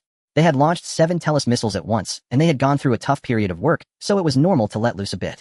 He looked at his packed backpack ready to leave when he suddenly heard someone say, What is that? Plozin quickly ran outside, only to see a burst of light in the sky. No, it was a blazing inferno. What is this? Plozin couldn't understand, but he keenly sensed that this was a crisis. Intercept, intercept. He shouted loudly. However, as soon as he finished, he felt his skin burning. Indeed, his clothes had already started to burn. He looked up at the sky, and the last thought that flashed through his mind was, Is this divine punishment? He still couldn't comprehend, but it no longer mattered. This world would no longer have anything to do with him. Meanwhile, outside the West Coast, countless Americans saw the night turn into day as they witnessed the fireball in the sky. Many captured it on their cameras. Immediately afterward, a tremor shook the ground. Then a massive fire mushroom rose into the air, completely engulfing the West Coast military base. In no time, someone uploaded the video online. The next second, it spread across the entire world. Gulp. Yi Shueson found it hard to believe. The technicians in the base were also in disbelief. The former couldn't believe that Lin Feng actually dared to strike the West Coast space base and the power of it. Are you sure it wasn't a nuclear bomb thrown at the other side? However, this precision strike was far too terrifying, because it completely covered only this base. A nearby small hill, even a road, was untouched. The latter was both surprised and excited. Such a powerful weapon they had been part of. It was worth it. This life was truly worth it. Only Lin Feng quietly watched the burning fireball, his attention shifting to another side in the next moment. There was complete darkness. Even the satellite system of Tianjin couldn't see clearly. Such strong interference. Lin Feng was slightly surprised because the monitoring system of Tianjin should be of super blue star level. Yet he still couldn't see clearly the area next to this military base. What is this place? Lin Feng was unclear and turned to ask Yi Shuesan, what is this place? Yi Shuesan paused, glanced, and then said curiously, Area 7. A place that seems to exist, yet also seems to not exist. What are you going to do? The First Lady was startled awake by Smith playing beside her. She turned around to see him. Smith playing hurriedly said while dressing, something big has happened, I must go out. Although the First Lady had complaints, she was also surprised. She watched as Smith playing hurriedly walked out and the assistants and bodyguards outside had prepared the car. Air Force One. Immediately seal off all information. What on earth is going on? Sir, it's still unclear. Smith playing had no time to elaborate and hurriedly boarded Air Force One heading for the West Coast. When he landed, he saw that Lancelot had already arrived. All gone? Smith playing asked. All gone. Lancelot said with a pained expression, this was one of our 3 major space bases. What about the data and technology? Some technologies are lost, but most can be found elsewhere. Lancelot said, this is a silver lining in the misfortune. Smith playing fell silent. A silver lining. A space base was something that money could never replace. Smith playing pondered for a moment and said, have we figured out what happened? Currently, we can't find anything, Lancelot awkwardly replied. Such an attack was unprecedented. It wouldn't be an exaggeration to describe it as fast, precise, and ruthless. Just as they were engulfed in this awkward atmosphere, an expert hurriedly approached and said, sir, the investigation results are out. What's the outcome? The explosion marks resemble those of a cannon. What? A cannon? The two of them were stunned. Although cannons are powerful, their range is extremely limited. Then hurry up and check the surroundings. We have already checked, we can't find anything. The expert said, and do you really think the space base would allow such a huge cannon to appear without detection? The two fell silent. According to the surveillance network of the West Coast Space Base, such a situation should not occur. So the question arose. How did the attack come? The other side was targeting the space base, the expert continued. Why do you say that? Because the range of the explosion perfectly coincides with the base's range, not a bit more, not a bit less. The expert's expression revealed a hint of fear. Accurate explosion. Could it be true? He hoped he was mistaken. Targeting the base. Lancelot thought for a moment, and suddenly 2 words flashed through his mind. Huaxia. The answer flashed by, and quickly faded. Huaxia, how could it possibly possess such power? It is understandable that Lansport first thought of Huaxia. The reason is simple. Just yesterday there had been a precise strike on Huaxia's beta system. However, it was far too unrealistic. Let alone how Huaxia managed to do it. Did they really have the audacity to attack, directly bombing one of their space bases? He pondered for a moment and made a phone call. Who are you calling? Smith asked. Planck inquired. Wilson, Lansport replied.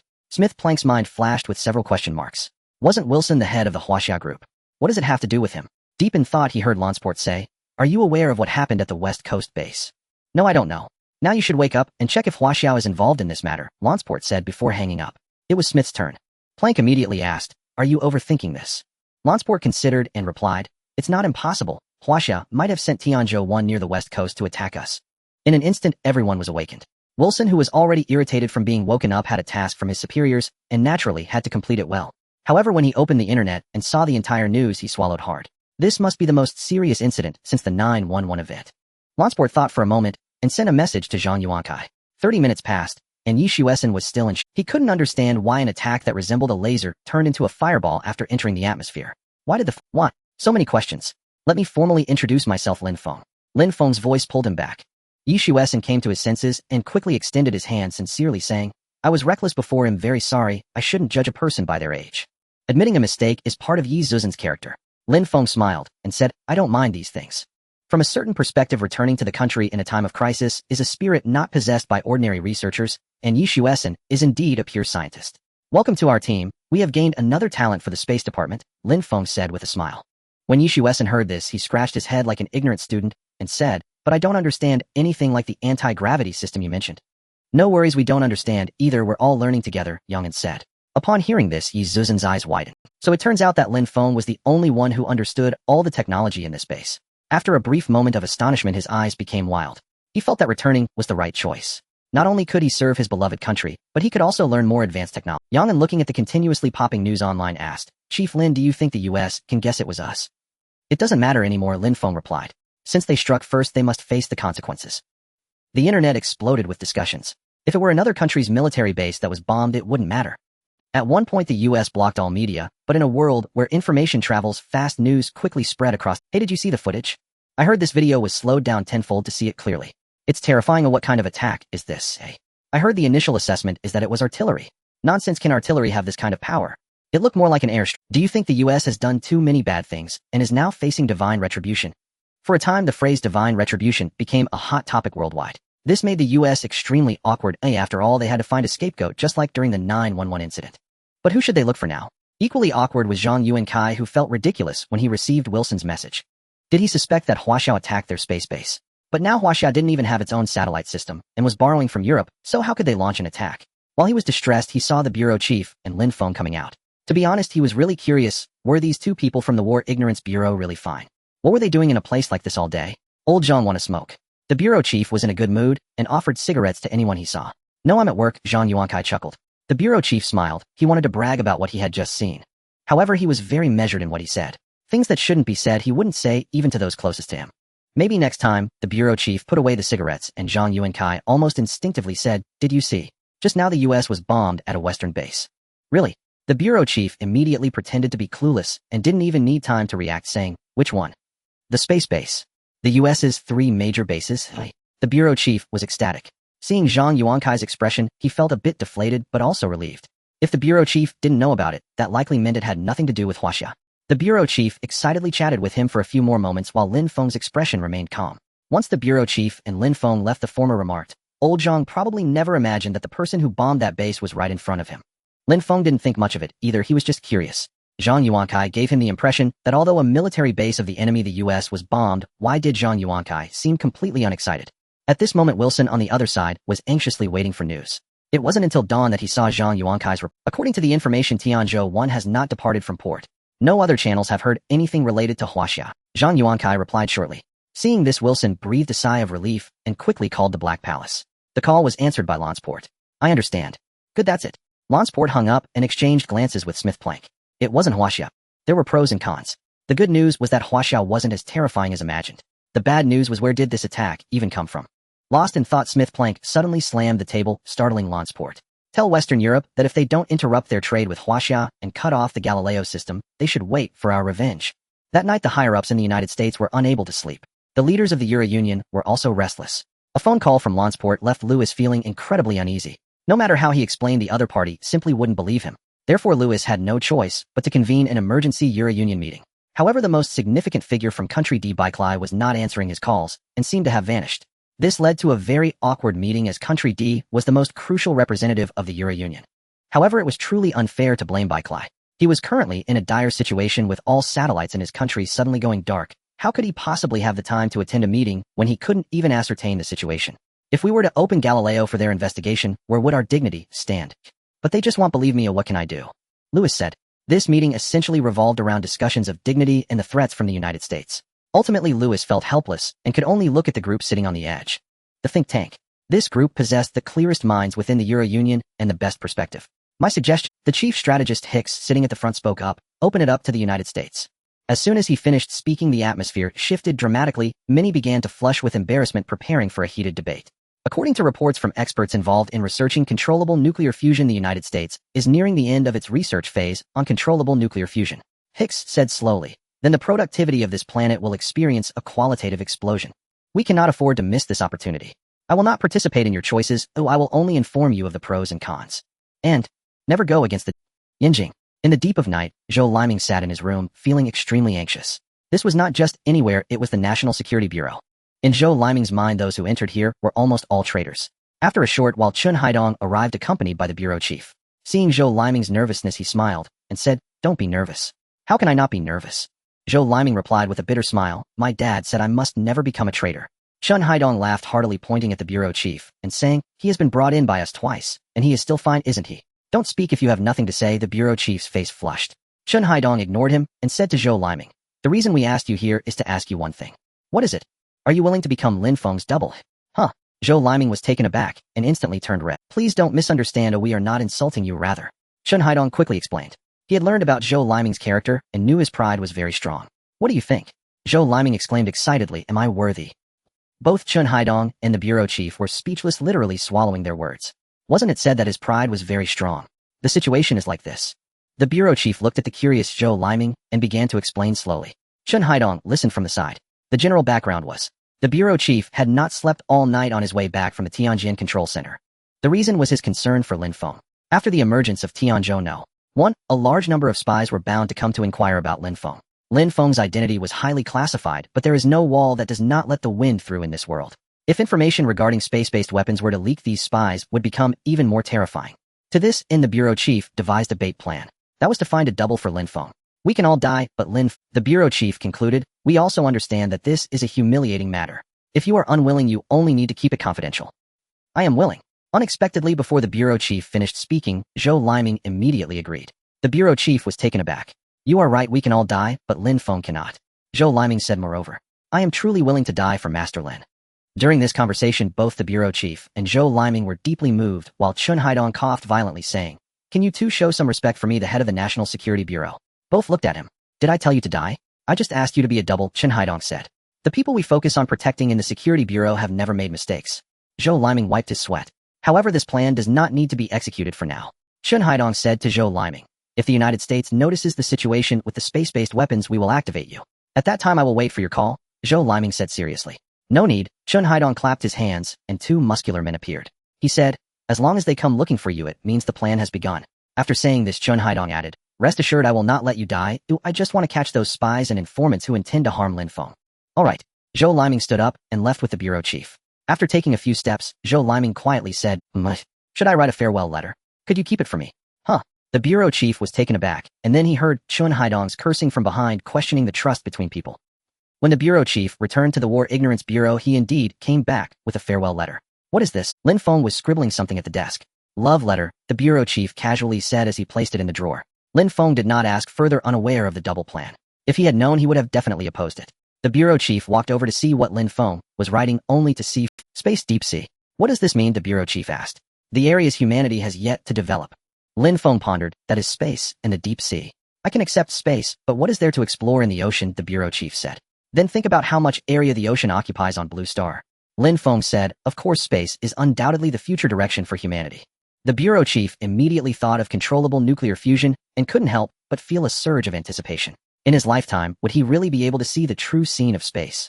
As they conversed, a significant event occurred between the United States and Europe. American scientists monitored the Galileo system and ultimately discovered a huge problem. The positioning service from Huaxia was indeed not provided by Galileo. Wasn't the Beidou system supposed to take it down? A scientist raised a question. The scientist's inquiry sent shockwaves through the entire Black Palace, and Smith Planck couldn't sleep all night after hearing this response. He felt that this Eastern giant country was becoming increasingly mysterious. The next day, when Zhou Liming woke up, he saw two muscular men beside him. You guys. Zhou Liming was taken aback. As he gradually regained his senses, he wondered how these two had gotten in. Zhou Liming got up and pondered. It seems that the Americans have discovered something. Currently, the United States has checked the systems in Western Europe, and the substitution plan has officially been initiated, said the muscular agent on the left. Academician Zhou Liming, you still have a choice. No need, Zhou Liming replied while getting dressed. The safety of Chief Lin Feng is indeed crucial. No one knows how many spies from other countries are in this nation. As soon as he finished speaking, the two agents suddenly stood at attention and saluted in unison, saying, Comrade Zhou Liming, thank you for all you have done for the country. Zhou Liming took a deep breath and said, I have only one request. Speak. Do not tell my wife and Zhou Liming paused for a moment before saying, Chief Lin. The two paused for a moment and then nodded. The reason he didn't want to tell Lin Feng was truly Zhou Liming's pride at play. He admired Lin Feng and was even willing. However, Zhou Liming was also a genius scientist with his own dignity, and he absolutely did not want others to know that he had become someone else's substitute. Because if that person was not Lin Feng, Zhou Liming would never agree to this task. The Americans had gone mad. Zhang Yuankai was not far from losing his sanity either. Wilson took the risk to call directly, informing Zhang Yuankai to accelerate the actions. Do you know that every step I take, every advance I make increases the danger? The National Security Bureau under Chun Haidong is like a hawk watching me. Zhang Yuankai nearly roared. You have no idea when he will pay attention to me. I don't care, Wilson replied. Zhang Yuankai's face darkened, but after some thought, he realized Wilson was right. Wilson did not care about his safety. I need the answers to these secrets. If you can find one, you will be free. Wilson brazenly threatened. If you are of no use to me, why should I keep you?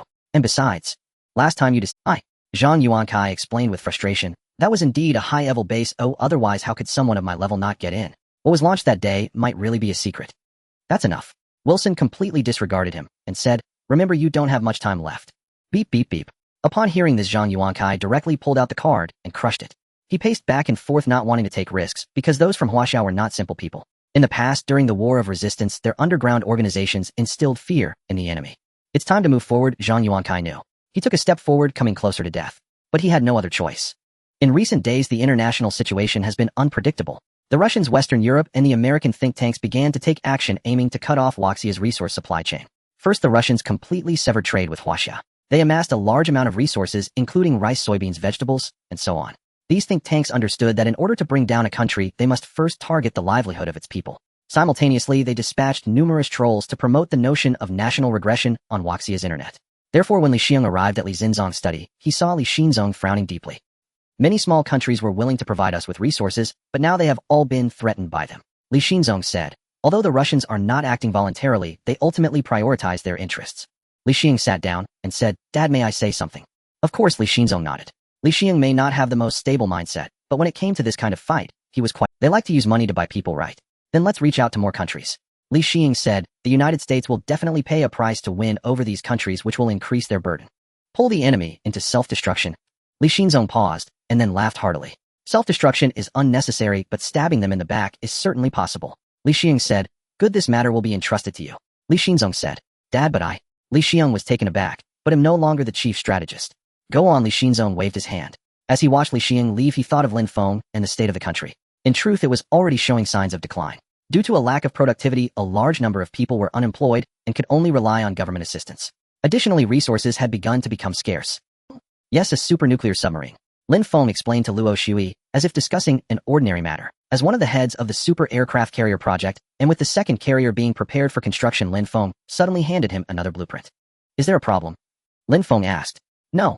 None. Luo Shui didn't know what to say. The aircraft carrier represented supply support and naval power. The nuclear submarine represented underwater control capabilities and single-target attack capabilities. After a detailed discussion, Luo Shui left with the blueprint, while Lin Feng looked at the sky, full of negative news, and began to think. At this point, the plan needed to be fully implemented. Huaxia required a vast amount of resources. Delaying any further was not an option, and Lin Feng couldn't always discuss so much with Luo Shui as he had this time. To realize Lin Feng's vision, a complete military-industrial supply chain was crucial. With this in mind, Lin Feng called Li Xinzong, but unexpectedly, it was Li Xiong who answered. Hello, this is Li Xing. Li Shiheng's attitude had improved significantly. Lin Feng didn't say much, just asked, do you think selling equipment can exchange for resources? You?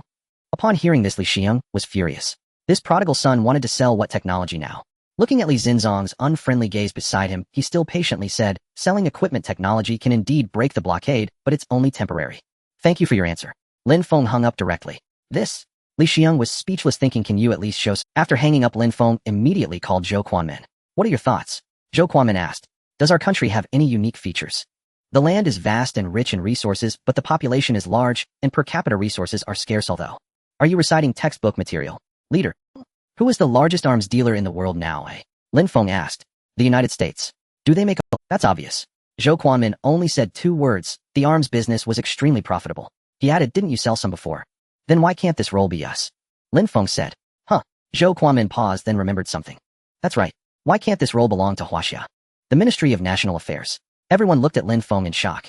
Aside from being heartless, they couldn't think of another word. Lin Feng was truly ruthless, splitting technologies and selling them at 5 levels, selling 1 level every 6 months. He even planned promotional activities like buy 1 get 1 free. The most heartless thing was that he asked Zhou Quanmin to call the D country and see if they needed help building satellites. Isn't that a bit harsh? Zhou Quanmin said. Are you feeling soft-hearted? Lin Feng replied, then let the bureau— The bureau chief rolled his eyes, thinking, why don't you do it yourself? Zhou Quanmin immediately said, I am never merciful to enemies. Lin Feng then turned to Li Xiong and said, do you have a way to raise the price of the equipment? Very simple, Li Xiong said after returning to his senses in shock. Promote the theory of war and create a war atmosphere. Lin Feng nodded satisfied and said, then I will leave this matter to you. Li Xiong was speechless, thinking to himself that he was an advisor, not a seller of equipment. Moreover, could you let me— After the meeting was dismissed, everyone began to prepare for their tasks. For example, Li Xiong actually went to do his homework. The bureau chief's task was to appear on a show to lament. As for Lin Feng, he made a direct phone call to a wealthy individual in West Asia. Prince Turkey. Lin Feng, long time no see. Turkey had a very favorable impression of Lin Feng deep down. Is my aircraft carrier useful, eh? Very useful. Do you want anything else? For example, frigates were currently running a promotion, buy 1 get 1 free. Lin Feng, I'm sorry, but you know I have no ill intentions towards you, but those Americans. Lin Feng said, I didn't say I'd sell them directly to you. Later I could sell them to your neighbors, have them change the label, and you could trade then, right? Is that even possible? Turkey was extremely surprised. Can it really be played like this? However, next to him, Ahmad's country had always been a sworn enemy of the Americans, and this time, they did not join the AO organization. Think about it, it's business after all, no pressure, but this promotional event is really cost-effective. Lin Feng sighed and said, I tell you, if it weren't for our difficulties, this thing would definitely not be sold. We also have hidden preparations for selling nuclear submarines only open to VIP internal clients. That's right, I'm talking about your friend. After hanging up, Lin Feng picked up the phone again and called the kangaroo country. The death of Rhaenys has nothing to do with me, and since he's dead, why are you still thinking about him? This time I called to ask if you want the production line of the 5th-generation fighter jets. We can sell it at half price. We are too guilty in our hearts and want to compensate you. Lin Feng hung up the phone and turned to see the bureau. The bureau chief thought Lin Feng's words were truly terrifying. By the way, are you really planning to offer a 50 discount, buy one get one free? The bureau chief asked in surprise. What are you thinking? Is labor cost free? You spendthrift. Lin Feng said in an educational tone, first raise the price, then offer discounts. Haven't you ever bought anything on Double 11? The bureau chief wiped the sweat and stood up preparing to leave. He was going to do a show and didn't want to discuss these heartless matters with Lin Feng. He, the bureau chief, was a serious soldier. Take me with you. Lin Feng stood up. Didn't you say you had no time? Now I have time. Lin Feng said with a smile. The bureau chief didn't know what Lin Feng was thinking. Since he said he was going, he naturally took him along. In fact, Lin Feng had his own plans in mind. Currently, the second-level equipment was gradually becoming complete. To move forward, the third-level store of the system had to be unlocked. But how to unlock it? Lin Feng first thought of the point system. Previously, the system hinted that consuming over 5 million would allow lottery draws, so perhaps there was a mechanism within the system. Consumption. Like most unscrupulous businesses, as long as you spend a certain amount, certain permissions will be unlocked. Thus, Lin Feng believed that perhaps triggering the conditions for the third-level shopping mall was this. At present, Lin Feng had already reached 8 million points in consumption due to purchasing supernuclear submarines and other equipment, so he needed to earn points again. However, just as Lin Feng and the bureau chief were laughing and walking out the door, the system chimed. Ding. Task triggered. Danger, danger, danger. Are you crazy? Lin Feng's mind surprisingly echoed this. Ding. With the help of this system, the host has learned to analyze this system, hereby rewarded. Ding. Unlock third-level mall task. 1. Capture Super Spy K. 2. Accumulate 66 million in the point mall. 3. Find super energy material yen. Ks. Lin Feng pondered upon hearing this. 3 tasks seemingly simple, but in fact quite difficult. Super spy, consumption, and what's super energy material? Never even heard of it. Hey, are you leaving? The bureau chief walked away, got in the car, and asked from the driver's seat. Lin Feng walked while sizing up the bureau chief. What are you doing? The bureau chief felt a bit apprehensive as he sensed Lin Feng's gaze was like that of looking at a fat sheep. It's nothing. Lin Feng said. Leader, you seem to have gained weight recently. Although he said this, Lin Feng's mind was already calculating. First, he needed to obtain millions of points, and the bureau chief was a very good target. His leader had already been tricked by him for over 2 million points, and he still hadn't received a depletion warning. You should know that someone like Yang and would receive a depletion warning after reaching 1.2 million. So this leader of his was truly a big fat sheep. Thinking this, Lin Feng felt he should treat this fat sheep better, so he asked, Leader, how can you sit in the driver's seat? I will. Get lost. The bureau chief said, flooring the accelerator. He had sworn never to ride in Lin Feng's car. They are anxious. They are anxious. Lansport laughed upon hearing the report from Kangaroo Country. Buy one get one free. Has Huaxiao really become like this? Don't buy, hold on, we can help you build the production line. Lansport replied to Kangaroo Country. Kangaroo Country has grievances they cannot speak of. The Americans are actually a big pit. When they helped produce last time, they charged a high price. This time Huaxiao said they would offer a 50 discount to help them build a production line, and they were really tempted. However, after all, the Kangaroo Country was a loyal lapdog of the Americans. However, at this moment, Poja Xian, also a lapdog, encountered a problem in the southern part of the South Sea. The Tianzhou No. 1 carrying equipment was about to pass through here. Poja Xian controlled the most important waterway here, and the Americans had always urged them to refuse Huaxia's merchant ships from passing. However, this time what was coming was not a merchant ship, but a super aircraft carrier that destroyed the Telly's ship with a single shot. I'm sorry, our waterway is broken. Li Wenxiong, the national leader of Poja Xian, was lying with his eyes closed. However, Yu Xingming, on Tianzhou No. 1 did not have such a good temper. He pointed to the dust cannon and said, either open up or never open again. Although my aircraft carrier doesn't consume oil, I'm in a hurry to deliver the goods. We are kind businessmen customer. The latest international news reveals that Huaxia and a Hangfu have completed a substantial transaction involving multiple sectors and numerous pieces of equipment. On this day, the international network erupted with excitement, as this marked the first major news following Huaxia's sanctions by the AO organization. The hot topics are the Pojiaxin Strait incident and why a Hangfu, not a resource-rich country, possesses such financial power to trade with Huaxia. As for the Black Palace, it was in chaos. The Pojiaxin threat incident has proven one thing: America's maritime security can no longer be guaranteed.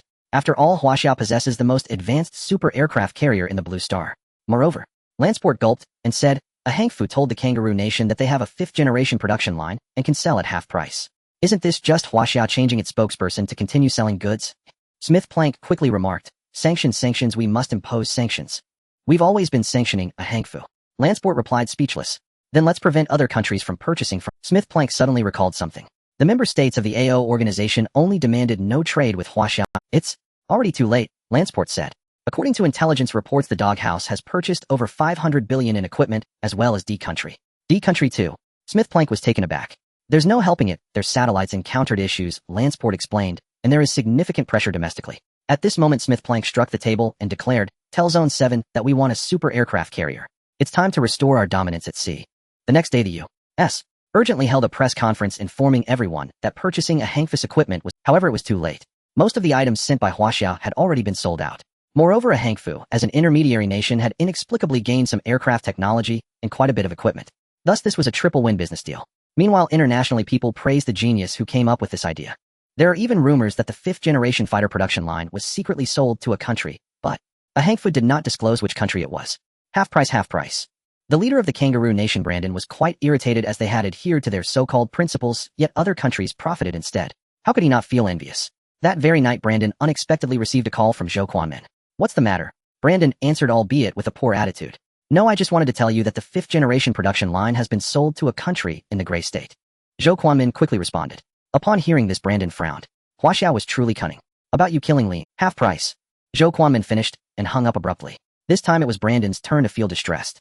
The other party wasn't requesting him to buy, it was a matter of whether he wanted to buy or not. However, who could resist the temptation of a half-price discount? After thinking it over, he got up that very night and made a call to Congress. "Buy it. Everyone else is buying a, why can't we? Lin's is dead, we can't let the Americans take advantage of us again." Taking advantage of Huaxia's items being sold at a discount is certainly a great opportunity. Li Xiong stared at the list of transactions in astonishment.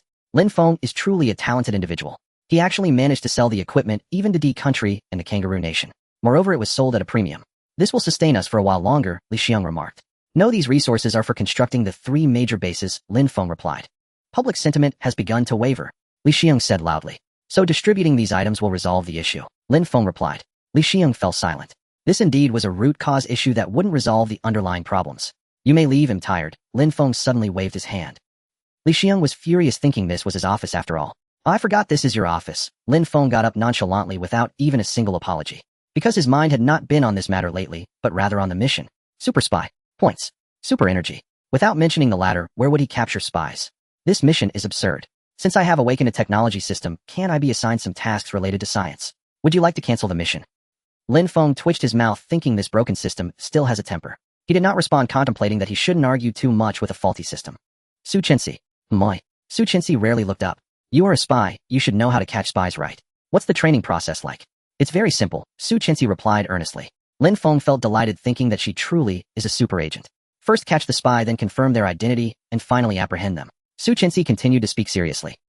Upon hearing this, Lin Feng's face darkened, thinking, "When did you learn to joke? Aren't you an Ice Queen spy?" Character collapse.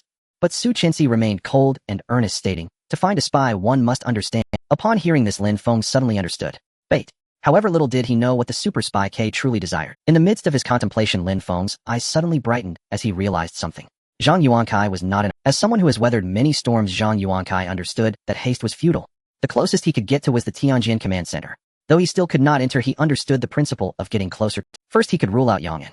Yang'an was only skilled in space matters, and the super aircraft carrier could not possibly originate from him. Moreover, he was getting on in years. Every day, he would lock onto a target, and with each lock, he would begin to eliminate possibilities. Those entering were primarily technical personnel from the Space Department. Zhang Yuankai had basically confirmed that this should be a space base, and it should be related to a mysterious positioning. Could it be that the item he launched previously is the new generation satellite positioning system? Zhang Yuankai began to analyze seriously. Then he felt a surge of joy. He thought this might be the correct answer. He continued to explore until one day, he finally discovered that there was someone different in the base.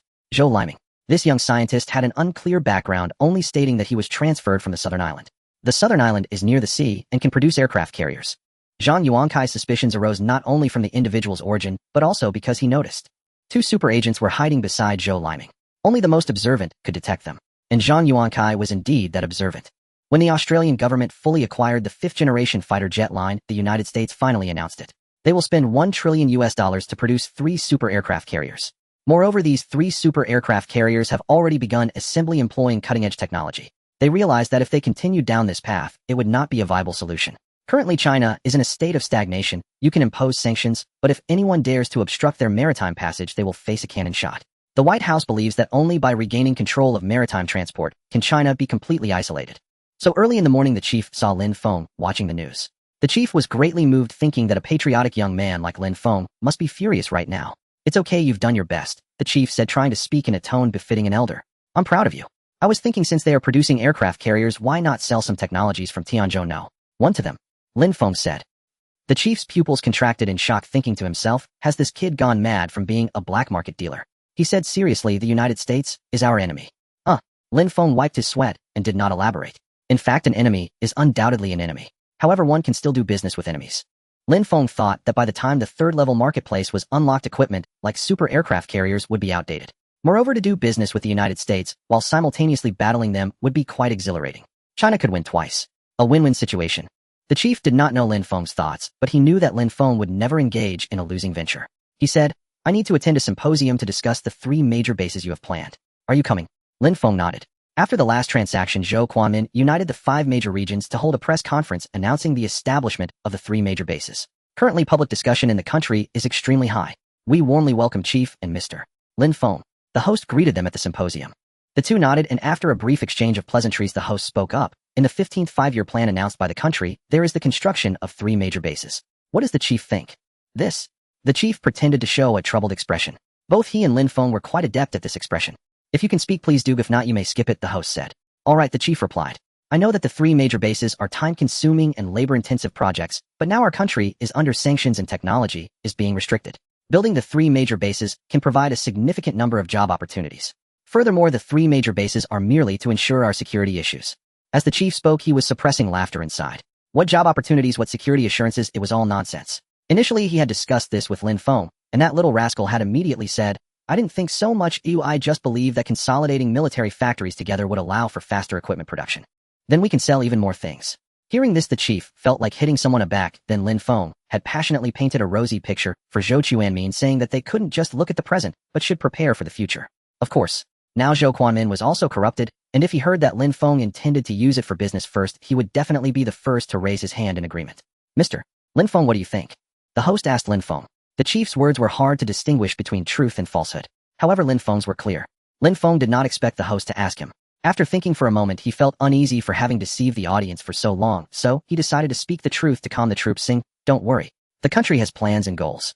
The cost of building the 3 military bases is not high, and after completion it can break even in 3 years." Just as Lin Feng's words fell, 5 minutes later it became a hot news topic. Not high cost, break even in 3 years. Construction cost analysts were moved to tears. Lin Feng is truly a talent. He should transition to becoming an economic expert. Does he know how much it costs to build 3 bases the size of super cities? It's over. I feel like we are following the path of the previous Soviet Union, placing too much emphasis on military industry while neglecting civilian life. Experts say break even in 3 years. Netizens were abuzz with discussion. Now everyone is not attacking Lin Feng, nor are they asking him to withdraw from the War Ignorance Bureau. After all, Lin Feng had previously captured spies, and Lin Feng would speak the truth. In the eyes of this group of netizens, Lin Feng was just a child without much scheming. At this moment, Lin Feng as a child was quite speechless. They usually believed the lies he told them. This time, when he finally spoke the truth, they did not believe him. Never mind. After all, he gained 100,000 points for nothing. Lin Feng was extremely happy, as he was now not far from 66 million points, but there was still no news of the spy and no news of Yen either. "Have you heard of Yen?" Lin Feng asked Jiang Cheng. The assembly of controllable nuclear fusion was already nearing completion. It would only take some time and testing before it could be put into use. This is also why the 3 major bases have been put on the agenda. Cigarettes. Jiang Cheng came back to his senses and thought for a moment, reminiscing as he said, "It's been a long time since I've smoked, but smoking is not allowed in the base." Lin Feng was speechless and explained, "I asked if you have heard of new energy materials, such as something more powerful than nuclear materials. Is there energy material more powerful than nuclear in this world?" Jiang Cheng asked in surprise. Lin Feng realized he had asked a pointless question. However, upon further reflection, it made sense. Super energy materials were provided by the system, so how could they possibly know? Work hard. Lin Feng patted his shoulder, deciding to skip the super energy topic and focus on capturing the spy first. After stepping out, he returned directly to Yanjing. He had thought it over carefully. Since the system had hinted about the super spy, it was undoubtedly related to him. Lin Feng should be the bait. However, Lin Feng did not want to expose his identity. The reason was simple. Although he had a powerful agent for protection and an advanced mecha. However, assassination in a foreign country is insidious and no one can guarantee absolute safety. Therefore, a perfect plan must be devised. Using oneself as bait, but capturing the enemy before they can relay any information. The U.S. Military industry is starting to ramp up aircraft carrier production, preparing to restore its hegemonic status. However, one problem still troubled them. The unsolved mystery of the West Coast base. How did the explosion occur? How did the attack happen? Lanspot was at his wits' end trying to figure this out. Suddenly, he remembered something Wilson had said. And a picture. A picture of an ordinary rocket carrying a satellite. Lanspot got up to find Wilson, and one of Wilson's words instantly stunned Lanspot. Zhang Yuankai indeed mentioned that he guards a highly classified secret base. Hearing this, Lanspot immediately stood up and hurriedly headed towards the Space Department. Found it inside the U.S. Space Department, a team of scientists frantically searched through vast cosmic data. In the expanse of Blue Planet's orbit was immense, locating a single satellite within it was akin to finding a needle in an ocean. Yet leveraging the U.S. GPS network and orbital mechanics, they ultimately identified this singular anomalous satellite. Entirely ordinary, remarked an elderly scientist after a cursory glance. Nothing remarkable. And wait, a young scientist suddenly rushed forward and tapped swiftly on the keyboard. At that instant, the display zoomed out infinitely.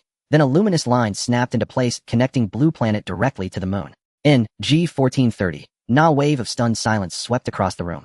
What makes it unusual? Asked Lansport. This celestial marker occupies a unique position, precisely between the moon and Blue Planet. The scientist explained, our nation conducted a technical trial on it back in 1976, but it remained stable for only 3 hours. In 2008, we attempted another satellite test, yet it failed within an hour. Sustaining operation between two celestial bodies presents extraordinary technological challenges. Lansport's pupils contracted sharply. Could Zhang Yuankai's claim actually be true? And he paused, then asked, can we determine its nature?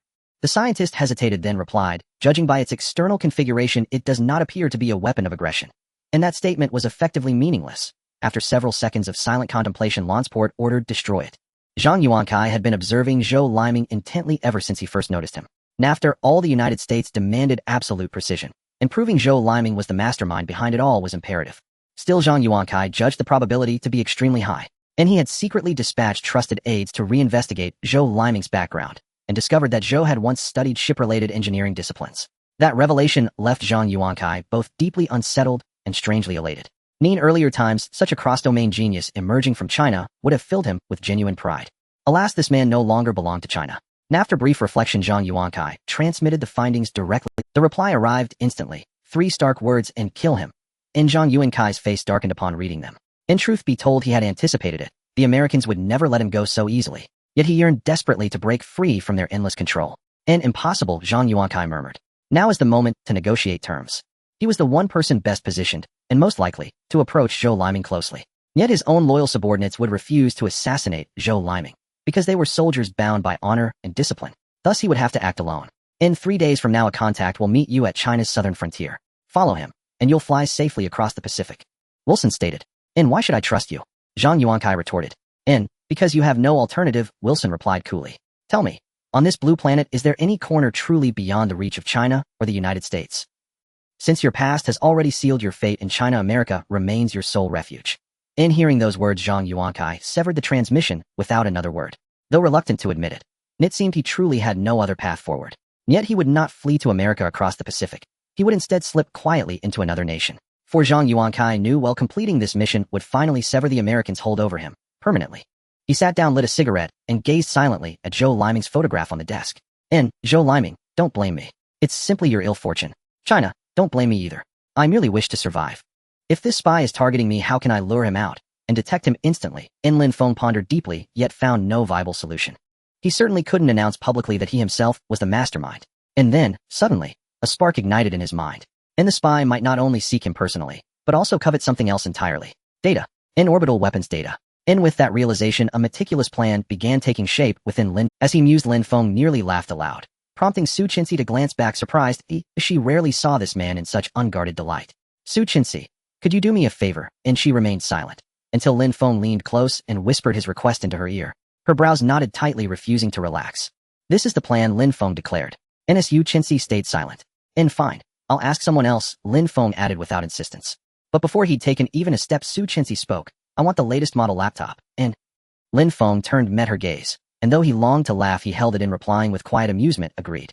It's just as Lin Feng finalized his strategy, Lansport arrived in Sakura Nation aboard the USS Boston I, carrying the Terminus missile system. The United States maintained 374 military bases worldwide, and the Sakura Nation installation ranked among the largest, housing massive garrisons and cutting-edge armaments. Prime Minister Ueda Jiro stood waiting on the shore, Upon Lansport's disembarkation, the two exchanged formal handshakes and polite pleasantries. May I ask the purpose of your visit this time? Ueda asked cautiously, his eyes fixed on a colossal transport vehicle hauling an unknown payload. A missile, eh? That falls outside your jurisdiction, Lansport replied curtly. Ni's blunt refusal left Ueda visibly embarrassed, yet powerless to protest. Though nominally independent, Sakura Nation's military authority lay entirely under U.S. command. And Lansport was right, he owed Ueda no explanation whatsoever. The choice of Sakura Nation as the operational site stemmed from Lansport's recollection of the West Coast space base incident. And if the threat proved real, conducting operations abroad would be far safer. Sakura Nation was an ideal choice. And should events unfold as feared, China's retaliation would fall solely upon Sakura Nation, not the United States. Ueda, standing nearby, possessed no telepathy. If he had known Lansport's thoughts, he would surely have collapsed on the spot in outrage. Yet, even then he could only seethe. Facing his American patron, he held no real agency. Lansport stood at the water's edge, watching the Terminus missile being transported inland, then gazing at the sea, its waters tainted with nuclear contamination, and finally lifting his eyes toward the heavens, his expression tightening with mounting anxiety. If it were true, then the situation would descend into sheer terror. Let it be mere paranoia. Hours later, word finally arrived from the military base. Sir, the full launch sequence is complete. May we proceed? In launch, Lansport replied, already aboard the carrier en route back. Shall we await your arrival, sir? No need, Lansport responded flatly. Understood. The transmission ended, and on the carrier's main screen, Lansport watched a soldier at the base press the activation switch for the Terminus missile. Lansport glanced right, where the silent, graceful Tianjin satellite continued its steady orbit around Blue Planet. Minutes later, the Terminus missile surged forth, locking onto Tianjin with blinding speed, and hurtling toward it with unstoppable force. Lansport's mind already painted the aftermath. This seemingly benign satellite would vanish utterly beneath the Terminus strike, reduced to drifting stardust in the void. In the Tianjin command center, the staff were mostly enjoying the delightful afternoon tea when suddenly the alarm rang, and they received feedback information immediately. We are under missile target lock. The strike is 5 minutes away. The data analysis is complete. The missile cannot breach the Tianjin's defense system, but may cause minor fluctuations in interference. What should we do now? The person in charge of the base immediately called Lin Feng. At that moment, Lin Feng was having a meal and became intrigued upon hearing this. Most likely the enemy has discovered something unusual about Tianjin and intends to strike. However, based on the current technology of Blue Star, the West Coast should not be able to detect Tianjin. Either the United States possesses a more advanced monitoring system than he imagined, or it is the super spy K. The words of the person in charge brought Lin Feng back to his senses. Counterattack, Lin Feng said. If we counterattack, the space-based weapons will be exposed. I never planned to keep the space-based weapons a secret, Lin Feng replied. This is a test from the United States regarding space-based weapons. Oh, I want them to know. We can try, but trying could lead to death. Understood. The person in charge asked, is it the same as last time, an eye for an eye? Lin Feng thought for a moment and asked, where did they launch this from? The person in charge looked surprised for a moment, then said, from Sakura country. Lin Feng was stunned upon hearing this answer. Sakura country. It was an unexpected answer. These Americans are truly— Wait, Lin Feng said without hesitation. Since it's Sakura country, let's expand the strike range a bit. Huh, what do you mean? Lin Feng replied, don't miss such a great opportunity. The person in charge immediately understood, smiling. Don't worry, I'll avoid their nuclear power stations. In 10-star 8-star. As the distance closed and Lansport couldn't help but clench his fists. The Telly's missile approached the position of 1 star like a flash of lightning, and Lansport finally breathed a sigh of relief. If it had struck the West Coast base, such a high-tech weapon should have reacted long ago. But just as Lansport relaxed, the situation changed dramatically. He saw that the previously still Tianjin suddenly activated all its lenses, and in an instant countless red lasers surged toward the Telly's missile. The ultra-fast Telly's missile was instantly reduced to debris. Lansport and all the experts and soldiers watching this scene widened their eyes. What is this? Is this a weapon from China? The scene was not over. They saw the red lasers obliterating the missile, quickly coalescing into a beam of light that then rushed toward Blue Star. At that moment, Lansport could hear his own heartbeat. He saw that the massive beam transformed into a gigantic fireball upon entering the atmosphere. It was just like the heavenly punishment that struck the West Coast military base back then. Look, shouted the soldier standing outside the aircraft carrier. Lansport stepped outside, feeling an overwhelming brightness. He saw the fireball in the sky flying towards them like a meteor, countless times faster than the Tellys. No wonder the expert said it looked like a shell. Lansport swallowed hard. Everyone was swallowing hard, silent, watching this visually impactful scene. Seconds later, a boom echoed. Fire. Smoke. Instantly enveloped that piece of land. The enormous flames intertwined with the sea. Before their eyes, the coast of Sakura country truly resembled a sea of fire. Lansport knew that the most terrifying thing had occurred. In an instant, news of Sakura country facing heavenly punishment exploded online. Does anyone know what happened this time? I don't know the specifics, but Sakura country was hit harder. I heard that it was the United States behind this. Apparently Sakura country doesn't even know what's happening. That's quite amusing.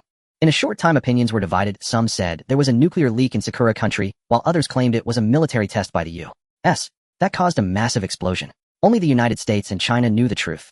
Zhou Quanmin even called Lin Feng afterwards saying, "Why didn't you report?" "Time is of the essence," Lin Feng replied. "Are you sure this isn't revenge?" Zhou Quanmin asked. Lin Feng paused, and in an instant both of them burst into laughter. Lin Feng asked, "Has the U.S. condemned us yet?" "I think they should be considering that issue. Once they say something it indirectly helps us increase our influence," Zhou Quanmin said. Lin Feng smiled and said, "Actually we could announce it ourselves." What do you have in mind?" Zhou Quanmin asked. Lin Feng did not answer, just smiled. At that moment the Black Palace was indeed discussing this matter. However, their progress was far from what Zhou Quanmin imagined, as their scientists were still debating what kind of weapon it was. Orbital cannon, or satellite missile. "I believe it's an illusion attack, a highly advanced GPS system. When we attacked they immediately launched missiles from within China." They were arguing fiercely until a young scientist stood up and said, "This is the space-based weapon we have longed for, but could never obtain." The United States had also been researching space-based weapons, but the processes involved were too complex for them to complete. According to the plans and budget to create a mature space-based weapon, they would need at least another 30 years of research and development, costing countless resources. As soon as he finished speaking, the room fell silent. A super aircraft carrier, a space-based weapon. The once timid China had now become so terrifying. Smith Planck and Lansport couldn't care less about these details. Whether it was a ground-based cannon, a missile, or a space-based, they were contemplating whether to reveal this news to the world.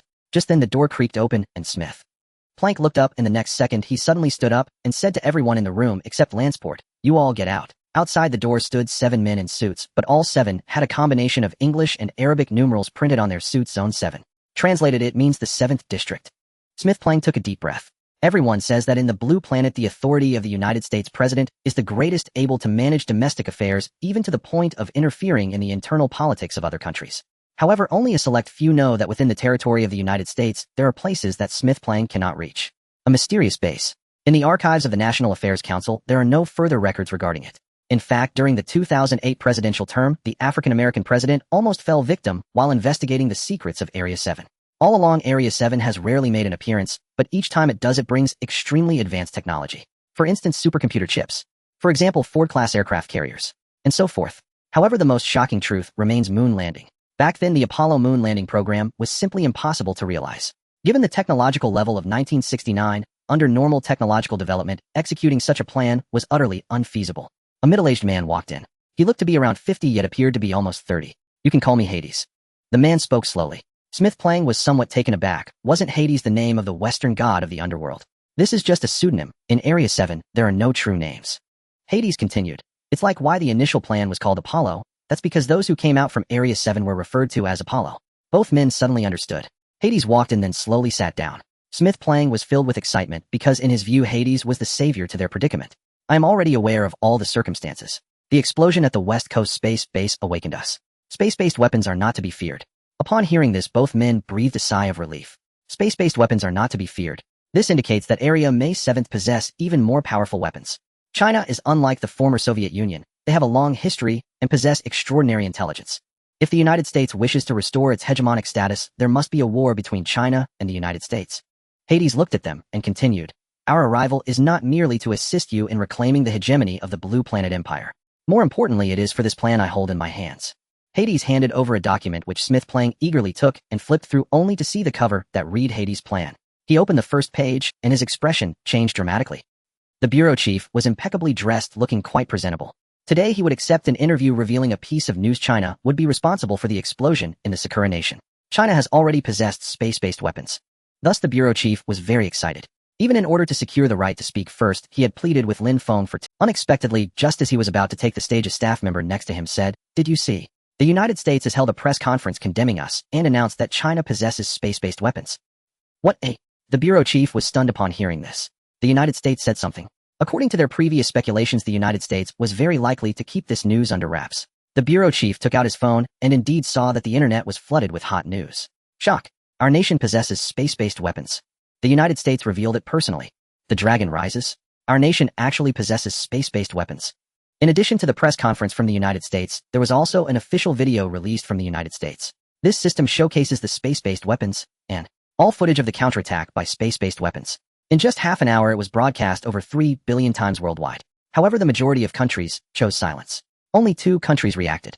The first naturally was the United States, and the second was the Sakura Nation. The Sakura Nation seemed to have gone mad, furiously attacking China, demanding an explanation. Upon seeing this, the bureau chief pondered for a moment and decided to call Lin Feng. Leader, aren't you supposed to be on a show right now? Did you see? What? Lin Feng replied. The United States has publicly announced this news. The bureau chief said. Lin Feng was taken aback. He called over a technician from the Tianjin base to open the news. After glancing at it, he said, "This is indeed surprising. Is there some kind of conspiracy?" The bureau chief asked worriedly. Lin Feng remained silent as he too was contemplating. The United States making this announcement is utterly detrimental. Why would they reveal it? The bureau chief did not receive an answer, but he did not dwell on it. Going on the show without discussing this topic was impossible. As expected, the host was the first to ask, "Bureau chief, hello. You must be aware of today's hot news. I remember you personally said a while ago that our nation is already researching space-based weapons." Upon hearing this, all the netizens were taken aback. When the bureau chief first said this, who would believe it? Now it actually The bureau chief was awkward. He had indeed been boasting earlier, but he didn't know. I remember this kind of secret should belong to the highest level. Doesn't this count as leaking information? Or are you saying that you had prior communication with the authorities to mislead the enemy? The host brought up a sensitive topic. The bureau chief felt even more awkward, thinking, couldn't you change the subject? Must you mention my painful experience? However, the bureau chief, being the bureau chief, coughed lightly and solemnly said, "That's right, this is part of the plan. Also, it is the mission of our warfare bureau.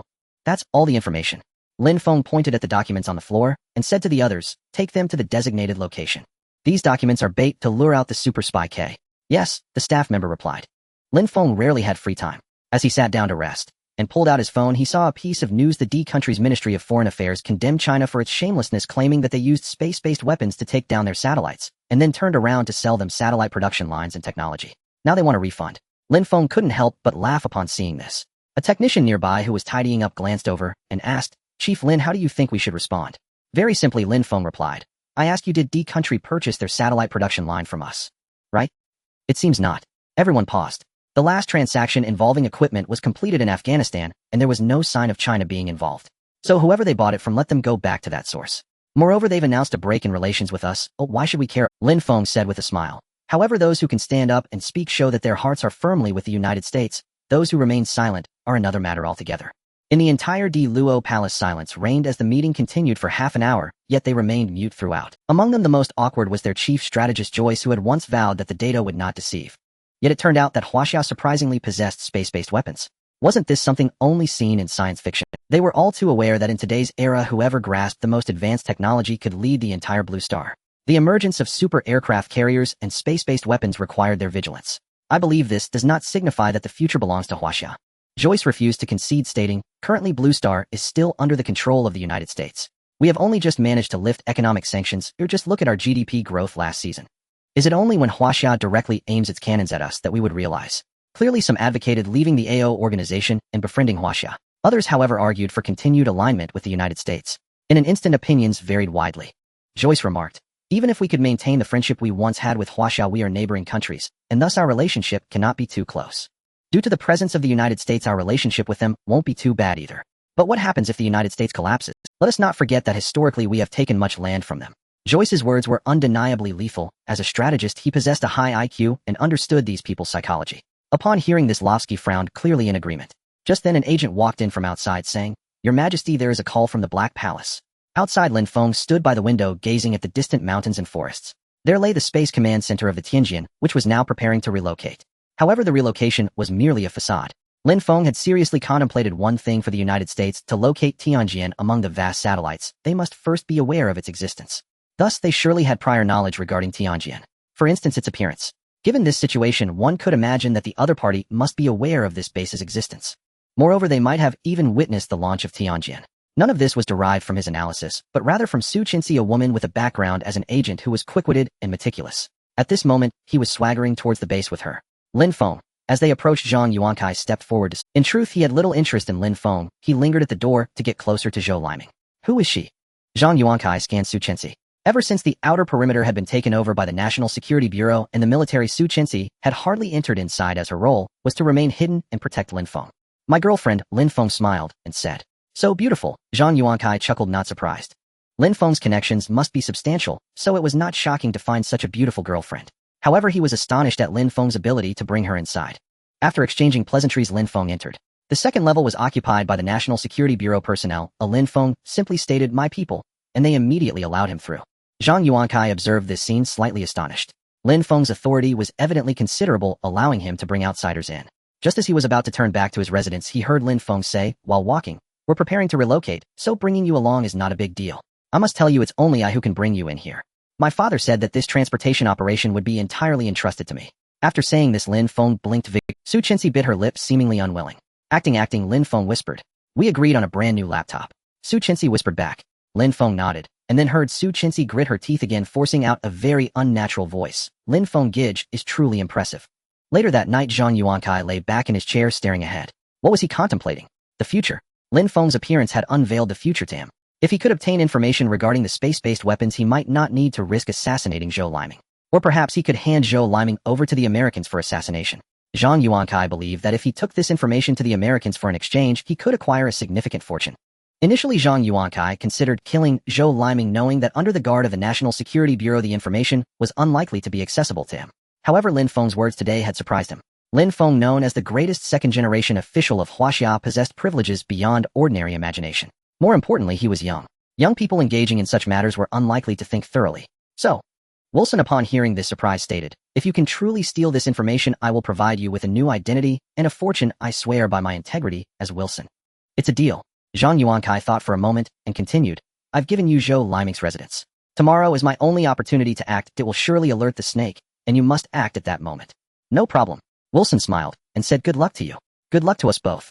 Zhang Yuankai hung up the phone, quietly staring at the dark night sky outside. He knew that tonight would be difficult to sleep. The next morning when he arrived at the base, he saw that the National Security Bureau personnel had already begun transporting the materials. Lin Feng was indeed acting as the person in charge. Zhang Yuankai smiled slightly and walked over.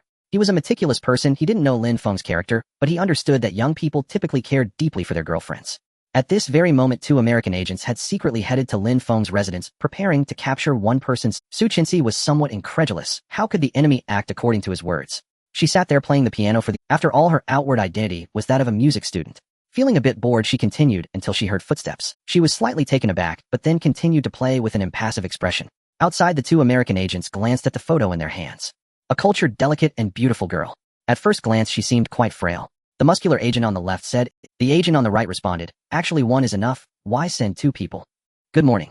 Lin Feng greeted Zhang Yuankai. "Good morning." Zhang Yuankai replied with a smile, glancing around.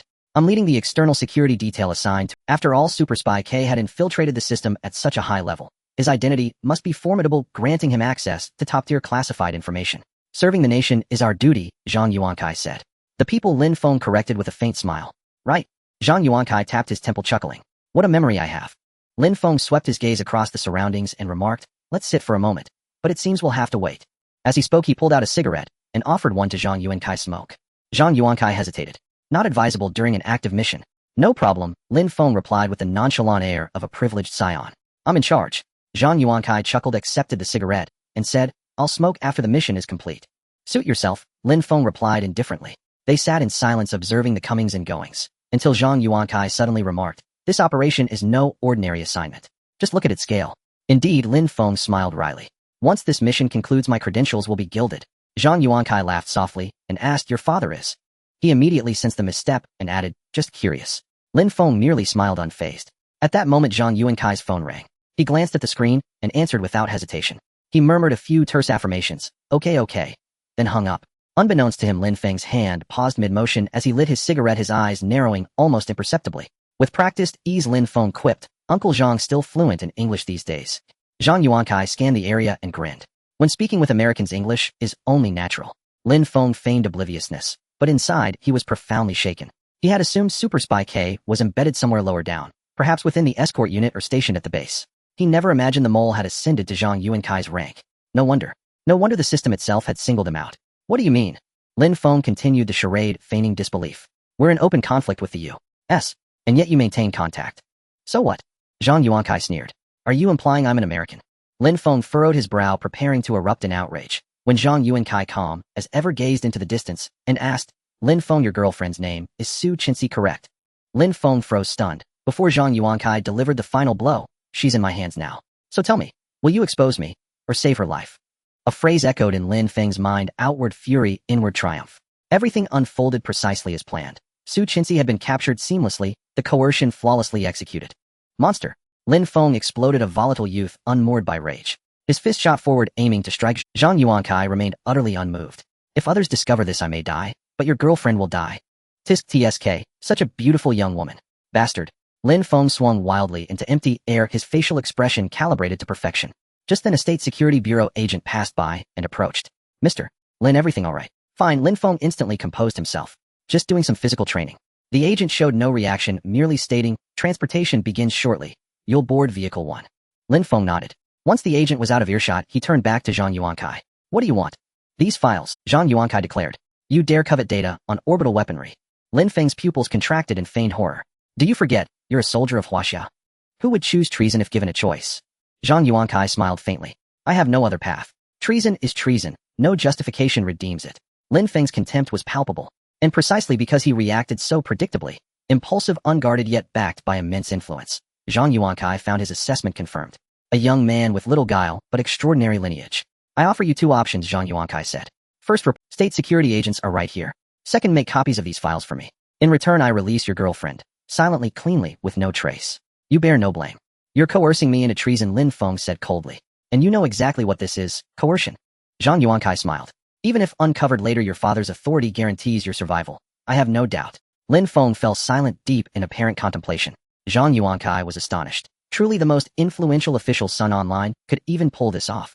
After all, this was treason, a capital offense. Boarding the vehicle, Lin Feng took the rear seat. Zhang Yuankai followed, by Lin Feng's explicit request. As Lin Feng held ultimate command, every operative deferred to his orders. 500 meters ahead, I've prepared a secure location, ideal for copying and swapping the files. Zhang Yuankai explained. Agreed, Lin Feng replied, expressionless. The vehicle's soundproofing was exceptional. The driver heard nothing of their conversation. Upon arrival, Lin Feng commanded stop. Instantly, a state security agent rushed over. What's wrong? Take these documents inside, immediately. The agent hesitated. That violates protocol. This is a direct ad hoc directive from above, Lin Feng stated flatly. Must we inform you of every decision? Of course not. The agent, professionally disciplined, promptly ordered the files delivered inside, where Zhang Yuankai's own operatives were already waiting to make the copies. They knew only how to replicate, not what they copied. Half an hour later, a thick stack of documents lay before them. Lin Feng said, satisfied. Our transaction is concluded, Lin Feng declared. Not quite yet. Zhang Yuankai studied Lin Feng, a subtle calculating smile playing on his lips. With influence like yours, you'd make the perfect shield. Su Chenxi was firmly held in the room by 2 burly men. Her innocent and fearful eyes made the 2 men feel a twinge of reluctance.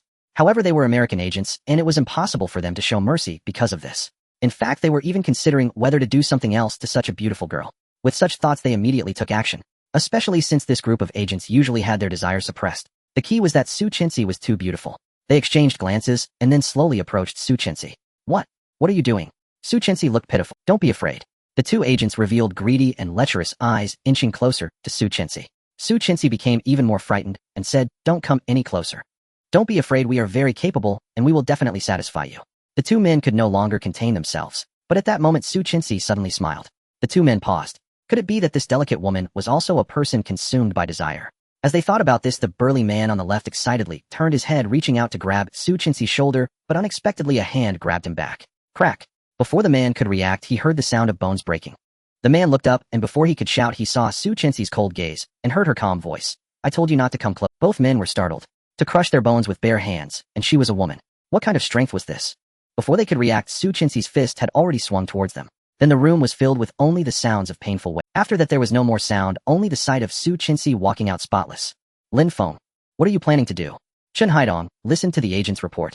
He was definitely concerned about everything regarding Lin Feng. But Lin Feng had not explained anything beforehand, leaving only one sentence: from now on you all stay out of it. Just then a special agent said, many strangers suddenly arrived at Academician Zhou's residence. How many? It's surrounded. The agent replied. So many. Chen Haidong immediately became alert as he walked, saying, can you ensure Academician Zhou Liming's safety? Yes. The agent confidently replied. Chen Haidong, however, said, we must leave a living witness. While they were speaking, a fierce gunfight erupted at Zhou Liming's home.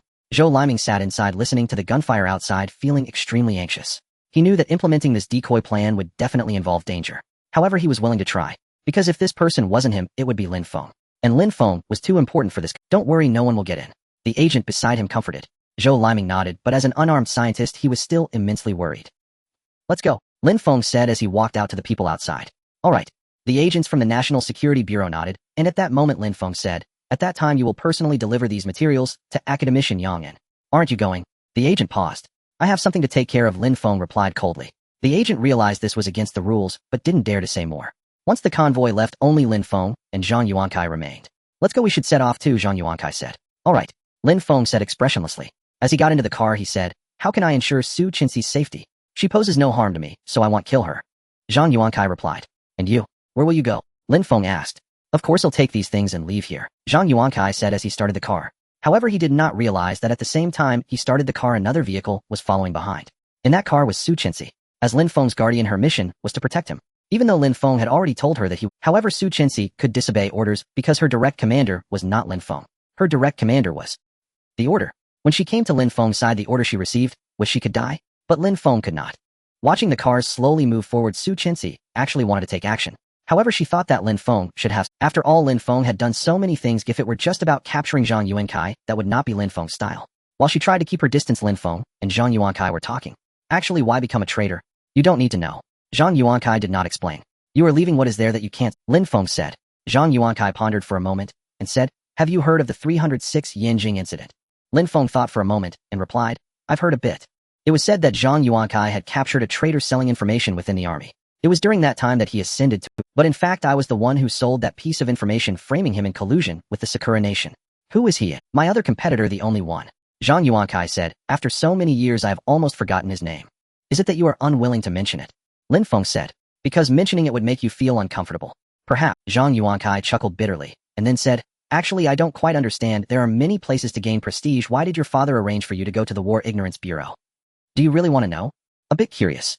Zhang Yuankai said, looking ahead, we're almost there. After saying this he got out of the car and picked up the luggage behind him, which contained a pile of documents. What is your plan? Lin Feng asked. Zhang Yuankai thought for a moment and said, hand over these materials to old me in exchange for wealth and freedom. What else? Lin Feng asked. Why do you think I have another plan? After saying this Zhang Yuankai laughed and said, indeed there is another plan. What is it?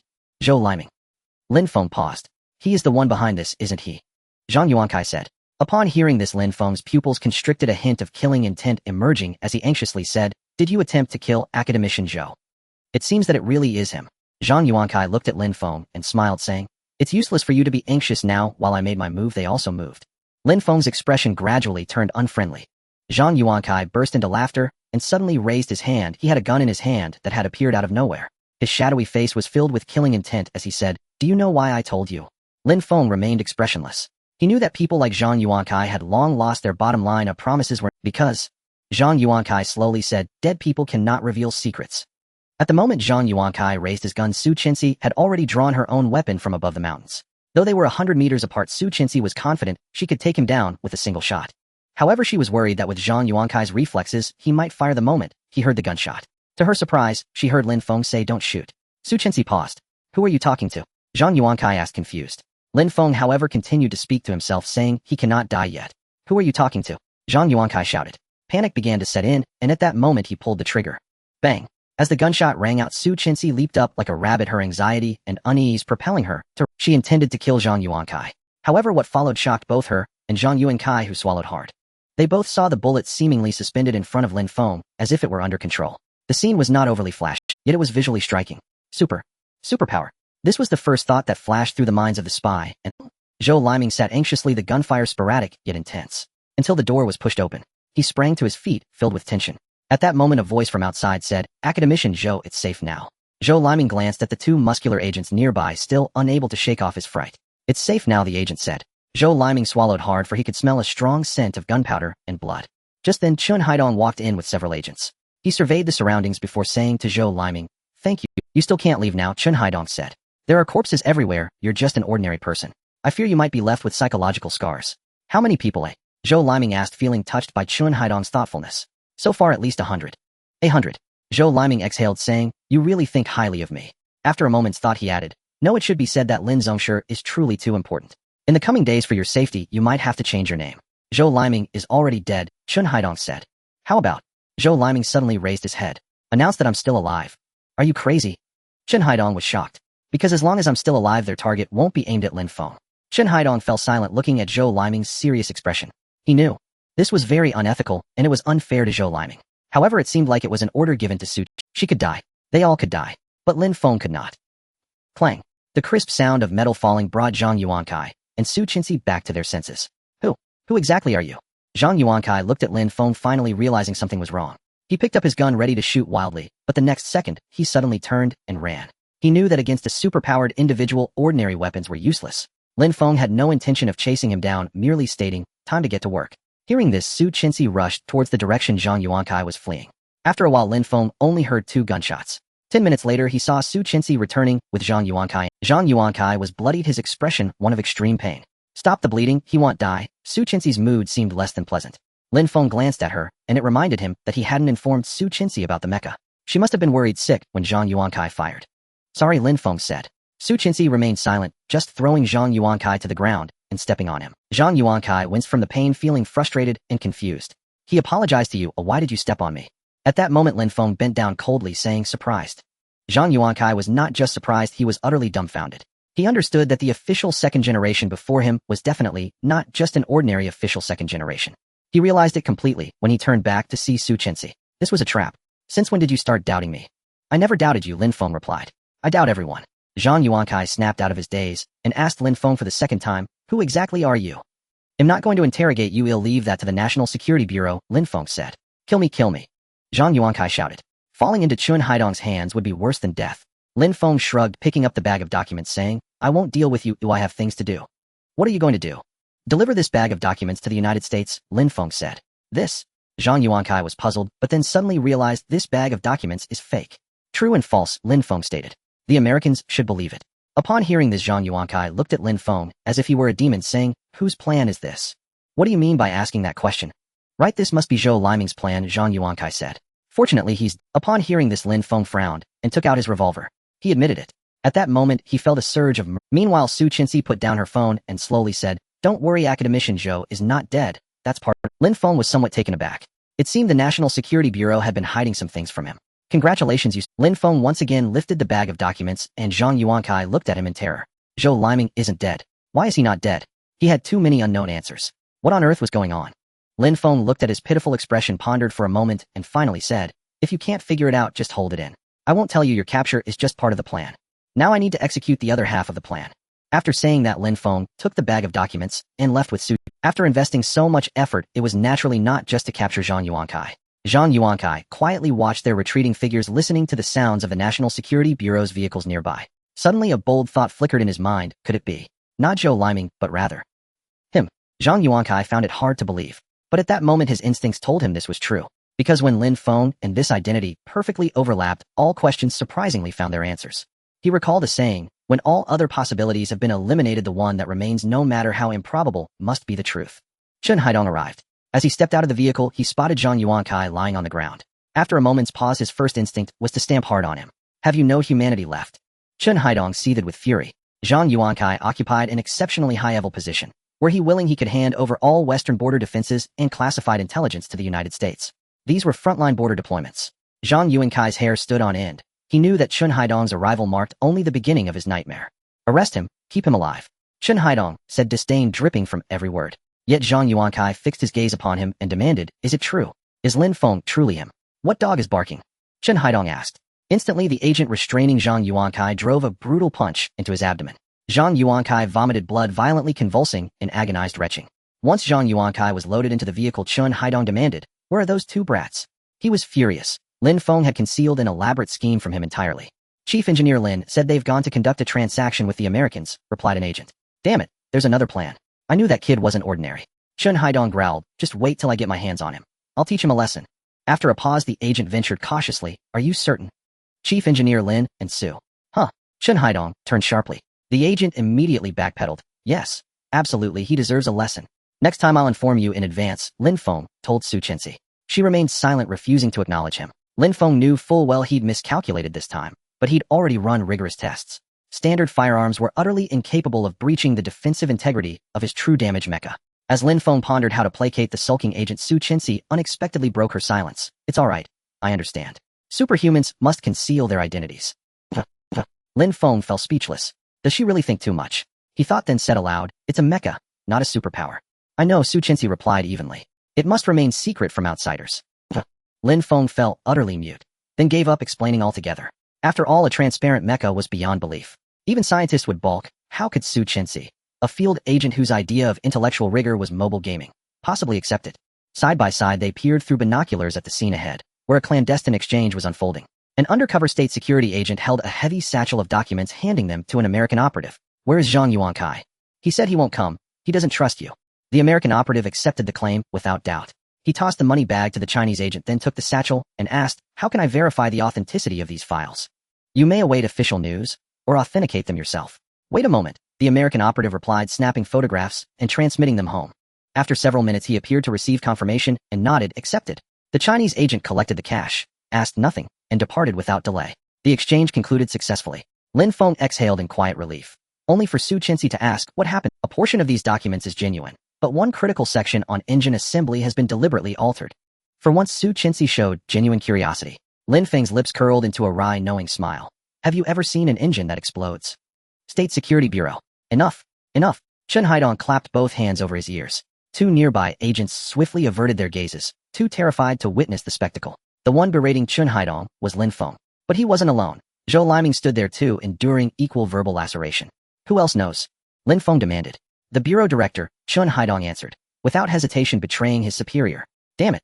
Lin Feng erupted with a curse. Yet Zhou Liming, strangely moved, declared earnestly, Chief Engineer Lin. This was my own choice. Choice. Don't make me laugh. Lin Feng snapped, wheeling around to resume his tirade, tracing Zhou Liming's life backward from conception to family lineage. Zhou Liming dared not lift his head. Onlookers sweated profusely. What's done is done. As long as I continue operating under this identity. Zhou Liming dared to speak up. Lin Feng's brow furrowed. I support this, Chen Haidong interjected, though Lin Feng clearly did not. To them Lin Feng's survival mattered above all else. So, you're calling a vote? Lin Feng asked. Exactly. Chen Haidong suddenly remembered where they stood, the State Security Bureau. Fine. Lin Feng raised his hand, then glanced sideways at Su Chenxi.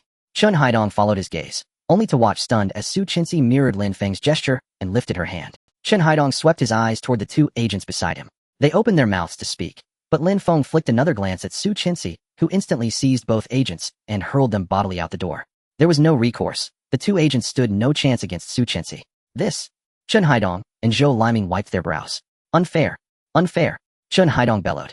Tutatu. Lin Feng said, eyes narrowing with amusement. Let's settle it this way, whoever walks in next. If they raise their hand, they side with me. If not, they side with you. Agreed. Chen Haidong nodded confidently. He was after all master of this domain. After 3 or 4 minutes, the bureau director's voice drifted lazily down the corridor. Hey, what are you two doing standing like statues at the door? Did someone pick on you? The voice faded, and the door swung open, revealing the bureau director's portly figure silhouetted in the doorway. Chen Haidong's heart leapt. He assumed the director would endorse the plan. Instead, Lin Feng produced a revolver from nowhere and leveled it squarely at the director's chest. Chen Haidong and Zhou Liming recoiled in shock, only to see the old man raise his hands instantly. Disciple, let's talk this through calmly. Put the gun down.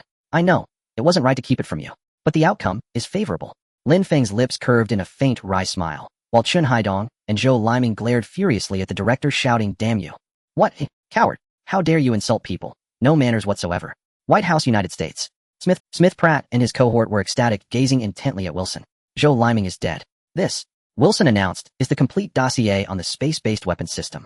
And we verified its authenticity. You've earned extraordinary distinction. Smith Pratt rose, personally clapping Wilson's shoulder. Your insignia will gain not 1, but 2 stars. All for our nation, Wilson proclaimed fervently. Where is Zhang Yuankai? Lansport asked cautiously. Unknown, but I anticipated he'd avoid meeting me entirely, Wilson replied. That old fox has vanished. And frankly, he served his purpose. The others nodded. Smith Pratt added with mocking delight. How does China feel, having lost such a brilliant scientist and having its space-based weapons data stolen? Lansport chuckled. What can they do? Swallow their rage in silence. As the words fell, the laughter of the crowd grew louder. With the space-based weapons, we will have another trump card, said Smith Plank. Lancibo nodded. Hades emerged from District 7, bringing not only the Superfort aircraft carrier displacement of 250 tons, but also 2 major weapons. Now with the space-based weapons. In the future, it must belong to our America. Smith Plank dreamed of the future, saying, pass my orders at all costs to build the space-based weapons as soon as possible. Yes? Ding. Task completed. Find the super spy K. Lin Feng heard the system chime in his mind while listening to their conversation. He breathed a sigh of relief. The task was finally completed. The second task was also not difficult, merely earning points and then spending money. However, the third task was somewhat challenging. Super energy annihilation. What is this thing? When he came back to his senses, he saw everyone looking at Lin Feng with what's wrong? Are you really that beastly? You gave an explosive blueprint to old me. Chen Haidong spoke while stifling a laugh, saying, Are you interested in the position at the National Security Bureau? I can arrange it for you. Before Lin Feng could speak, the bureau chief angrily interjected. What do you mean? Is the National Security Bureau so great? You're trying to poach people right to their faces. Your Department of War and Confusion doesn't even have an official structure. As they continued talking, the two old men began to argue, leaving Lin Feng speechless. He thought for a moment and called out to the two squabbling old men, asking, how will you handle Zhang Yuankai? Because you have another plan. Zhang Yuankai will temporarily remain in hiding, Chen Haidong said. I think we should go all out with the act. Lin Feng said, I need to make the enemy aware of the authenticity of this matter. What do you mean? Let them know that Zhang Yuankai was captured back from abroad and that many agents sacrificed during the capture. Lin Feng said. Everyone's mouths twitched upon hearing this, and they began to sweat. Lin Feng truly calculated the hearts of men to the extreme. When Lin Feng came out of the National Security Bureau, he saw Zhou Quanmin at the press conference looking fierce. He first cursed the Americans for being disgusting and for killing Zhou Liming. Then with a choked voice and red eyes, he said, 3 days later we will hold a memorial service to mourn our great scientist academician, Zhou Liming. In an instant the entire internet fell silent in mourning filled with anger. The designer of the space-based weapons died just like that. America, how cruel can you be? Farewell, academician Zhou. Lin Feng and the bureau chief watched and laughed while Zhou Liming looked uncomfortable. What are you thinking? Lin Feng said, your life can be sacrificed for me. And you did indeed participate in the space-based weapons project. Zhou Liming remained silent, feeling that even so wearing such a huge false hat was quite embarrassing. The bureau chief chuckled and asked, academician Zhou, are you attending the memorial service in 3 days? After the bureau chief spoke, Lin Feng laughed, and Zhou Liming paused for a moment before realizing and began to curse. Are you going to attend your own memorial service? How can you insult someone? How can you call yourself a senior academician a cultured person? What a disgrace. Shortly after the news of Zhang Yuankai's arrest shocked the nation. If the last time Lin Feng planned the Shattered Star plan was the biggest counterespionage case, this time the Zhang Yuankai case was the highest level of counterespionage case. This incident trended for several days, with all Chinese people condemning Zhang Yuankai for treason. However, after the storm passed, someone carefully discovered that the behind-the-scenes list of this counterespionage case actually stated Department of War and Confusion Lin Feng. Damn, what the hell? No wonder he is the biggest second-generation official on the internet. I don't think so. The National Security Bureau has always paid close attention to such matters. Lin Feng must have been involved. At once both sides argued incessantly. However, soon someone claiming to be an insider leaked that Lin Feng indeed participated in this case and played a crucial role. As soon as this was said, the storm grew larger. However, Lin Feng surprisingly did not pay attention to such matters, as he was in the northwest welcoming the final phase of controllable nuclear fusion. As long as this experimental device is successful, it means we have mastered controllable nuclear fusion, Jiang Cheng spoke with. In reality, whether or not he was the one developing controllable nuclear fusion was not important. Controllable nuclear fusion was destined to mark a historical era. Perhaps controllable nuclear fusion cannot permanently solve the energy problem, but it will undoubtedly elevate humanity to heights they previously could only look up to. This is similar to the division between the steam era and the non-steam era. Lin Feng looked at the large device in front of him and heard someone shout, "Start ignition." With the machines flickering, it could be seen that the nuclear reactor began to function with the help of the machines. This device is called Sun Chaser. Beep, beep, beep. Then the machine began to sound. Lin Feng glanced at Jiang Cheng and noticed his tightly clenched fist. The equipment began to operate, followed by dense streams of data. It could be seen that the supercomputer beside was flashing through data rapidly. For the first time, an error occurred. Jiang Cheng's heart tightened, and he rushed forward to check. The entire base began to operate intensively. After half an hour, it was finally resolved. Just as everyone was catching their breath, a second error occurred. Thus, by midnight, everyone was exhausted, but the reactor device had run for over half an hour. According to normal logic, if the reactor could stabilize for over an hour, it would be considered a success. Therefore, everyone 57, 58. Everyone held their breath. But just as the time jumped to 59 minutes, the base equipment suddenly sounded an alarm, and the supercomputer displayed, "Fatal error. Evacuate. Shut down the reactor." Jiang Cheng shouted. He responded quickly, though his heart was bleeding. However, Lin Feng pressed his shoulder and said, "Continue." "Chief Lin." Jiang Cheng turned his head, looking at Lin Feng's eyes, and in the next moment, he snapped back to reality. Here no one understood controllable nuclear fusion better than Lin Feng. As everyone felt anxious, the machine flickered for a full 8 minutes, and suddenly the machine returned to the normal display. "It's normal." A technician looked at the screen and shouted, "Normal energy production has occurred." At this moment, the base Jiang Cheng was so overwhelmed that he knelt on the ground, tears streaming down uncontrollably. Meanwhile, Lin Feng comforted him while pulling out his phone to call Zhou Quanmin. "Controllable nuclear fusion. Successful," Lin Feng said. "Oh really?" Zhou Quanmin's reaction surprised Lin Feng as he responded, "Thank goodness, it was successful." "What's wrong?" "America just announced that controllable nuclear fusion is successfully operational." "Is it today, eh?" "That's right," Zhou Quanmin said. "So soon?" Lin Feng was astonished, as America's progress had undoubtedly surpassed his According to normal logic, America's research success was only a matter of time, but the speed was a bit too quick. He thought for a moment and said, "By the way, since they have announced, we should not announce ours." "Why?" Zhou Quanmin was initially puzzled then suddenly realized, and said, let them dogs bite each other. Lin Feng smiled. Controllable nuclear fusion being put to use is fundamentally something that cannot be hidden. However, the Americans might not know that this was independently researched by Huaxia, and are likely to think that it was sold to them by the AO organization. Zhou Quanmin was silent for a moment, and Lin Feng hurriedly said seriously, you have misunderstood me, I occasionally help elementary school students cross the road. I know. Zhou Quanmin also said seriously, I can only say that you have a conscience, but not much.